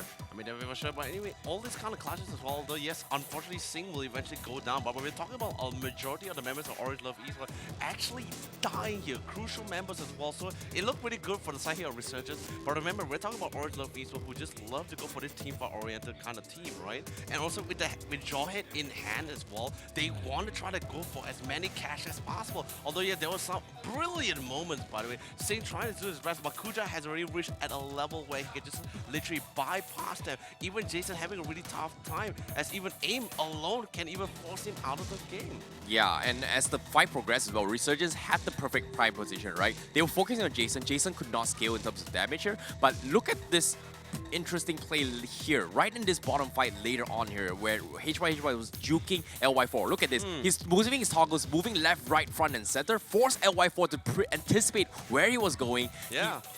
He immediately gets baited out, immediately gets punished for it, which was a really crucial one here. And ever since LY4 died in that round, there was pretty much Orange Love Esports opening to throw in for the pressure, and they take that win here because if LY4 dies in this game, pretty much that's game over, potential game over from Resurgence there. Yes, and the worst part about it as well, it was also so difficult for LY4 to jump into any of these teams because there's just too many saves. There's just too many saves and reassurance coming from the side of Orange Love Esports that it just puts LY4 in a position where like, I don't have enough damage, and every time KGB really want to try to set things up for the team, everyone in Orange Love Esports, the entire lineup was so mobile, and even if he got really close, he gets thrown back with the ejector by Nothing to Say here. So it was a really tough game for RSG to try to find that one footing unless Orange Love Esports were to overextend or make a mistake here. Yeah, and nevertheless here, Sync on the Yuzhong, it seems to me, you know, our predictions might be a little bit off in that regards, but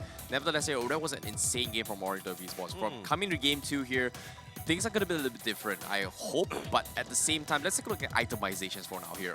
4 flickers from side Orange Love Esports on top of all those shields. Meanwhile, Resurgence, they don't exactly have re-engagements as compared to what Orange Love Esports was expecting as well. So that battle spells, right, it was pretty much something that they weren't expecting as well. There's so much mobility and and presence from the side of Orange Love Esports, whereas Resurgence, they had to play from a comeback standpoint.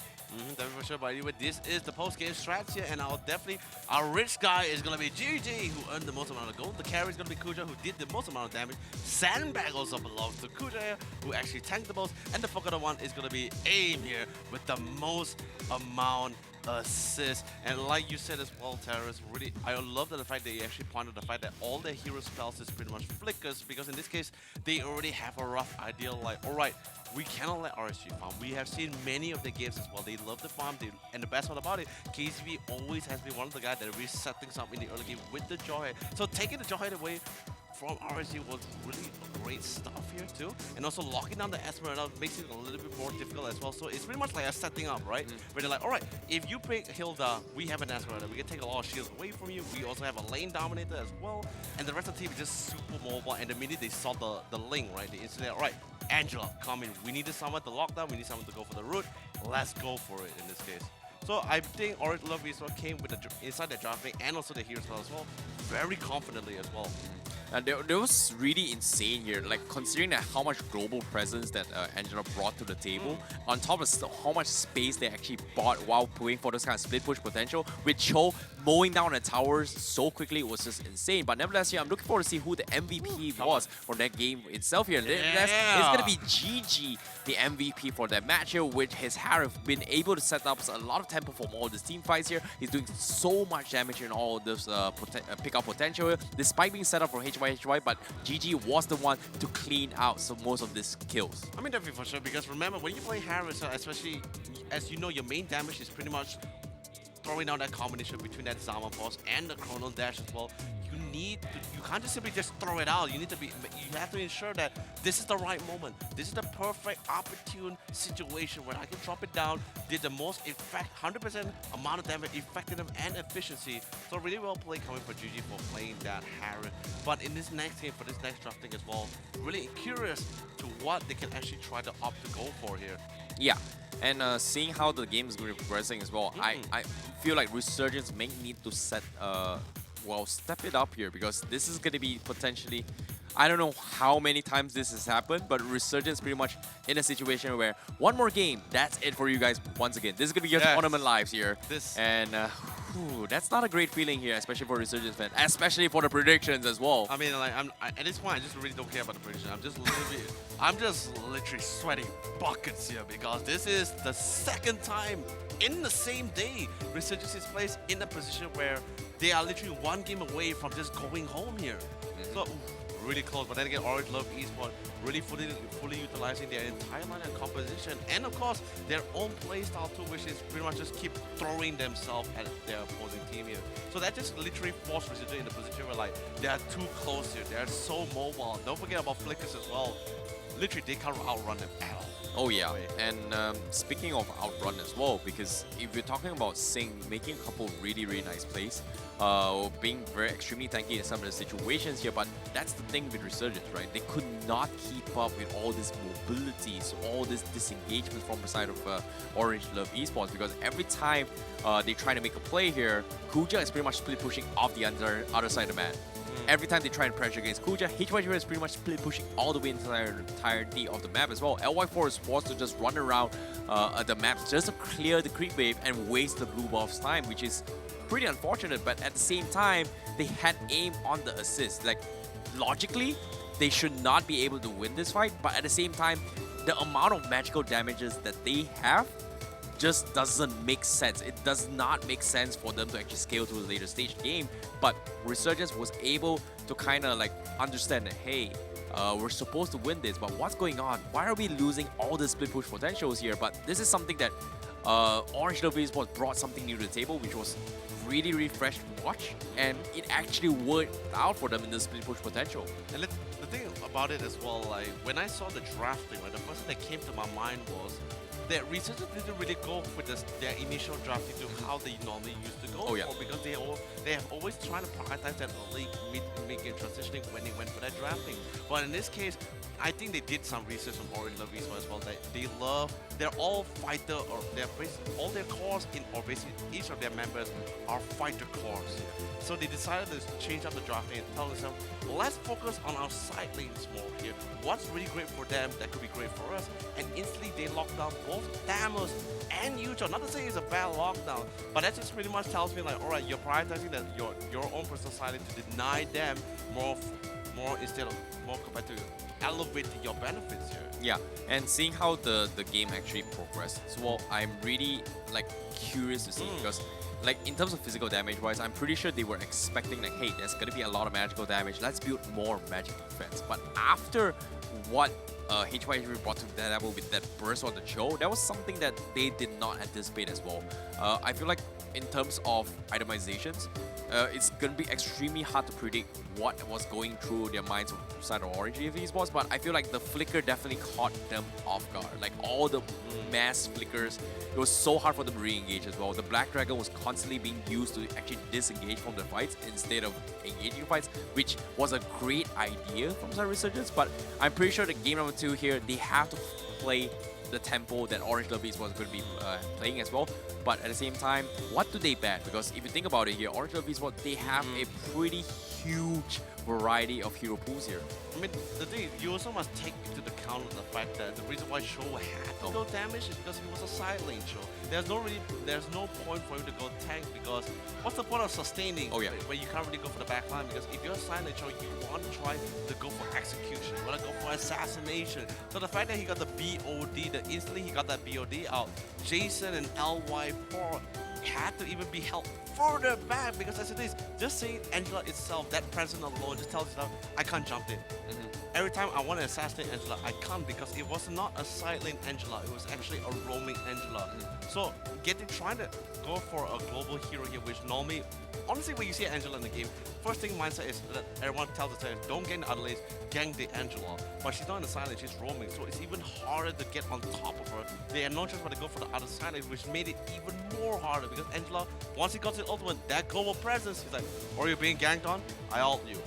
Then they had to back off. So there were so many ganks that were successful for Resurgence in the early game, but so much commitment. 4 people had to just kill Kuja, by the way. They ganked a Kuja. Not the Cho, Kuja. Yeah, on the top side as well here. And I know the fight that we were talking about as well with the top side with Kuja almost dying, with Angela on bot to actually buy even more time. Instead of forcing a 3-man rotation, they forced a 4-man up top, which allowed, I think it was GG and also Nothing to Say down bottom to actually pressure the second tier 2, while Resurgence just only took a tier 1 tower, which was a really big win from Side Orange Love Esports. But they were playing from a catch-up from that standpoint all the way through, from all this aggression, all these rotations being made from Side Orange Love Esports. But at the same time here, in terms of sustainability wise as well, I think the Angela pickup was a great pickup here to play the shield strategy with the Harif and also the Esmeralda on top of that. There's so much shields on not just to his hero, even the jaw hit as well is like so much shield potential. And despite the shields here, shields may not mean anything, but with the Angela heals, that's actually a lot of sustainability here as compared to raw HP on the Yuzhong. Dude, that's just, exactly. There's just too much sustainability comes in the mix as well. But I would not, but in the end, even from the first game drafting, I will not disagree with what Resurgence actually trying to opt for as well. Very strategic of what they were trying to go for. But in this case, they just probably had to find another way to deal with that early game. Definitely for sure, because not just giving LY4 with the lead, they need to come into priorities where do they have enough damage to go for the nuke, especially when you let them have first pick with that Esmeralda and even let them end the drafting with the Angela here. Yeah, and when it comes to the itemizations here, I'm looking forward to see how game number 2 is going to be happening, because if you think about it, Resurgence, they had a lot of hero pools in the pool, right? Like, remember the Harry pickup here? We're expecting maybe it could be a respect pick from the side of Orange Love Esports. Hey, they don't want to see LY4 playing the Harry pickup, but at the same time, I don't think it was that important. It just so happened it looks that way, but they definitely caught them off guard with the final pick Angela, because no one was expecting, like I wasn't expecting it for sure, and that definitely caught Resurgence off guard. And like I said as well, like they had the upper hand from Side Orange Esports. They've only played like 2-0s, 2-0 all the way through. There's not a lot of information to work with on what kind of strats, but Resurgence has pretty much shown their hand. The Harif pickup in the game against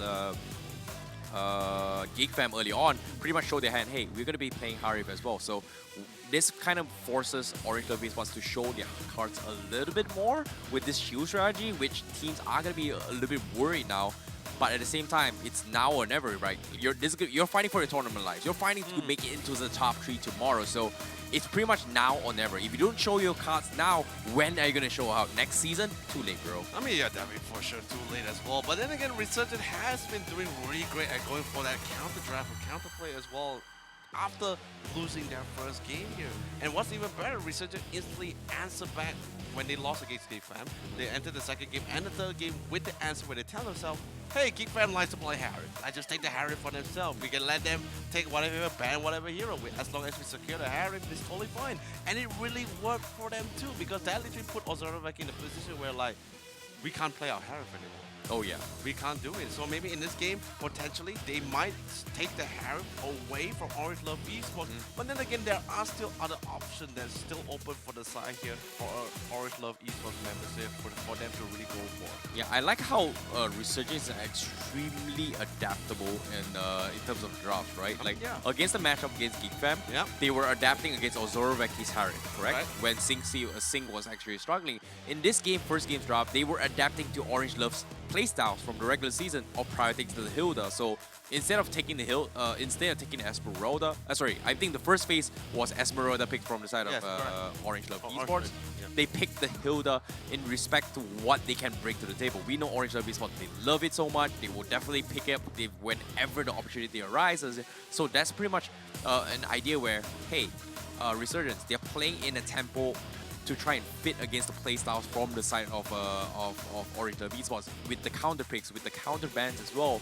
And it's just really tough to be so flexible and play their own playstyles here. And right now, it feels like Resurgence is playing in towards the hands of Orange's playstyles instead of forcing Orange to play in their playstyle. I guess so, but then again, just want to remind you again, it wasn't the second pick kill, that was actually Yutong, and the time was they actually locked. Oh yeah, the second phase pick. Sorry. No, second phase pick. No, it was the third pick because like after they lock in. Yeah, that is second phase pick. No, I always see second phase pick like after the second phase ban.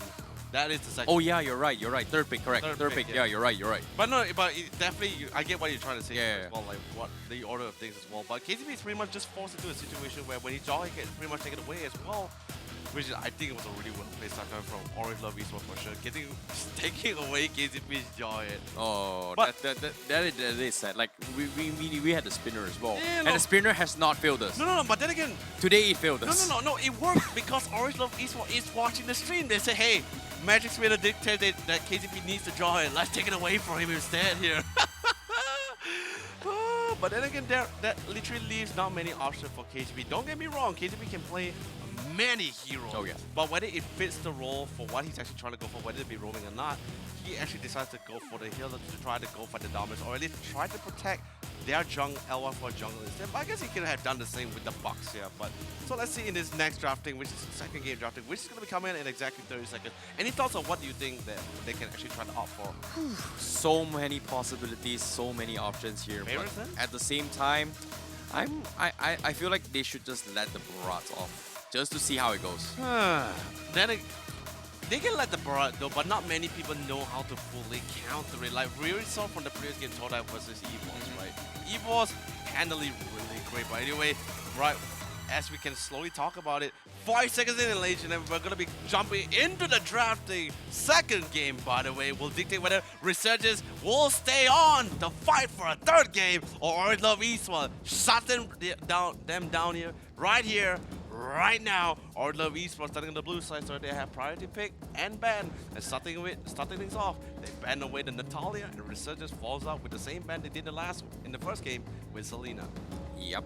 Well, pretty standard bans here coming from both these teams here, but Resurgence, they have to bring something new to the table here, because this second phase ban, I would say not second phase ban, second bans here, is going to be a very, very important here. And at the same time, first picks once again from side of Orange Love Esports. So Resurgence, they have to figure out here what's going to be the most ideal situation. Do they ban the Harry? Do they ban also potentially maybe the...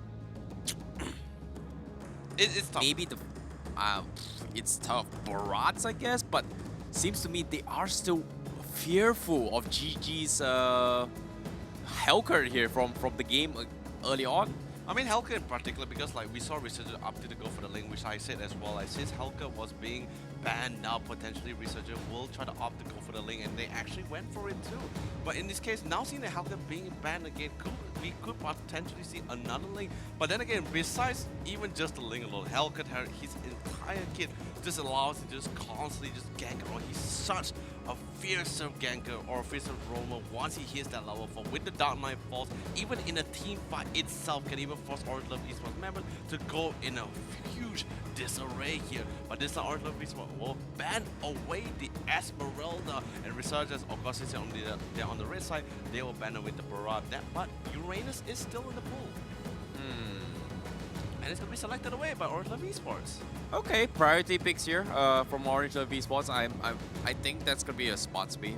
Pick as well. I'm surprised they actually not banned the Uranus and picked the Esmeralda, but at the same time, they're looking for something new. But this time, Resurgence, they are going to be playing the Harif and also the Jawhead here. So taking away the initial drafts from Orange Love Esports, this is going to be opening windows again here from side Orange Love Esports to bring out more cards. In this case, having the Uranus, once again, a little bit more split push potential, very similar from game number 1 here, but this time Resurgence, they have better tools to work with. Ooh, I love the fact that Orange Love Esports trying to fit with what they got, literally all assassin counters as well, great initiation, great, a lot of mobility as well. But remember, they're solely a team-oriented team, so having this kind of lineup is definitely not surprising. But Resurgence, their last pick, I wouldn't be surprised if they actually want to lock down the Lunox here, which is really great, and melting away their Uranus, because as we all know, Lunox has the ability to literally do true damage as it pierces through both physical damage and magic damage. Wow, look at this, the Kufra pickup. We haven't seen this hero for quite some time. He's one of the most banned heroes from regular season, and even though it's picked, it doesn't exactly fit the meta, but seems to me Orange Love Esports, their reply for this Harif is going to be the Kufra here, which is great and limiting the mobility from the side of his Harif, but at the same time, Resurgence, they have to be extremely careful here because as of now, split push potential, they have the Uranus to worry about. But team fight wise, this Kufra is going to do a little bit more damage as compared to potential frontline tank later on. I mean, definitely for sure, he fills a lot of role. He's just one of those heroes where he's fully committed. So ladies out there, if you're looking for a committed husband or boyfriend, the Desert Tyrant himself, Kufra, is the man for you as well because he's fully committed and he never backs off. He can't back away. He just can't. He has really bad disengagements. But anyway, now we're approaching the second ban phase here, and Resurgence getting rid of all the assassins here. Ling and Lancelot for good reason as well, because not only both picks here by Orange Love Esports, both being the Troll and the Kufra, great at countering the assassins, but also great, and it also gives a clear message that Orange Love Esports might just want to allow GG to take the lane for himself or Lancelot. But I love Orange Love Esports final ban, getting rid of the Lunox here, because they also know that Lunox is great at just bursting down or literally personally just doing a lot of damage to HY here. Yeah, they're going to force Resurgence to play Jason's hands here. Do they go for the Kadita? Do they go for the Chang'e? Look at this, like there's so much tankiness coming from side of Orange Love Esports, but the split push potential is there coming from Orange Love Esports, but Resurgence, they are going to be focusing on the far side once again here. With Jason here, they have HY's Cho to deal with, but I'm not really a fan of this Kufra pickup here, even though I play a lot of it here, but it just doesn't seem to fit the play styles, especially on playoffs right now. But I don't know, things gonna be a little bit different. I guess. But now this is gonna be the final 2 picks here from Orange Love Esports. What is gonna be replied? Like they do not have the assassins. They need a mage. Roger is pretty much banned as well. They need a mage. Kadita, okay, that's a great pickup here. They have a little bit more burst potential. But the final marksman, is it going to be the Yishun Sin? No, it's Bruno. Nope, it's going to be the Bruno. Yeah, that's really interesting, right? There is actually other better option as well, but they chose to go for the Bruno itself. There's Carry, there's even the Yishun Shin. But I guess remember, you also must remember as well that Bruno quite versatile, especially in this early game, and if he times his ultimate the way of the wall perfectly as well, he should be able to do quite an amount of damage towards Resurgence, since potentially they might actually clump up here. But anyway, final pick coming in from our dear friend Sync is gonna be his personal Black Dragon himself, the Yutong. Okay. seems to me this might be a long day for all of us here, but as of now, I'm not going to be giving any kind of spoilers here. Let's take a look at who takes game number 2 for those of you watching as well, because for those of you just joining us here, this is actually game number 2 between Orange Love Esports versus Resurgence, and Resurgence is one game away from being eliminated for their tournament lives here in the MPL MY SG Season 6 playoffs. This is going to be a tough match here, but Orange Love Esports, they're one game advantage here, and let's take it away. Ladies and gentlemen, this is the second game between RSG and Orange Love Esports. Will this be the comeback round, or will the Singaporean team will go back home here? We'll just have to see, because there's a lot of games and literally a lot of things riding on the line. All or nothing, let's go. Yep. And seeing how the match is going to be happening as well, I'm looking forward to see how Resurgence is going to be take up this approach here. But GG on the Bruno, a little bit of a late game potential here. Orange Love is taking a little bit of a different approach, but in my work here, the Tyrant's Rage to set up for the Kadita is going to be doing a lot of damage here.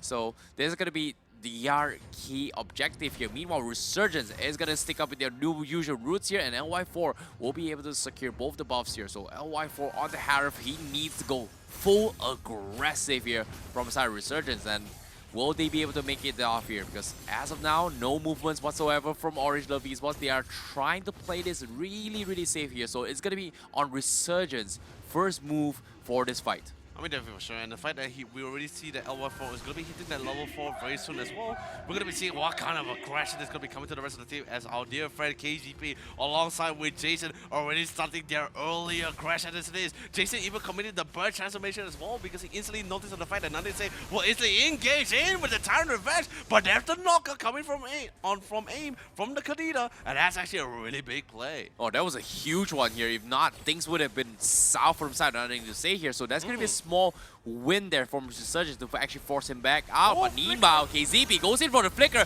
catches on the aim, but he still gets the first blood before dying with his last breath here. So that's going to be a great trade-off, but at the same time, was it actually worth it? Because LY4, his level 4, he still has got his double buff here, and GG is still alive. Oh no, but beautiful timing with the clash of the Tyrant Revenge as well. Not going to be allowing Jason to run away at all. But big kills coming in from LY4 as he shut down one of the main cores. And there goes GG. But Sing coming in with the Black Dragon with the Furious Dive. There's the knockup, allowing LY4 to achieve his double kill.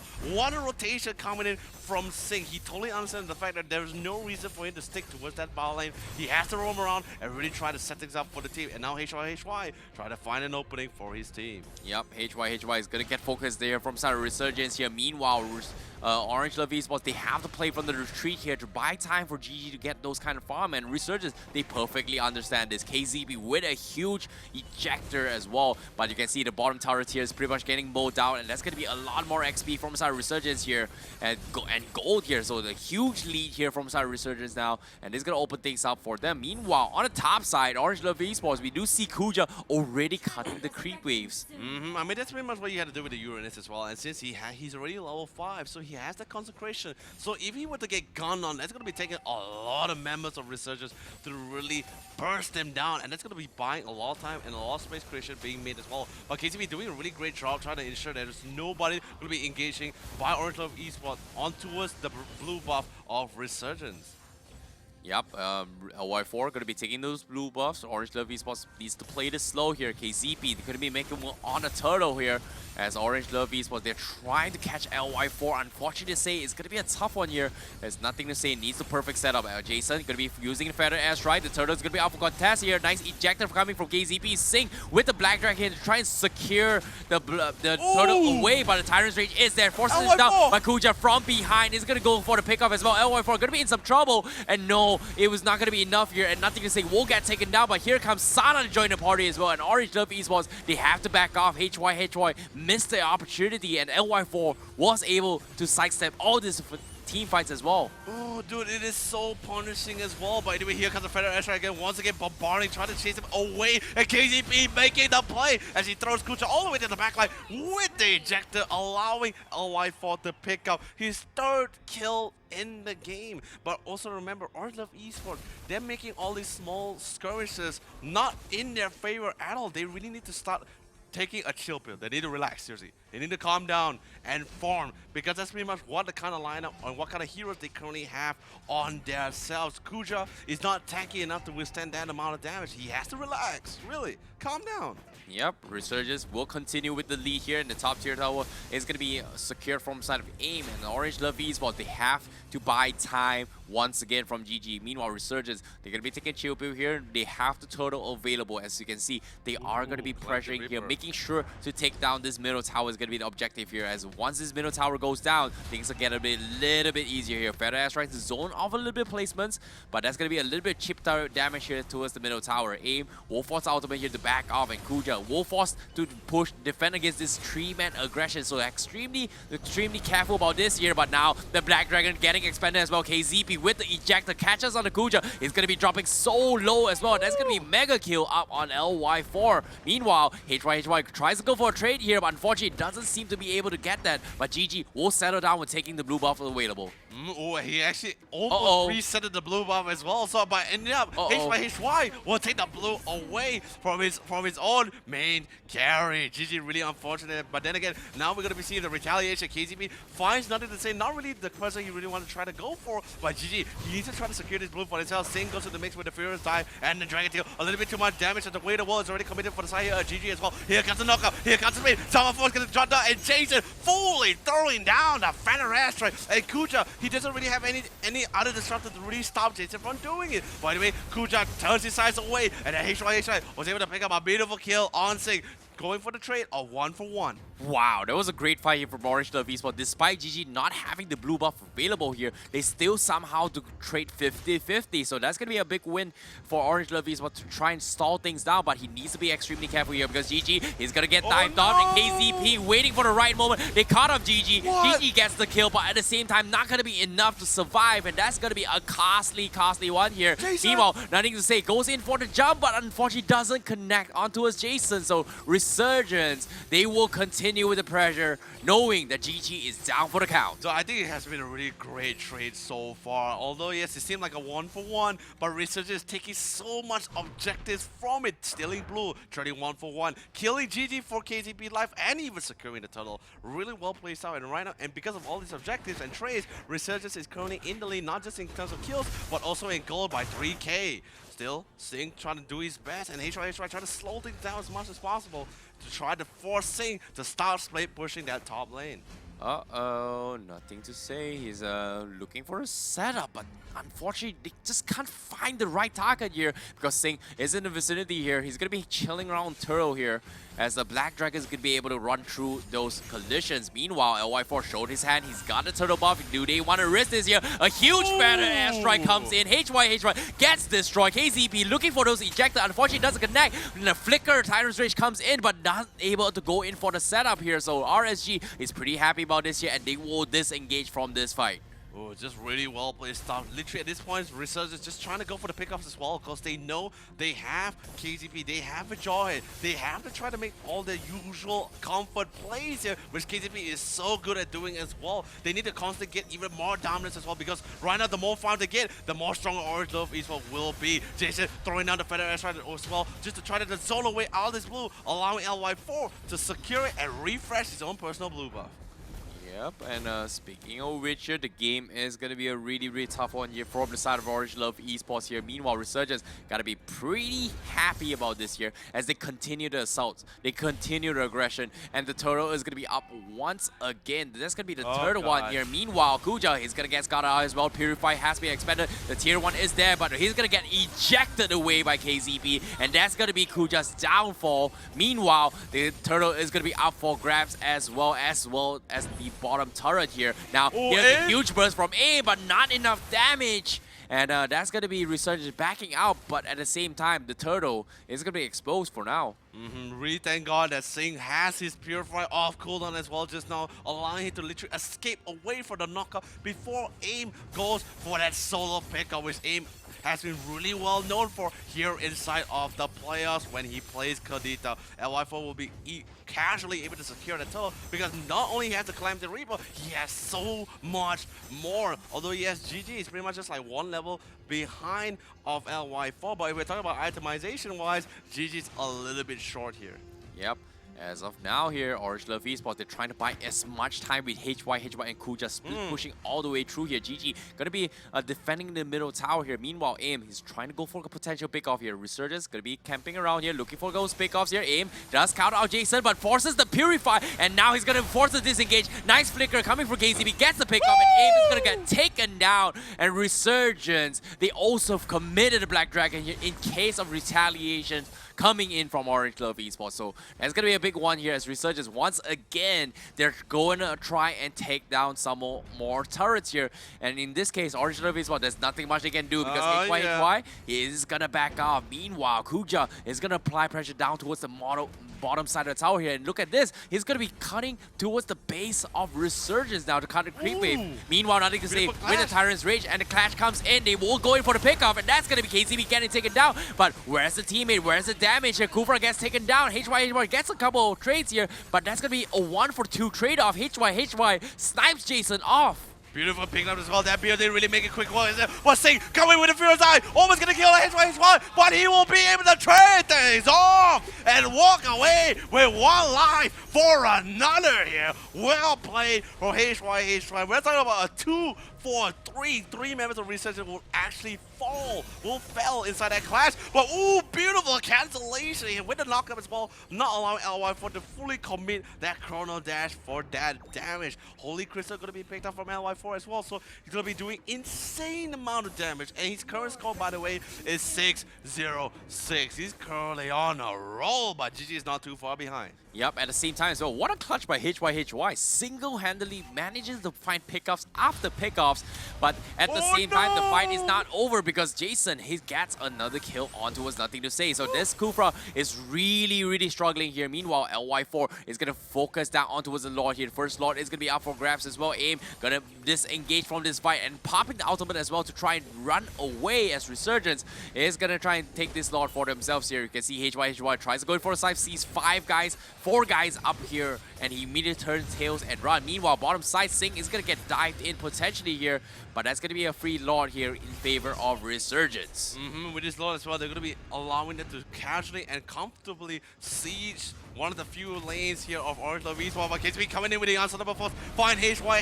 He was able to escape out of it as well, but Sing fully committed for this dive as well. Commit the Black Dragon. This from HY for cover. There's the ejector. There's the Feather Strike. But Sing's Dragon Tail will seal his fate. But now the Lord is going to be called out towards his top side here. Now the rest of the team are Resurgence converging towards that mid lane to get ready to push it out. So to ensure that once they hit that middle lane and take down the tier 2 tower, they will be prepared to hit that mid inhibitor at the same time with the Lord. Oh no, Berserker's Fury up available on GG here. So that's going to be a little bit more damage coming available here. But is it going to be enough? Because Resurgence, they're knocking into the turrets now as Orange Love Esports. This might be their potential last defense here. And all the lanes are going to be pushed in towards Orange Love Esports, and Resurgence Sync is going to try and push the bottom side here. The turret is going to get taken down on the top side with the Lord relatively healthy. Feather Asteroid being expanded to defend against this here, and now there's going to be the last push here. The Black Dragon goes in, and now he's looking at them into a beautiful mix as well. Here comes LY4, who is currently gone. Like, it's nothing to say, he did all he can, but they're hitting the crystal. They don't really care about the fight. They're trying to hold as long as possible, but that one siege tank is keeping the crystal barely alive, and they will seal its fate as Resurgence takes game number 2. Tying the score here, 1-1 here, and Resurgence once again proving to everybody that they're not going to quit this lower bracket just yet. Wow, that was a really tough fight here from the side of Orange Love Esports here, but Resurgence once again making it in towards game 3 all the way through here. Whew, a really tough battle, but at the same time, Resurgence, they're gonna be pretty happy with here because Harif wins games. I mean, yeah, it could be Harif wins game, or it could be the Magic Spinner with give KZP his jaw hit. Oh yeah, it is true. The Magic Spinner does work. Yeah, the Magic Spinner always works, man. That's literally how. That's a secret to all the amazing teams' decision makings, right? But anyway, but seriously. KZP's Jawhead, there's so many crucial moments where he really set things up for themselves. Sure, I totally understand if they want to give LY for the MVP. Not surprised anymore. But anyway, let's quickly jump to the highlights. Currently brought to you by Udo, powered by Cellcom. As as Terrence and I walk to you guys what exactly happened. And once again, we will see a beautiful engagement as KTP throws one member all the way to the back line for a beautiful first blood. Yeah, as you can see, the couple of fights here was really, I would say, dodgy from Sour Orange Love Esports, because they were coming in on the fights that they could not fight. Like, ever since they lost GG right off the early get-go, it's pretty much catch up all the way from Sour Orange Love Esports, and we know how aggressive Harif can be into the later stage game. So LY4 was constantly in the pack up as well. And even this fight, it was a small win from Orange Love Esports, but prior to that fight here, the blue buff was actually stolen from the side of HYHY by accident. So that's going to be a little bit of a mistakes made here from Sour Orange Love Esports, but nevertheless, they tried their best to try and buy time for GG to come online. But you can see the damage output from that Resurgence was just tremendously hard to stop as well. Even with the Kadita to buy time, it was just so hard to break through the defense coming from Resurgence. I mean, definitely for sure. And also, I just feel that Orange Love Esports shouldn't have really taken a lot of these early game fights as well. Although, yes, understandably as well, once you get that level 4, you want to try to look for as many team fights as possible. But you have a marksman, a Bruno, followed by and Uranus as well. You really want to try to get as many items as you can. Or at least the first 2 items, at least that we can contest, or at least do a little bit of damage or sustain. Because compared to the entire line of Resurgence, they can actually just instantly burst you down. And there was even that one fight where GG actually took a fight where he only had the Raptor's Machete, and dear friend LY4, he already had the Calamity Reaper here.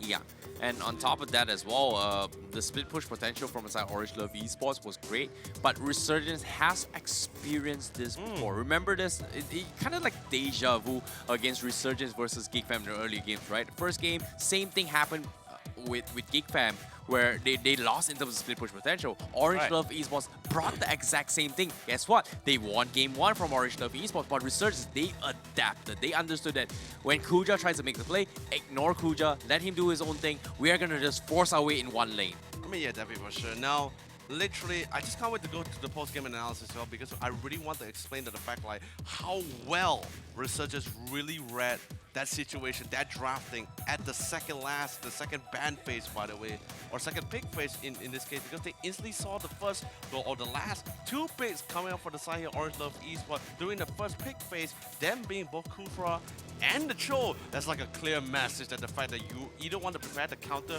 RSG's Assassin, but RSG rarely plays Assassin. It's really that rare. So it's a clear message to the fact that, alright, GG wants to go for an Assassin, and the last 2 bans coming up for Resurgence was instantly both Ling and Lancelot, because they already initially banned out the Hellcurt here. What a way to set up for this. Yeah, it was extremely hard for Orange Love Esports to actually play that as well. On top of that, yeah, you want to have the perfect wombo combo with the Kufra, but look at, I'm not sure if you noticed here, look at the amount of purifies that Resurgence had. Like, there was just no way the Kufra is going to be able to set up for the perfect wombo combo, and this pretty much resulted in AIM doing 18,000 damage in total, as compared to what Jason has pretty much offered on the far side with 55,000 damage in total here. So that's going to be a lot of damage here from our Resurgence, and like I said, Orange Love Esports, they've been playing catch-up after GG lost their initial first blood. In this case, the first dual buffs. I mean, it's really rough, especially when you're a marksman, you're not able to really scale or able to farm at all, because like early game damage-wise, you're not really there. That's pretty much why Orange Love Esports had to opt to go for the Kadita as well, because that's pretty much how much of damage they're currently lacking for themselves here. But anyway, well played for Resurgence for taking game number 2 and rating that drafting for itself. But let's quickly bring up the drafting. I hope it is who I think it is, but let's just say our MVP for game number 2 is once again LY4 with the Harem. I mean, understandable as well, because there were so many situations where, because there's a lot of control, yes, he has to purify, but he can only purify 1 control skills out of the many, or 3 control skills outside of Orange Love Esports lineup here. So still very well played by LY4, knowing when to farm, knowing when to engage with the team here. Well played stuff. Yeah, at the same time as well, he was very, very nimble in all those team fights as well. And it was super... well, I would say it's super hard for actually Orange Love Esports to actually catch him in that regards. We saw a comparison between this game and game number 1. HY has got so many potential to actually pick up. Like Link is pretty much one-dimensional. The only place they can actually run through is on the wall. So it's pretty much predictable for HY to actually go for the catch. But the Harif, it's a different story. You're going to be relying on the Kufra to actually go for the bouncing ball. But unfortunately to say, if you time your Purify right, you can Purify and Chrono Dash out of the bouncing ball. So that's pretty much a great, I would say, micro adjustment from side LY4. So in this case, LY4 definitely played it really well. But that's the thing about the split push potential, right? They relied on HY for the split push. They relied on Kuja on the other side of the lane here, but the Kufra is pretty much to set up for a potential burst, and I don't think with the Kadita is enough damage at all. I mean, they were really hoping the goal and really betting on that wave the will, followed by Kadita to really go for those nukes, because there were a lot of fights which, like I said in the game, shouldn't have been taken. Seriously, you shouldn't have been taken. Like, yes, the minute you start taking that fights, you start following the dancing moves of Resurgence, because remember, it takes 2 to tango, and Resurgence go with that initial step, and when Orange follow in suit with them, whew, I'm pretty sure they were really happy about it. LY4 was just saying like, alright, go for fights, I'll farm, if a situation comes for it, I'll go for it, and he really well played. And there were so many situations, I think AIM was actually trying to bet on the fact that with the rough waves and his knockout will be enough to go for this nukes. But with the Harry or LY4 in this case, timing the Chrono Dashes, he can mitigate so much damage here. Yeah, and I'm really liking the Resurgence in this game number 2 here as well. Compared to game 1, they were playing the tempo of Orange Love Esports. Finally, Resurgence played something that they're comfortable, they're familiar with, and they played it extremely well, because at the same time, think about it here, Orange Love Esports was pretty much playing towards the hands of Resurgence, right? Like, initially before the first blood happened, it's pretty much Resurgence's first move to make. Like, there's no way you're gonna be able to make a move with Bruno, and unfortunately enough, it did actually happen towards Orange Love Esports, but fortunately for us, Resurgence, we're gonna see more games as well. Well, it might be a reverse sweep. I don't know. Like, I have no idea how many reverse sweeps we want to see from Resurgence, but I mean, in this case, you know, whether reverse sweep or not, Resurgence or Orange Love Esports definitely have to give their all for this third game. Because literally, this last game will dictate who's going to go home. There is no second chance anymore. The second chance is pretty much already used in that second game here. So the third game really need to dictate here. And I wouldn't be surprised in the third game drafting, Orange Love Esports initiated with Jawhead ban. I wouldn't be surprised. Yeah, the defending champions pretty much stepping up, right? Like, the defending champions gotta defend the title, bro. I mean, do they really need to step up? Because they're just like, let's just lose the first game and then let them win the rest of the game. we gotta consult our spinner. We gotta consult our spinner, man. Yeah, the spinner. We had to consult. We saw the KZP already. Yeah, okay, fine. I'll pull it up later. But anyway, here is the honest prediction here, and it actually shifted slightly. Slightly. I mean, initially it was pretty much 70-30, but now it's bring down to 29-71, just 1%. Okay, after game number 1, I'm not surprised, but at the same time, Resurgence, they are biting back. Like, Orange Love Esports, they have to be worried in this next game here to come, because as of now, the Harif might be the contestant here coming from both these teams here, and the Harif has been really successful thus far. And think about it here, for the past few games that we saw, every single game that Harif was played, pretty much from the lower bracket wise, has a great win rate right now. I mean, definitely for sure, because now you get a lot of nuking damage. You're very mobile as well. It's really hard to catch you as well. But most importantly, I think not just based on Harry alone or LY4 plays, I think it's really well played coming from the side of Sing, and KZP and Jason really setting things up. Jason giving that reassurance of damage should LY4 were to fall behind. KZP constantly setting things up with the Joy. And don't even get me started on Sing, who's constantly dominating the lane and instantly knowing when to rotate. That's pretty much why on the Magic Spinner I call him the rotation queen, because he just knows when you want to rotate, when to cancel out a rotation as well. He's so good at it, really. Nothing beats Sing when it comes to rotation. Really. Oh yeah, it seems to be you are predicting the rotation queen, aren't you? I mean, should I bring out the... Well, okay, that's the thing. Give KZP the jaw hit.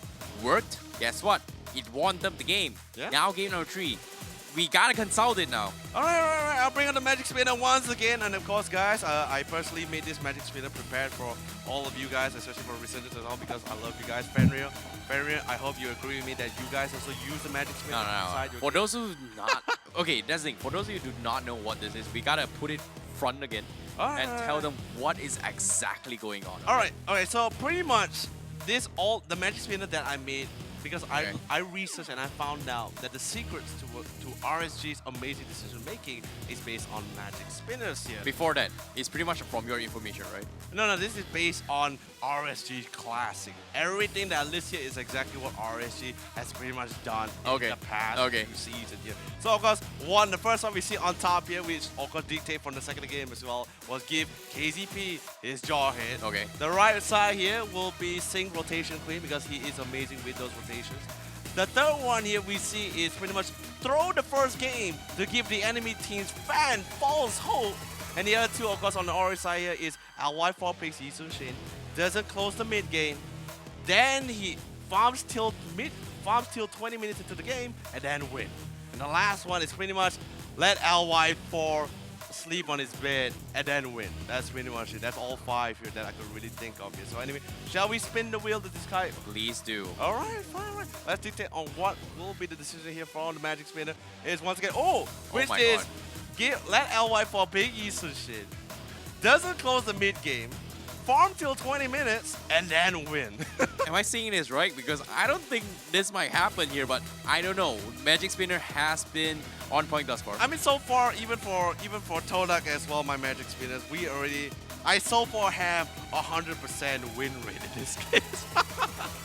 I don't know. I don't think it's gonna happen here. I feel like this is gonna be a risky gamble. Ooh. It is definitely a risky gamble indeed, but of course we have 50 seconds to wait to see exactly what happens here. Is it gonna happen? Do you think, Orange, if you're listening to this, prove him wrong that the Magic Spinner does not work and ban off Yisun Shin. Yeah, that is actually really unlikely because I think they're gonna ban out the jaw hit.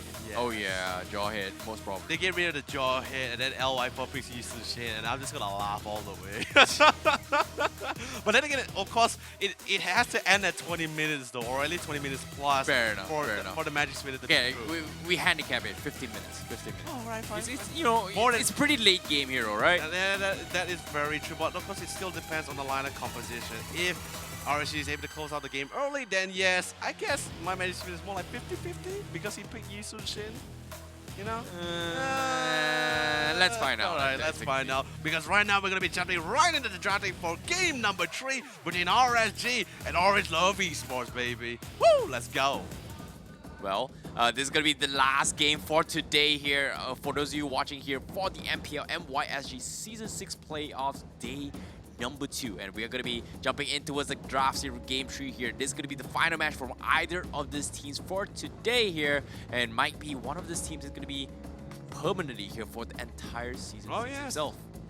But anyway, instantly Resurgence initiate their first ban with their Hellcat. Wow. Normally, it's the second or the third ban here when they were on the red side, but they are already showing the fact that, like, hey, we really are afraid of Hellcat. But then again, this is just kind of like the mind games moments, right? Like, you ban a Hellcat, there's a lot of meanings, right? Hellcat's great at ganking. His ultimate is a really great team fight oriented with the Dark Knight Falls. But most importantly, he also counter heroes like Ling and even Lancelot, who's really solely dependent on those skills when they dive into the back lines.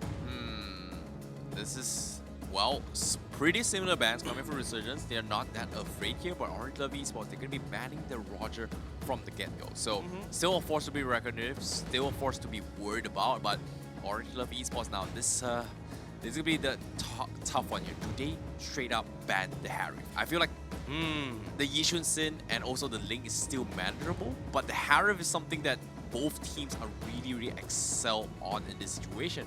But this leaves things up, okay? If you take attention is, Rats is in the pool. Esmeralda still in the pool as well. Which do they prioritize now? The thing is this, right? Honestly, to be like picks like Esmeralda, Chose, and Urina have always been like it's sort of still doable.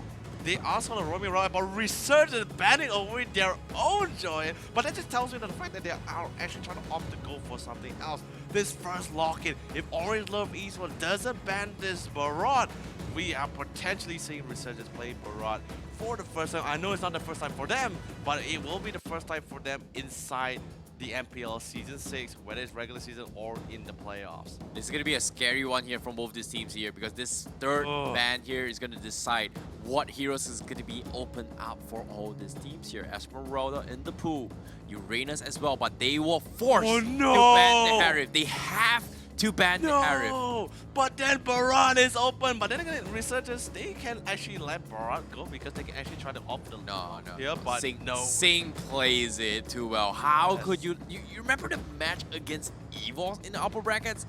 Sing was on fire. Like, he was super tanky. He was so disrupting all those team fights. And I think, like, there's no way you would pass off this opportunity from the side of Orange Love Esports. Now, the thing is, the banning for the side of Resurgence, the last two bans is going to be very simple as well. Because if Orange Love Esports doesn't really lock down either Carry or Lunox right now, then Resurgence is definitely going to go for the remaining two bans, who is solely dedicated to getting rid of Lunox and Carry, because both of them really great at shredding tankers here. But they're still going to go up with their comfort picks here, which is both being Uranus and the Farsa here. But Resurgence in this case, or Jason, however, yes, he is sad he will not be able to play his personal favorite Farsa, but there is still Chang'e and the rest of the hero that's able to follow up with it. And since you have such a beefy front line to really tank down a lot of the damage here, I think Jason could potentially try to go for a more aggressive or very ballsy mage pick. I wouldn't be surprised if he wants to go for the Veil.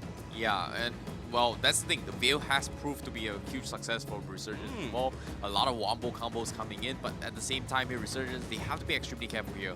How can they deal against this Uranus here? Mobility-wise, not the greatest here, but looks like they will secure the Ling and also the Yu-Jong. So unfortunately say, Magic Spinner is off the mark. It's first time it's off the mark here. But then again, we only had 5 options, so, you know. I'm playing God here in this case, and it comes down to predictions here. But still, so that means I'm just gonna assume this is I lose about like what, 20%? So that means it's an 80% successful rate for prediction, I guess. Since I have only been spinning it about like 10 times. But anyway, usage is gonna be taken alongside for Orange Love Esports. So we're gonna be seeing the fact they're gonna be trying to play for the late game. But do they really want to play the late game against a Barat? Oh, this is extremely risky here from Orange Love Esports. Like, we've seen Resurgence in this scenario as well. The Link to fight against the Yishun Sing, super easy for them, but at the same time, Orange Love Esports, they have to be extremely aggressive at the same time to try and shut down the blue buffs available here, because early stages, Barat is not that tanky at all, but once he hits like 1 or 2 items, this is where things get a little bit dicey in the middle stage of the game. Okay, so now what's really great, the fact that since they already locked in the Yusun Shin, that opens one of the ban picks for Resurgence here. So in other words, they can solely focus on lane dominators against Barat, like Lunox and Axport, because both of these two are probably the only one that can actually try. Okay, Lunox, however, literally beats him on all levels. Axport, however, is pretty much just for the early game alone, and that's pretty much it here. So, Orange Love Esports getting rid of the Boxer here, because it is like, I wouldn't say a direct counter, but it does counter some of the healings coming out from the Uranus. Resurgence falls out with the Axport because it does bullies Barat in the early game. However, the last one's still holding that Lunox, because remember, this is still the banning phase here. That is extremely smart as well. We know Orange Love Esports, they want those Xbox here. That's going to be limiting them a little bit more damage or wave clear in this regards. If you think about it, wave clear is something that they have to worry about now, especially for Orange Love Esports. Like, Resurgence wave clear is extremely strong right now. Xbox needs to be in the pool, but at the same time, taking away is going to be extremely tough here. And at the same time as well, Orange Love Esports, they want to play aggressive. And right now, if they force their hands at picking the Esmeralda pickup for a little bit more of the side lane potential, okay, but this is just open picks here from LY4 all the way through. And now Cho being taken out here. This is not looking good here. But at the same time, the Hilda is in the pool. That is true, but Hilda will be locked in as well by the side here of Orange Love Esports. But I want to see the final ban coming from Orange Love Esports. It's actually pretty great as well, banning out the Luna. Not only does it open an opening ban for Resurgence, but at the same time, Resurgence can also opt to take the Lunox because it also punishes the Uranus. But remember, they already have both signers here, both them being Yutong and the Barat. So I guess I'm not sure whether it's a wasted ban. But I think it could have been that ban could have been prioritized with something else here. But anyway, Resurgence. Now, the last two picks here, what would they be? They have their core, they have the silent, they need their mage. They can go a little bit crazy here if they want to. KZP, please surprise me here. Wow. And now coming in, wait a minute. Wait a minute. Hold the phone. Wait a minute, Hold the phone. wait, is this a tank Barat? No, yes, it is a tank. I mean, come on, Barat has always been tank and also doing a lot of damage. I can't believe you're surprised about that. No, I know it's happened, but... No, the real surprise here is that it's a roaming Khalid.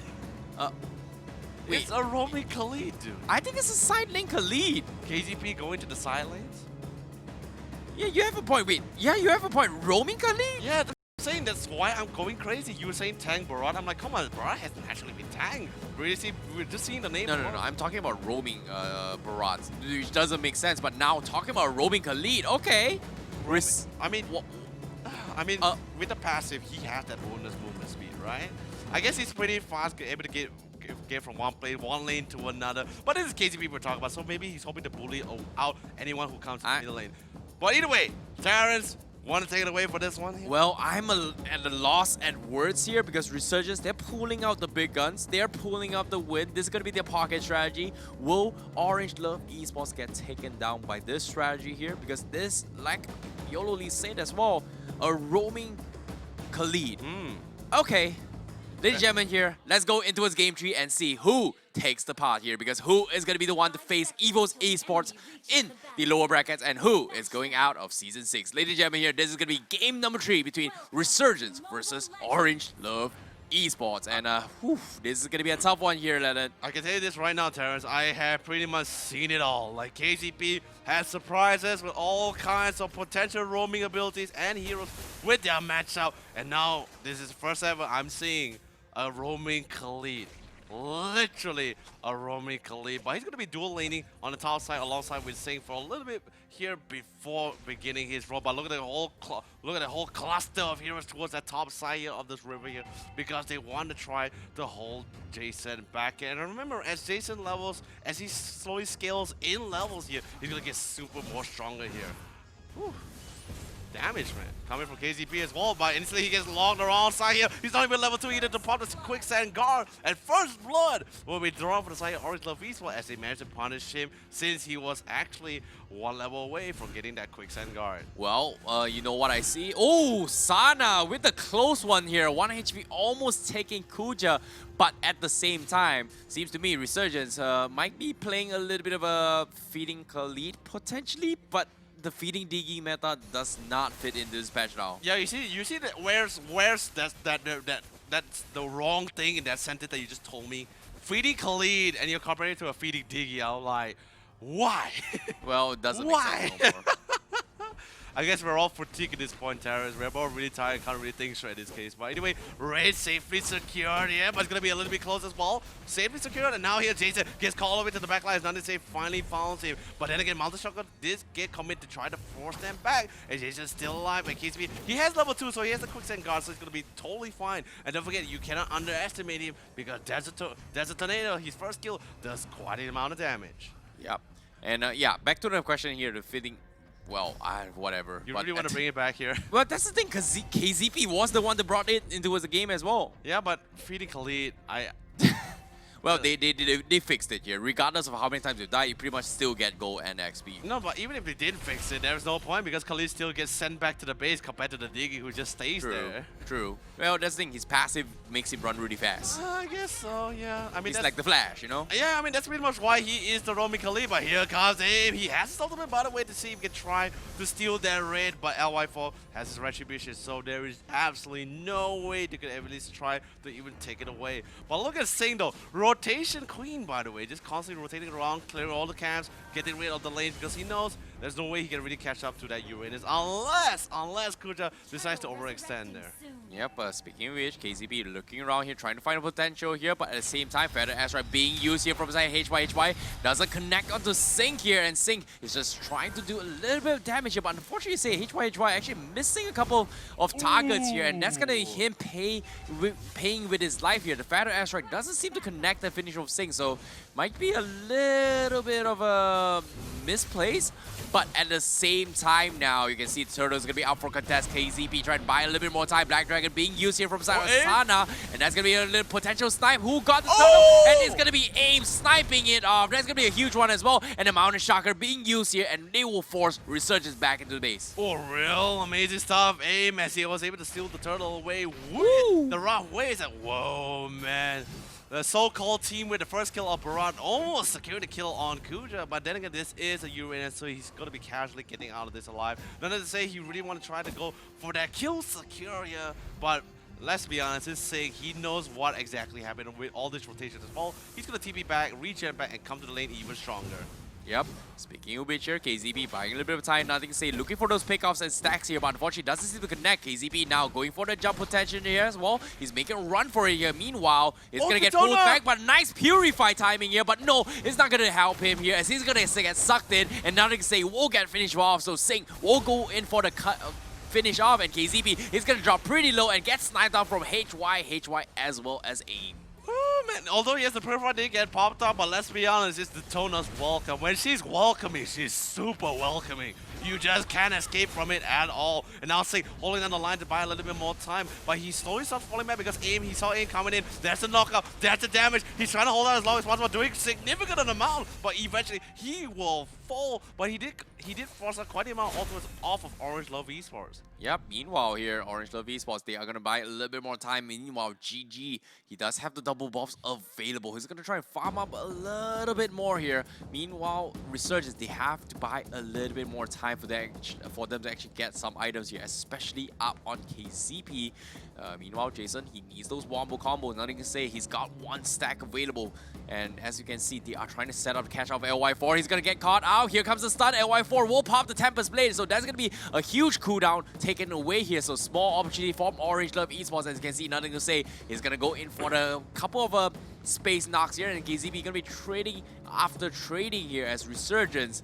They are going to try and sit this out and wait for LY4's Tempest Blades. I mean, definitely for sure. They really want to get as much damage and as much ultimates as possible before they really want to go for this engagement because they cannot really underestimate any of the team. But AIM finally go really great for that solo pick up, popping the ultimate as well. Once he comes out of it, KZB unable to land the Raging Sentinel, but he managed to get himself in place. They literally assist his team or LY4 to got the assassination on AIM and punish him for that overextension. And with the quicksand gun, he's going to be able to sustain. And here comes Sig, Big Daddy himself, pushing and burning away. GG trying his best, but he's constantly being forced back here. Not to say no choice, has to fall back as well. But Sig, he doesn't care. He said, come at me, bro. Whether he's in the jungle or not, you have to run away because he has quite an amount of stacks for his trample. Well, meanwhile, that's happening here. Kuja is going to be pretty much pressuring on the top side of the lane as well here, alongside Sing, alongside Sana is going to be pretty much trading off here. Meanwhile, middle lane, Sing is pretty much tanky here. He's going to get dived on. KZB with a huge one here, but at the same time here, GG gets a kill. But here comes Sana with the Black Dragon. They want to go in for the finish. Aim's going to take a little bit more damage here, but unfortunately, they can't see the finish off. Sing is trying to buy a little more time, but at the same time, Orange Love Esports,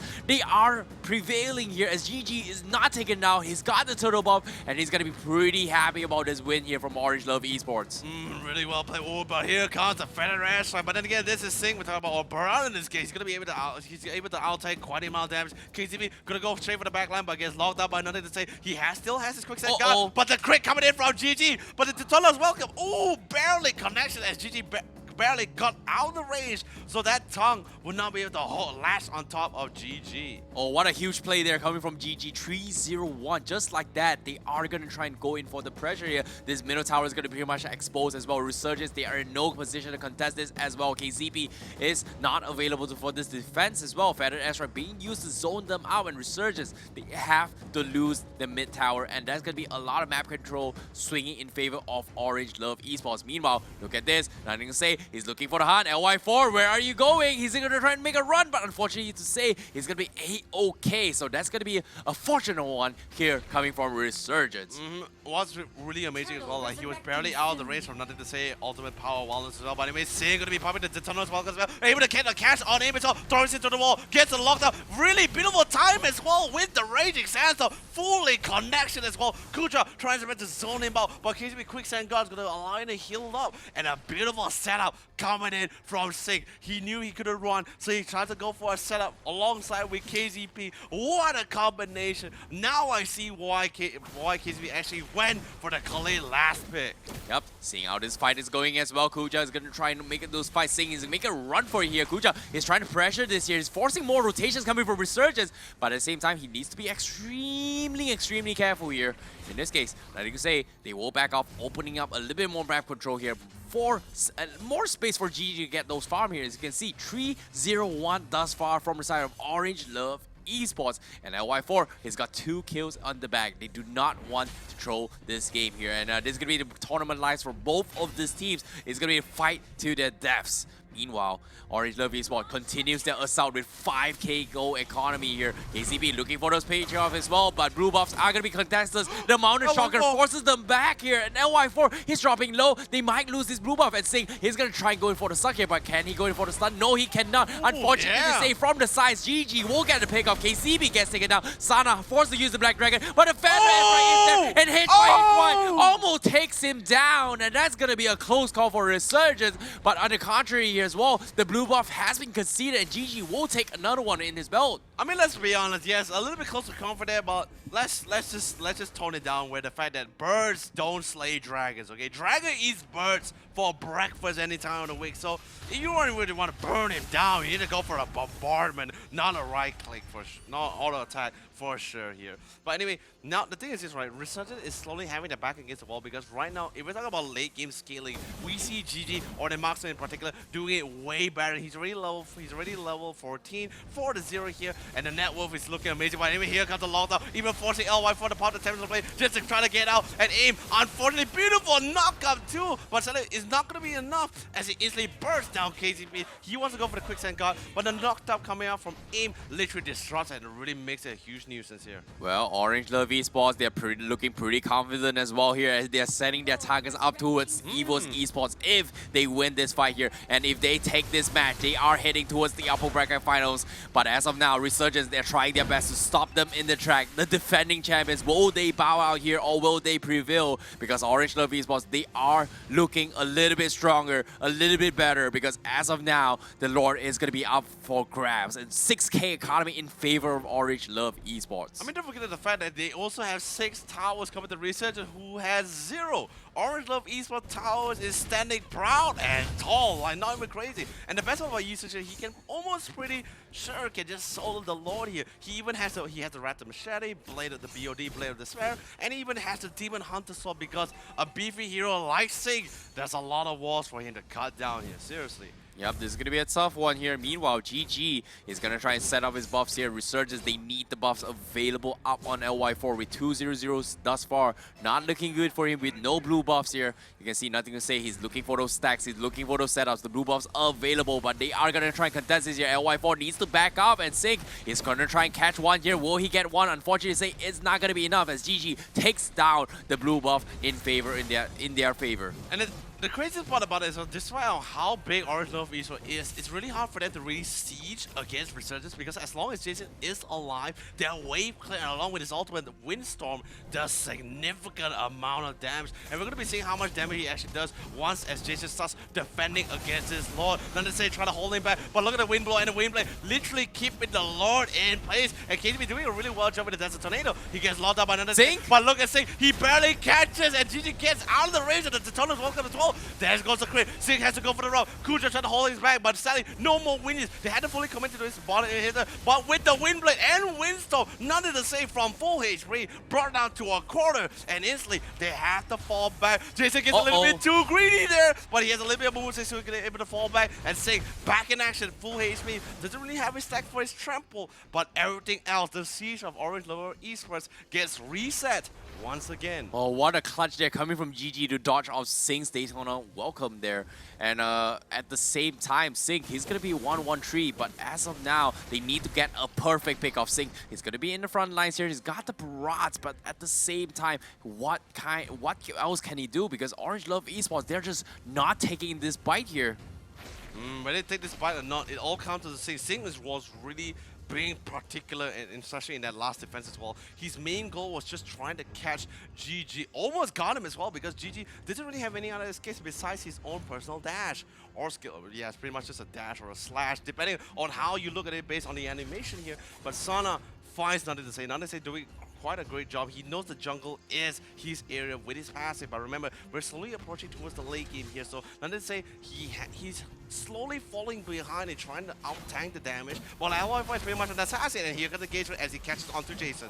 Oh, nothing to say, a little bit too tanky here. He's trying to bait for the team here. Meanwhile, Orange Love Esports, they are going to be focusing on Sing, and they will take him down. Meanwhile, he's buying more time here, but eventually gets taken down by Jason, but here comes the cavalry. Orange Love Esports, they're going for the flag. HY tries to go for the snipe, and he gets LY4! and he gets taken down. That's going to be the opening from Orange Love Esports. And what a snipe from HY to catch him trying to sneak past the backlines to take the red buff away here. And that's going to be LY4 on the sidelines for 30 seconds. Sana pops the Black Dragon to one of you. Can he do it? But no, he cannot. HY gets the kill, and he's going to go for more. KZB tries to defend against this, but no, that's not going to be enough damage. The Sandguard is there, and Orange Love Esports, they get a team wipe. They want to close this game. They want to go and beat EVOS Esports. Anyway, here comes Say. It's going to be his turn. He almost got the kill on GG as well. He's trying to hold on as long as possible. Say, he has to make this happen, because right now, Orange Love Esports, they're hitting the crystal. He gets the kill on Kuja, but on GG, he's still alive, one in the way, and Orange Love Esports takes down Resurgence, the Titans of Singapore,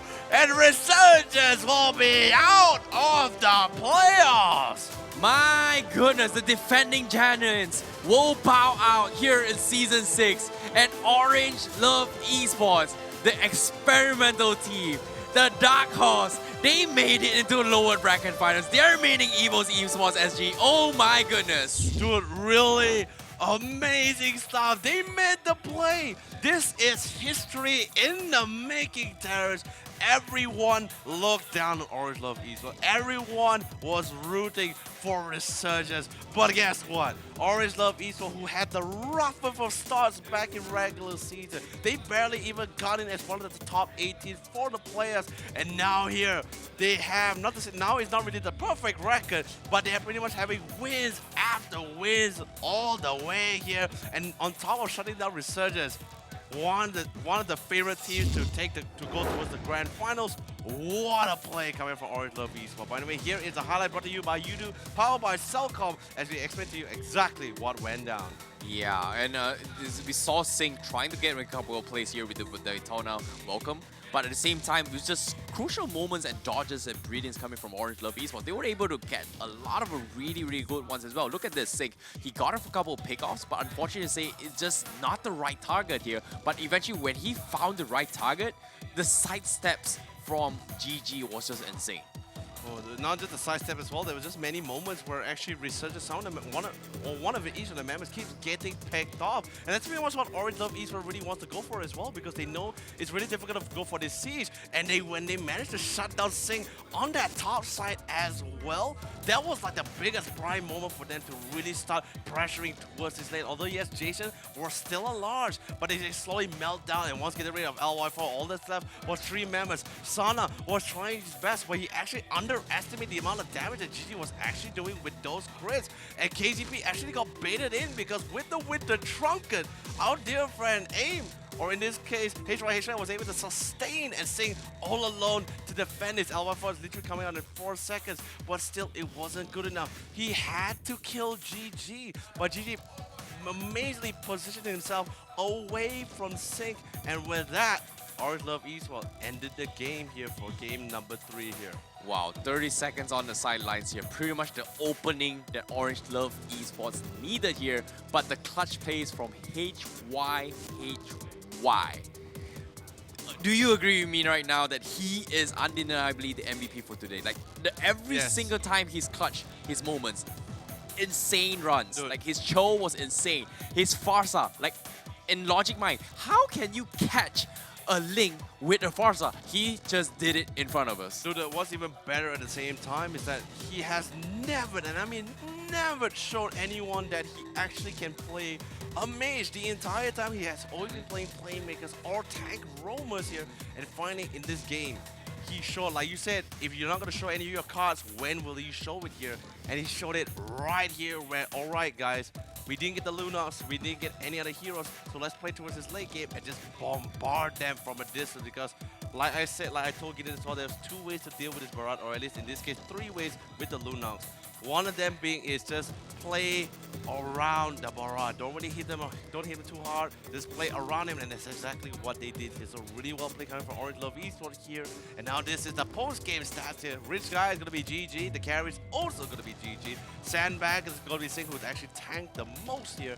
And the Forgotten One will be nothing to say with 5 assists. Yes, wow, that was what a game here. I'm looking forward to see who the carry is, but GG, undeniably, his timings with the Mountain Shocker was been on point as well. He's doing a lot of damage here, but the team pretty much set up a lot of those team fights, which was very nice as well. And they understood their timings here. Hey, Ling needs the blue buffs. No blue buffs, he's not going to be able to do much here. In this case, look at this. Our RSG, LY4 has only got 8.6k damage, which it's not what you expect out of him supposed to be hunting GG all the way at the backlines.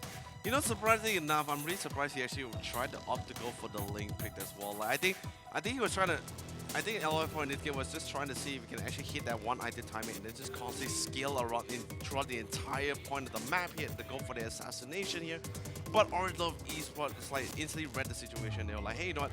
If you want to try to go for that, we're just gonna keep farming, right? They're just gonna pick a Yi Sushin. Literally, Yi Sushin was pretty much their second pick here, and instantly they just went and farmed. And now that I think about it as well, although yes, my Magic Spinner doesn't really work for researchers, but it didn't work for Orange Love Esports. However, the end of the game, it literally passed the 50-minute marker, and they went for the Yi Sushin. Yeah, and at the same time as well, you know, maybe your Magic Spinner was right. They should have took the Yushins in. Yeah, maybe they could have, but like in this case, really sad to see researchers go here, but they really put up one hell of a fight here. Really sad to see them go, but love you guys. KCP have always been a big fan for me here. So let's see who is the MVP for this third game here. Let's bring up production now. Amazing graphic is gonna be GG with the Yi Sunshin dealing a total amount of 5,980 damage. That's insane. Yeah. Absolutely insane. GG was playing out his mind. His timings with the fight, the fights was insane as well. There were so many moments where he just dodged his way through, especially from the Daytona World Cup coming from Sing. He was able to time it perfectly and force him to go for the ultimate, which was really nice from GG. So undeniably here, without a single death, he's got crucial objectives time and time again. He's got crucial kills, openings of the map, which just allowed them to actually punish everyone from side of Resurgence here. And like I said, the roaming Khalid was a little bit of a question mark in my mind. Yeah, quite. I mean, I guess in this case they were trying to see if we could really make this one with the passive narrative. But most importantly, the roaming Khalid, I believe they really want to try to set things up with the Barat, because if you time it right as well with the Radiant Sandstorm and the Daytona's Welcome, it can be very massive, and the aim literally took the full brunt of it inside that game as well. So still, although I love the fact that researchers, even in this third game, which literally is all or nothing, they are still willing to stick with that personality, their own personal playstyle as well. So, and they went, I wouldn't call it an experimentation, but they were just confident they could actually pull it off. And then I think that's one of the beauties of researchers players here, with their personality and their playstyle. So really love it, big fan, sir. Yeah, I'm looking forward to see how Resurgence is going to be doing in the next season, of course. But however, 10 out of 10 to me, man. Yeah, love you guys. All things considered here, they are going to be winners, they are going to be losers. Well, it's been a long journey here in the regular season. Now coming to the playoffs, they are going to be the ones to be eliminated here in 4th place, I believe, here from side of Resurgence, which is not something that most of us on the casters, especially in the prediction-wise as well, that expected that Resurgence will fall down in 4th place. I was expecting them to actually make it to the top 3, but guess what? Orange Love Esports, the experimental team, the dark horse, the unexpected one here, and I wouldn't call it dark horse. I literally just like an underdog tail. Well, yeah, pretty much a second underdog tail. Okay. Yeah. Previous season, Orange had the same thing, but that was with Red Reborn in this current, right? And Orange, the organization, has pretty much going for that dream all the way through, and they've made it happen. But as of now, let's take a look at what they actually think here, because we're going to be having an interview with Lafel and the guys from Orange Love Esports. Take it away, Lafel. Well, really love you. Don't forget to drink water too. Adi. So, okay, ini yang betul. Kuja, nampak penat. Cuba bagi tahu apakah experience team Orange Love Esports lawan dengan dua different team hari ini. Okay, secara first kali ini saya nak cakap juga sebab benda ni sangat dah memang tak ada apa yang Sekejap, macam tak dengar sangat. Hello, macam tak ada masalah. Adam, tolong settlekan. Tolong, terima kasih. Hello. Ya, itu dia kita punya caster Adam. Alamak. Oh, dia boleh dengar ke? Hey, nah. Ya. Okay, boleh dengar sikit. Okay, dengar sedikit. So, Okay, first kali Alhamdulillah sebab sampai tahap ni kita orang tak expect sampai ke sini tahap yang kita orang boleh push. Perasaan bertemu dengan Red Ribbon dan Mr. Genders, apa yang kita orang rasa selama ni, kita orang di early regular season kita orang agak teruk kalah 2-0 kalah dengan EVOS, kalah dengan Mr. 2-0, lepas tu kalah dengan TODAK lagi 2-0, lepas tu kalah dengan Red Ribbon lagi 2-1. Yep, betul. So apa yang menguatkan semangat kita orang untuk teruskan berjuang adalah dia bukan revenge, tetapi ke arah macam kita dah improve sikit. Poin yang kita cuba kita push, kita dapat kalahkan tak balik dia orang masa regular season orang mantai kita orang. So agak happy lah. Yep, sememangnya you guys patut happy because you punya perjalanan memang sangat-sangat susah tetapi dah sampai ke tahap ini. Jadi, esok lawan dengan EVOS SG. Apakah preparation Orange Love Esports untuk hari esok? Okay, preparation dia benda yang semua yang akan buat lah mana-mana dia MPL pada sekali dia orang basic. Dan kita orang sebenarnya lebih ke arah macam tak pandang sangat dengan training sangat. Sebab so lebih fokus pada apa you boleh buat. Yes, apa yang kita boleh buat dan apa yang kita boleh control. Sebab kalau kita terlampau follow sangat trend meta ban ni semua, kadang-kadang agak risiko kalau kita tak boleh nak buat. So kita orang percaya diri, kita orang trust teammate, kita orang trust coach, kita orang trust each other. Apa yang draft tu, kita buat. Alright, apa-apa pun congratulations kepada team Orange Love Esports dan you guys makin dekat untuk dapatkan finals full Malaysian team. Tetapi sebelum saya lepaskan Kuja, ada tak apa-apa yang Kuja nak cakap kepada semua fans-fans Orange Love Esports?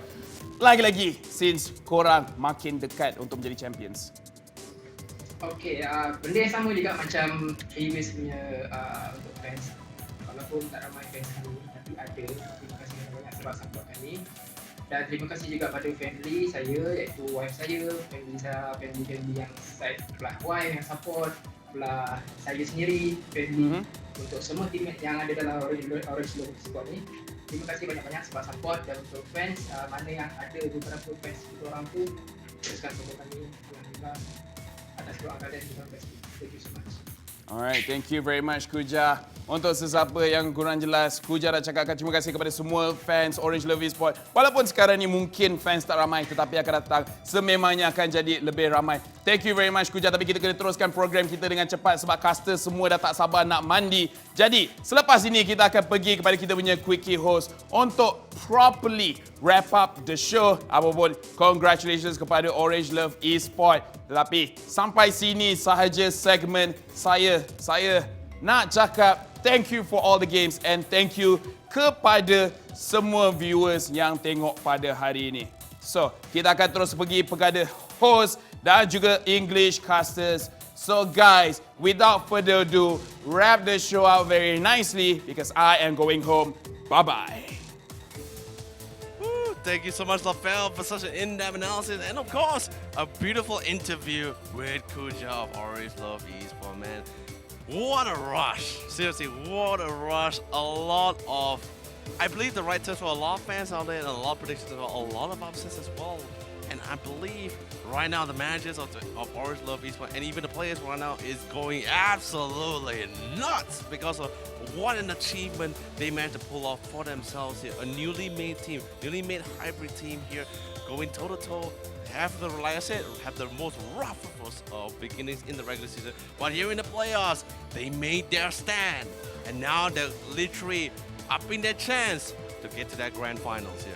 Yeah, and to make it into the top 3, that is a very, very impressive feat here, ladies and gentlemen, here. Because as of now, this is the current brackets, ladies and gentlemen, here. For tomorrow, the final day in the MPL Season 6 MYSG Grand Finals is going to be happening tomorrow as well, where TODAK is going to be the ones waiting for the lower bracket finals to be happening here. To start things off, it's going to be none other than EVOS going up against Orange Love Esports. Whew, look, what a journey, right? Like, it is. Orange Love Esports, all the way from the bottom, crawling all the way in towards the top. I know. Now.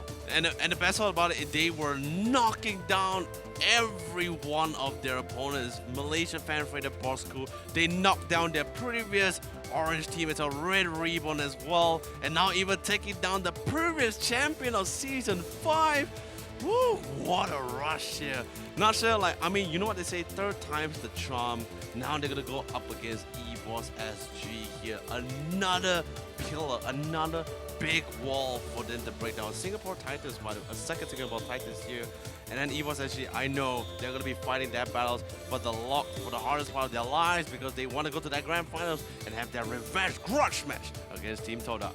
Yeah, that's gonna be a really, really exciting matches looking forward as well here. But of course, well, I don't think that we need to say much here, because that's pretty much it for tomorrow's schedule, right? For those of you guys who's going to be watching here today, be sure to come back tomorrow, because we are going to be watching the final moments of MPL MYSG Season 6 playoffs, where the grand finals is going to be TODAK with one of these teams. We should be going head-to-head against each other in the lower bracket finals with EVOS Esports SG and also Orange Love Esports. Oh, that's... Tomorrow's match is going to be a crazy one here. Yes, Leonard. and the winner of that match will actually go toe-to-toe in the grand finals against TODAK for that champion spot for Season 6. And of course, that grand final matchup will not be the best of 3. It will be a best of 5. Take note, ladies and gentlemen, it's going to be a best of 5. It's going to be a long game. So, of course, don't forget to drink water, because a lot of cheering, a lot of screaming, because if you thought the games today were epic, the grand finals is just going to be